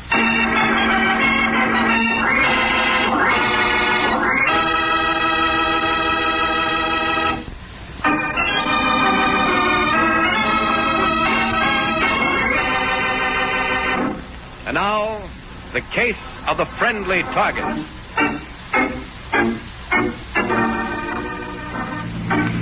It's late evening in New York when a sedan pulls up to the head of an alley and two men get out. All right, Mitch. All clear. Let's go. Here, Connie. It's dark in this alley. Never mind, Mitch. Don't use the flashlight yet. We'll find it. It's the first door. Here we are. Where are you, Connie? I can't see. Right over here. Wait. Oh, yeah. Allison said it's a simple lock. Won't take a minute. I'll hold the light. Work fast so we won't have to have it on long. Okay. Can you see? Yeah, Connie, now Hey, where'd the other light come from? There's a spot on us. It's a trap. All right, you fellas. Put up your hands and don't make any other move. We have you covered. What do we do? There's a trash barrel. Drop behind it. Okay. They get you, Mitch? No, I made it. Now what? No use, Connie. We've got both ends of the alley covered. Connie, they know your name. Yeah, it's a trap, all right. They were waiting for us. Where'd I get that out? We gotta get out of here first. Come on out, both of you, with your hands up. Or we're coming after you. We'll have to make a run for it. You're crazy, Connie. They're all around us with guns.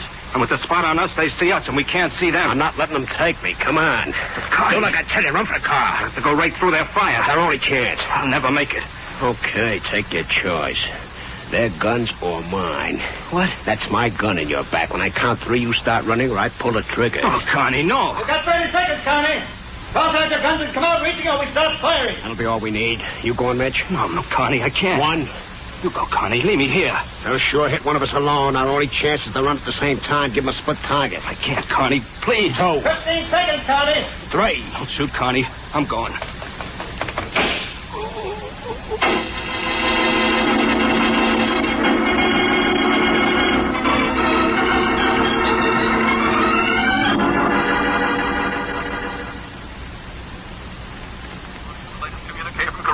And now for the local news. A desperate gunman ambushed by the police tonight escaped by forcing his partner to run into a hail of police bullets. Police cornered Ted Carney in Mitchell Harbor as the two were breaking into a Midtown jewelry store. Ordered to surrender, Carney put the gun in Harper's back and forced Harper to run from their hiding place, thus diverting the police searchlight and gunfire for the few seconds necessary to give Carney his chance to make his getaway. Harper gave police this version of Carney's escape just before he died from injuries sustained in the shooting.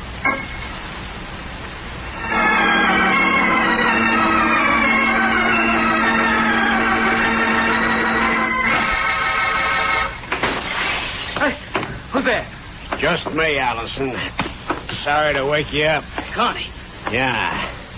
You ought to sleep with your windows open, Allison. The fresh air's good for you. What do you want? Why didn't you come to the door? Windows offer less resistance. I wanted in with no arguments. I don't get it. Did something go wrong? Did something go wrong, you stoolie? Stoolie? What happened? Did they get the alarm fixed? We never had time to find out. They were waiting for us. They? The law. As if you didn't know. I didn't. Honest, don't. Let go. You're going to pay for this, Allison. You're going to pay fast because your pals, the cops, are going to figure me to come here. But I couldn't run off without saying goodbye. No, you got it wrong, Connie. Believe me. It's no use, Allison. You were the one who steered me into the trap. I didn't know it was a trap, honest. Not much. I didn't. I don't have time to argue. Just let me explain. What's to explain? I got the dope from you. And I got it from somebody else. There's a stoolie. It's him, not me. Sure. That's the honest truth, so help me. I thought he was on the level. I didn't know about it. All right, you got it from somebody else. Who else? What are you going to do to him? Who else? Oh. If I tell you, will you lay off me? Depends. Now, who is it? Before I... No. I'll talk. I'm listening. It's Wagner. Frank Wagner. Yeah? Why didn't you tell me about this when you laid out the job? Wagner's been going straight. They didn't want nobody to know he was selling information. At least, that's what he told me. If this is just a stall, Allison... No, it isn't. It isn't. Get hold of Wagner. Make him talk. You'll find out. Sure, Allison. I intend to.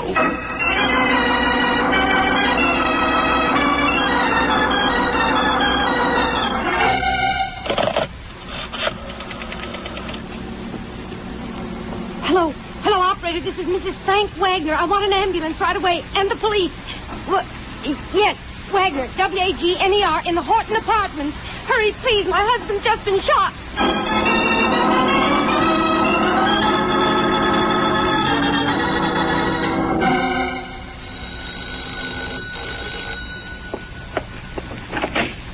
Yes? Hello. Mrs. Wagner, I'm Mike Waring. Oh, yes, Mr. Waring. Come in. Thanks. My husband asked me to send for you. He wants to see you. He was injured in a shooting about a month ago. You may have read about it. Yeah, I remember. Where is he? Right down this hall. He's still in bed. According to the paper, he had a close call. Yes, he certainly did. The bullet just missed his heart. For a while, the doctors didn't hold out much hope. Here we are. Frank, here's Mike Waring. Oh, yes. Come in, Waring. Come in. Hello, Wagner. So you're the Falcon, eh? Does it show? Tell me you're quite the detective, Waring. And if I didn't, I'd get a new publicity agent. I want you to find out who shot me. Well, don't you know? No. Don't you have any enemies? Can't think of any. I'm a very likable character. How did it happen? Middle of the night. I'm in bed, see? Doorbell rings. I open the door. Bang, like that. I'm in the hospital with a hole in my chest. Then you were face to face with the person who fired the shot. He had a flashlight shined at my face. I couldn't see a thing. Patty, Yes, Frank. where's Miss Willis? What do you want? I'll get her. Where's Miss Willis? I let her go. You were worried about the expense. Yes, but I'm going to need a lot of nursing. I don't want I you can to... handle it. Now, what do you want? Glass of water. All right. I'll be right back. Good kid, that Waring. Hate to do this to her, but still so doggone weak I can't move out of this bed. Now, what were we talking about? The shooting. Oh, yes. I didn't see who did it. You're not giving me much to go on. All right. I'll give you something. There's a fellow named Artie Allison. I think he knows who did the shooting. What makes you think that? He called me in the hospital. The way he talked, I got the idea he knows something. But wants cash to spill it. All right, I'll get to Allison, see what he knows. Only one trouble. Price too high? No. We didn't get around to talking terms. Well? I sent the wife around to see Allison. He's disappeared. Oh, great. But you'll find Allison. It's 10 to 1 you'll get to the boy we're looking for. Okay, I'll go to work on it. Do that, Waring. And hurry, will you? Last time he missed me by a fraction of an inch. Could be next time he'll hit dead center.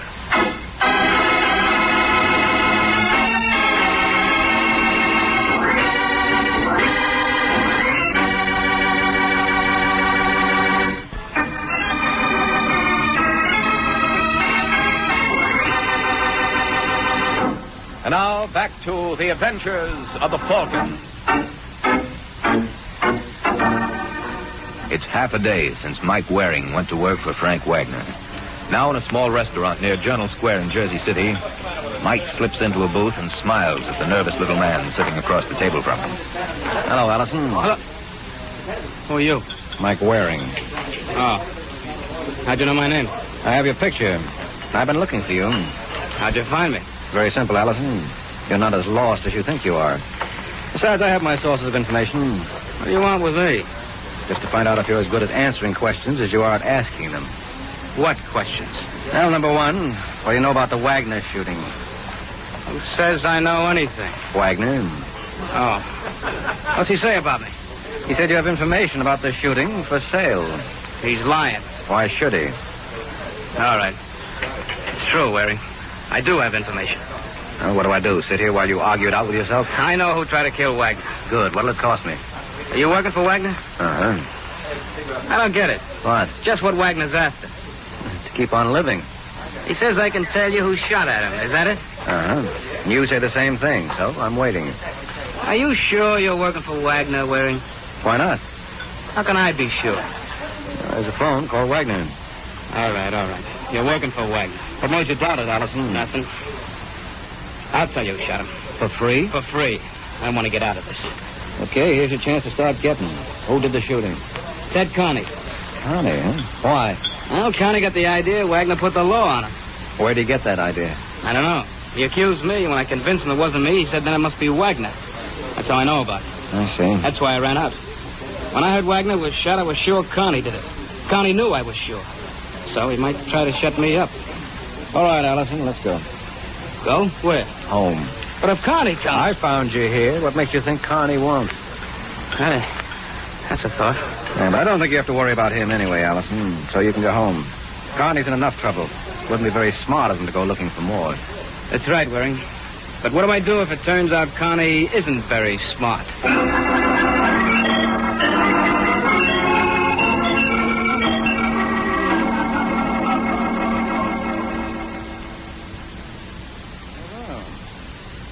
So you found Allison. That was quick, Waring. Oh, not much to it, Wagner. I checked with missing persons. They referred me to the robbery division. You mean the police knew where he was? Yeah, seems he's been a stoolie for them.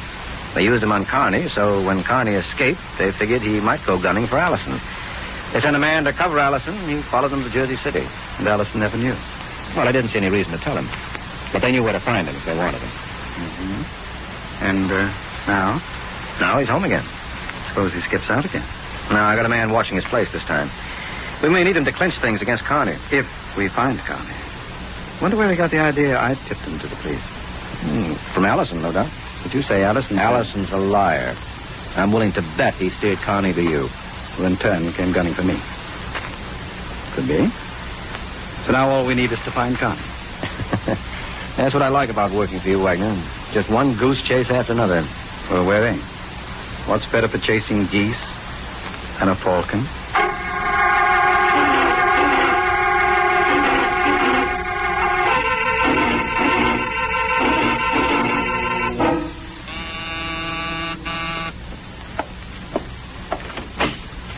Oh, Mrs. Wagner, come in. Thank you.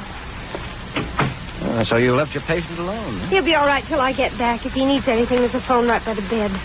Well, what can I do for you? I wanted to talk to you without Frank knowing. What about? Well, now that the nurse is gone, there's no one at our place except Frank and me. And he's completely helpless. He tried to walk today, but he only took 2 steps and fell. Mm-hmm. Well, suppose Connie comes back and tries to shoot Frank again. What could I do? I think that we ought to have a man around the place. Don't you, at least at night? Might be a good idea. I didn't say anything to Frank. I didn't want to worry him. Well, I'll see if I can get you someone. Someone? But I... What's the matter? Well, nothing. It's just that, well, you're already in the case, and we do have a guest room, and... I see. Tell me something, Mrs. Wagner. Why don't you call me Patty now that we know each other? Do we? Well, don't we? I feel as if I'd known you all my life. I feel as though I've known you all of 20 minutes. Well, if you come to our place, you'll get a chance to know me better. That I believe. You don't like me, do you? Did I say that? You think I'm a heel because Frank's laid up? He told me you're a good gal. Don't take him too seriously, Mike. He talks for effect, too. Will you come? To protect Frank? Well, Connie might come back. You sure it's Connie? I thought that was settled. No, not quite. There are a couple of things. What can you tell me about the shooting? Can you add anything to what your husband told me? I'm afraid not. I wasn't home that night. Oh? You're trying to suggest something. No. Excuse me, Patty. Hello? Willie? This is Frank Wagner. Oh, yes, Wagner. What is it? Frank, what does he want? Allison just phoned Willie. He wanted you. Says he's contacting Connie. Knows where you can find him. Where? He wouldn't say over the phone. I think he wants cash. Starting that routine again. All right, Wagner, I'll go right over. So long. What is it? We're going to visit Allison. I have to get back to Frank. He's alone. Maybe he's better off that way. Why do you say that? That's mine. But if we're going to get to know each other, we might as well start by sticking together now.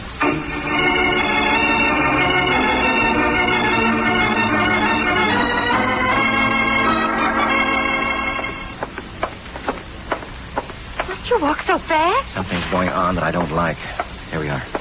I had a man stationed across the street to see that Allison didn't leave, but he wasn't there when we came in. What does that mean? It could mean that Allison has left and my man's tailing him. But then why would Allison send for us? Shh. I hear somebody. Maybe we'll find out. Oh, you wearing? So you're not tailing him. I thought I asked you to stay across the street, Lippert, unless Allison went out. He's out. Then what are you doing here? Why aren't you tailing him? This is where he's out. For keeps.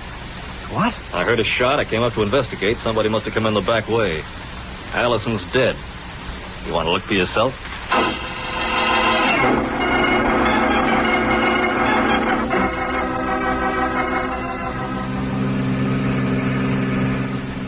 It's after dark already. I didn't intend to be gone this long. I hope Frank's all right. Do you? Believe it or not, Mike, I don't want anything to happen to him. Then I'd really feel guilty. And stop smiling. Was I smiling? Well, after all, I'm the one who called the ambulance when Frank was shot. I saved his life. Don't forget that. You called the ambulance? Yes. Thought you weren't home that night. I got home a little after the shooting and found Frank on the floor. Oh, I see. Besides, if I meant any harm to Frank now, would I ask you to come along to protect him? Is that why you asked me? One of the reasons. Of course, I do have others. Yes, so I've noticed. I think we'd get along, Mike, once you get over your silly suspicions. And once you get the idea that all I'm going along for is to protect Frank. All right. Now, only one thing bothers me, Angel. What's that? Who's going to protect me?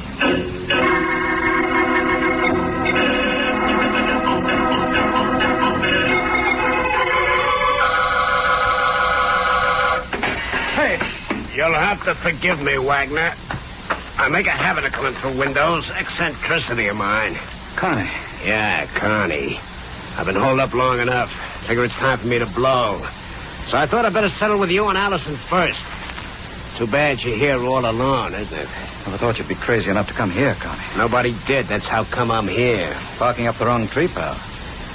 I had nothing to do with your brush with the law. Allison says different. Is Allison your idea of the soul of honesty? No, Wagner, but neither are you. You've got no call to suspect me except Allison says so. If you can prove he was lying... How am I going to do that? That's your problem. Get Allison. Bring him here, face to face. I've had enough of that kind of stalling, Wagner. I don't know what to say. So don't say anything. I'll settle with you just like I was sure. After all, what can I lose but your life? Oh, Connie, wait. I've waited long and... Hey, somebody's coming. Must be Patty. This gun says you don't make a sound, I'm Wagner. home, Frank. Everything all right? Answer it. Tell her it is. Go ahead. Yes, Patty. Everything's all right. Good, we'll be right in. Wait, she's got somebody with her. Sounds like Come on, Mike. Yeah. I'll have to cover both of them. Remember, you not a sound. Brought Mike Waring, Frank. I thought it'd be a good idea. Hold it, both of you. Oh. Well, life's just full of little surprises. Get over next to Wagner's bed, you. Don't do it, Waring. He can't watch us both from where he is. Shut up, Wagner. Waring, now's your chance. Yeah. Hey! Ow! It's all right, Patty. Shot went into the wall. He's getting away. Now, we'll see. He's going down the fire escape. I can't follow because he's got a clear shot at me in the window. Patty, you're near the door. Turn off the light. All right, Mike. That's better. Can you see him? Yeah, now the odds are my way. All right, mister, that's far enough. I've got a gun on you, so don't take another step. That's to show I'm not fooling. Now stand still. The next won't be a warning. All right, don't shoot again. And drop your gun. Go ahead. Okay. You drop it? I dropped something. I heard it. I don't know if it was a gun. It's too dark down there, but I'll go see. What if he's bluffing? Well, I'll call it. If he shoots me, we'll know he wasn't bluffing. Oh, see you later, Patty. I hope.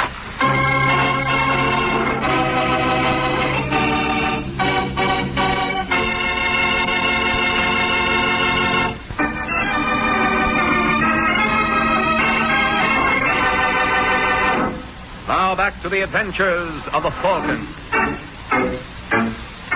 It's half a minute since Mike Waring ordered Ted Carney to surrender, and Carney went through the motions of obeying.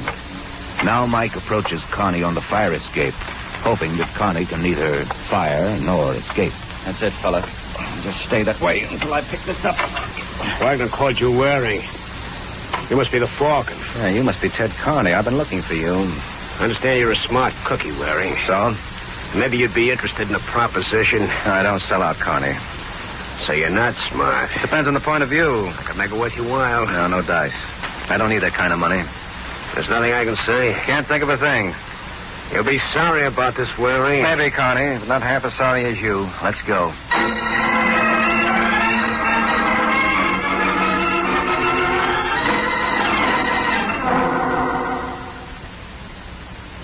Yes, Sergeant, I'll hold him till you get here. Right, so long. Oh, Carney, the police are on their way. I heard you ask for Sergeant Corbett a homicide. I didn't kill anybody. You tried to kill me. That's a lie, Wagner. And you did kill Alice. I didn't. Has Allison been killed? Yes, Wagner, he has. Well, I didn't do it. Tell me something, Carney. What? Why did you come here? I don't have to answer to you. All right, Wagner will. How about it, Wagner? It's just as you guessed, Waring. He said Allison told him that I was the one who put the law on. So he came to finish up what he started before. I didn't shoot you before. But you were going to shoot him this time. I was going to make him talk. What did you do from the moment you entered this room? Nothing. I was only here a minute when you came. All right, in that minute. Nothing. Wagner, he threatened me. All right, now let's have it from the beginning. From when he entered. But I'm lying here reading, and I hear a crash. I look around. He's coming through the window. He has a gun. He tells me he's been holed up long enough. He's getting out now. But first he's settling with Allison and me. Oh, with Allison and you. That's what he said. I didn't get around to Allison. I came here first. But you said you were settling with Allison. Look, Waring, you got me. They're going to throw the book at me, but I didn't shoot Allison. They're not getting me for that. Oh, we'll see, Carney. Wagner, get up. What? Get up. Walk across the room. I can't. Just from the bed to the door and back. What's the idea? I want to see how strong you are. I can't walk at all without help. I'm too weak. Can you crawl? I don't know, maybe. What are you trying to prove? Maybe you're stronger than you pretend. Why should he pretend? Makes a good alibi. Hey, that's an idea. Maybe he killed Allison on account of Allison sicked me on him. You're crazy. You think he crawled all the way to Allison? This is ridiculous. I haven't set foot out of this bed alone in weeks. Call him on it, Waring. Make him get up. Make him walk. Maybe I will, Carney. Provided you explain one thing. What's that? How come you knew Allison was shot? Huh? Well, you said... I said he was killed. I didn't say how. Oh. That's right, Waring. Well, I I just figured it was part of the same deal. Wagner was shot, so I figured if it was the same person both times, Allison be shot, too. Except you accused me. I didn't shoot myself. I didn't think about you doing it until what Waring said about maybe you could walk. That's pretty flimsy, Connie. Oh, I wouldn't say that, Wagner, and I'll accept that explanation. But Waring... Yes, it's plausible enough. So that leaves you, Wagner. I promised Carney if he could explain, I'd ask you to walk. Now, go ahead, walk. I can't. All right, I won't argue about it. As long as you can walk into the courtroom. Are you serious about this, Mike? You don't really think that Frank... Killed Allison? Sure. You know, Wagner, you told me you're a friendly guy. I have an idea you're going to lose your popularity awfully sudden. After all, you can't shoot your friends and have them, too.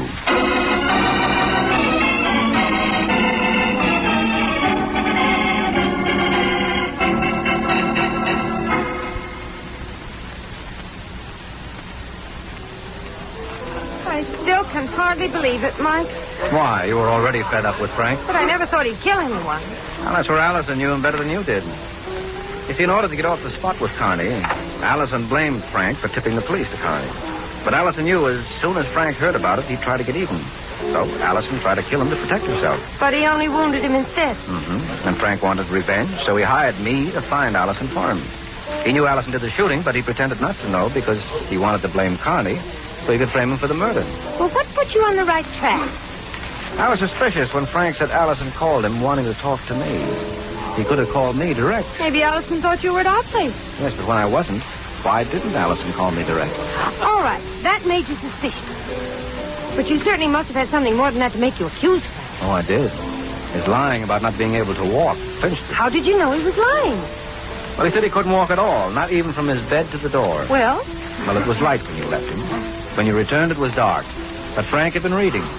The light was on in the room and the light switches by the door. I remembered because you turned the lights out of the door when I was chasing Carney. Right, so Frank could walk. Uh-huh. Well, that's all there is to it, Patty. Uh-huh. And now that Frank's in jail for murder, maybe you won't be so standoffish as far as I'm concerned. After all, I'm sure you'd like me once you got to know me better. Yeah, could be. But I've always heard that what you don't know won't hurt you. So, Angel, I'm afraid part of my education will have to remain sadly neglected.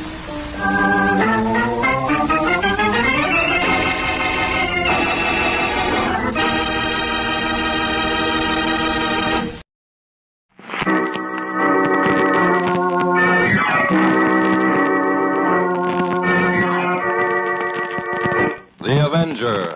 The road to crime ends in a trap that justice sets. Crime does not pay.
Sworn enemy of evil is actually Jim Brandon, a famous biochemist. Through his numerous scientific experiments, Brandon has perfected several inventions to aid him in his crusade against crime as the Avenger. Most remarkable of these inventions is the highly secret diffusion capsule, which cloaks him in the black light of invisibility.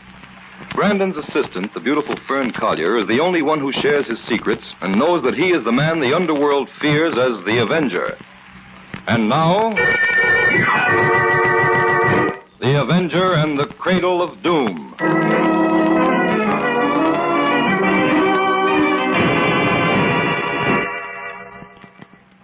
Jim, there's a Miss Edith Wiley here to see you. Who? Oh, you didn't make any appointments for me this morning, did you, Fern? No, but this girl... I'm sorry, but we've got to finish these chemical tests today. If it's important, ask her to come back tomorrow at 11. Mr. Brandon, excuse me for intruding like this, but you've got to see me now. It's really very important. Miss Wiley, really... Listen to me for 5 minutes, Mr. Brandon, and then I'll go if you want me to. All right, Miss Wiley, sit down and tell me what's on your mind. Thank you. I've come about my fiancé, John Martin. He's been framed by his brother, Tobias, and is being held incommunicado at White Ridge. White Ridge? Where's that? It's a small private sanitarium about 3 miles from here, out on Larkspur Road. Oh, I see. You'd better take this down in your book, Fern. Right, Jim. Now, Miss Wiley, you're telling me your fiancé has been committed to White Ridge by his brother? Yes. John's perfectly sane, Mr. Brandon. But Tobias wants to collect his share of the Martin estate. And this is the method he's using to do it. That's a very serious charge. Anyone found guilty of such a crime faces a penalty for kidnapping and extortion. I know. Believe me, I wouldn't be making these accusations if I weren't sure. Exactly what does Tobias Martin stand to gain by this? Several $1 million worth of John's holdings. You see, when John's father died about a year ago, he willed an equal share of stock in the Martin steel mills to each of his 2 sons. This stock cannot be sold, but if either of the sons dies or is declared incompetent, the entire holdings pass into the hands of the other brother. Mm-hmm. How long has John been at White Ridge? Almost 2 weeks. Why didn't you report it to the police immediately? Because I hoped the whole thing would be settled quietly. I thought I could get John out of White Ridge and placed in my custody. And when that failed, I tried to reach Tobias, reason with him. You haven't seen Tobias, then? No. I went to his home several times, but his secretary told me he was ill. Wouldn't even let me in the house. Who's in charge of White Ridge Sanitarium? A man by the name of Dr. Marcus Falco and his wife. Have they many patients? Only a few, I think. From what I can gather, the doctor limits his service to the very rich. Mr. Brendan, can you help me? Can you get John out of White Ridge? Well, I'll certainly look into the matter, Miss Wiley. Where can I get in touch with you? I've taken a little cottage just west of White Ridge to be near John. 1215 Larkspur Road. The telephone is Larkspur 9000. Thank you. I'll call you the moment I have anything to report. I don't know how to thank you, Mr. Brendan. Well, never mind that, Miss Wiley, and don't worry. If John Martin is sane, he'll be released, and the law will take care of everything else.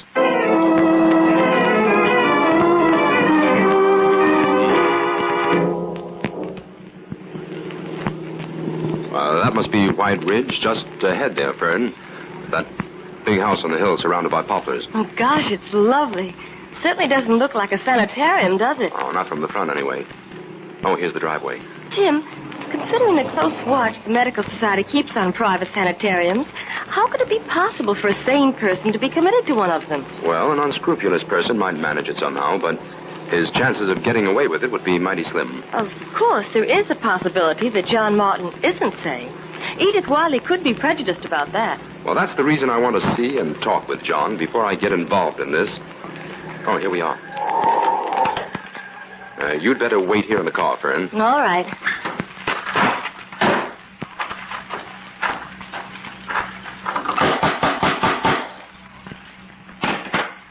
What is it, please? My name's Brandon. I've come to see John Martin. I'm sorry.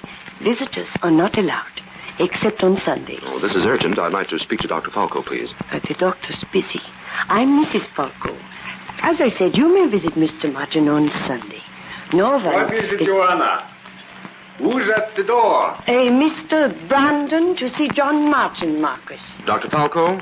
Yes? Well, this is a matter of extreme importance, Doctor. I must see John Martin at once. Are you a relative? Well, as a matter of fact, no, I'm not. The visit is out of the question. We observe rigid rules here, Mr. Brandon. Complete rest and quiet has been prescribed for Mr. Martin. I suppose Tobias Martin's permission is required in order to see John, That right? is correct, except for the regular visiting hour on Sunday. I understand. Good day. Good day. Marcus, what is all this interest in John Martin? That Miss Wiley, but now this man. Leave John Martin and his visitors to me, Joanna. I know what is best for him. That's what you said when you brought him here. But I'm not so sure it's true. I wonder if his brother weren't so rich. John Martin is in my care. Now let me deal with him in my own way. Go to the kitchen now. Our patients will be wanting their lunch.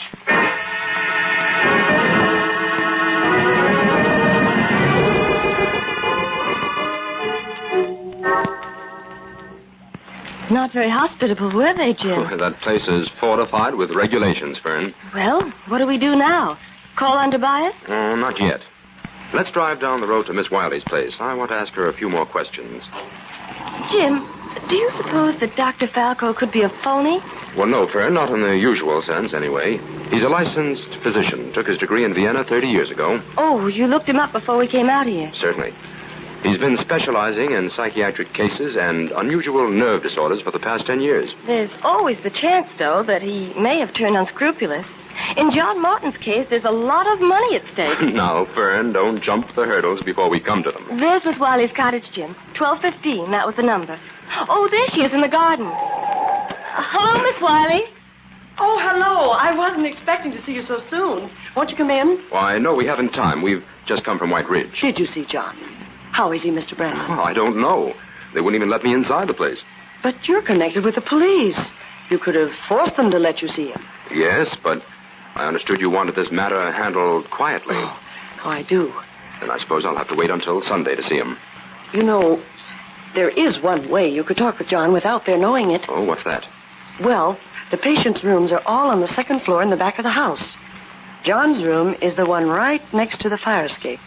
After dark, you could climb up there and talk with him through the bars without anyone knowing it. That sounds like a good idea, Jim. Yes. I think I'll do that very thing tonight. Thanks, Miss Wiley.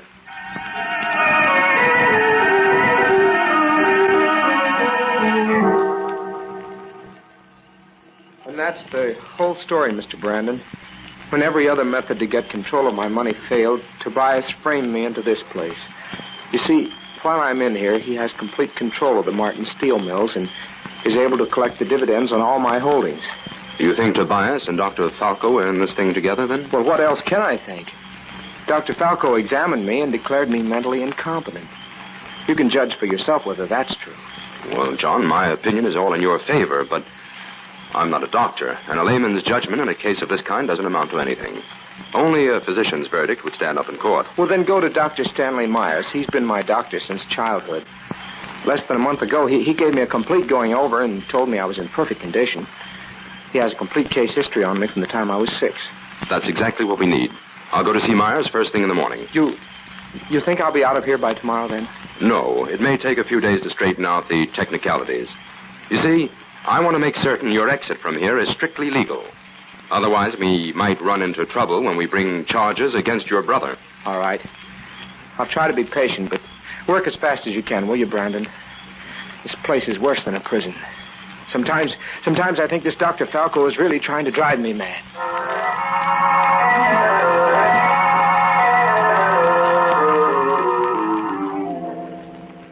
All right, Dr. Falco, now that you know the police are interested in John Martin's case, maybe you'll give us some straight answers. Oh, of course, Inspector. When Mr. Brandon came here yesterday, he did not All right, tell go me. ahead, Jim. Let's get to the bottom of this. Dr. Falco, when you examined John Martin 2 weeks ago, just what did you find wrong with him? Well, to put it as simply as I can, his symptoms indicate that he is suffering from acute mania, and he has constant hallucinations that border on delusional insanity. In other words, you pronounced him dangerously insane and recommended his commitment here at White Ridge for treatment. Yes.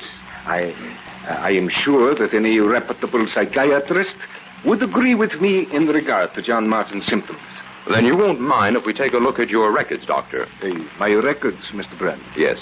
Also the commitment papers bearing the signature of Tobias Martin. Oh, of course. Naturally, everything was handled in the proper manner. You will not find any irregularities here at White Ridge. The papers, please. Well, they're in a safe in the adjoining room.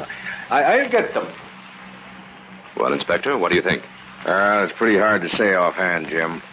We know Dr. Myers is on the level, and he's willing to swear there's nothing wrong with John Martin, but this Dr. Falco is something else again. He's a smooth operator, all right.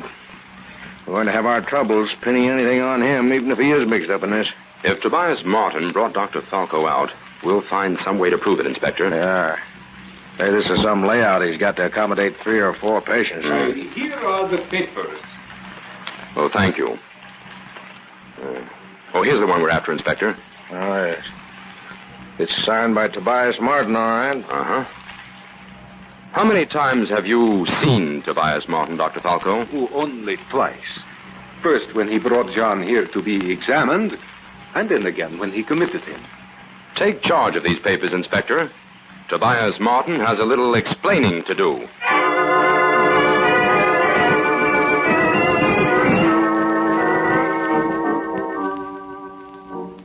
But I tell you, Mr. Martin is ill. He can't see anyone. No, who are you? Well, I'm Charles Burton, confidential secretary to Tobias Martin. Well, Mr. Burton, we're the police. Step aside. We're coming in. Police? Oh, why didn't you say so? Where is Martin? Well, at the room at the top of the stairs. I'll tell him you're coming. We'll be right behind you. Come on, Jim. It looks like Tobias intends to give us the runaround, Inspector. Sick in bed. You'd think he'd cook up a better dodge than that. Well, have you announced this, Burton? Mr. Martin will see you. I'll say you will. In here, please. Tobias Martin? Yes? What is all this? Well, I'm Inspector White. This is Jim Brandon. We're here about your brother. John. What's he up to now? At the moment, he's rather anxious to be released from Dr. Falco's sanitarium. Oh, so that's where he is. Look, Mr. Martin, let's not waste time. You know where your brother is and how he got there, and you probably know what the penalty is for falsely committing a person to an institution of that kind. What? What are you talking about? This. John Martin's commitment papers signed by you. Preposterous. I never signed this paper. You deny that's your signature? Well, no, I can't very well deny that. It's my writing, all right. But to the best of my knowledge, I never laid eyes on this document before. Now, what about you, Burton? Do you deny all knowledge of this, too? Well, I certainly do. That signature must have been forged. There's one way to prove whether you signed that paper or not, Martin. How? The signature was witnessed by Dr. Falco. It's just a matter of bringing you two face to face. But Mr. Martin is too ill to leave his bed. The doctor left him in my care, and I can't take the Then we'll bring Dr. Falco here. We'll soon find out who's lying.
To the Avenger and the Cradle of Doom.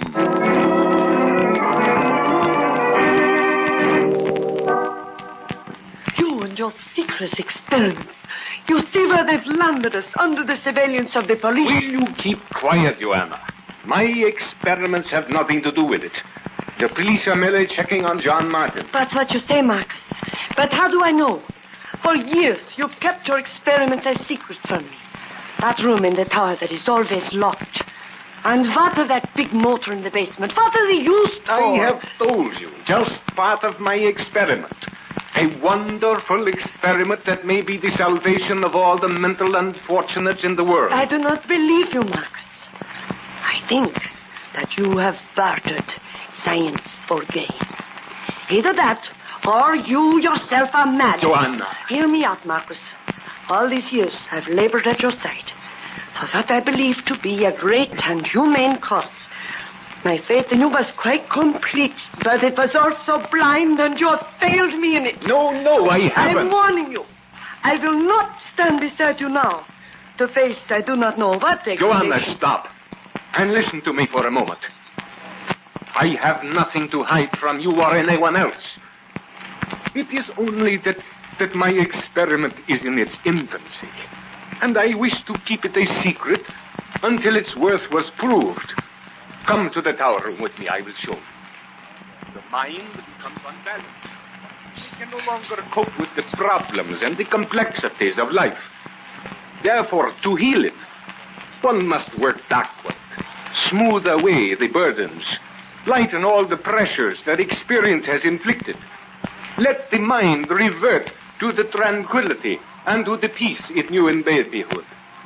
Then it must be built up again from there. Stronger, firmer, more assured. But how can that be done, Marcus? What part did this tower room have in that experiment? Look about you, Joanna. This would seem to be an ordinary room. It is furnished so that it would look that way. But it is not. This room is a large-sized cradle where my tired patients were rocked into a state of complete relaxation. A cradle? Yes. This entire room is suspended from that ridge pole in the roof. A huge belt line is hooked to that and runs down through that chimney to the motor in the basement. When the motor is turned on, the patient can be rocked without his being conscious of it. And that swaying movement of everything about him produces the same soothing effect as rocking an infant in a cradle. But what of the furniture? It is all clamped to the floor. Come, I will show you. Here, this heavy bureau. Why, Marcus, those clamps have been broken. What? Yes. Help me examine the other furniture, Joanna. Marcus, someone has closed the door and locked it. What? That cannot be. The patients are all locked in the rooms. It's locked, all right. What are we going to do? I don't know. I can't understand this. Who would want to lock us up in here? I'm afraid, Marcus. What if someone turns the motor on? This heavy furniture would mangle us. Joanna. Oh. The cradle. The cradle is rocking. Someone has turned the motor on full force. Be careful, the bureau. Marcus, I'm dizzy. Oh. Joanna! Help! Help!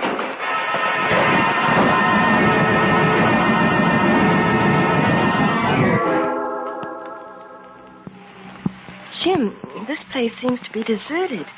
Where do you suppose the Falcos are? I don't know, Fern. But one of them must be around somewhere. Dr. Falco? Dr. Falco? Come on, Fern.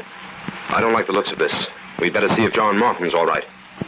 Maybe Tobias got word to Dr. Falco and warned him to leave. That way, Tobias couldn't be identified as the one who signed the paper. Well, we've got Tobias where we want him anyway. You left the inspector guarding his house, didn't you? Yes, he can't get away. Ah, this is John's room. John! John! Are you all right? Yes, I'm okay. What's the matter? This is Brandon. John, have you any idea where the doctor kept his keys? Well, no. In his pocket, most likely. Did Mrs. Falco have a set? I suppose so. She delivered all our meals. Run down to the kitchen, Fern. She probably kept them there. If not, look in the library. Right. John, the Falcos seem to have fled. Fled? Well, that's strange. Up until 5 minutes ago, I heard terrible noises coming from the tower. The tower? I'll have a look up there as soon as I get you out of here. Here, Jim, I found this set of keys in the kitchen. Good. Let's see, 201. This is the one for John's room. All right, John, come on out. Well, what in the world's going on here, Mr. Brandon? We don't know yet, John. But I think the best thing for you to do is to get out of here. Go down to Edith's place. Well, whatever you say, Mr. Brandon. I'll wait at Edith's for you. Right. Now, Fern, our first stop is the tower, up these stairs. I can't understand how Tobias and Dr. Falco ever expected to get away with a thing like this, Jim. Everything is beginning to add up a little too neatly. Ah, here's a door. Let's try this. And the key's on the outside. But the door isn't locked. Jim, it's Dr. Falco and his wife. Don't come inside, Fern. I'll see what's happened here. The whole place is a shambles. Shall I call headquarters, Jim? No, not yet. I'd like to investigate this place first. Doctor and his wife are dead, all right. Battered to death by this furniture. Jim, look. That whole room leads to one side. Yes, and there are clamps on the floor where the furniture belonged. Why, this whole room is suspended from that ridge pole. Come on, Fern.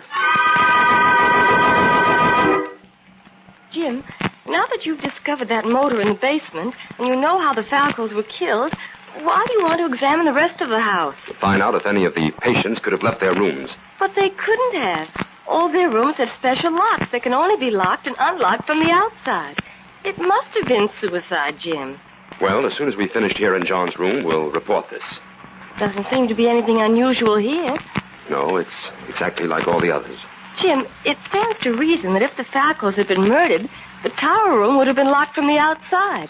That door wasn't locked. They could have gotten out if they'd wanted to. Yes, unless the murderer unlocked the door after they were dead. Jim, what was that you just picked up? A small piece of cellulose tape. It was sticking to the floor here by the door. Oh, I thought it might be a clue. It is.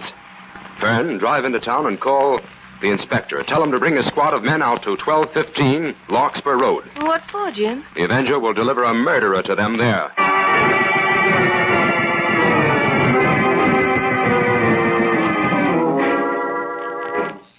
I told you not to worry, Edith. Everything worked out exactly as we planned it. Tobias's goose is cooked. Now, let me get things straight, John. In order to make the Falco's death look like suicide, you went back after they were dead, unlocked the tower door, and left the key on the outside? That's right. That motor in the basement could be set to stop automatically, couldn't it? Yes. When I turned it on, I set the automatic stop for 15 minutes.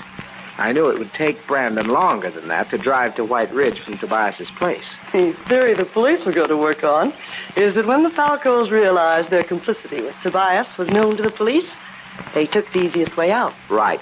That leaves Tobias holding the bag with a signature to explain and a suicide that the police will explain for him. And you and I in complete control of the Martin millions. It's wonderful, John. Except for one thing. You mean Burton? Yeah. He's strung along with us all the way so far. But when you're in control of the money, what's to prevent him from trying to blackmail us? How can he? We've got too much on him. He not only impersonated Tobias in making all the arrangements with Dr. Falco, but he managed to get Tobias's signature on the committal papers by placing it among a stack of form letters. He could get a stiff sentence for that. I suppose you're right. John, did you hear a strange noise just now? Yes. It seemed to come from that hall door. There's no one there. There is someone here, John Morton. Who's it, John? I can't see anyone. You can't see the Avenger, Edith Worthy. The Avenger? Yes. I came to inform you of a forgotten clue. But you've obliged me with a complete confession. A clue? What clue? A little strip of cellulose tape. But I think our jury will find it quite big enough to hang you. Edith, quick, get the car. We've got to get out of here. It's much too late for flight, John. The police have an appointment with you here. And those sirens should tell you that they have arrived to clip it.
you send those notes of Dr. Falco's to the Medical Society? Yes.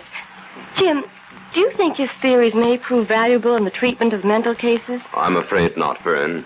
About the greatest tribute we can pay the old gentleman is to say that he was sincere and idealistic, and that his treatments didn't do his patients any harm. Jim, am I right in believing this case almost had you crying, Uncle?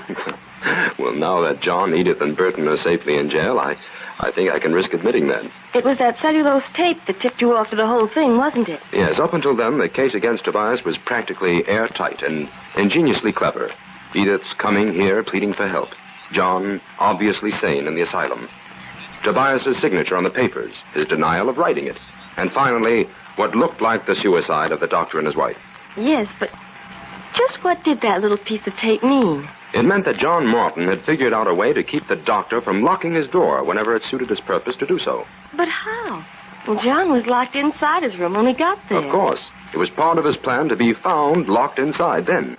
But when he wanted the door to remain unlocked, he stretched the cellulose tape across the part of the door frame that the lock fitted into. It wasn't noticeable, and it prevented the lock from catching. When the doctor tried the door, John stood tight against it and held it, and the doctor thought it was locked. Then all John had to do when he wanted the lock to catch was remove the tape. Right, Fern. But how did John know exactly when to kill Dr. Falco? Burton called Edith and told her I was on my way to bring the doctor to identify Tobias. She went to White Ridge and warned John from the fire escape. And John pretended he was insane when Burton, impersonating Tobias, took him to Dr. Falco to be examined. Yes. Even the best psychiatrist can sometimes be fooled by a clever patient. Well, that makes it all clear. Oh, Jim, before you go, will you sign that stack of mail? And you'd better form the habit of reading all your letters before you sign them.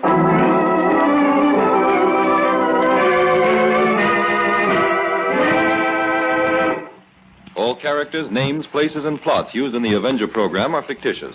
Any similarity to persons living or dead is purely coincidental.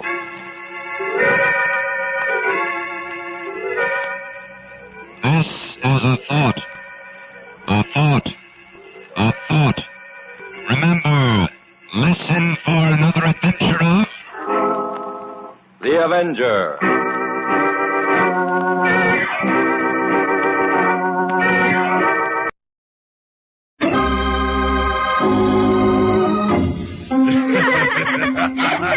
Tell us again, Daddy. Tell us again. Oh, no, not again. Please, Daddy, how tall are you? Tell us how tall. I'm 20'5" in my stocking feet. How big are your shoes? What size do you wear? Size 902 in a triple Z. That's our Daddy, the big guy.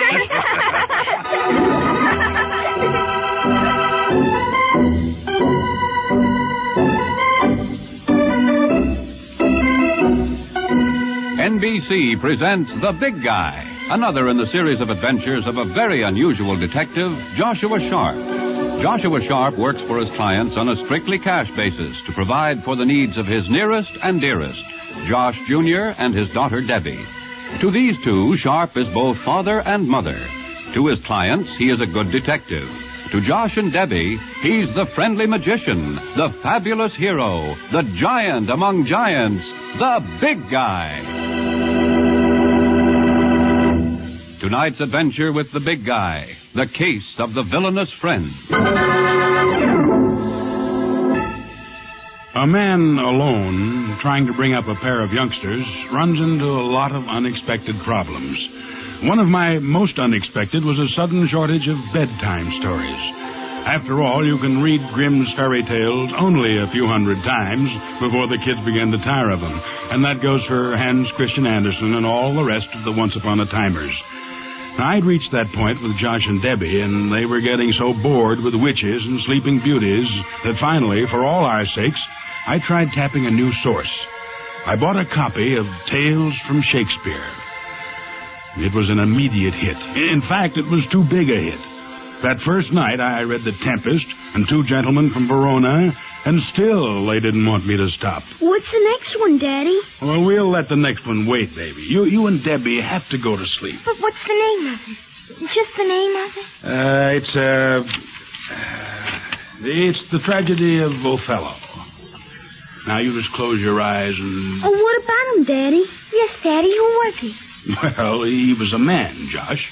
Oh. And what was the tragedy? Well, he was married to a woman named Desdemona who loved him very much. Is that a tragedy? No. The tragedy came about because he had a friend named Iago. Yes. And Iago came to Othello and told him that Desdemona didn't love him at all.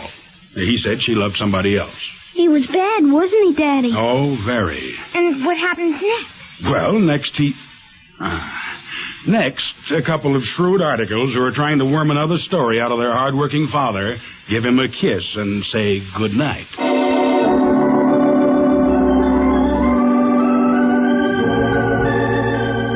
And it was a good night under my roof.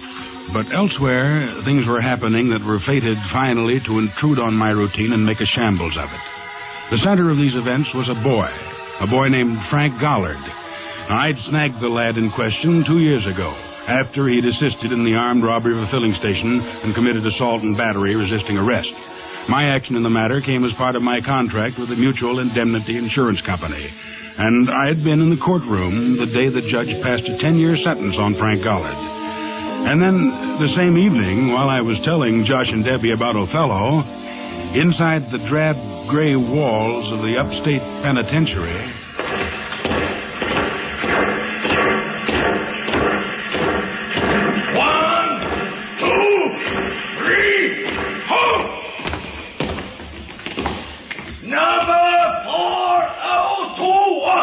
To number 5604. Separate the cell block A. Number 5605 to number 6059. Separate the cell block B.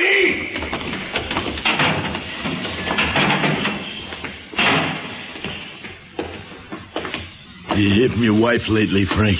Yeah, I got a letter from Lila last week. Now, let's turn in, Hap. What do you say? Yeah, sure, kid, in a minute. Lila. Oh, that's a pretty name. Hap. Huh?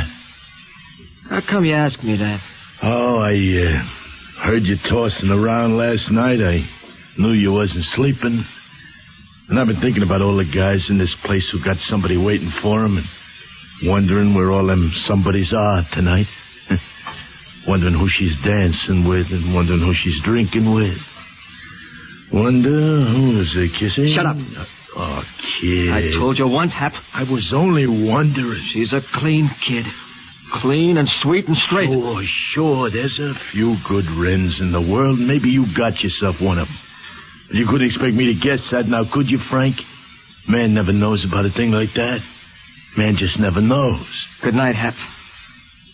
You ain't sore on me, are you, Frank? I said good night. I don't want you to be sore on me, you hear? You hear me, Frank? Okay, I'm not sore at you. Okay, Hap? Good night, baby.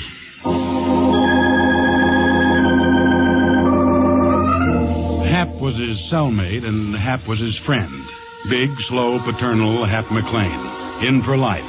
And not a man to talk much about the way he was to spend the rest of his natural days. It was mutual friendship, and the two found a degree of peace in each other's companionship. It was a peace, however, that was ripped to shreds with the suddenness of a thunderclap one hot night in early August. Hap had smuggled a newspaper from the prison library into the cell, and young Gollard was lying on his bunk, turning the pages. Hey, Hap. What's the matter? What's eating you, Frank? Hey, listen to this. What cute lovely whose maid is doing a 10-year stretch for armed robbery is now seeing the town inside out with more than one slick-haired Romeo. Even while I was on trial, she was rocking me. No, kid, take it. She was. While I took the ride to this pile of stinking stone. While I prayed for every night, she was selling me out. Midnight to morning, night after night, all the way down the line. Shut up! Listen to me, will you, Frank? Listen to Hap and ease off, baby. I can't take it!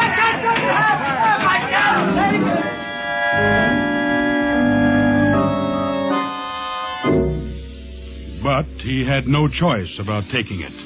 With his friend Hap's help, he calmed down and went on with the monotonous routine of his daily life behind the walls of the prison.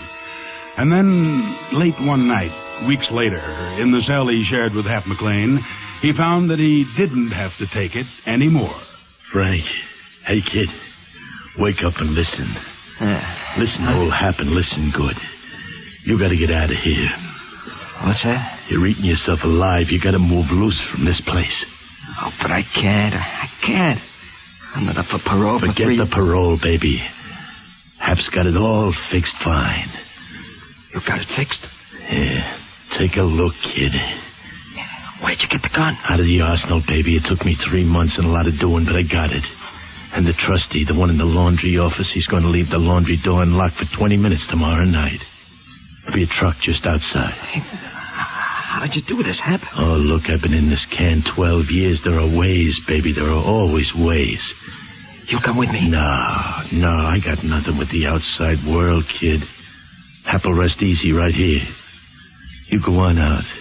You can still hate, and that means you can still live. Enjoy yourself. And don't get yourself snagged, baby.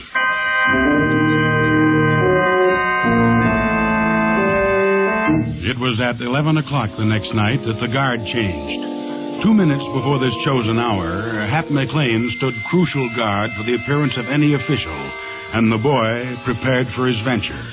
Where'll you make for? Her apartment. You figure Lilo'll show? I'll wait till she does. What, and get nabbed off waiting? Forget it. Now, look, I'll get the grapevine and let her know that you're coming and tell her to stand by for you. There it is. 11 o'clock, kid. Okay. Play it cagey now, baby. Hap won't be around. Look out for you. There's no point in saying thank you, Hap. Go on, you punk. I'll brain you.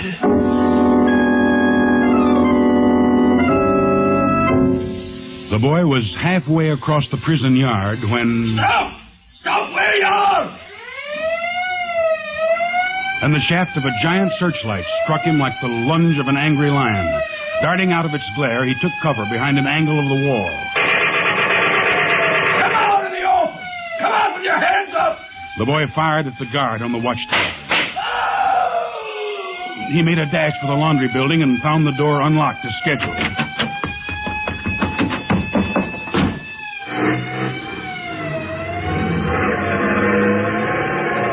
Roared along the back roads on the all-night drive to the city, while the state was springing into action to retake Frank Gollard. Retake him, dead or alive. Next morning, when I walked into my place of business, my own personal private eye, Risky Skinner, was waiting for me, as usual. But today, Risky wasn't alone. A young city cop, Tom Saunders by name, had dropped in to tell me about the Gollard escape. He was little more than a rookie, this cop. Green, but enterprising. So, knowing you were the man who put the finger on him in the first place 2 years ago, Sharp, it occurred to a few of the boys at precinct headquarters that you might have ideas about retaking Frank Gollard. They figure you dig up a few angles about the punk that could be maybe useful, Commander. I'll be glad to do all I can. Tell me, how much action is underway now? Well, the state's being dragged from end to end. Even the Coast Guard's been alerted on this one. Any results yet?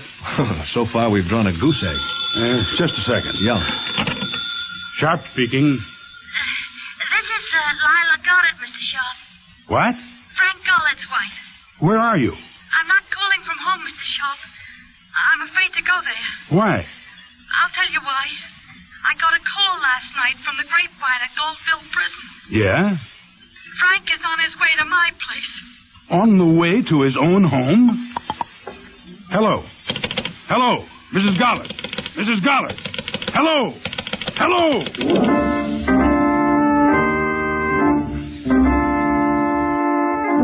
The wire was dead, but the news had been sensational. Leaving Risky to try to check back on the call, I found Mrs. Gollard's address in the city listings, latched onto Patrolman Saunders, and headed for Gollard's home. By 25 of 10, we were in his apartment. I was at the window and Saunders by the door. Hey, Sharp. Okay, I see him. He's coming in. Great. get ready for business. Let's wait for him in the hall, huh? All right. Easy with that door, Saunders. Here he comes. Let him get to the first landing. And for Pete's sake, stop shaking. There he is.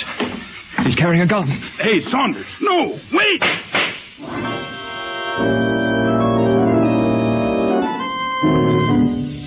But I was too late. The green rookie, firing in panic, missed, and Frank Gollard went crashing back down the stairs, through the door, and out into the street.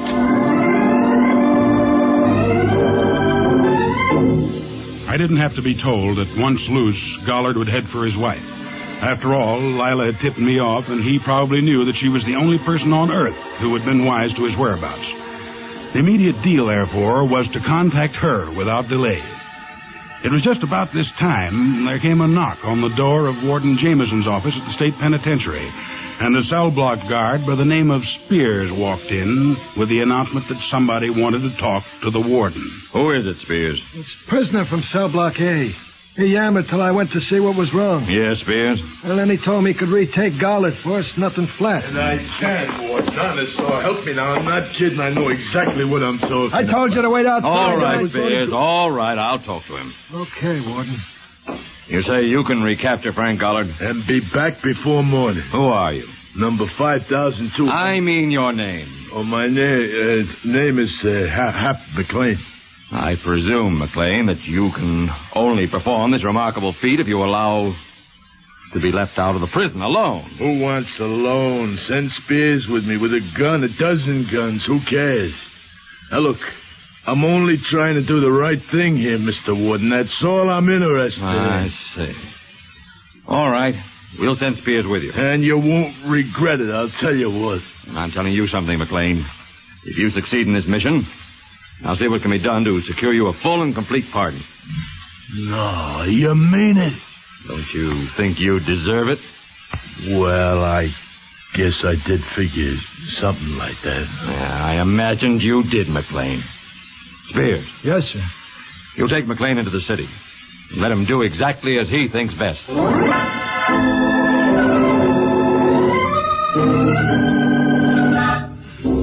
So, Hap McLean, informer and temporary public hero, passed out of the prison walls on his errand of black treachery. Meanwhile, we were still ransacking the city for Lila, and as it turned out, Frank Gollard was doing the same. In the phone booth of a hole-in-the-wall cigar store on a side street. She must be at our summer cottage at Riverview. Yeah, that's it. That's probably where she's hiding out. Number, please. Give me Riverview 534. Riverview 534. Thank you, sir. Hello? Is this you, Lila? Oh, Frank. How are you, Frank, honey? I'm fine. What's happening, Frank? I'm looking for you, Lila. Oh, honey, I just turned on the radio and heard the news. I just woke up. I'd been asleep. Why did you go up to Riverview to sleep, Lila? What's the matter, Frank? Matter? Nothing. I just wanted to see you. Where are you? I'll come right into the city. Stay where you are. I'll come to you. All right, sweetheart. You remember how to get here? Yeah, I remember. You, alone, Lila? Yes.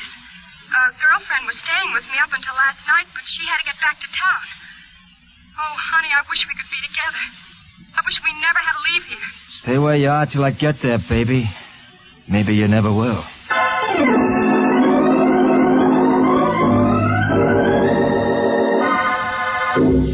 Feeling for the gun butt in his pocket, Frank Gollard ducked out onto the sidewalk and started the tortuous journey toward his final, long-sought vengeance. Later in the afternoon, back at the office, Saunders and I were checking the short-wave reports. You know, it baffles me a little, Sharp. What does? Gollard's wife turning him in. Why? She's a gunman's doll, isn't she? No, not quite. Anyway, she's not running true to form. Why not? A word around has been that she's almost arranged for his parole. Strange, huh? Yeah, very. Commander. Yeah, Risky? Well, a little luck at last. Well, that we can use. I think I found out where Mrs. Gollard phoned you from. Yeah? But I'm afraid it won't help any. It seems she rang up from a phone booth. Phone booth, huh? Where? In a place called Banner's Tavern over on Tyne Street, near the river. You know it? I said, do you know it, Commander? Huh? Oh, yeah, I know it. Risky. Yeah, Commander? Go get me a cap and a sweater. Huh? A cap and a sweater. What do you want them for? To wear. I'm going to Banner's Tavern, Risky, and I want to look like one of the boys.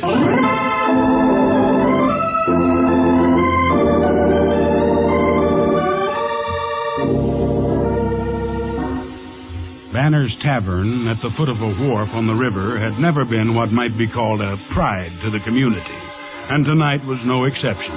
The clientele I saw at once was entirely male, except for one blonde cutie who sat alone over a glass of beer, a bright red scar of a smile on her hard face. Well, what are you looking at? Well, what do you think, honey? Beat it. I got a boyfriend coming. Yeah? From where? That would be telling. Well, how's about a little drink till he shows? Well, Go ahead. What'll you have? how about a gin and water? Why not? What's your name, beautiful? Esther? That's all? Esther Moody. Moody? Esther Moody? You ain't the doll used to kick around with Hap McLean. You know Hap? Like that. We used to operate together in North Jersey. Well, what do you know? How's he doing these days? He's in stir. Didn't you know that? For how long? Hard to say right now.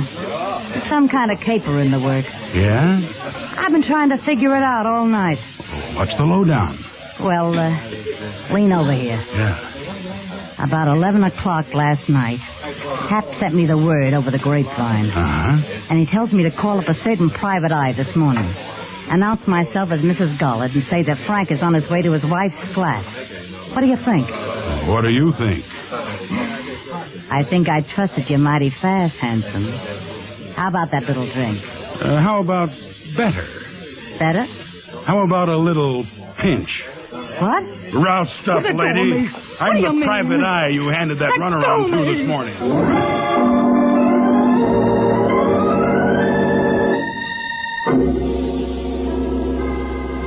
I got her to headquarters, not, however, without a set of fingernail marks down my cheek, and walked in on a bit of exciting news.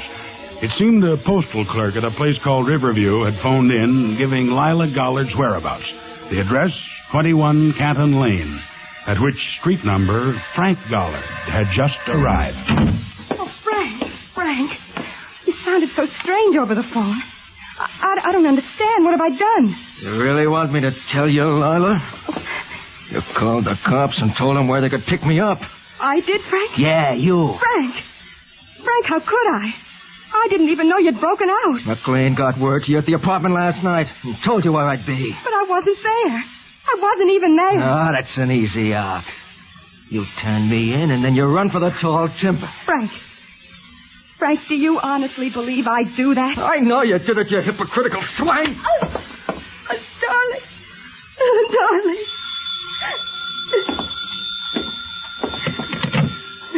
Yeah? Hello, kid. Hap. I lambed out myself, kid. I figured you needed somebody to look after you. You done business yet? Not all of it. But I'm right here at home base. That's so I figured. Hap, Yeah, baby. you contacted my wife last night, didn't you? Well, sure thing. Why do you ask? I won't ask again.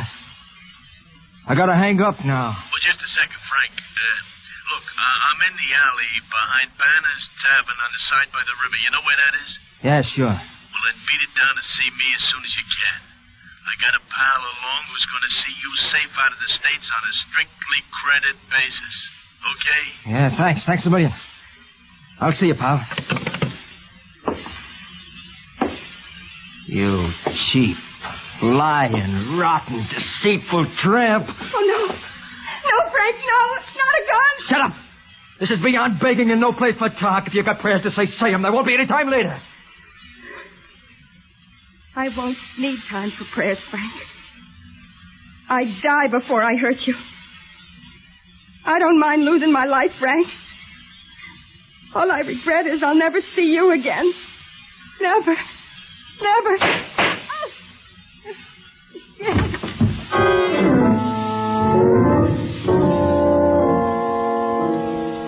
It was at that moment that Risky and I drove up in front of 21 Canton Lane and heard the shots as we ran up the path to the house.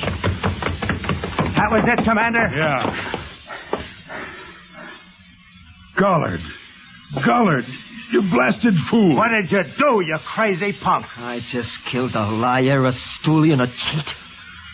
Let's go now without questions, huh? First, there's got to be a few answers given, boy. Such as? Such as, did you know this cheat here had just about arranged to get you paroled at the next meeting of the board? You're lying. Too bad for your peace of mind, I'm not. Not when I said that, nor when I say this. Your wife didn't call me and inform on you today, Gollard. She did? No, she didn't. The call I got came from a woman named Esther Moody, who made it to help weave this net you're caught in. Moody? Esther Moody? Who's that? What's she got to do with me? She's got nothing to do with you. But I think maybe her boyfriend has. Her boyfriend? Yeah, a guy by the name of Hap McLean.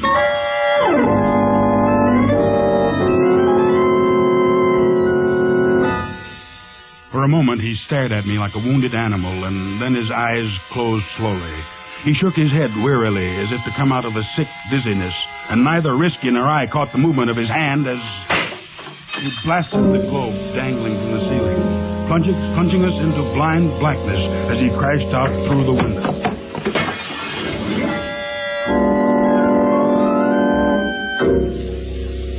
Nearer dawn, in the alley behind Banner's Tavern. It's getting chilly waiting here, McLean. Where's your boy? Easy, Spears. Take it easy. He's on his way to us. Yeah. There he comes. You sure it's him? Can't you see, Flathead? Hey, give me a gun. Let me take him in. Huh? Yeah, thanks. Now duck behind the lamppost so I don't see you too soon. Hap? Here I am, kid. How you making it, huh? I killed her, Hap. Yeah, sure. That's what you had to do. Come on. We'll go in Banner's and have a few snorts. That'll set you up right, eh? Hey, Hap. Yeah. Where's the pal who was going to help me lamb out of the States? Oh, well, he had to go, Frank. He'll be back. I figured he was back now. That's him behind the lamppost, ain't it, Hap? I gotta get him, too. Kid. Kid, how much blood do you want on your hands, baby? Just a little more. Just a little more, you greasy, crummy stool pigeon.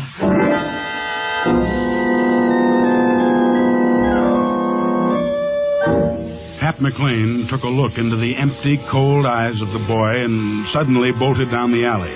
At the corner, McLean swung abruptly and fired. The bullet hit, and he waited for Frank Gollard to go down, but he waited in vain. The boy came toward him, head lowered, staggering. Baby, don't be sore on me. I don't want you sore on me, Frank. As he spoke, McLean fired again and found himself with an empty gun in his hand. And he blinked unbelievingly as the boy swayed with the anguish of the shots, and then steadily he plowed forward. Half crazy with fear, McLean stumbled into the darkness until he came to World's End at the edge of the wharf behind the tavern. Oh, baby. Oh, Frank, you gotta listen to your Hap. You gotta listen to your Happy. You can't be sore on me, baby. I'm for you, honest. Oh, don't shoot, kid. Let's talk it out there.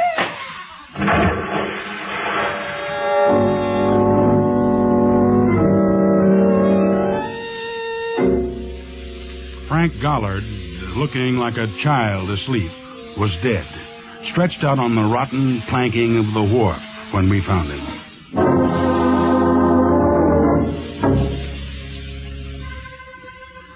Josh and Debbie were in bed when I climbed the stairs to our flat, and knowing nothing of what was going on inside of me, they clamored for the next story in the book. The next story was Othello, and as I read the tale of the tragic deaths of Desdemona and Othello and the final undoing of Iago, I shuddered with a kind of recognition. At the end of the narrative, there was silence, then... And Othello killed himself, too? Yes, baby. Gee, I don't see why he had to die. He didn't know what he was doing. It was all Iago's fault, wasn't it, Daddy? Yes, essentially it was Iago's fault. Then why didn't he just explain and go on living? Maybe he didn't want to, honey. Oh, you mean because he'd lost Desdemona? Is that it? That's part of it. Well, what's the other part, Daddy? Don't you know? You mean he'd lost Iago, too? Yes, baby. You get the point. He'd also lost his friend.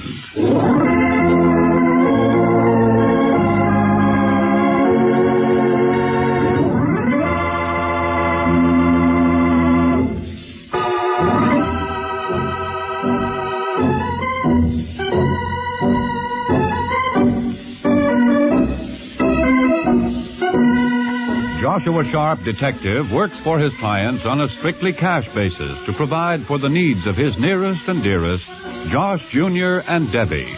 To them, he's the friendly magician, the fabulous hero, the giant among giants, the big guy.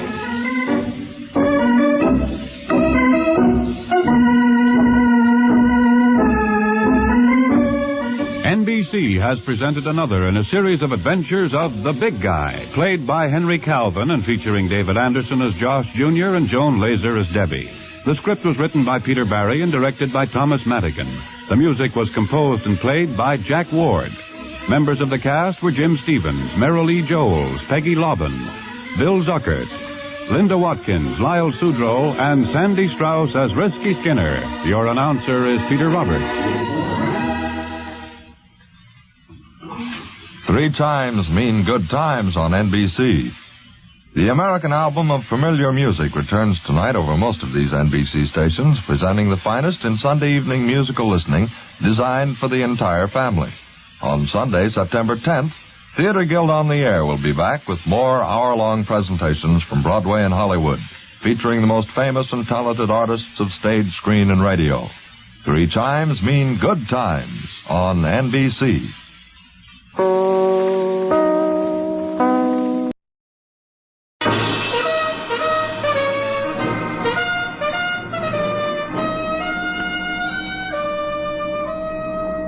Bold Venture. Adventure, intrigue, mystery, romance, starring Humphrey Bogart and Lauren Bacall. Together in the sultry setting of tropical Havana and the mysterious islands of the Caribbean. Bold Venture.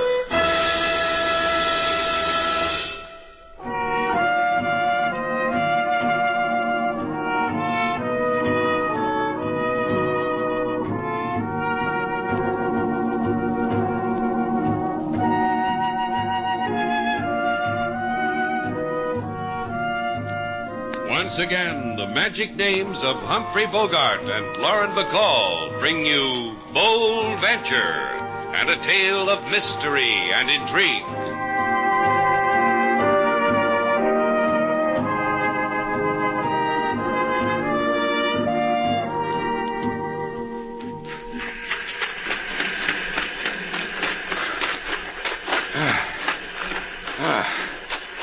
That's enough, Sailor. I can't run any further. Okay, we'll rest a while. Then we'll go in for a dip. I know. Well, let's just wade this morning, you know. Get used to the feel of the ocean. Tomorrow we'll swim. What happened to this big exercise binge of yours?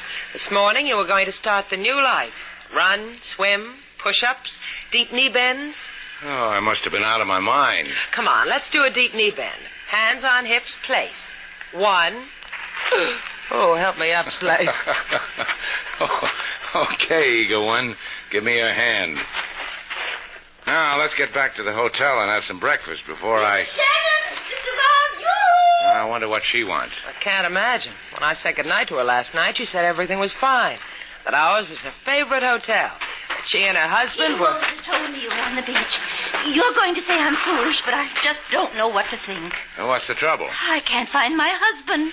Well, maybe Mr. Anderson just took a stroll before breakfast. I wouldn't worry about that. But he didn't come back to the hotel last night. Mrs. Anderson? Yes. Last night when I saw you in the lobby, you said you were going to your room and wait for him. You mean he hasn't come back since then? Yes, I fell asleep over a book. I just woke up and his bed wasn't slept in. What frightens me is he left with a good deal of money. You see, he was going to buy me a gift. It's our 20th anniversary, you know. We've never been out of California before, and... Now, just take it easy, Mrs. Anderson. How much was a good deal of money your husband had with him? Well, I don't know exactly. More than 1,000, I know. Do you think anything could have happened to him? With that much money in his pocket? In Havana? Come on, sailor. Let's look for a man.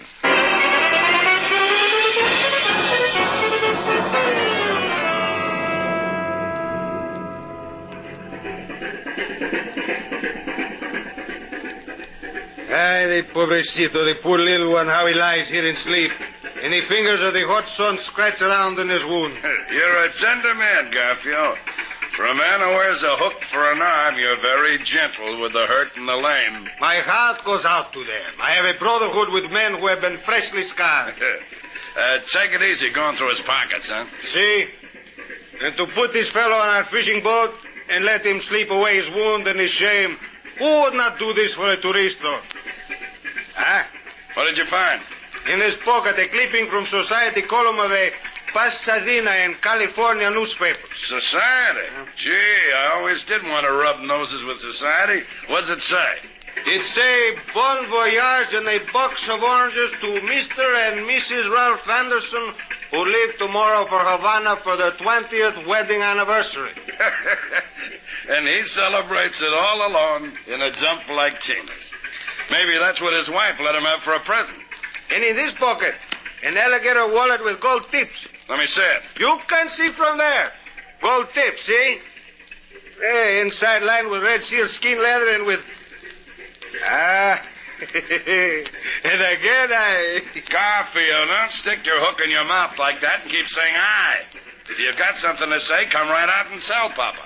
What else can a kindly man say when he finds $2,000 in a wallet of a used-up man? What else can he do, I ask myself? Yeah. Here, give me a hand with him, Garfield. I read somewhere that salt is good for a wound. It hurts, but it's good. Come on. See? Understand, pobrecito. This will be buried and explained to wife. Now, Bruce. Happy anniversary, Mr. Anderson.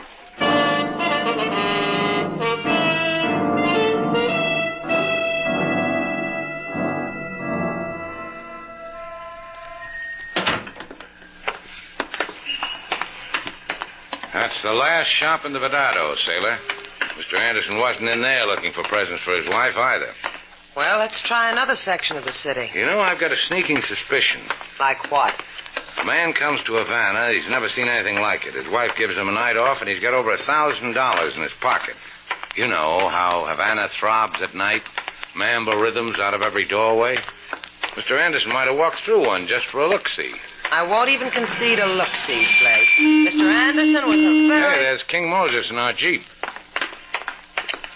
Hi, King. Looking for us? All over Havana. Now, what's on your mind? I've been asking around at the cab depots for Mr. Anderson, as you said I should. Hey, what did you find out? Guillot, the one who drives the green taxicab with the yellow fenders, think he picked up Mr. Anderson in front of hotel. Where'd he take him? Guillot said first his fare wished to shop.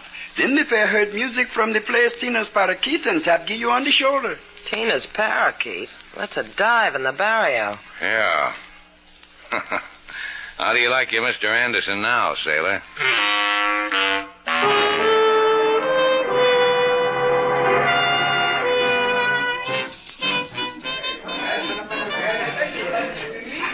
Please, girls who are not chaperoned by a man are not permitted in my place. I've got a chaperone, honey.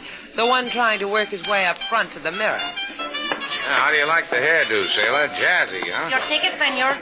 You're Tina, huh? See, I am Tina, and I am a ticket cruncher. Your ticket, senor. You know, if you're a good girl, Tina, maybe Slate will let you crunch through a whole roll of them. Yeah, see? The 5 peso size and 5 delicious flavors, one at a time. You bought a basket full of dances. Go dance them. We like to dance threesies, Tina. Well, dance any way you like as long as it is. Threesies. That means we'll need another partner, like a Mr. Ralph Anderson. But I don't see him around. Is he around, Tina? You're local crazy. But then maybe tonight isn't Ralph's night to howl. Maybe it was last night. Was Anderson here last night, Tina? Barreto? No, not Barreto, hon. Ralph Anderson. About 5'10", gray at the edges, 50-ish. You're not paying attention, hon. Barreto bounces to away. See, Tina, you heard my lady. Walk away or I dribble you away. You have a choice. Now, look, Buster, don't try for a letter. Just tell us if a Ralph Anderson was in here last night. Maybe you have monkeys in your ears, senor. I told you. Slate, watch him. Now, look, Buster. Why pull a knife on a friendly cuss like me? Why? I caught you. That's not what I asked. You beg for dying, senor. I give it. Should have held on to the knife, Butterfingers. Well, what do you know, sailor? Man falls down hurt and the dancers keep dancing. On your feet, Barreto. Let's see if we can stir up a storm. Leave him alone. Do not hit him anymore. Convince me why I shouldn't, Tina. Anderson was here last night, wasn't he? And it was like this. See, like this, he was here. The old man tried to put his hands on me. Barreto stuck him with his knife. And killed him. Oh, no, only in shoulder. The fisherman took him away. You got kind friends, Tina. What fisherman? Garfio, who wears a hook for a hand, and he's American named Bruce. At Rico Docks, ask them. They will give you Anderson. Oh, Barreto. Oh, he hurt you. Oh, mi alma, mi corazón. Mi hermoso. Yeah. Let's get out of here, Slate. Can't you see the lady wants to be alone with her sick friend?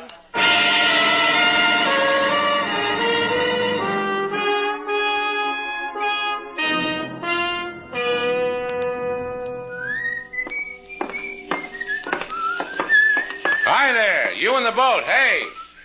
Yeah? Your name Bruce or Garfio? Bruce, you want to talk? Come aboard. All right. Come on, sailor. I'm just fixing this net. A little wait. What do you got on your mind? Nice little boat you got here. It's a living. You the one who's got something on your mind, lady, or the mister? The both of us. We're looking for a man. I haven't brought one up yet. Just fish. A middle-aged man. A tourist. Just fish.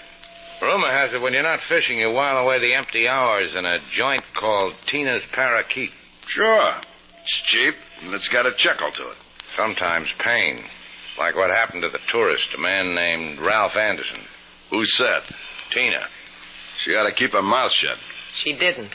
She mentioned your name. And a man named Garfio, who wears a hook. Yeah, Anderson was kicking up his heels last night. In the middle of a kick, he caught a knife in his shoulder. Garfio and me got him out of there before the cops showed. It supplements the price of fish. You know, pocket money. Why didn't you take him home? His wife was waiting for him. Because his wife was waiting for him, sis. He wasn't stuck dead, but he needed time to make up a story. Where'd he take all this time? Well, we took him. Well, we gave him iodine and gauze and a fatherly talk. Little lean-to a couple of 100 yards south of the Maximo Monument on the bay. Can you take us there? You'll find it. I gotta finish this net. So long. You better get back to the hotel, sailor, and see if you can comfort Mrs. Anderson. I'll find that lean-to. Let's go.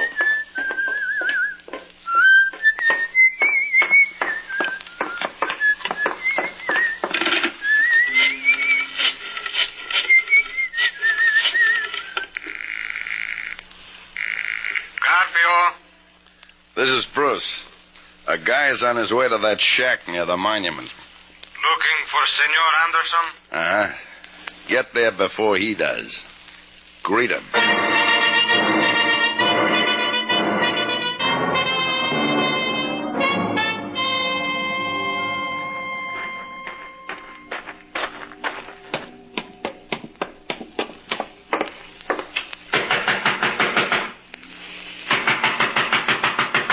Open up, Anderson. It'll be okay. It'll make up a good story for your girl. You could have some Lulu's I use. Come on, open up. Let's not get squeamish about one night out in 20 years. That's the boy. Hey, Welcome to my lean-to, senor. Hey, what? I'm clumsy, senor. My hook did not kill with one stroke. This will take away my clumsy. Hold it, Garfield. Let go, man. Let go. Why dull the hook on him? He got the message. But the man is in pain. I only He want wanted Anderson, didn't he? Let's give him to Anderson. See. Pick him up, Bruce mine.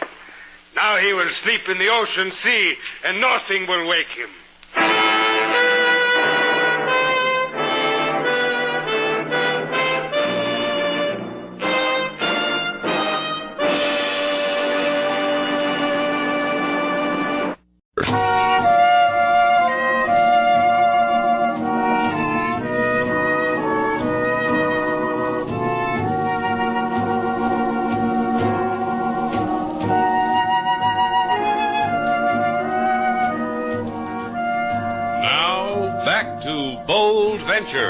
Our stars, Humphrey Bogart and Lauren Bacall, and the second act of our story.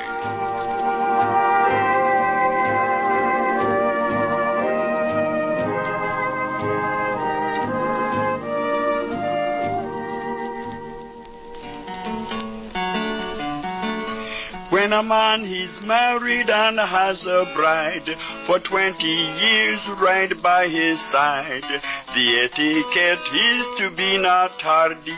Come right home, kiss the Mrs. Hardy. Upon occasion, it happens every season, a man gets sidetracked, pick your own reason. Then there rises the old situation. Mrs. weeps in great agitation.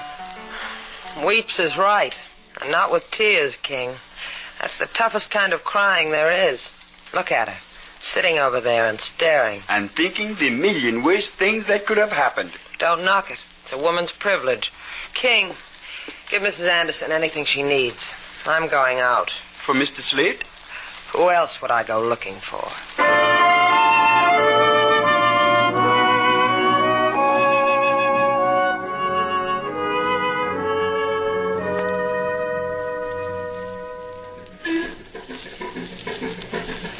How you feeling, Shannon?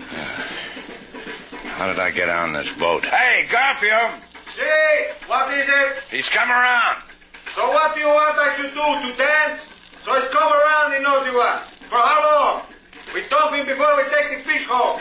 This is what happened to Anderson, isn't it? Uh-huh. Rolled him, got rich, fed him to the fishes, gave him to the ocean. Try rolling me. Maybe we can make a deal. I've heard tell of you, Shannon. In port. No dough Shannon, they call the man. I said we could make a deal. With money in it? Are there other kinds of deals? Hey, Garfield. What? Come here. Shannon wants to make a deal. And why shouldn't he want? Nearly dead men and lovers promise the moon with quick words. Look, I've got a boat. I could raise some money on that. Canoes are a drug on the market. I've seen this boat, Garfield. Twin-engine job, about 45 feet. Trim. Nice. I could get Mr. Val to raise some money on it. Bring it to you. Now, look, be reasonable, Garfield. Why not? You'll still have me, even if she can't raise the dough. And any time I wish, I could put this hook in you. So you could squirm and beg if this is a trick. You know what? I'd enjoy watching that.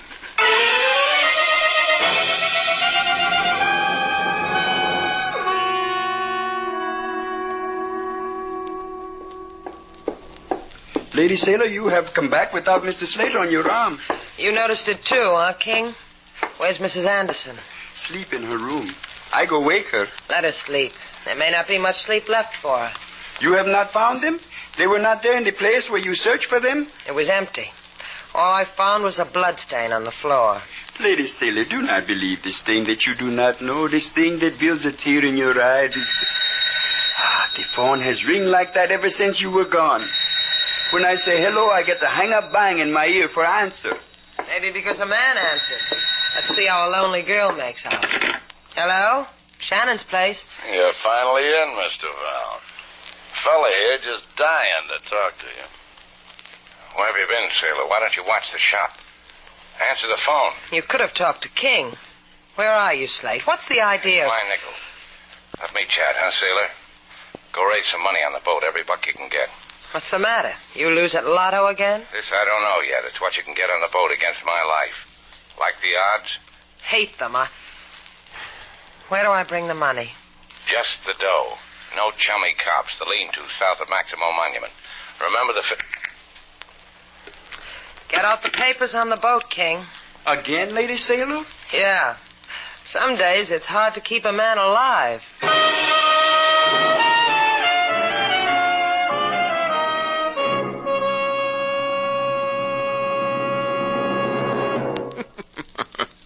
What have I always told you, Miss Duval?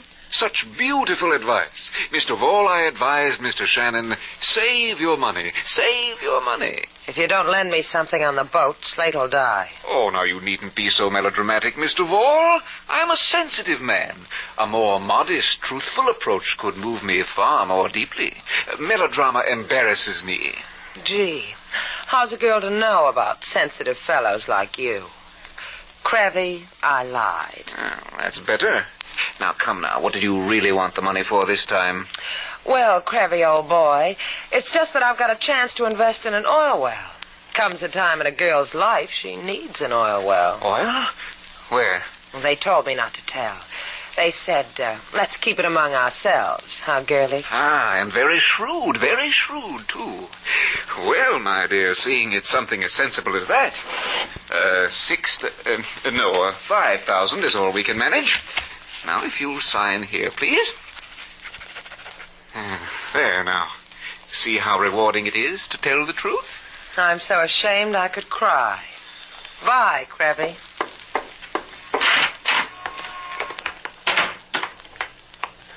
You are a linda beggar, senorita. Beautiful. I watched the performance. You ought to catch me on a matinee. Hey, you're wearing a... See, a hook. My name, Garfio, means hook. That is why you come with me. So my name will not spill blood on our proud streets.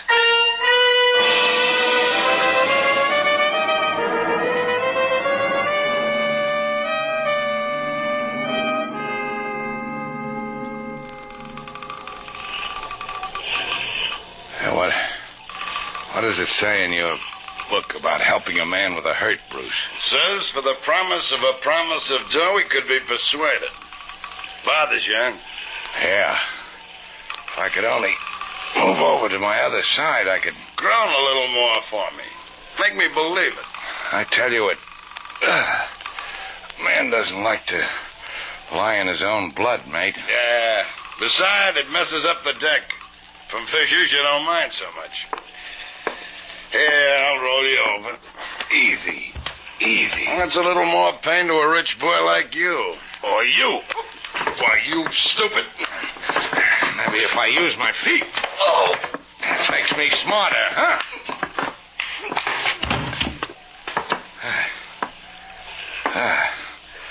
Now all I gotta do is drag you, baby.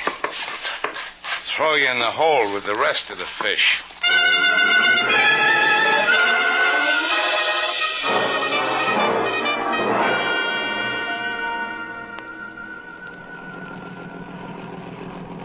Garfio. What is it you want? Just answer one question for me. I gave you the money. Why did you make me come out here with you? Is a manly question for which a manly answer. To get rid of you once and for all and forever. You and Slate Shannon.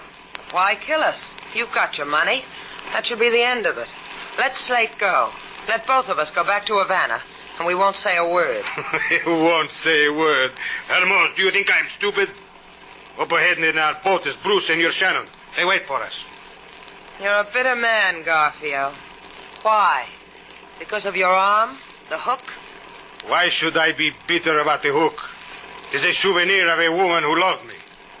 Of her lover who did not. I'm sorry for you. I really am. Do not try your sympathy with me, senorita. Without this hook, I would be half the man. Without it, perhaps I would not have the courage to kill you.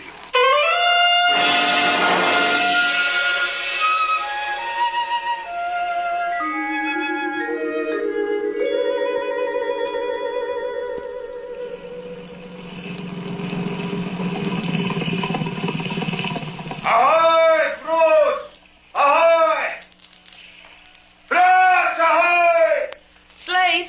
Hey, Slate, it's Sailor. Is no answer. Slate? I do not like this. You, senorita, you first jump over to the other boat. All right. Slate? Slate, are you all right? What has happened here? I left your Shannon lying there, right on this spot, with Bruce standing over him. Bruce! Stop playing games with me! What are you trying to do, Bruce? Are you going to...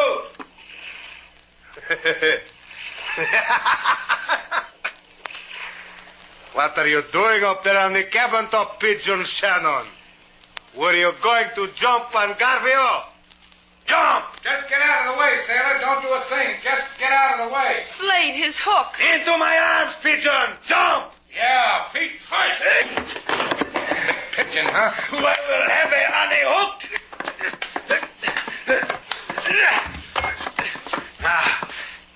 Is this a pretty picture? I sit on your chest and feed you my hook like this. So my pigeon ducked his head. Bueno, we will try again. What's the matter, Garfio? Dug your hook too deep in the wood? Can't get it out. Let's roll over, shall we? I will get it out. I will... Sailor. I was a coward, Slate. I turned my back. Couldn't watch. I'm hurt, Sailor. Help me. Throw your good arm around me. I'll take you home.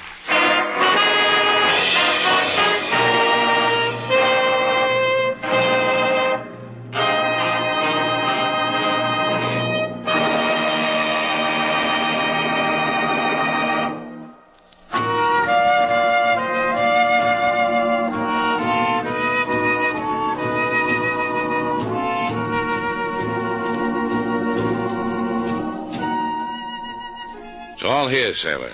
$5,000. Give it to me. I'll take it down to Mr. Crevlin. He'll give me back the note I gave him on the boat. I don't know. What do you mean you don't know? Well, I'm wounded. I have to convalesce. $5,000 I could convalesce in style. Like a for instance? I could relax. Have a pretty girl wait on me, hand and foot.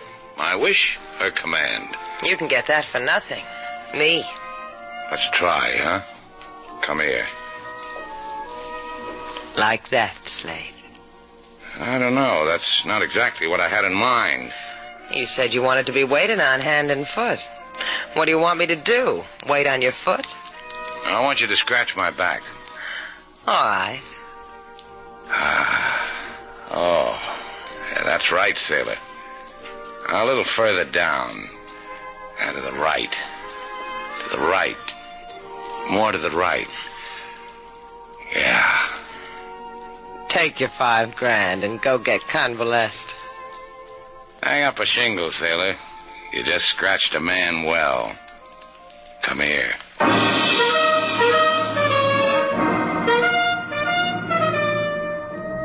And so our two stars, Humphrey Bogart and Lauren Bacall, have brought to a close our latest bold venture story.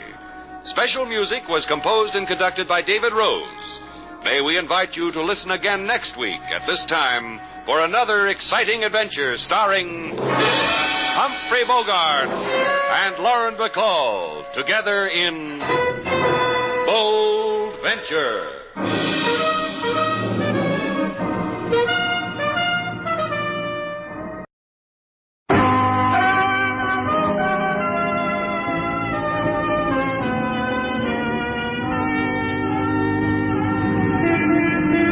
Broadway's My Beat, from Times Square to Columbus Circle.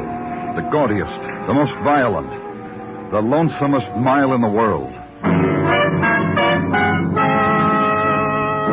Broadway's My Beat, with Larry Thor as Detective Danny Clover.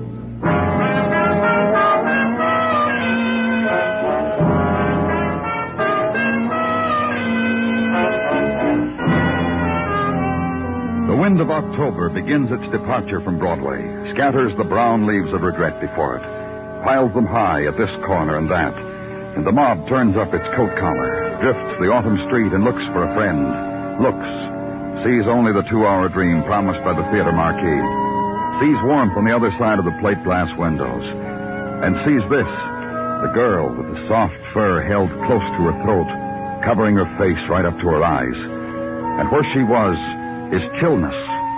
That was October. Image and farewell. Get moving, kid.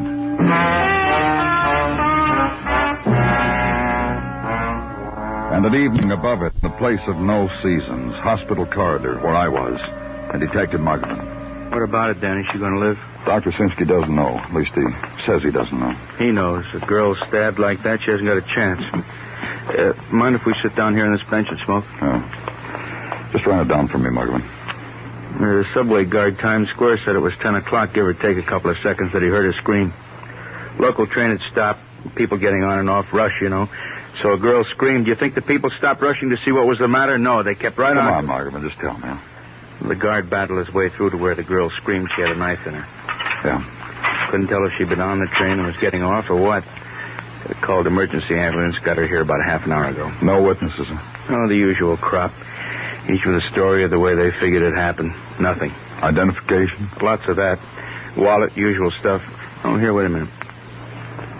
Here. Yeah. I wrote it down for her. Mary Trevor, 1212 West 37th. What else? She was carrying an overnight bag, Danny. Been away or was going away for a day, too. Nightgown, underthings, slippers, you know the stuff. A novel to read, a couple of women's magazines. She had a nice vacation, huh?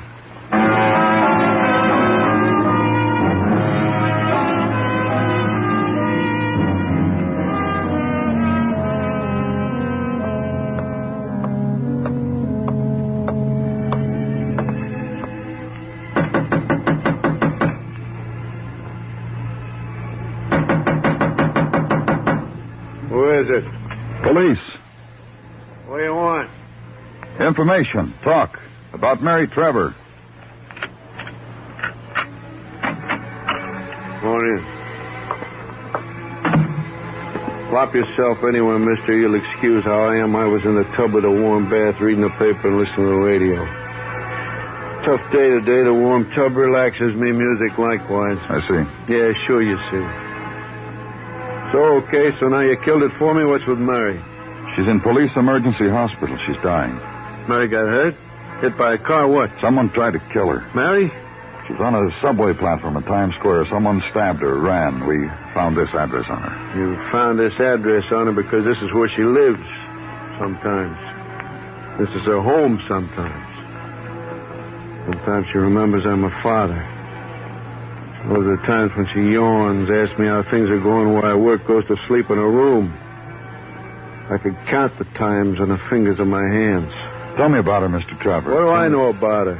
This is her private hotel, these 3 rooms. I'm not her father. I'm her desk clerk, her bellboy. I take messages for her, send out a cleaning and press, and rustle up night snacks for her. And you know what?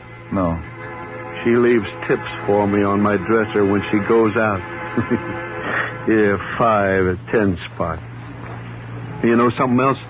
I take it. I use it for get-loaded money, forget money. But I get more Father's Days than any father in the world. Someone tried to kill her, Mr. Trevor. Maybe you could... Don't ask me too much about Mary. I don't know about her life, so I wouldn't know about her dying. Well, her friends, people she ran around with, men, girlfriends. Doesn't get through to you, huh? Unbelievable, huh? Well, I'll lay it out for you. This girl stopped being my child maybe 5 years ago. After that, we couldn't find anything in common. We get lost in different worlds. She had a bag with her when we found her, a traveling bag. She ran in here a couple of nights ago, said she was in a big hurry, threw her things in a bag, told me she was going out of town, not to wait up. Don't question me where, mister, because I knew better than to ask her. You said she left money for you, 5s and 10s. She must have a good job. You could call it a job if you want. Well, tell me about it. Mary's got a rich friend. Rich girlfriend. My Mary does things for her like Sponge, I think the word is. That's the word, Sponge. You know who she is, where she lives? Joan Hunt, Park Avenue. I checked once, found it in the phone book. Mary wasn't lying. There was such a girlfriend. Now, you do something for me, mister. The address where my kid's dying, I want to go to it. Maybe now I can get through to her. So leave there, out into the street. And the street is filled with the near midnight silences and pockets of yellow of the street lamps. Night Street, a zone of almost black and a few swift ebbing figures, and the sudden dart of car, and the faraway lights where other people's laughter is. So go to the apartment now, to the few intimate things among the furnishings that come with the rent. And this is home, and sleep. The morning comes suddenly. It screams at you. Open your eyes and it blinds you. Morning happens every day. And some morning years from now you'll be used to it. Up now, the shave, the shower, the coffee, the street, work to do. Call headquarters and give Detective Muggavan my route for the day. First stop, Park Avenue. This morning's Park Avenue maid wears gray silk and white collar. And her curtsy is not much at all, but her smile is. Takes your name to her mistress, Joan Hunt. Comes back, takes you, leaves. And Joan Hunt is in tailored slacks and tailored blouse, and her makeup is color geometry applied to the precise planes and arcs and ovals of her face. She sits erect and attentive, and the chrome of her wheelchair gleams circularly. Good morning. Good morning. Have you had coffee? Yes, thank you. It's about Mary Trevor. Yes? She's dying. That's a shame. It happened on a subway. She was stabbed. And? Miss Hunt. Yes? The police are interested in finding out who did it. You must know I realize that. I saw Miss Trevor's father last night. He told me there was sort of relationship between you two.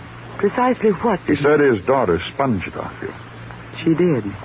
I'm sorry, Miss Hunt, but... Like this, Mr. Clover. I was injured some years ago. It was a ski jump. Since then, there have been friends, boys, girls. They come to read to me, one after another, and we discuss. That's my life now, you know. I sit here and I discuss with whoever is current. Let me put it this way, I support whoever is current. It's all very smilingly brave and gay, but I pay for it. And the latest one, Mary Trevor. This afternoon when the news gets out, my doorbell will ring and there'll be someone else. No college chum, friend I haven't seen in years. Someone who's been here to a party last week. Someone. I see. Perhaps I can help you, Mr. Clover. I've something of a story which may or may not attend what has happened. I'd like to hear it. Monday, Mary left with my fiancé. Oh, not the obvious, Mr. Clover. I'm much too rich for anything like my fiancé's running off with someone else. You want his name, won't you? Robert Gray. Go on. They left for Lake Champlain Monday. They and another couple, a Mr. and Mrs. Nelson, to fix up my lodge, our honeymoon cottage. Shall I tell you about that? Yes. It has 20 rooms, 4 of which have been closed off to give the atmosphere of roughing it. It's near a small town with a stupid name, Rouse's Point, near the border. I will permit a honeymoon there, and I shall come back to this house and never leave it.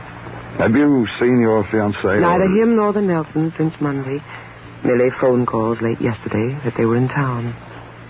Now, what else do you want? The Nelsons' address and Robert Gray's address. I'll get them for you. And then if you don't mind, will you please leave?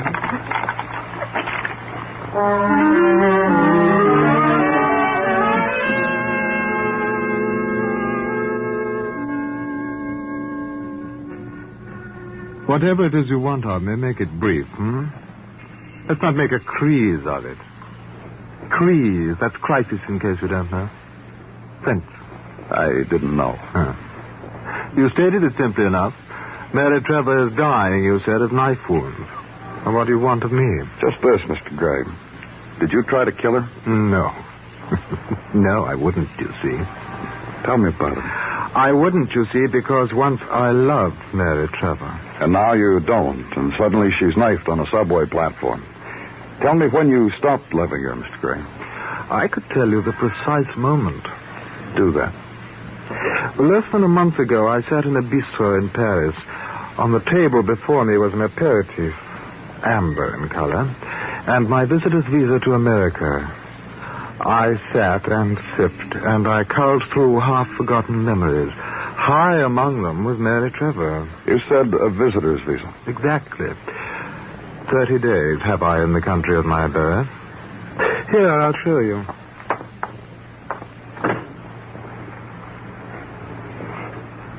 My papers, the visa, my birth certificate, my passport. French passport, as you see, because I'm a French citizen. Well, look at them. It happened to me what they say in the travel folders. I saw Paris, I tasted of Paris, I went on my knees to her, begged for citizenship. Got it. What brought you back, Mr. Graham? A longing. In Paris, I lived on small articles to the Tribune about American tourist behavior and customs abroad. Now, here I shall live on small articles to the Paris Tribune, behavior and customs of the American at home. Until you marry Joan Hunt, that is. You asked for the moment when I fell out of love with Mary Trevor. I called her when I arrived. We had cocktails and old remembrances. And then she took me to Joan to display me. I saw Joan. At that precise moment, I loved Joan and no longer Mary. Miss Hunt is very rich. Miss Hunt is helpless and lonely and crippled, and I love her, and I'm going to marry her. Touché, Mr. Clover? You went to Miss Hunt's lodge with Mary. To prepare Joan's and my place of honeymoon. Clean it up. With Mary and with Dickie and Lucy Nelson. Very proper. Very comme il faut. Dickie and Lucy are giddy idiots, but they're respectable folk. As was Mary. As was I. When did you see her last? When my cab dropped the Nelsons off at their apartment. Then Mary off at a subway station uptown. I kissed Mary's forehead, and our forever parting was graceful. Now, if you... Never mind, Mr. Gray. I'll get it. Hello? That you, Danny? Yeah, Muggavan, what do you want? I'm here at the hospital with Mary Trevor, Danny. She's trying to say something. She wants to talk to Robert Gray. All right, write down what she says. I'll get Gray. It's for you, Mr. Gray. Who? Mary Trevor. She wants to talk to you. You going to take the call, Mr. Gray? Yes. Yes, I am. Mary, it's me. It's Robert. I'm deeply sorry about... Mary? Mary? Playful joke, Mr. Clover? There's no one there. Give me the phone. Hello? Hello, Muggavan. Yeah, Danny. Give Mr. Gray the message. Tell him Mary Trevor couldn't say a word to him. She just died.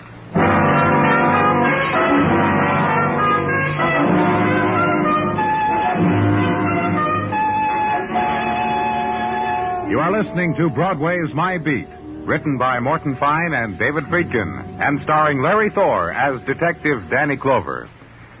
When you set about explaining how democracy works, the first thing you're apt to mention is that it's the system where everybody has his say on how things are run. It's pretty embarrassing, then, to be reminded that in the 1948 election, only half the eligible voters in this democracy went to the polls to say their say. For our own sakes, and to show the world in general that the democratic ideal can be fulfilled, let's do better this time. Vote as you please this November, but vote. See you at the polls.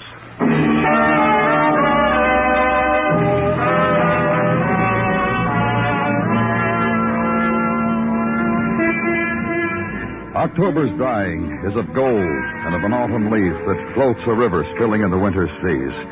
And for Broadway, too, it is the gentle time, the slow curve of light that bends from brilliant summer glint, bows, dissolves into chill grays. Indian summer mists into autumn smoke.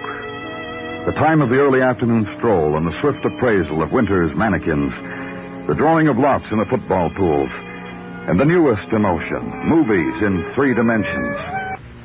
The good time, the gentle time. So walk the late October street, kid, before it's pulled out from under you.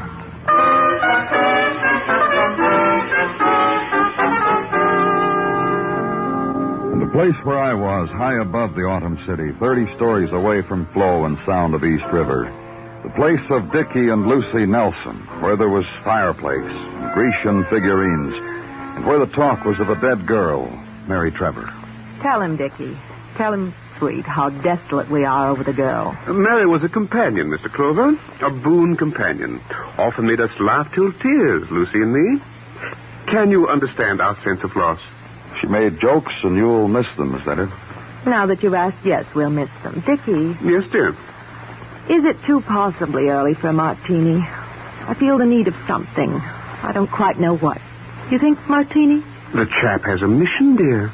Later, after he's gone. Whatever you say, sweet. It's just that I'm so drained. That gay frolic at Jones' place. Now the reaction's setting in. Drained, listless. Tell me about it, Mrs. Nelson. About what? The gay time you had at Joan Hunt's place.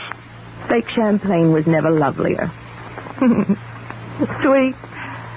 Will you ever forget that odd little native fellow who helped us get Joan's place ready for a honeymoon? Will you ever forget that thing he said about the canopied bed? Never. Never as long as I draw breath. I'm going to try to explain something to you two. Please do, please. A girl is dead, murdered. The last few days of her life, you were with her. You can tell me about it here, or we can go downtown. There aren't many yachts there. I think you should know that. The chap is quite right, dear. This is deadly serious. Get your things. We're going downtown. No, it's quite simple, really. Don't get your hackles up. Mary and that Robert Gray, the fortunate fiancé, and Lucy and I, early Tuesday we arrived at Jones' place. We got it in order for a honeymoon. Then Wednesday we celebrated. There was a jug, and Lucy and I got squiffed, and we communed with nature and had laughter together. And when we woke up Thursday, there was Robert and Mary with coffee for us, and our things all packed for the trip home. And Thursday evening, Robert dropped us off right over here. And that's the last we've seen of either of them. Our oath. Our solemn word. Dickie? Yes, dear. I had a thought. I had a funny thought. Let's open honeymoon palaces all over the world. We'll make it a career, our life's work. Oh, Dickie, the thought kills me. Honeymoon palaces. Lucy, darling, you've outdone yourself. Honeymoon. And they laughed, and they hit each other with their elbows, and they were happy. The jollity was too much for me. I felt left out and unwanted, and it struck me that perhaps the time to go was now. So I did. Back to headquarters, and sit at the desk. A few minutes of thinking. And Sergeant Gino Tartaglia happens. Danny? Come on in, Gino. Why the big grin? Listen. You listening, Danny? Yeah. Tippecanoe and Tyler, too. What? Tippecanoe and Tyler, too, Danny. What about it? It does have a ring to it, doesn't it? My fourth-born, Donald, brought the phrase home from school with him last night. Tippecanoe and Tyler, too. Gino. Gino. Huh? You have anything for me? Oh, hardly a thing. Nothing of note in Miss Trevor's background, nothing of note in Miss Trevor's overnight bag. Personal effects. A novel entitled, titled The Kane Mutiny, in which was her birth certificate as a bookmark between chapter 4. And birth certificate? As I have said. Now, if you would... Don't mind me, Lieutenant. Thank you. Danny Clover speaking. Muggavan, Danny, with the Trevor apartment. Yeah, what's up? Mary Trevor's father, Danny, just tried to kill himself. What? Yeah, just tried suicide. Stick with him, Muggerman.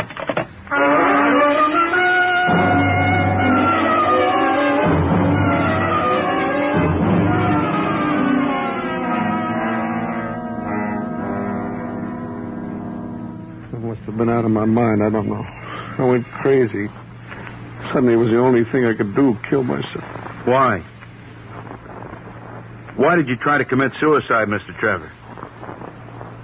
Well, don't just sit there and shake your head. You plugged up the apartment and turned on the gas, so there must have been a reason. Leave me alone. Remorse? You sorry about something? Nodding your head won't do it, Mr. Trevor. Talk to us. Tell us what you're sorry about. Leave me alone. Look, Mr. Trevor, your daughter was murdered. You don't like the kind of life she leads, so you kill her. Then you become very unhappy. You've done a very terrible thing, you tell yourself, so you make up for it. Flip on the gas. It doesn't hurt. You're dead real easy, and the whole thing's over with. That's the best you'll give us, huh? The bit with shaking the head? Who called the police, Muggavan? Now, some woman saw Trevor break that window over there, give a yell, and fall down, called it in. What are we going to do with him? Book him, I guess. Let's go, Trevor. Didn't you hear what the lieutenant said? I was crazy. Scared, too, huh? When you started getting a little woozy from the gas, real panicky, all of a sudden you don't want to kill yourself. Like you killed your daughter. What? Like you killed your daughter. No, I didn't do that. She's dead. I didn't want to live anymore because she's dead, but I didn't kill her. You see... What? Something happened to me. My baby dying, and she was going to get married, me being her father and loving her. That's all there was to anything I did, loving her. What could I do anymore about living? What could I do? Who was your daughter going to marry? There. Huh? In the table drawer where the phone is. This letter? Yeah. Let's see it.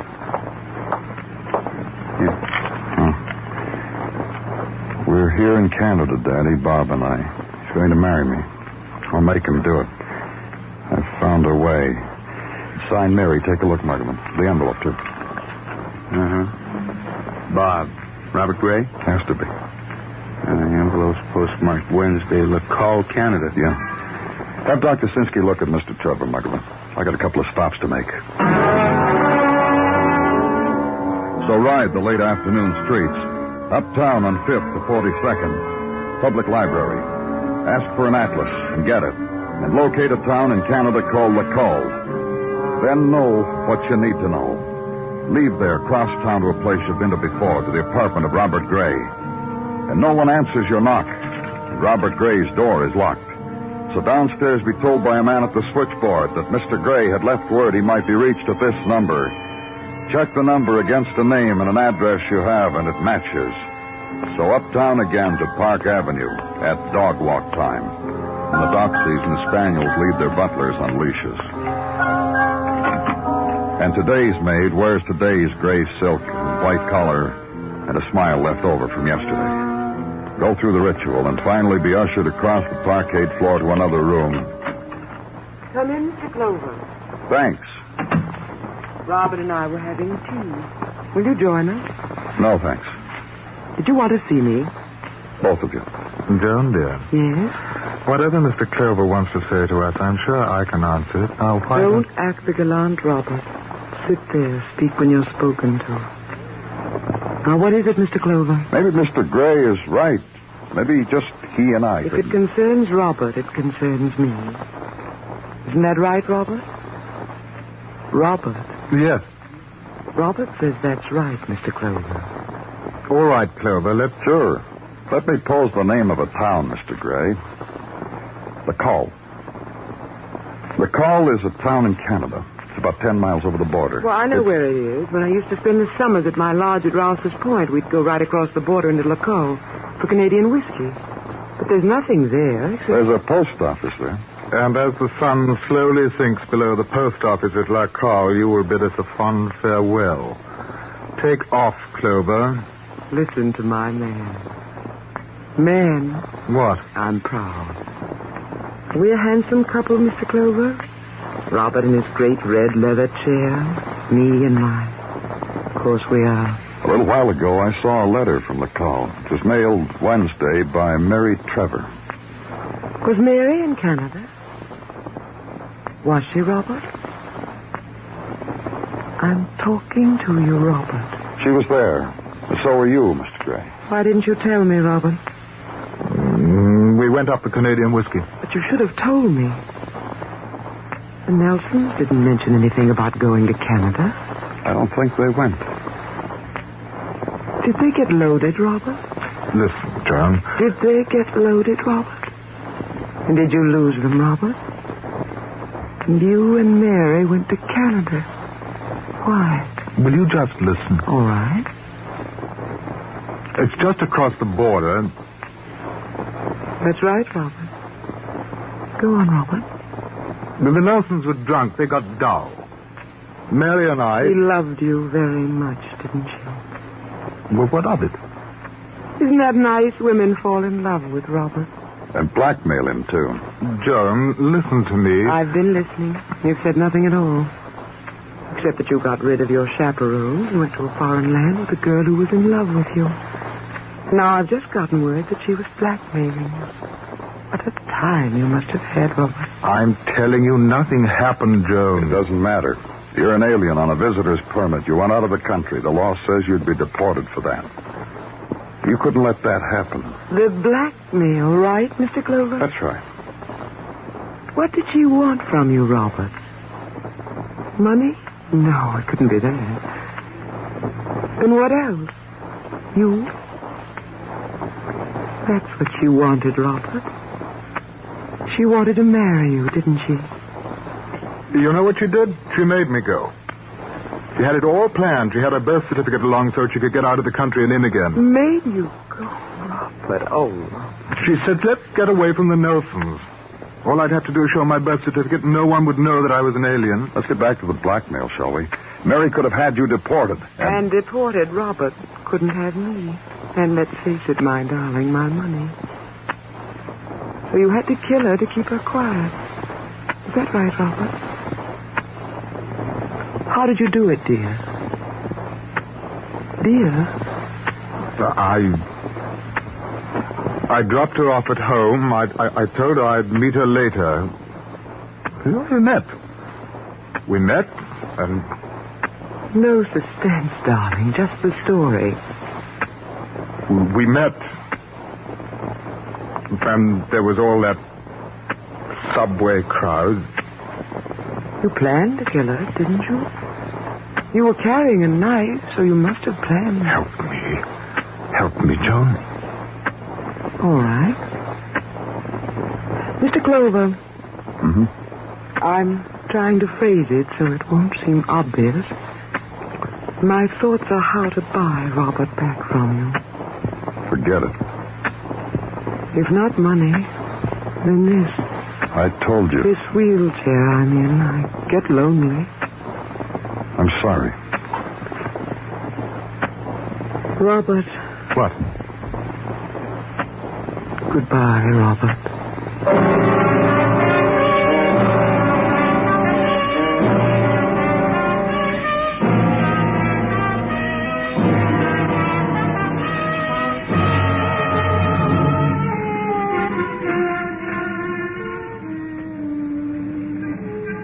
Broadway's screaming now. It sneers and makes a big fist at the night. And the Midway's boiling. It's yokel and clown and jack-in-the-box that leaps from dark doorways. And it's geek with no arms, no legs, and no heart. It's Broadway. The gaudiest, the most violent, the lonesomest mile in the world. Broadway. My beat.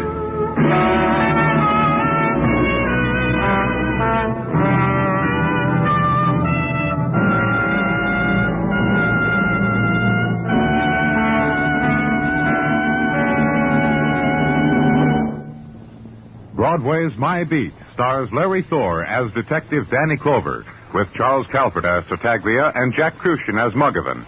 The program is produced and directed by Elliott Lewis, with musical score composed and conducted by Alexander Courage. In tonight's story, Betty Lou Gerson was heard as Joan and Ben Wright as Robert. Featured in the cast were Gene Bates, Tom Tully, and Byron Kane. Bill Anders speaking. Remember, on most of these same stations, every Saturday night, listen to Gangbusters as they bring you high-tension thrills. And remember, Eve Arden as our Miss Brooks teaches you how to laugh Sundays on the CBS Radio Network.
Dangerous Assignment. Transcribed starring Brian Donlevy as Steve Mitchell.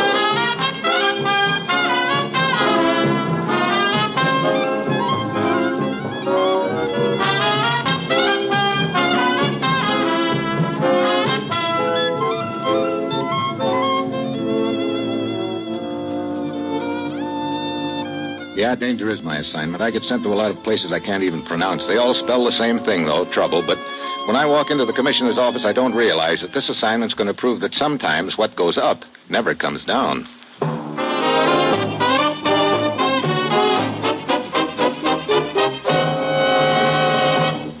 Morning, Commissioner. You sent for me? Steve, I've got a ghost for you to go after. Gentleman or a lady? She's no lady. She's a tramp. What? Freighter, that is. Oh, ghost ship, huh?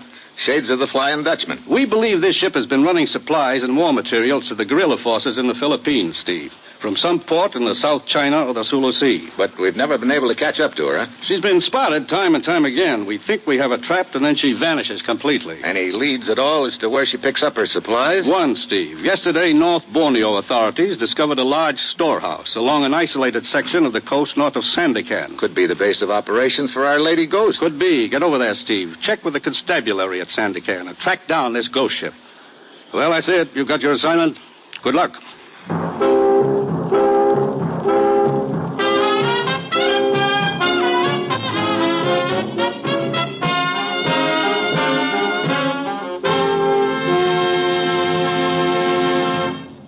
The National Broadcasting Company is presenting Dangerous Assignment, starring Brian Donlevy in the role of Steve Mitchell, colorful, two-fisted government agent. At all those places of the world where danger and intrigue walk hand in hand, there you will find Steve Mitchell on another Dangerous Assignment. All Hollywood will be on hand for the Academy Awards Thursday, March 19th. And you can hear a complete description of this gala presentation of the fabulous Filmland Oscar when you set your radio dial to NBC. Yes, NBC invites you to share the glamour, glitter, and swank of Academy Award night during a 90-minute broadcast of this fabulous event. Paul Douglas will do the radio commentary, and Bob Hope will be on hand to keep the proceedings running smoothly. Yes, it's Hollywood's most important night of the year, Academy Award night. So be sure to hear every star-spangled moment on Thursday, March 19th, on the NBC Radio Network.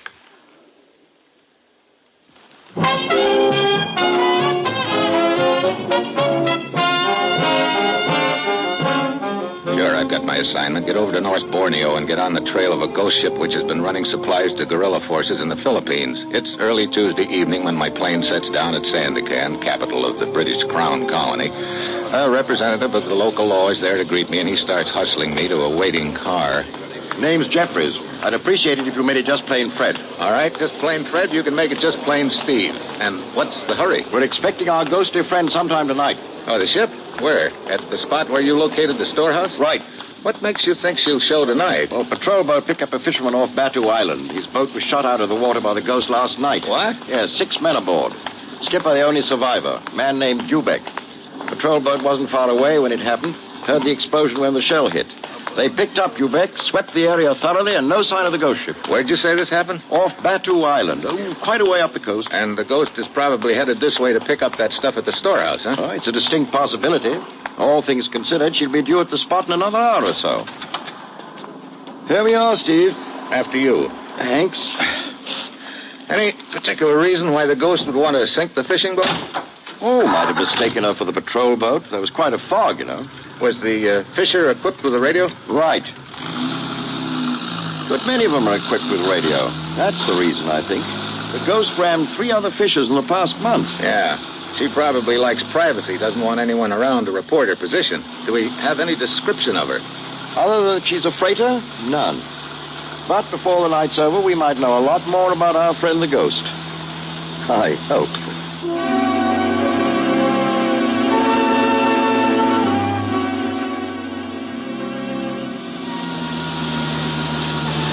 Half hour later, we pull up at a spot along the coast. There's a bright moon overhead, but it's not much help.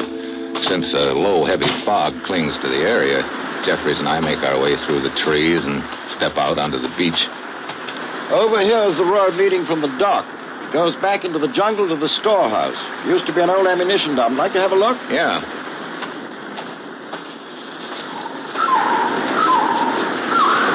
Never did like that sound.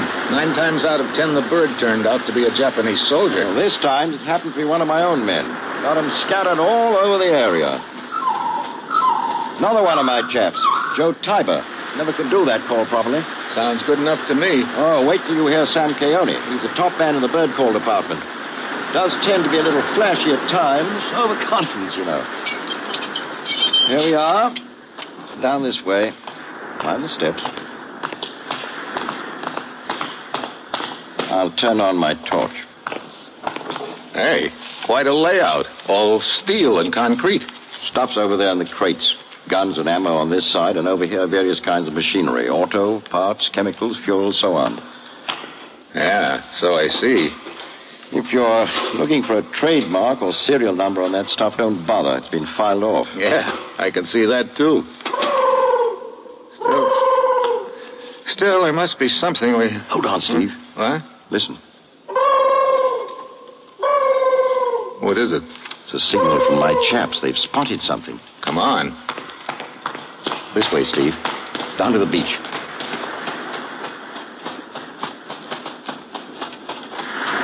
Here, sir. Here. What is it, Keone? Over that way, sir. That way, past the dock. It was there a moment ago, sir. A ship? The fog seemed to leave. Yes, sir. It looked like a ship. I don't see anything now. Are you sure you... Hold on, Steve. Listen. You hear anything? No. Guess just my imagination. What you saw out there, Keone, it might have been just another bank of fog moving in. In this light, your eyes are bound to play crazy tricks. The possible, sir. Well, might as well make ourselves comfortable, Steve. Sit down. Got the night ahead of us.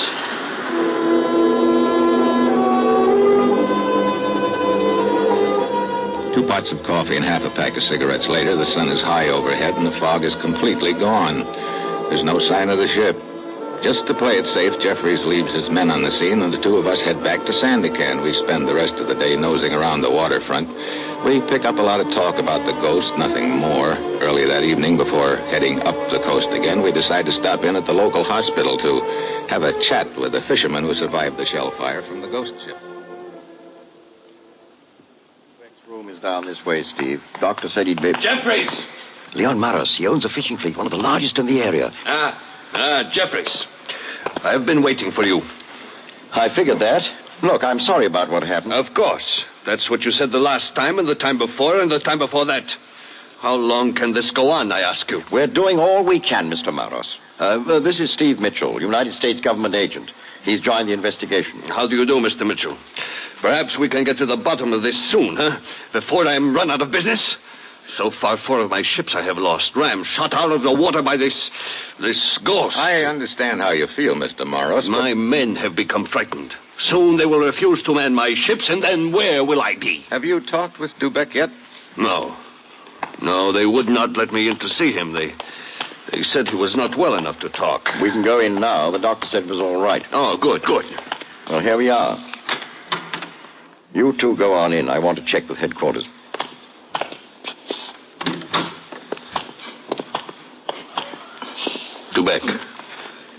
Dubeck. Huh? Oh, Monsieur Maros. Yes. It's good of you to come to see me. This is Mr. Mitchell of the American government. He will probably want to ask questions. Hello, Dubeck. Monsieur Mitchell, I'll of course tell you all I know, what I can remember. Fine. The shelling took place just off Baku Island, right? Yes, monsieur. There was heavy fog. I was alone on deck when suddenly there was explosion as the shell hit us. I was running to the water. I looked back, saw our boat was on fire. Then I saw something else. The ghost ship? It looked so big, a monster coming out of the fog at me. Then it slipped past silently, disappeared into the fog again. You got a good look at the ship then, close up? Close up, Monsieur Mitchell. Yes, too close. A big ship, as I said, all gray color. And, Go on, Dubeck. There was something about the ship, monsieur.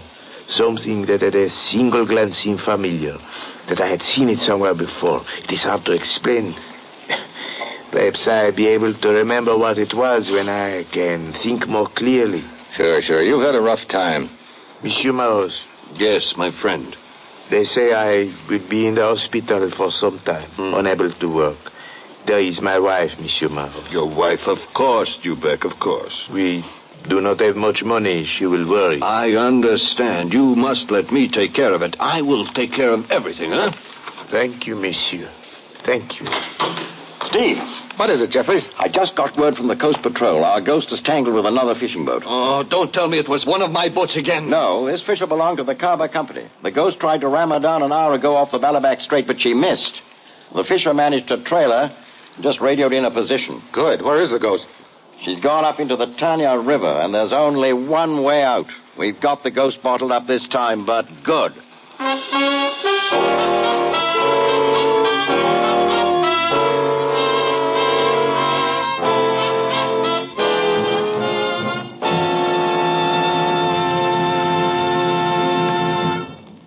Steve Mitchell will continue his dangerous assignment in just a moment. Did you know that you help to perform miracles? Human life itself is a miracle. Through the blood you donate and the money you give through your Red Cross, you help to preserve life. And now scientists and physicians have discovered another miracle you have a part in. Blood processed into gamma globulin for use in the prevention of paralysis in polio.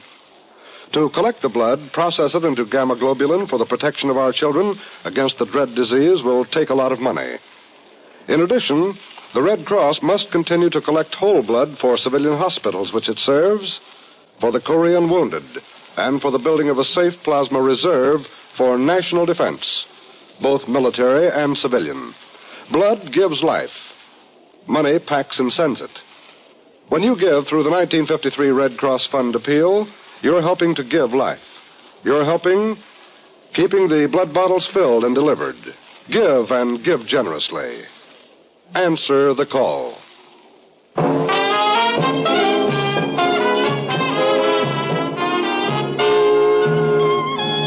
Now back to Dangerous Assignment and Brian Donlevy as Steve Mitchell.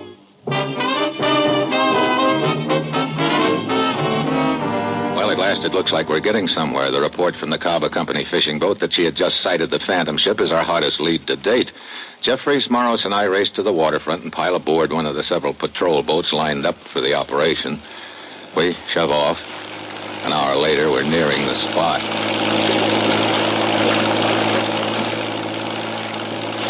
No sign of fog tonight, Steve. That ghost ship won't be able to lose herself so easily. I hope not, Jeffrey.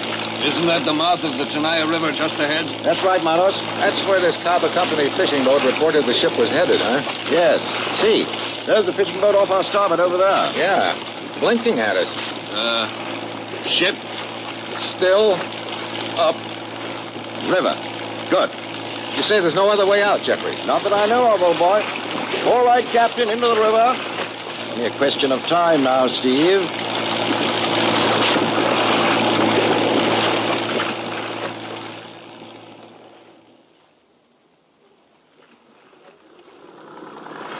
Shouldn't be much farther now, Steve. Hey, this river's longer than I thought. Yes, but around the next bend it narrows suddenly. That's right, Maros. That's the farthest a big ship could get.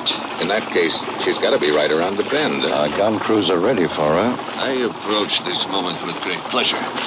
Blow my fishing boats out of the water, will she? Now she'll get a taste of it herself. Wonder why she headed up this river. Possibly a hidden supply dump around here. Yeah, could be. She sure wouldn't have done it if she'd known the fishing boat was tailing her. Steady now. We're rounding the bend. Steady. Now, searchlights on. That's it. Sweeping back and forth across the... Hey. Steve. It's impossible. There's no ship at all.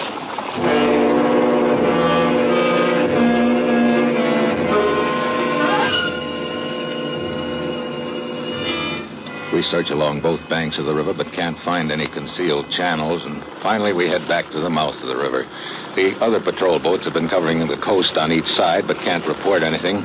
So back to sand again, we steam with egg on our face. We're a sad-looking outfit when we get off the patrol boat. Well, another lead up in smoke, Steve. Yeah. There's a place not far from here where we can get some coffee. Okay. Join us, Morris? No. I will say good night. Jeffries, from now on until you catch that ship, I insist on adequate protection for my fishing boats. We do the best we can, Morris. Your best is apparently not good enough. My charter guarantees me safe fishing. I insist upon adequate protection. Good night. What a headache, Steve. It isn't enough this phantom ship is supplying the guerrillas. They also have to put our fishing fleets out of existence. Well, I guess they figure that's one sure way of staying on the loose if they blow every boat out of the water that spots them. Quite. Well, what now, Steve? I wonder how Dubek's doing. The survivor from the sunken fishing boat? Yeah. When we were there earlier, he told us there was something familiar about the Phantom, something he might be able to put his finger on when he got some of his strength back. Why, that's right. Come on, let's drop in on him.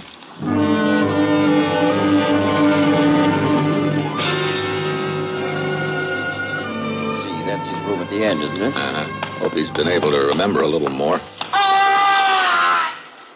Steve. From Dubek's room. Locked. Get back.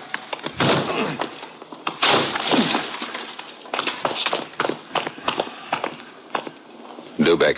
Stabbed to death. The window. Open. Come on.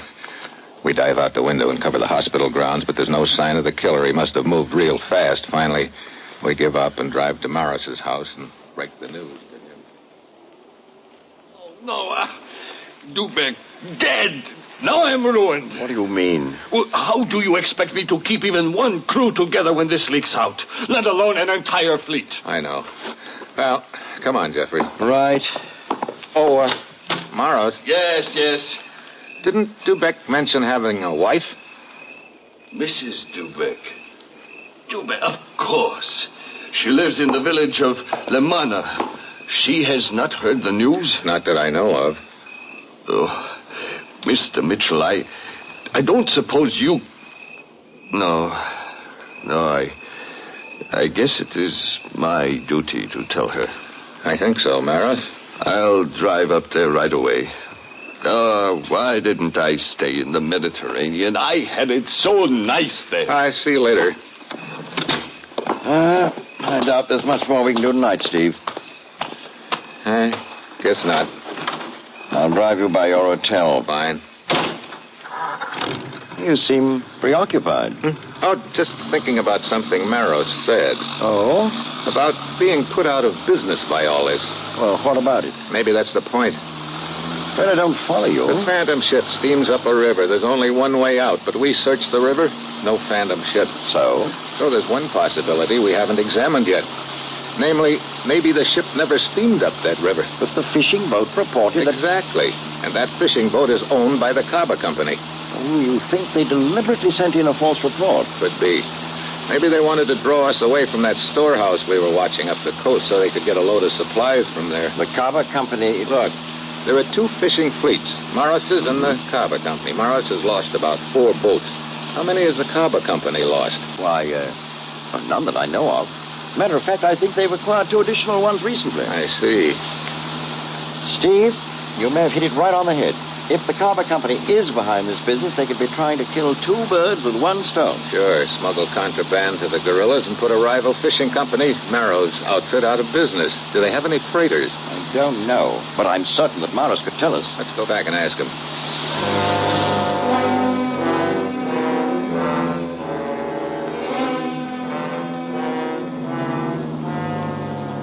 We turn back, and then, as we get near Maris's place, we see his car pull away. Probably on his way to break the news to Mrs. Dubek. Yeah, let's pull up on him. Wait a minute. He's not taking the road to the village where she lived. No? In that case, maybe we'd better just tag along real quiet-like and see which road he is taking. Right.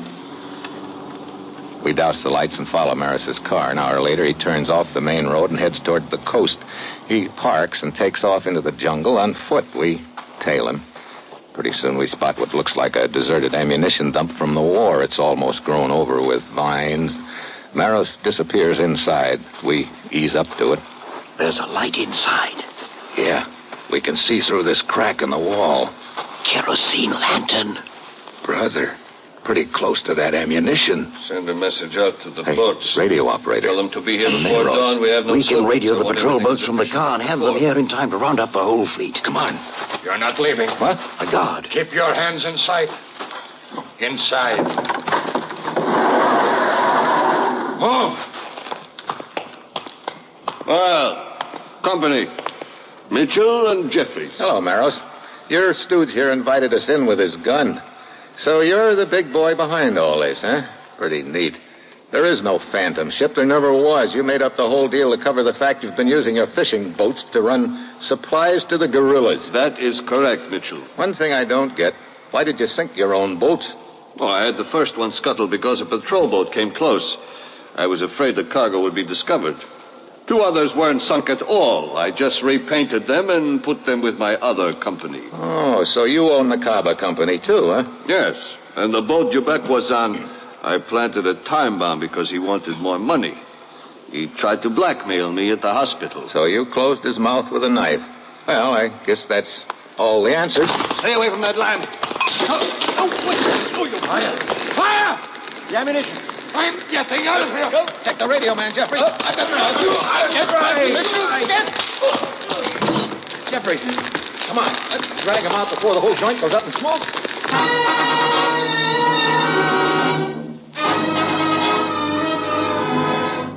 Flames are almost to the ammo. Dive into the ditch.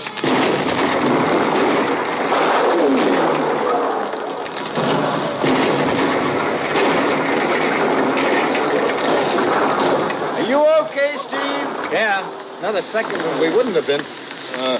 Maros is coming out of it. Yeah. What? You missed the show, Maros. The storehouse. Yeah, looks like you just went out of business with a bang.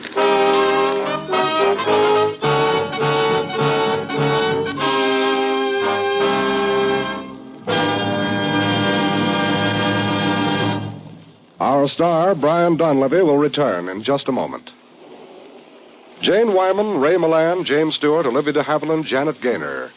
These are only a few of the 20 former Academy Award winners who will be heard Thursday, March 19th, when NBC broadcasts the complete Academy Award presentation ceremonies. It's Hollywood's most important night of the year, the night when Academy Award Oscars will be presented to Hollywood's finest artists. Bob Hope will be master of ceremonies, and film star Paul Douglas will be the NBC radio commentator. When you listen to the Academy Awards broadcast via NBC, you'll hear the music nominated for the awards, the names of all of the actors, actresses, musicians, directors, and technicians who received this year's nominations. And then you'll be right there through the medium of radio when the Oscars are handed out by former winners of Academy Awards. It's a night that outglitters all other Hollywood opening nights, a night that you'll want to be a part of. Here are the Academy Awards on the NBC Radio Network. Thursday, March 19th.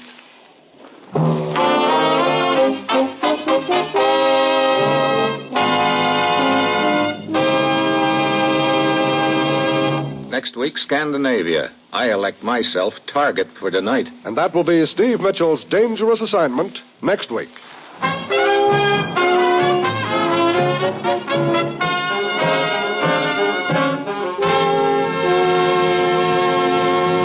Included in tonight's cast were Ramsey Hill, Paul Frees, Paul Duboff, and Eddie Fields.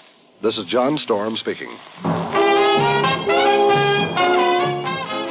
Dangerous Assignment, starring Brian Donlevy as Steve Mitchell with Herb Butterfield as the commissioner, is written by Bob Reif and Adrian Jondeau and is directed by Bill Karn.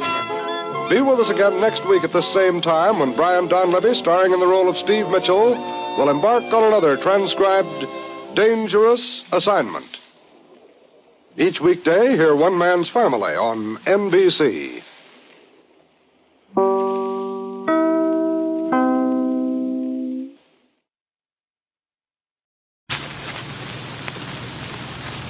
Ladies and gentlemen, 1 year ago tonight, through the facilities of your local National Broadcasting Company station, We were privileged to enjoy your attention at the premiere broadcast of a new series of authentic documented dramas entitled Dragnet. This evening, on the occasion of our first anniversary as weekly guests in your home, the cast, technicians, and producers of Dragnet wish to state publicly that our indebtedness is enormous. For the degree of success which Dragnet has achieved during the past year, our first and greatest obligation is to you, our weekly listeners, for your support, for your many kind letters of encouragement, criticism, and appraisal. If Dragnet is a proven success, then you have made it so. Behind the scenes, we have many more people to thank. Our engineers, our sound technicians, our cast. To the radio editors and columnists across the nation, also, a sincere thank you for your judgment of our efforts. Additionally, claims on our thanks are held by the Los Angeles Police Department, for the National Broadcasting Company, and the Liggett & Myers Tobacco Company, makers of Fatima cigarettes. To all of these, and to you, our gratitude. Here at the starting point of Dragnet's second year of broadcasting, our wish is twofold. First, that we may enjoy your continued support. Secondly, that we may deserve that support. Thank you.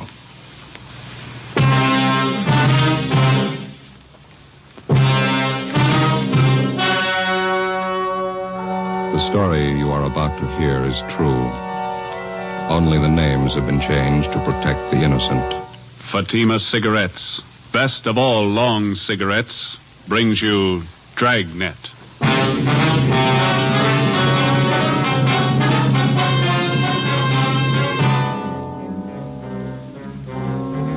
You're a detective sergeant. You're assigned to robbery detail. Scores of lone women have been beaten and robbed. The victims have been unable to identify the criminals. Your job, get them.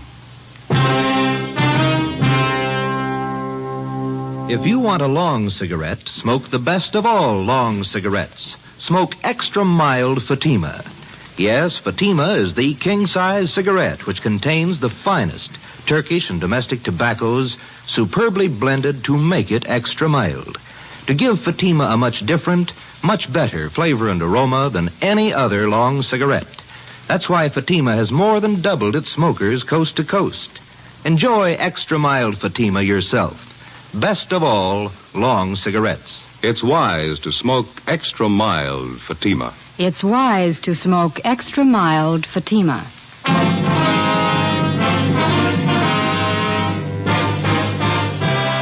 Dragnet, the documented drama of an actual crime. For the next 30 minutes, in cooperation with the Los Angeles Police Department, you will travel step by step on the side of the law through an actual case transcribed from official police files. From beginning to end, from crime to punishment, Dragnet is the story of your police force in action. It was Monday, July 1st. It was mild in Los Angeles. We were working the night watch out of robbery detail. My partner's Ben Romero. The boss is Ed Walker, captain of robbery. My name's Friday. It was 9:27 p.m. when I left the phone booth at the Sunset Drive-In and got to our car. 80K. Anything, Neil? 80K, code 7. Oh, Captain Walker's wife had her baby. Boy, 8 pounds. Oh, that's swell. She all right? Yeah, so's the captain. Look at the uniform on the waitress coming. Yeah, they sure dress them up, don't they? Good evening. Hi, Daisy. Oh, hello. Didn't recognize you. What'll you have? The usual? No, I think I'll have something else besides a hamburger this time. Here's the menu. Take your choice. Oh, thank you. Well, I'm kind of hungry. Maybe I'll take a meal. 42R, 816 West. Fried shrimp's good. Where's that? Right there. Oh, yeah. 95 cents. What's all this stuff I've been reading in the paper? Huh? What's that? Couple of guys going around snatching purses and beating up women. Paper says it's happened 7 times in the last 2 weeks. Roast beef, 90 cents. Roast beef's good, too. Don't you know who's been doing it? No, not yet. What do you get with these liver and onions, Dave? Same as with everything else. Soup, potatoes, and coffee. 85 cents. Why don't they just take the purse? Why do they have to beat up the women? We don't know. Well, there's headlines staring me in the face every time I open a paper. I'm getting afraid to walk home at night. Do you get coffee and dessert with a Salisbury steak? Yeah. 65 cents. 72T. Roger on your call. Say, do you guys know what I've been talking about? Yeah, Daisy, we know. I'll take the Salisbury steak. Yeah, so'll I. Hamburger specials on 2. Well done on mine, please. Burned. Okay. Be a couple of minutes. Thanks. All units in the vicinity of 1016 North McAdam. That's us. Get it up. 484 PS and slugging, code 3. All units in the vicinity of 1016 North McAdam, 484 PS and slugging, code 3. 61F, take the call. I'll let her know we're going. Okay. I'll be right there. No, we're leaving. We'll be back. Okay. You know, I've been wondering. What's that? Hamburger and Salisbury steak, what's the difference? Price.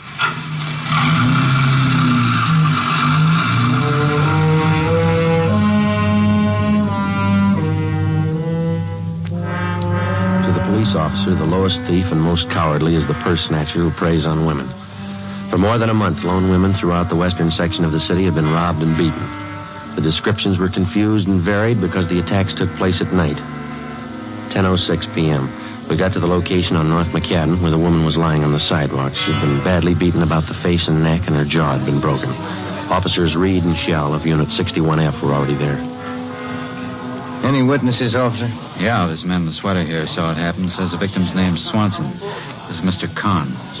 How do you do? This is Sergeant Romero. My name's Friday. I wonder if we could talk to you, please? Yeah, certainly. Do you want to come into the house? Right over here will be all right. That officer there says that you saw it happen. That's right. I was watching television. I heard this scream outside. I looked out and saw these 2 men beating her up. Can you describe them? Oh, the light wasn't real good. They're about as tall as you 2, but they had slighter builds. How old were they? Could you see that? I'd say they were young, maybe 18, 19. I saw them knock her down. It was terrible. They hit her and then they kicked her. They picked up the purse and ran down that way. And you called the police? Yes, but not right away. I ran out and saw them get in a car across the street. They drove right past me. Then they turned east there on Romaine. Can you describe the car for us? I got their license number for you. The last 3 numbers were 552. Just 3 numbers? Yeah. Mm-hmm. Can you describe the car? What kind was it? Oh, I don't know. It was new. I think it was black, maybe a sedan. Well, was it a large car or a small one? Oh, kind of medium. Did you notice the back of it? Yeah, that's where I saw the license plate. No, I mean, did you notice anything about the car? Maybe a dent on the fender or a sticker on the window? No, I didn't look at the window. Did the car have a spotlight or a radio antenna? Well, I guess I didn't see any. I was trying to look at the license plates. Did you notice anything unusual about the car? Any identifying marks at all? No, I didn't notice. How about the make of the car? Did you see what kind of one? No, the last 3 numbers on the license plate were 552. California license plate? Yes, it was. Now, that should be enough here. Do you think you'll catch him tonight? Do you know how many plates end in 552?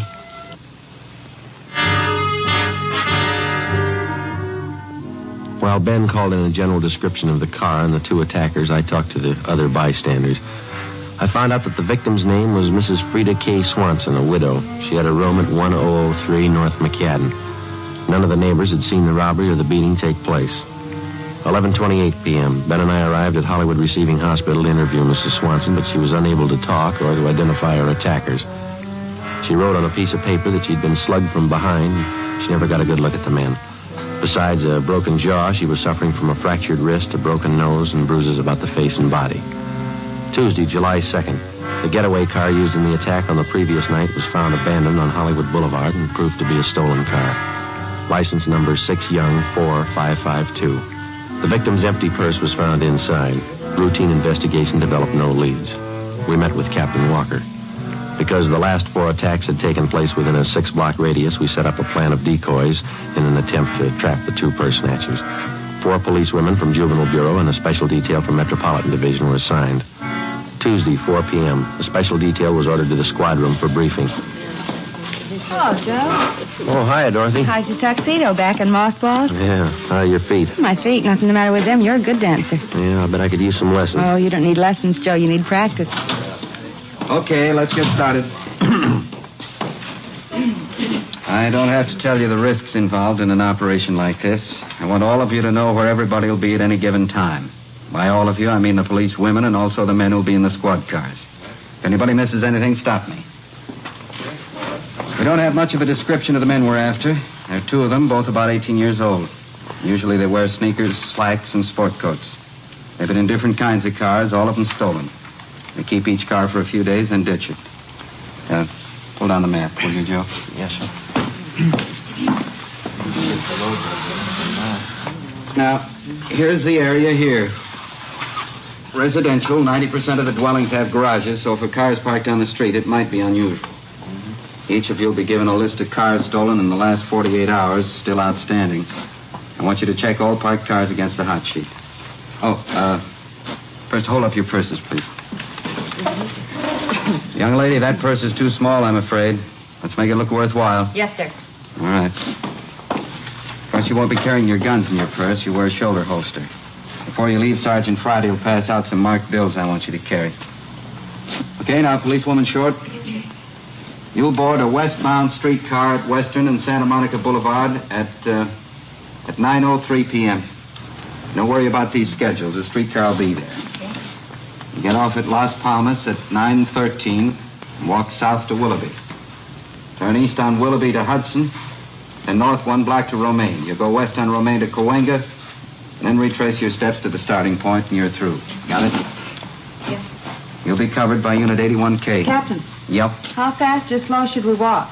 Oh, I'd say a pretty good pace. No woman likes to be alone on the streets at night, so it'd be natural. Yes, sir.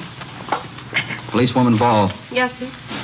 You'll board an eastbound bus at La Brea and Melrose at 9:35 p.m. Okay. You get off at Wilcox and Melrose at 9:45. Walk north on Wilcox to Waring. Turn west on Waring for 2 blocks, then north on Cherokee. Okay. You follow Cherokee for 2 blocks, turn east on Romaine. Follow Romaine to Cole, and turn north on Cole. When you get to Santa Monica Boulevard, retrace your steps to your starting point. You'll be covered by Unit 87K. Will the cars be cruising or will they be parked? Both. Friday and Romero will be cruising all the time. I'll get to the others when I finish with these instructions. Of course, if you see any police car, give no recognition. Yes, sir. Captain, Yeah? you said the 2 suspects wear sneakers. That's right. It'd be pretty hard to hear them come up behind you. I'd say so. Did any of the victims hear them? If they had, they wouldn't be victims.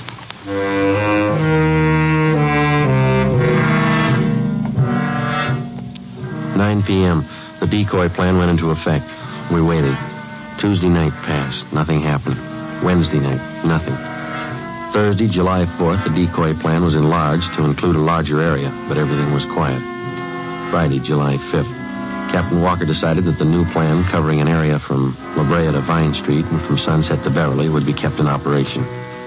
10:45 p.m. Ben and I cruised the exposed area. We've been thinking about moving to a new place. Yeah? Only trouble is we don't know what's going to happen. You mean if rent control goes off? Yeah. We don't know if rents will go up or down.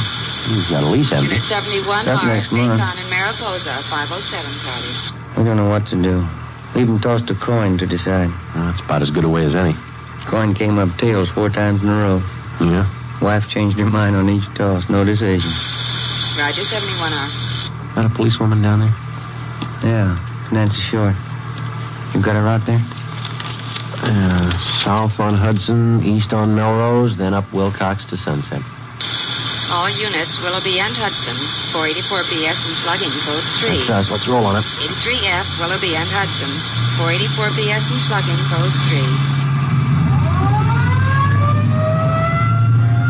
We drove to Willoughby and Hudson, just south of the corner, and saw a woman sitting on the grass with a few people around. She was a young woman, about 25. Her clothes had been torn, and there was a red welt on her right cheekbone. She was trying to get to her feet as we came up. There'll be an ambulance here in a few minutes, miss. Can you tell us how it happened? My cheek's swelling. Did you see who attacked Yes, I did. I can tell you about them. Look, here, I ripped off one of their pockets. These cards fell out. Driver's license. George Landon. Here's the piece of cloth I tore off his pocket. I'll take that, Ben. Thank you. You want to stay with her? I'll see if I can get a make on this license. Okay. Would you give me your name, please? Barbara Curtis. I live over on Hudson. 80K to control 1. 80K to control 1. Go ahead, Eddie K. Check suspect for making warrants. George Landon, male, white, age 18, 5 feet 9 inches, 155 pounds, blue eyes, black hair. Address, 2722 and a half, Arthur Avenue, KMA 367. Roger, 80K. I swung my wrist. I'm going to be robbed by a couple of young hoodlums. Did you see the car? Yes, I saw it. White sidewall tires. It was a club coupe. I tried to see the license plate. I couldn't make it out. What color was the car? I don't know. Dark green, I think. I'm so mad I could boil. Can you describe the man? Well, you got the driver's license. It's all there. Well, that's just for one of them, miss. You said there were two men. I don't know. I grabbed one of their coats and the other one hit me. Mm-hmm. The thing I'm so mad about is I tried to scream and nothing had come out. I understand. Hi. Unit 63F, we got the call. That's fine. This is the victim, Miss Curtis. If you'll handle the report and see that she gets home, we got a lead to check out here. Okay. Thank you. Control 1 to 80K. What's your call back, Joe? We better get it. Come on. Right with you.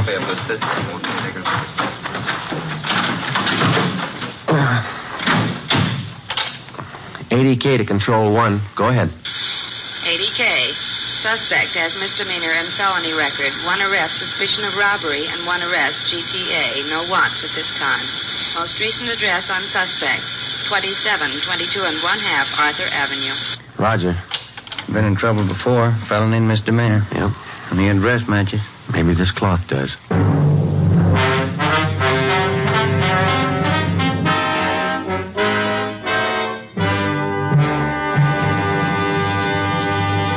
You are listening to Dragnet, the case history of a police investigation presented in the public interest by Fatima Cigarettes. If you smoke a long cigarette, it will be in your interest to listen to a typical case history of a Fatima smoker. It's the case of beautiful aviatrix Bab Beckwith, one of the few women who holds a commercial instructor's rating for single-engine land and sea aircraft. This is her actual signed statement. I've been smoking long cigarettes for quite some time. Recently, a friend told me about a really mild king-size cigarette, Fatima. I'm very glad I tried them. Fatimas are a lot milder than any of the others I've smoked and have a much better flavor. I agree. It's wise to smoke extra mild Fatima. And so do more and more smokers every day. Actual figures show extra mild Fatima has more than doubled its smokers coast to coast. So enjoy extra mild Fatima yourself. The king-size cigarette, which contains the finest Turkish and domestic tobaccos, superbly blended to make it extra mild. You will prefer Fatima's much different, much better flavor. You will agree. It's wise to smoke extra mild Fatima. It's wise to smoke extra mild Fatima. The best of all long cigarettes.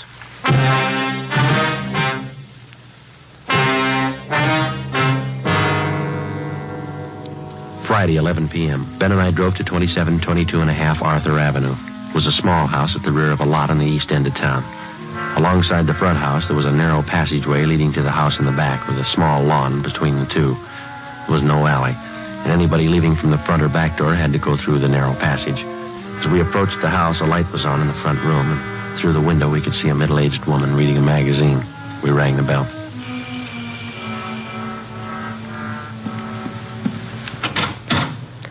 Yes? Police officers. Does George Landon live here? Why, yes, he does. I'm his aunt, Miss Landon. What do you want? Can we come in? Why, yes. Thank you. Won't you sit down? Thank you, ma'am. Is George Landon at home now? No, he isn't, but I think he'll be home soon. He never stays out late. He isn't in any trouble, is he? Do you know where he is? With his friends, I suppose. He's a popular boy. He really should be home soon. Where's he been, Miss Landon? I don't know. He goes out at night, you know, with his friends. Who are they? Well, I really don't know. You see, it's difficult to keep track of a young boy. Mm-hmm. He's a big boy, and he's full of vitality. He has to find things to do. Yes, ma'am. He lives here with me. I'm his aunt. I'm not married, so I take care of him. His parents died when he was a baby. I see. Does George work, or does he go to school? Oh, he's finished school. You aren't here about that automobile that was stolen a year ago, are you? No, ma'am. Oh, he had some trouble then, but I'm sure he didn't do it. Since then, he's been very good. He hasn't missed a day's work, and he goes to church with me any time I ask him. Where does he spend his evenings, do you know? Well, I told you, with his friends. A young man has to use up his energy. I don't try to hold him too tightly. Good boy like him. Can we look at his room? Oh, yes. Yes, it's right here. All right. I'll show you how neat he keeps it. Oh, there. Isn't that nice? Yes, ma'am. I'm not trying to defend him. I'm only telling you about him. He keeps this room cleaned up himself. He smokes a little, but I've never smelled a drop of liquor on his breath. He's a very good boy. Yes, ma'am.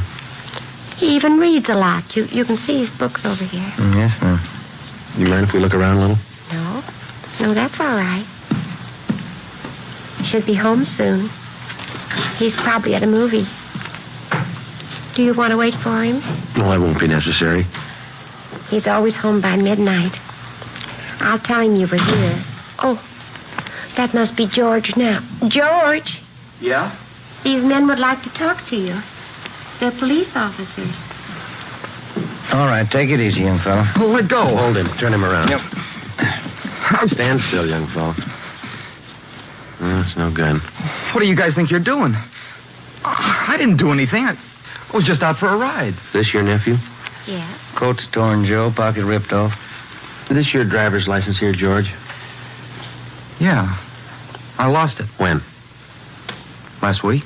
It was found tonight. So what? How'd you tear your coat? Getting out of the car the other night. Here's a piece of cloth. The girl who was attacked tonight gave it to us. It matches the tear there in your coat. What have you done, George? Tell her. I didn't want to do it. I didn't want to do it any time. He talked me into it. Who talked you into He it? made me do it. He's got a gun, and he stole the cars. He made all the plans. Who made all the plans? Tommy. Oh, we never did anything except hang out at the drugstore until that time a year ago. What's his last name? He said that it'd always be held against me, and I better go along with him. Tommy who? Decker. Was he with you tonight? Yeah, he's the one that hit her when she grabbed hold of me. He's the one that always hit him. I never wanted him to do it. Mm-hmm. Where's the stuff you took out of that purse? Oh, Tommy's gonna hide it. Where? Back of where he works. Where's that? Oh, garage someplace. I don't know where. He just started working there. Where does he live? Place on West 6th. I never been there. What does this Decker look like? Well, he's the same age I am, but about an inch taller and must be 15 pounds heavier. He's got dark hair. How's he dressed? Just like me. Sneakers and brown slacks and a tan sport coat. Better call the office, Ben. Yeah. Can I use your telephone, ma'am? Oh, it's in the hall behind the door. Thank you. You said Decker's got a gun? Yeah. Officer, will you tell me the truth? I'll try, ma'am. Are George and this Tommy Decker the two men the papers have been writing about? I'm afraid so. The ones who've been robbing the women? Yes, ma'am. And beating them up? Yeah. I didn't mean it. I didn't know what I was doing. I raised you, George. I didn't either.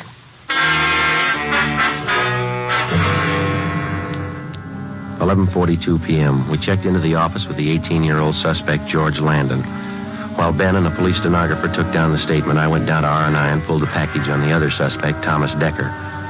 His mama sheet showed a petition had been filed on 459 PC and 488 PC. They also showed 3 different recent addresses for Decker. One on West 6th Street, one on South Mariposa, and a third on North Catalina. 2 units were dispatched to the first 2 addresses. Ben and I went to the address on North Catalina, a rooming house. We learned from Decker's landlady that he was working as an apprentice mechanic on the swing shift at a large garage on South Flower Street. 12:51 a.m., Ben and I arrived at the garage. I beg your pardon. Yeah? Police officer. Does Thomas Decker work here? Yeah, he works here. Hey, Decker! Hey, Decker! Yeah? I'm the guy here to see you. There he is back there. Thank you. What do you want? You Thomas Decker? Yeah? Police officers like to talk to you. Watch it, Joe. Come on. Hey, he's going in the locker room. All right. That's locked. Come on, hit it. Yeah. Don't go. Hey, you over there. Any other way out of this locker room? Yeah, down the hall in the annex. Come on, Ben. All right.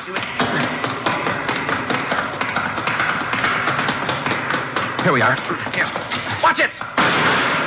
Came from behind that car, back by the door. All right, cover me. All right, Ben, give it back to him. Don't shoot, I give up. Throw your gun out. Throw it out. Here it is. Don't shoot. All right, now come on out. Hands behind your head. I'll get the gun. All right, you turn around. Lousy. Watch it, Joe. Watch it. Hey, he's getting away. Head him off downstairs.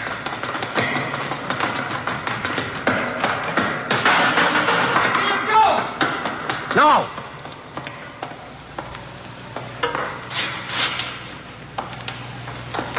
There he goes! There he goes! Set him up! Let him go! Let him go! All right. All right, get the cuffs on him, Ben. Yeah. 18 years old. What's it prove? I don't know. Sometimes you kind of wonder if it's true. What's that? There's no such thing as a bad boy.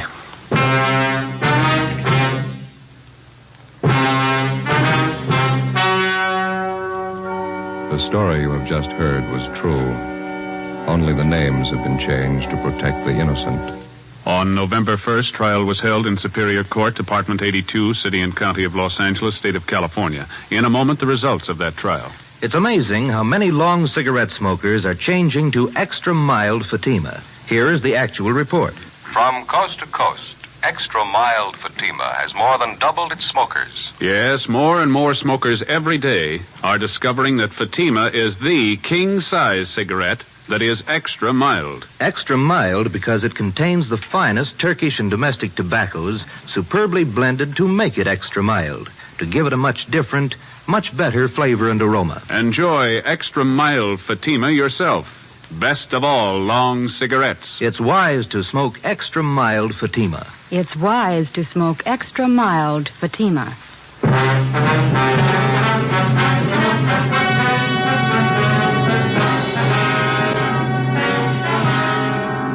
Thomas Decker and George Landon were tried and convicted on 5 counts of grand theft person, 5 counts of grand theft auto, and 5 counts of assault with intent to do great bodily harm.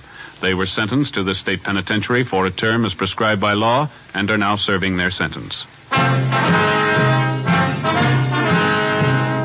Ladies and gentlemen, Chief of Police W.A. Wharton speaking from his office in City Hall, Los Angeles, California. As Chief of Police of the City of Los Angeles, I wish to extend my heartiest congratulations to the program Dragnet on the occasion of its first anniversary. The overwhelming success of this program, as indicated by the hundreds of commendatory letters, telegrams, and personal comments, I feel has been due to the splendid job of portraying police officers and their work. The American public, by its enthusiastic acceptance of Dragnet, has indicated a desire for factual police programs. The Los Angeles Police Department is proud to contribute to the constructive entertainment of both adults and children through this medium. May I extend my best wishes to the National Broadcasting Company, the sponsor, the actors, the writer, and the producer of Dragnet. And I trust there will be many more years of continued success for this program.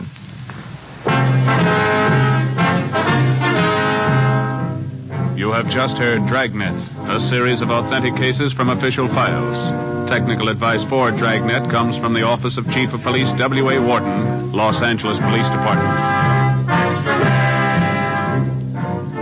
Fatima Cigarettes, best of all long cigarettes, has brought you Dragnet, transcribed from Los Angeles.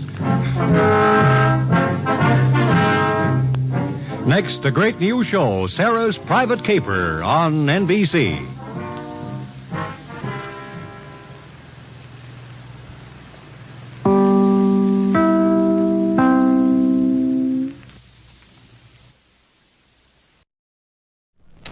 The Adventures of Frank Race, starring Paul Dubov, with Tony Barrett as Mark Donovan.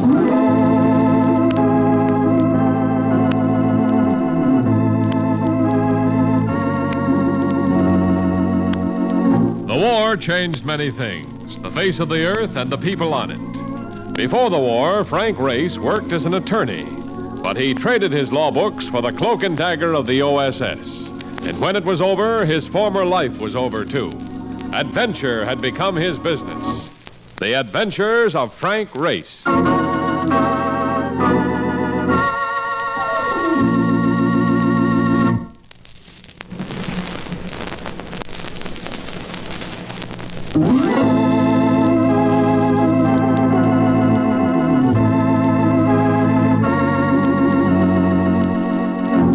we join Frank Race for the adventure of the Gold Worshipper.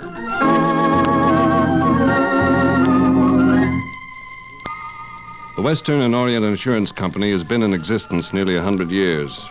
Formed in San Francisco to insure gold shipments, it has since underwritten everything from windjammers to coming-out parties.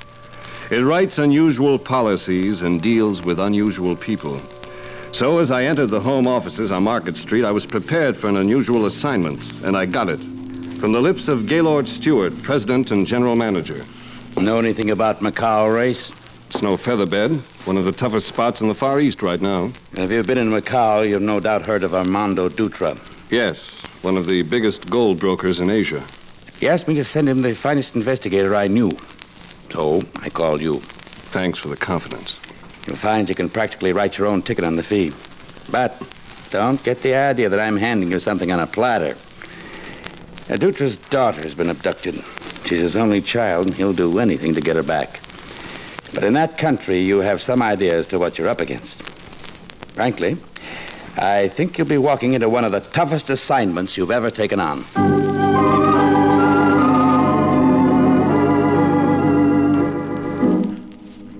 Macau on the south coast of China. Blue skies and a benevolent sun. The last time I'd been there, I'd known nothing but rain. This was quite a change. And I found it hard to retain the feeling that I'd come to participate in violence.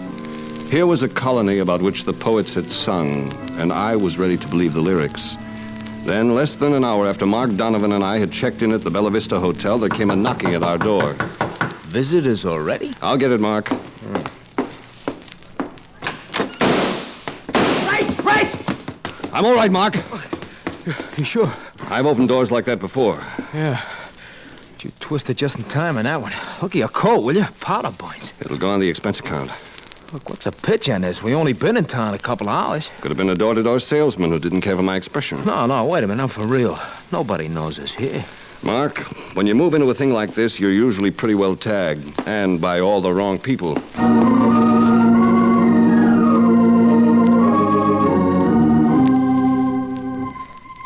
I went out into a city that had altered its mood. Once again, it had become the place I'd known before, a harbor of danger, of Chinese junks and the gold trade. And I was there for a date with the highest priest of that trade, Armando Dutra. Seeing him for the first time made me think of chilled champagne. A strange sort of man. Insisted on showing me through his gold processing plants before we talked about anything else. We buy gold from the rest of the world, Race. The price of $35 an ounce. Then we sell it for $50 to the frightened men of China who seem to think that gold is their only security.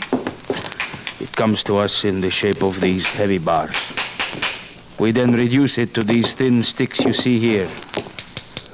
There is an additional profit in that. Our buyers do not require as rich a gold as we import. Our business is legal and profitable. Naturally, there are thousands of the unscrupulous who try to prey upon those of us who receive its benefits. And now, some of them have found a way to take my daughter. You heard nothing about her? I received a demand for money. 5,000 American dollars. I paid it, but my daughter has not been returned. Where was the money delivered? To a dockside tavern kept by a Scotsman who once served with the British Army. Was the tavern watched? Oh, yes. I was instructed to hide the money in one of the rooms of the place.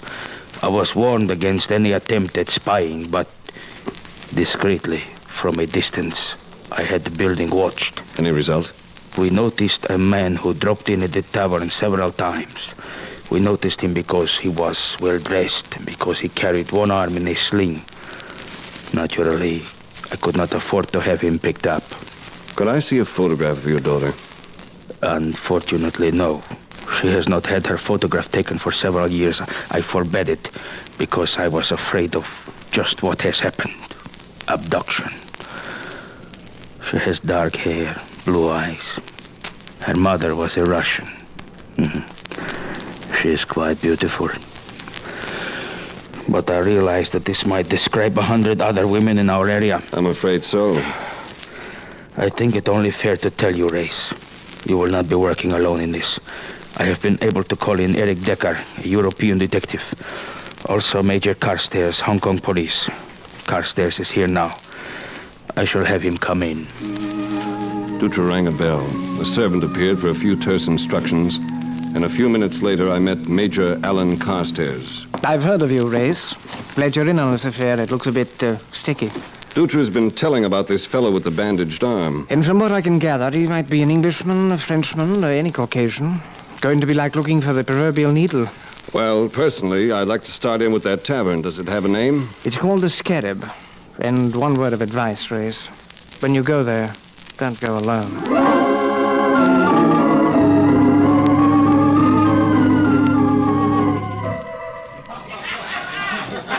The Scarab. And one look at it gave plenty of reasons for what Carstairs had said. It wasn't hard to spot the proprietor. He stood behind the bar beneath a blown-up picture of himself in kilty uniform. Holy cow, what a layout. I would feel safer in a coffin. Listen, Race, look, if we start anything here, let's do it back to back. Huh? Move around, see what you can find out. I'll talk to the owner. All right. What do you have, lad? Scotch and soda. Oh, a yank, eh? Well, that means I better make it a double. No? A double, yes. Yeah, you're a stranger around here. Yes, I'm called Frank Race. I'm Dalglish, which is too much for most of these people, so... So they call you Scotty. Hey. That's a good likeness of you up there, the Argyll and Sutherland Highlanders. You knew our tartan, eh? I know where you were, too. Dunkirk, Alamein, Normandy. Wait a minute. I'll have a drink with you. And yours is on the house. It's good to meet a lad like you. That goes double, Scotty. And may I say you have a sharp eye for strangers. In this business, you need it. Then possibly you remember a man you had in here a few days ago. A man with his arm in a sling. It's possible that I do remember such a man. But intending no hurt to your feelings, having a quick eye for a stranger and being willing to gossip about him are two different things. So they are, Scotty, so they are. I understand. Good. Here, fling this down your hatch. And it's on the house, too. He was friendly about it, and there was nothing to do but answer his grin with a shrug. But if one man won't talk, there are always others who will. As I finished the second drink, I felt a pull at my sleeve. The act of a little man standing next to me, an emaciated little man with a face like a dose of quinine. I am Cheng. If you would know about this person you seek. He waited for my nod, then led me to a table at the far end of the room. This man with the broken arm. It is important that you find him. Shall we say, quite important. Important enough to be worth $100 American. Provided I see my man. You would perhaps be willing to tear the bills in two and give me half on the count? That's agreeable. Here. All right. Now where do I find him? In Little Yellow House at the foot of Royal Street. Come, I will show you. He started to get up, but a hand on his shoulder jammed him down again. There were two of them standing over us, and Cheng had taken on the look of a hen that's just been thrown into a poultry scale. You didn't think you'd get away with this, did you, Stooley? Get away with what? You know what happens to guys who squeal, don't you? I don't know what you mean. It's simple, pal. I just mean it. Cheng twisted, a look of horror on his face as he stared at the knife, a knife that stuck from his chest. He toppled against me, saving my life because the other thug had lunged with the second blade. Get this other guy, too. A blade that drove another gash into Cheng's dying body. I twisted under him, went beneath the table, clutched a pair of legs, and yanked! And I was in the middle of a seething mass. Lascars, Chinese, Europeans, it was everybody's fight. I twisted and punched my way toward the door. I got to within 10 feet of it with one eye shut and an arm numb. Race, one day, not good, Race. He hit Peru in the button goods that way, but he'd have shot you, Race. Hey, Scotty, he certainly would have. Hey, here comes one of them, Race. Wait a minute, I'll take this one. And this one is from me. Come on, get out of here, the parent. I'll be back to settle with you, Scotty. I'll be back.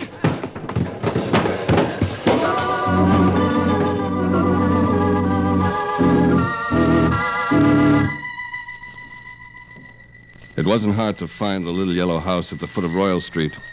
One of those high-stooped, semi-basement affairs. It looked more like something you'd find in New England than in an Asiatic seaport. Mark rang an old-fashioned pull bell several times, with no result.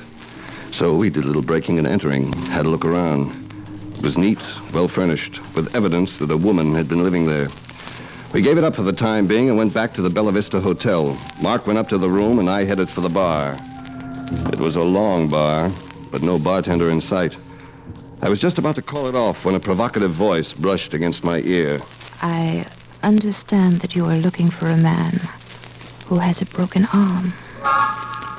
She smelled like a garden in the evening, looked like your favorite dream, and presented a gaze that said, make a pass at me and you'll draw nothing but a right cross. But for such a blonde, I take that kind of a punch anytime. So I reached for the glass she was holding. You may not like that. It's a Gibson. I like it, because believe me, I need it. Why, do you want to see the man with his arm in a sling? I write for the newspapers. He's news. Why is he news? Seems to be wrapped up in a grand-scale kidnapping. I could use a scoop on it. How could one be sure that you are a newspaper man? Look, baby, even from one eye, you're a thoroughly beautiful wench, with the doggiest legs I've seen since an aerialist I glimpsed in Paris last month. But if I remember correctly, I did not seek you out. Quite true. It was I who made the approach. Then let's dispense with the police state attitude. You want something of me. What is it? If I took you to that man for this scoop, would you be willing to help him? In what way? He's been hurt. He needs help. But help that is, shall we say... Of the proper kind? Yes. All right, let's go.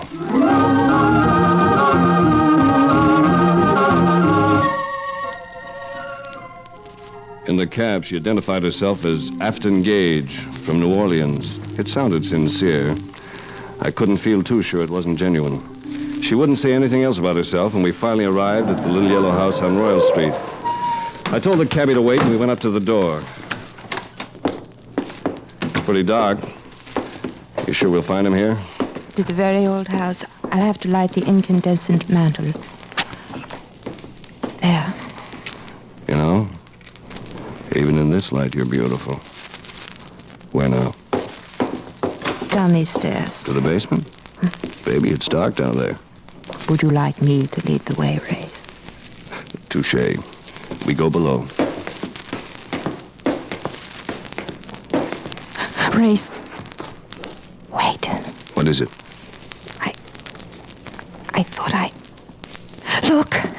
The ceiling. Don't see a thing. Don't see how you can either. Not but... Something going around my neck from behind. A thong. A thong being twisted by her hands. I was being garroted. I tried to kick back, but her shins were too high. I was going unless... With a last effort, I threw myself forward.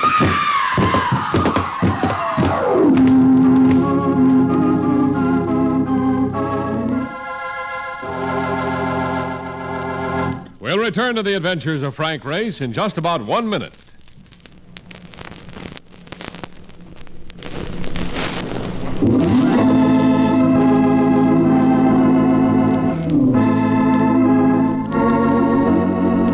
And now back to the adventures of Frank Race.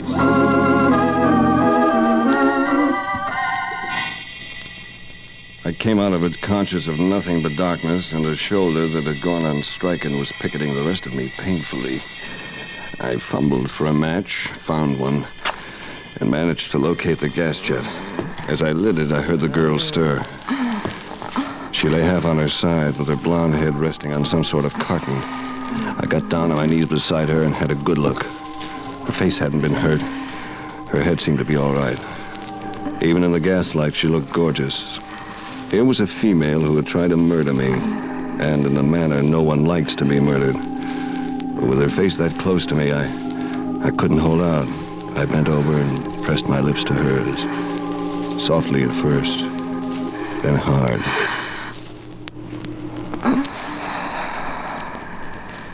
Coming out of it, baby. What happened to us? Nothing much. You tried to throttle me. We pitched down the stairs. I must have been the buffer. You seem to be all in one piece. I think I'm all right. Want to try getting up? Race. You kissed me after what I did to you. Why? You're very lovely. Is that all it takes?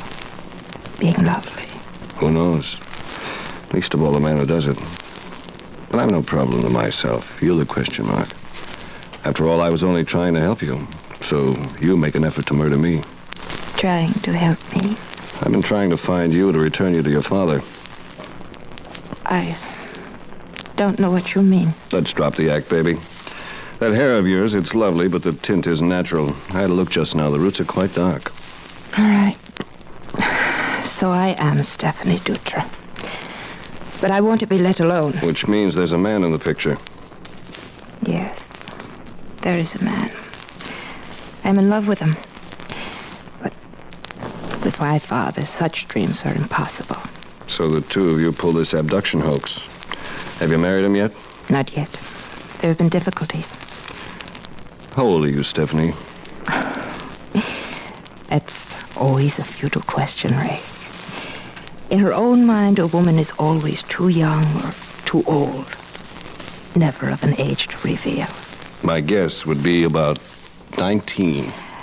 Well, you're entitled to your judgment. I'm gonna have to take you home, baby. I suppose so. But first, with the arm that still worked, I drew her slowly to her feet, slipped the arm around her, and kissed her again. For a second, I got no reaction at all. And suddenly a pulse seemed to throb through her body. And for just an instant, I felt sure she returned the caress. Race, what are you trying to prove? Just a little therapy, honey. If it works, you might be a lot happier. Come along. It is your intention to return me to my father. Let's get it over.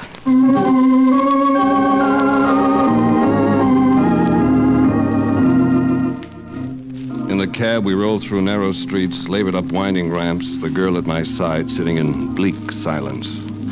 I didn't feel too talkative myself.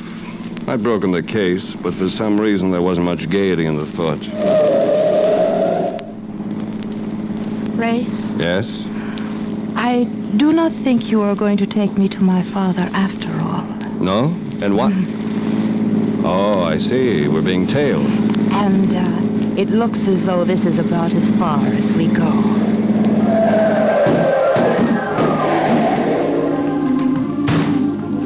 They pop from that car like slices from a toastmaster. 4 of them, including the 2 knife wielders of the Scotsman's Tavern. Move over, doll, while I plug that guy. No, you will leave him alone. I insist on it. Okay, but if he makes one phony move... Race. Goodbye, Race. So long, Stephanie. Lots of luck. Thank you, Race.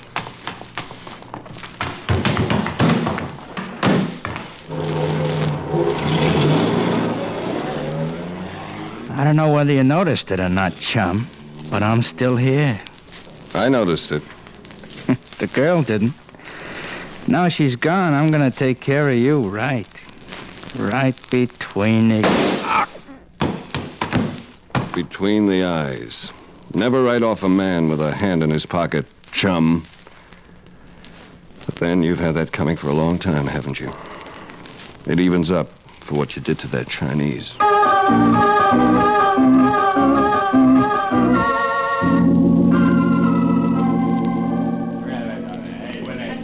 In the lobby of the Bella Vista Hotel, I ran into Major Alan Carstairs, and he shook my hand. Well, Race, I trust you've had more luck on this case than I've encountered. The luck I've had has been mostly bad. I found the girl, all right, then I lost her again. There's nothing simple about the affair. She doesn't want to go back to her father. Oh, one of those things, eh? Well, that means we've really got our work cut out for us. Race! I've been looking all over. Hello, Mark. Yeah, hello. Sounds as though you've been hurrying. Oh, you're not kidding. And I got a load of info for you, brother. Something I'm... Oh, I'm sorry, Mark. This is Major Carstairs, Mark Donovan. How did you... Oh, hi, Major. Race. It's all right, Mark. The Major is in on this with us. Oh. What's the information? Well, get my breath. Something kind of peculiar. Yes? Look, I'm kicking around the waterfront, wondering what you might be doing, see? When I happened to take a gander at a boat. Not a big boat, one of them jobs that they call a launch. Launch, Yeah, yes. launch. And there's three things about it that make it interesting. Now, first, it was lying very low in the water, see? Second, the engine seemed to be conked out with three guys working on it. And, brother, when I say working, I mean frantically. Tell the story, Mark, will you? And third, one of these jokers is wearing his arm in a sling. Now, this kind of makes me curious, and they all had their heads buried in the hatch up forward, see? So I sneak in for a look at what might be in the cabin, see? I will now give you three guesses. One is enough. Gold. You killjoy. Yeah. Gold. Big gold bars. Maybe a couple of feet long. A whole mess of them. I used to wear it. Come right over here. It wouldn't hurt to take a look at that, Carstairs. I believe we're safe enough in having a look. There's probably no significance to the gold. It's perfectly legal to buy and take it out of Macau. It's only when it reaches other ports that it becomes contraband. But the chap with his arm in a sling, we're certainly interested in him. Will you lead us to it, Donovan?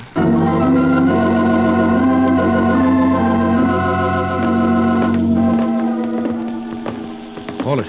There she is. Look, and they're still working on the engine. They're trying to start it. We still have time to stop them. Come on. Hey, they're pushing it away from the dock. Hold it. We want to come aboard. They don't look as though they're gonna... Race! Dock! Move back, Race! Oh, look, chum, we ain't got a chance against that chatterbox. He's quite right. We'd better clear out of here.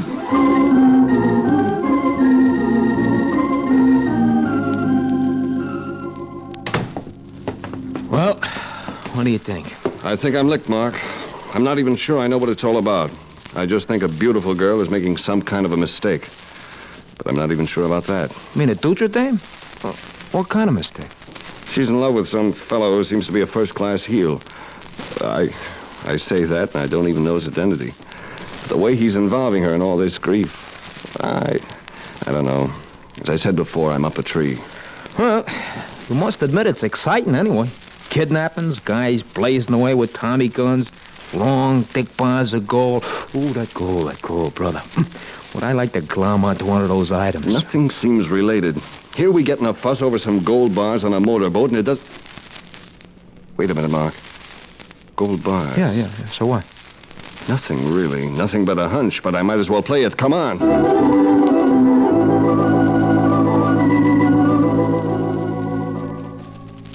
I tell you, Race, it's cruelty to animals. This animal, me. You run me around town for 3 hours. We've been hiding in this doorway for another couple hours. I'm getting hungry. Something will break, Mark. It's got to. Yeah, and it's probably going to bring my... Hold it. Someone's coming. Take it gently, baby. We've met before. Race. Yes, Race. Knock on the door, Mark. Yeah, sure. Come in, honey. I thought... Hello, Carstairs, or whatever your name is. What are you doing here? Carstairs. What does he mean, Johnny? I don't know, honey. Let's step inside, baby. Close the door, Mark. What did you call him, Stephanie? Johnny? Johnny what? His name is Anders. Johnny Anders. He's been calling himself Major Carstairs of the Hong Kong Police Force. He's been working for your father, trying to solve the mystery of your abduction. Tell me something, baby. What do you know about a motorboat called the Lotus? Does it belong to Johnny? Yes, but You don't have to tell him any more, Stephanie. No, she doesn't need to. It's been a bad deal, baby. This man's been taking you for what we call a ride. He got information from you, didn't he? About the workings of your father's gold processing plant, about the people who worked there. He needed that information so he could steal about $1 million in gold. You were only part of the loot, Stephanie, believe me. He's weaving quite a fairy tale, honey. Come on, let's get out of here. No, Johnny. I don't think I want to go. Oh, just like that? A few words from this guy and you throw everything out the window. I think I changed my mind before this, Johnny. It's just that now I'm sure of it. Well, that's a shame, honey. Because I can't leave you here, can I? Hold it, Race. This gun spits lead faster than you can think. I'm sorry I have to do this, but it... Hey, Race. What tipped you off? I've always thought my Pip-Pip accent was very good. It wasn't the accent, Johnny. It was that gold. If you'd really been Major Carstairs of the Hong Kong Police Force, you'd have known that gold never leaves Macau in long, chunky bars. Comes in that way, but they reduce it to small sticks for export. Well, a man can't know everything, can he? But then it doesn't always pay. Take you, Race. You're going to cash in your chips because you knew too much. As of now... Thanks, Mark. I'd almost forgotten you were here. Don't never do that, Race. This fella made that mistake, and look what happened to him.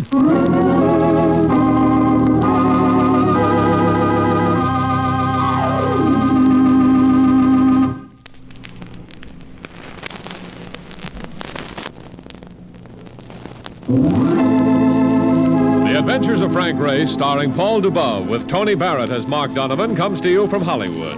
Others heard in tonight's cast were Michael Ann Barrett, Jack Crucian, Clark Gordon, Gunnar Peterson, and Wilms Herbert. This series is written and directed by Buckley Angel and Joel Murcott. The music is composed and played by Ivan Ditmars. Be sure to be with us again this time next week for another dramatic chapter in the Adventures of Frank Race. Art Gilmore speaking. This is a Bruce Ells production.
National Insurance Company, good morning. Mr. Adams, please. Mr. Adams, one moment, please.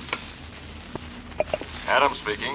Yes, Mr. Adams, go ahead, sir. Hello, Mr. Adams. This is John Rodney. Oh, hello, Rodney. Where are you calling from? Terre Haute this time, but I got here too late. Jim Gary worked here all right, but that was 3 years ago. Oh, too bad.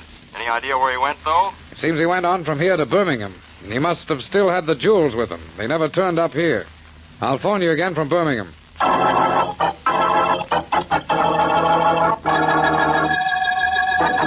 Hello, Mr. Adams. This is Rodney in Birmingham. Oh, yes, Rodney. Any luck?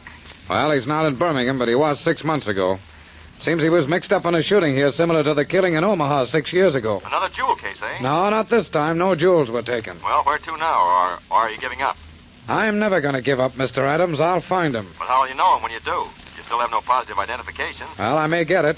I just found out that he had a grandmother in Greensboro. If she's still alive, maybe she can tell me something about him. I'll phone you again from there.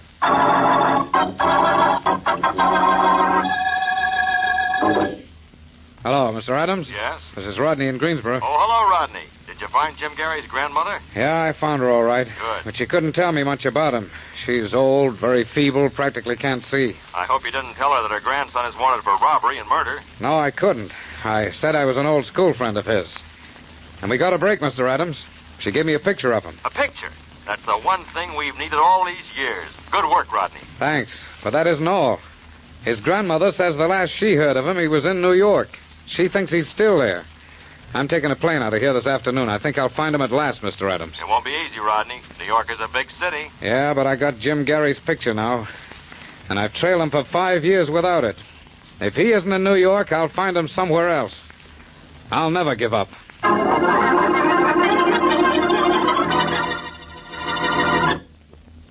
And now on to Dick Calmer as Boston Blackie. Enemy to those who make him an enemy. Friend to those who have no friend.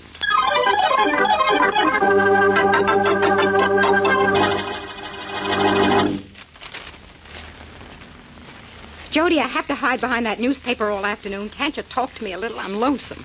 What do you mean you're lonesome, Jean? Don't I sit home with you all day? Yeah, with a newspaper in front of your face. That's charming, isn't it? You read all day and you're never home at night. No? Well, isn't that too bad?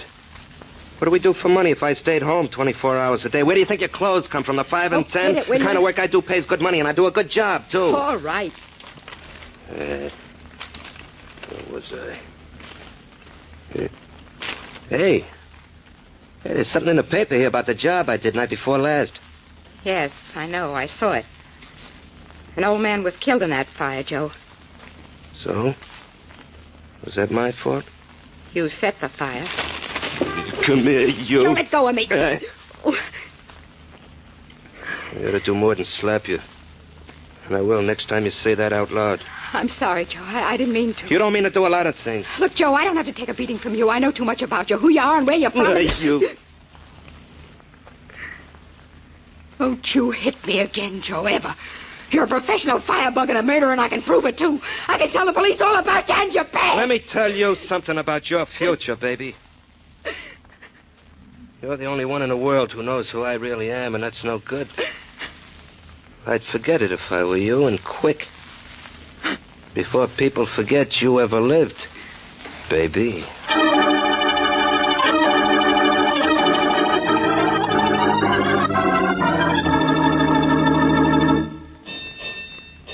Get that alarm box number, will you, Bill? Yeah, sure, Lieutenant.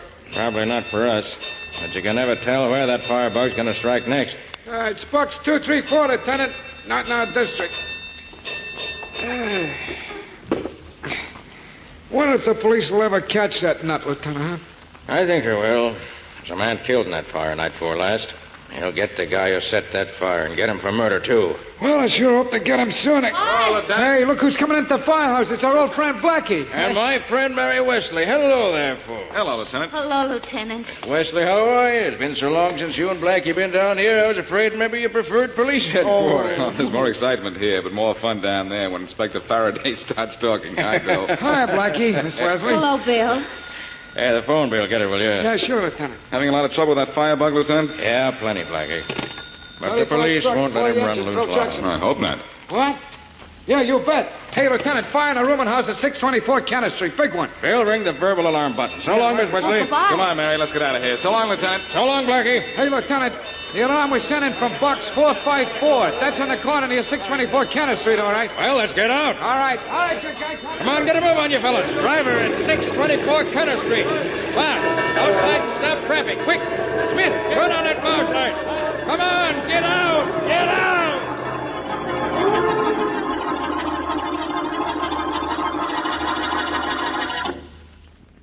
Blackie, why do we have to stop by your apartment when it would be much more fun going by that fire on Kenner Street? There are 3 reasons, Mary. It's against the law to follow fire engines. I have to pick up my mail, and we have a theater date in 45 minutes. Oh, but I just love fires. Hey, wait a minute, Mary. You want the firebug they're looking for, are you? Well, No, on second thought, you don't look at... Say, what's this on the floor? looks like a piece of paper. It's not only a piece of paper, it's a note. From the doorman that just went off duty. Harry doesn't trust anyone with messages for you, does he? What's this one about? It doesn't seem to be anything important. Mr. John Rodney was here to see me. He says I can get in touch with him at 624 Kenner Street. Who's John Rodney? I don't know. Never heard of him. There's certainly something familiar about that address, 624 Kenner Street. Blackie, that's where the fire is. That's right, Mary. Huh. There's a fire at 624 Kenner Street, and I get a note to meet a man at that address. The coincidence is a little too much. Too much what? Too much coincidence. And too much to ignore. Come on, Mary, we're going to that fire. But I thought it was against the law. It is, but if the police say anything, we'll tell them that they were there by invitation.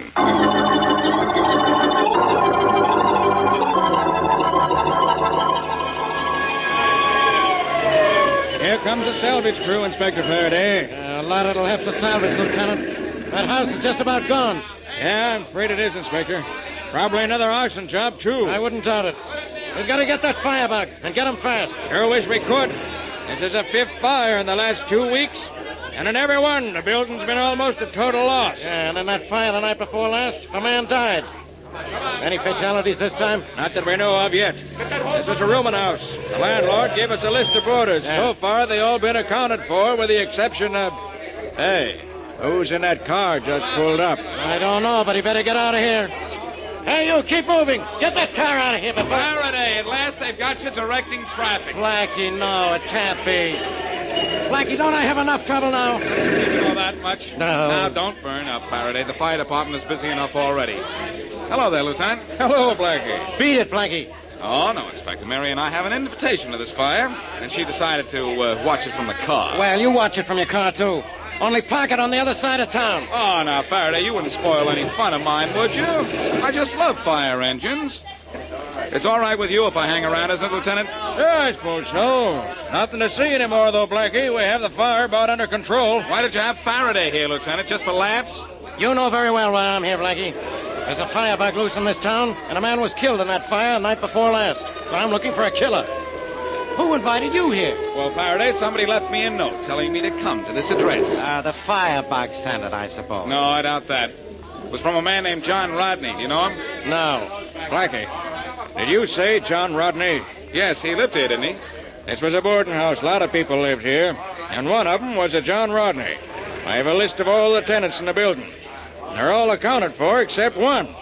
And the only one missing is John Rodney.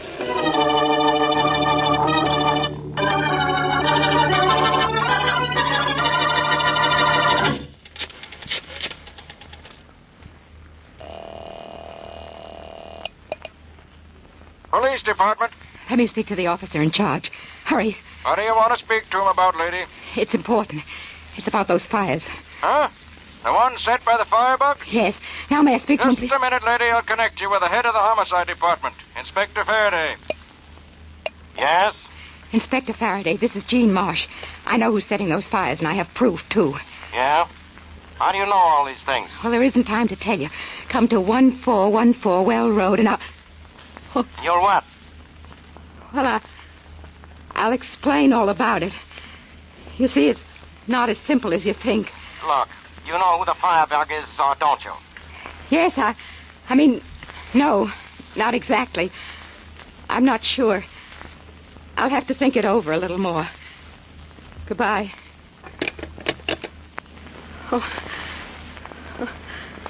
Hello, Jean. Hello, Joe. I didn't hear you come in. I know you didn't. You've been here long? Long enough. Joe, I'm sorry. Yeah, you're sorry. So am I. I'm sorry you got something to be sorry about. You were calling the cops about me, weren't you? Yes, but I didn't... I heard what you told them.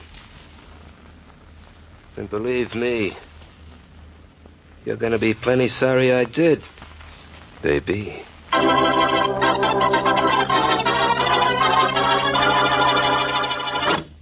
And now back to Boston Blackie.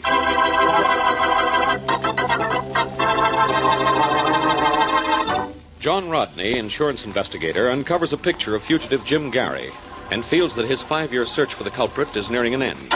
On his arrival in New York, he takes a room at 624 Kenner Street, then sends a note to Boston Blackie to meet him at that address. A firebug is loose in the city, however, and by the time Blackie gets to 624 Kenner Street, the rooming house is in flames, and Rodney is missing. It is the next morning now, and as we return to our story, the missing Rodney is phoning his home office.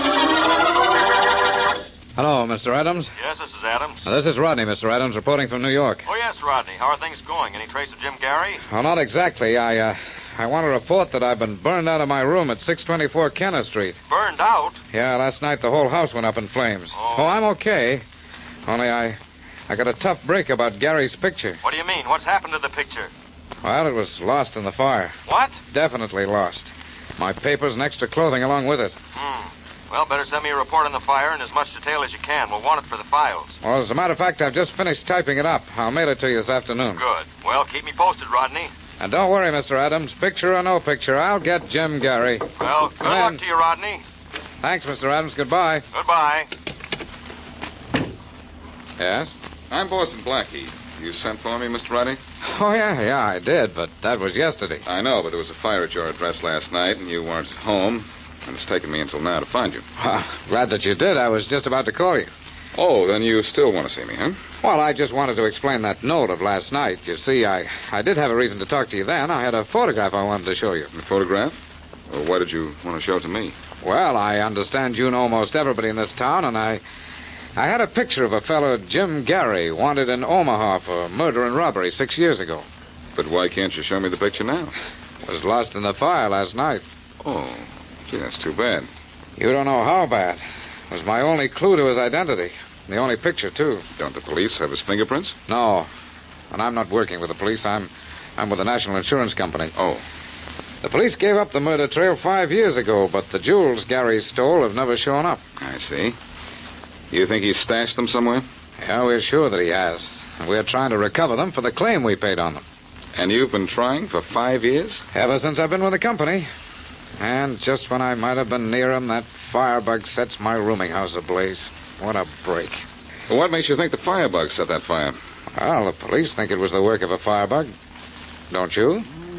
Maybe. Maybe not. Maybe it was Jim Gary. Huh.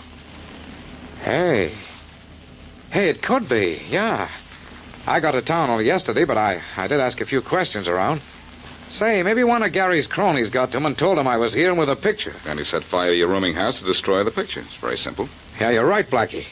I'd better put that in the report I'm making to my company. I want them to be as convinced as I am that I'm close to Gary now. I don't want them to tell me to quit after 5 years. You're not blaming the firebug in your report, then, but Jim Gary. Yeah. Would you like to see my report? Yes, it would. Here it is. Thanks. Uh-huh. Fire of obvious incendiary origin. Small frame house went fast. Fire started in second floor corridor just outside northwest room. Papers carrying stories of firebug at work in city. You're going to add the part about Gary, huh? Yes, I am. Well, still going to be a tough job finding Jim Gary, whatever he calls himself now. This is a big city. I know that, Blackie, but I spent 5 years tracing that guy, and now I'm positive I've caught up with him. And I'm not leaving here either until he leaves with me.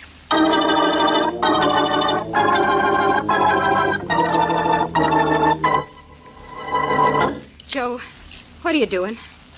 Something wrong with your gun? No, there's nothing wrong with it.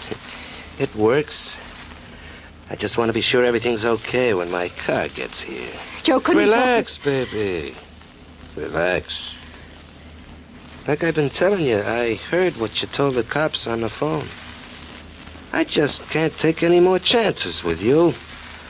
So when the car comes, we'll take a ride in the country. Joe, you really mean it? You're really going to do this to me? Sorry, baby, but I have to. I just can't trust you anymore. Right, there's the car now. Come on, get your hat on. All right. Wearing a cute one, huh? Do you mind? Wish you wouldn't, you. Look too pretty in it. Well, then maybe... It's not going to make any difference. Come on, now get your coat on and hurry. I'm hurrying. Fast as I can. Oh, yeah? You're taking your own sweet time. Wouldn't you, in a spot like this? No, I wouldn't. And I wouldn't take it as calm as you either. You sure are taking this calm. Yeah, I got to give you credit, baby. You really don't seem scared. I'm not. No? See this gun? Uh-huh. One wacky move, and I'll let you have it here, and we'll forget about the ride. Now, come on, you got your coat on. Let's go. And take that pocketbook of yours with you. I don't want it around here. Joe, come on, quit stalling. Joe, you are serious. You are going to kill me. You were serious when you called the cops. Come on, let's get it over with. Sure, Joe. We'll get it over with right now. What do you mean we'll get it over with? Oh. Gee, baby. That wasn't right. That's not the way I planned it. Where'd you get the gun? From my pocketbook. The one you made me pick up.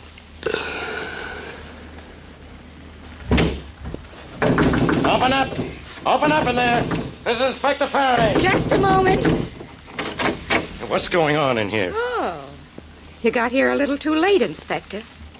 There's your firebug lying on the floor. I think he's dead. You shot him, huh? With this gun. Here, take it. Okay. And take me with it. I was afraid of him, but I'm not afraid of what you'll do to me. You see, I killed him in self-defense.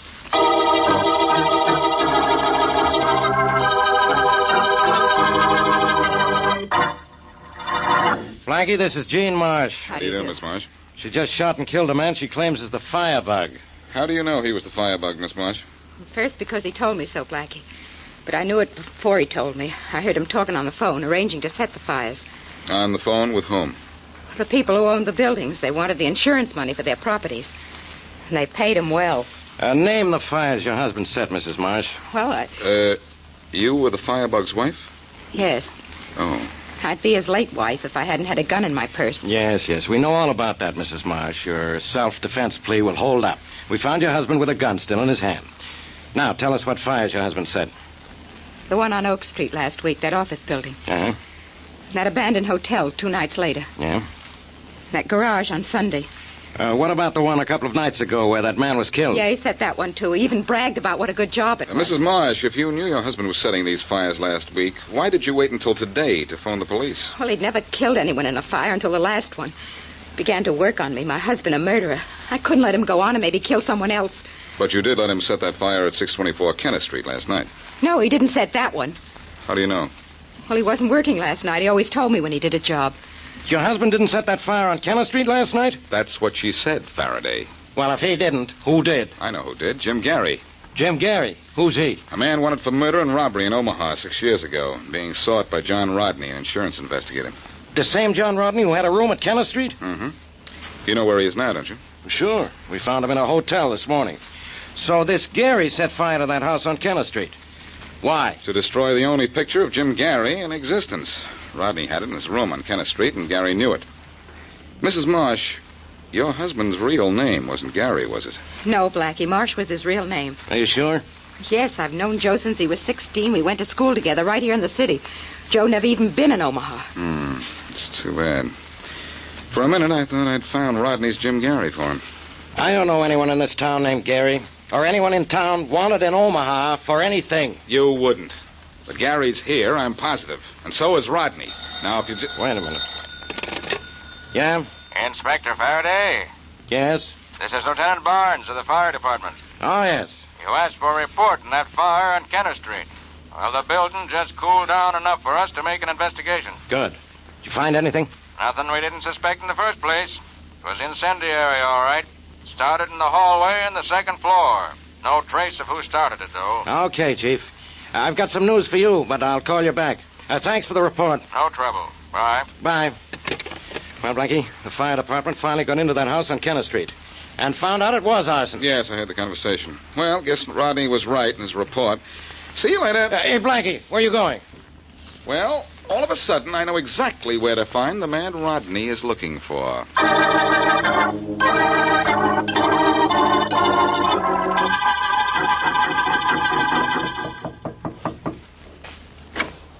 Hello, Rodney.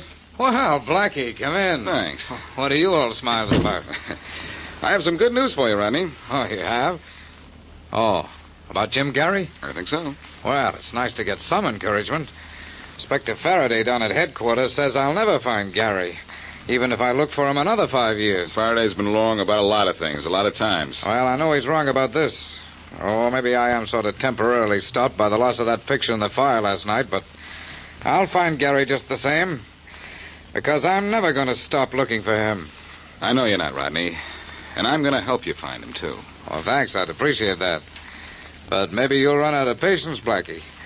I may be looking for him for a long time. You don't have to look for him, Rodney, because you're the man you're looking for. You're Jim Gary. Surprised? Yeah. Do you know how I know you're Jim Gary? Do you know I am? Yes. Now, I'll tell you how I know. That report on the fire you sent to your company. You revealed the origin of the fire in that report. Yeah, I did. Too bad you did, Rodney. Or maybe I should start calling you Gary now. Because you filed your report this morning, and it wasn't until this afternoon the building cooled off enough for the fire department to go into it. Oh, I see. No, I see. You had no way of knowing where that fire started unless you started it yourself. And I know why you started it yourself. To destroy the last bit of evidence that you were Jim Gary, the man you've been looking for. You're very clever, Blackie. I want to congratulate you. And I want to warn you, Gary, don't reach for anything, a gun, a knife, or anything to throw at me. This gun of mine throws bullets awful fast. Really? Yes. Just don't try anything. No. I'm not going to try anything, Blackie. But I don't think I'm going anywhere with you. Oh, yes, you are. Come on. No, Blackie. I don't think so. You're right about everything but one. I'm not coming with you. Oh, but you are. Oh, Blackie, I'm sorry to disappoint you, but... I've taken... poison. Gary. Gary. What a guy he must have been. He just couldn't stand being himself.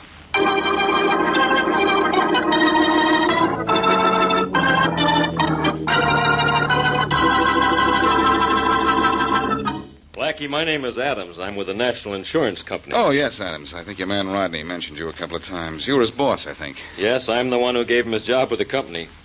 He was a clever man, Blackie. Yes, he was.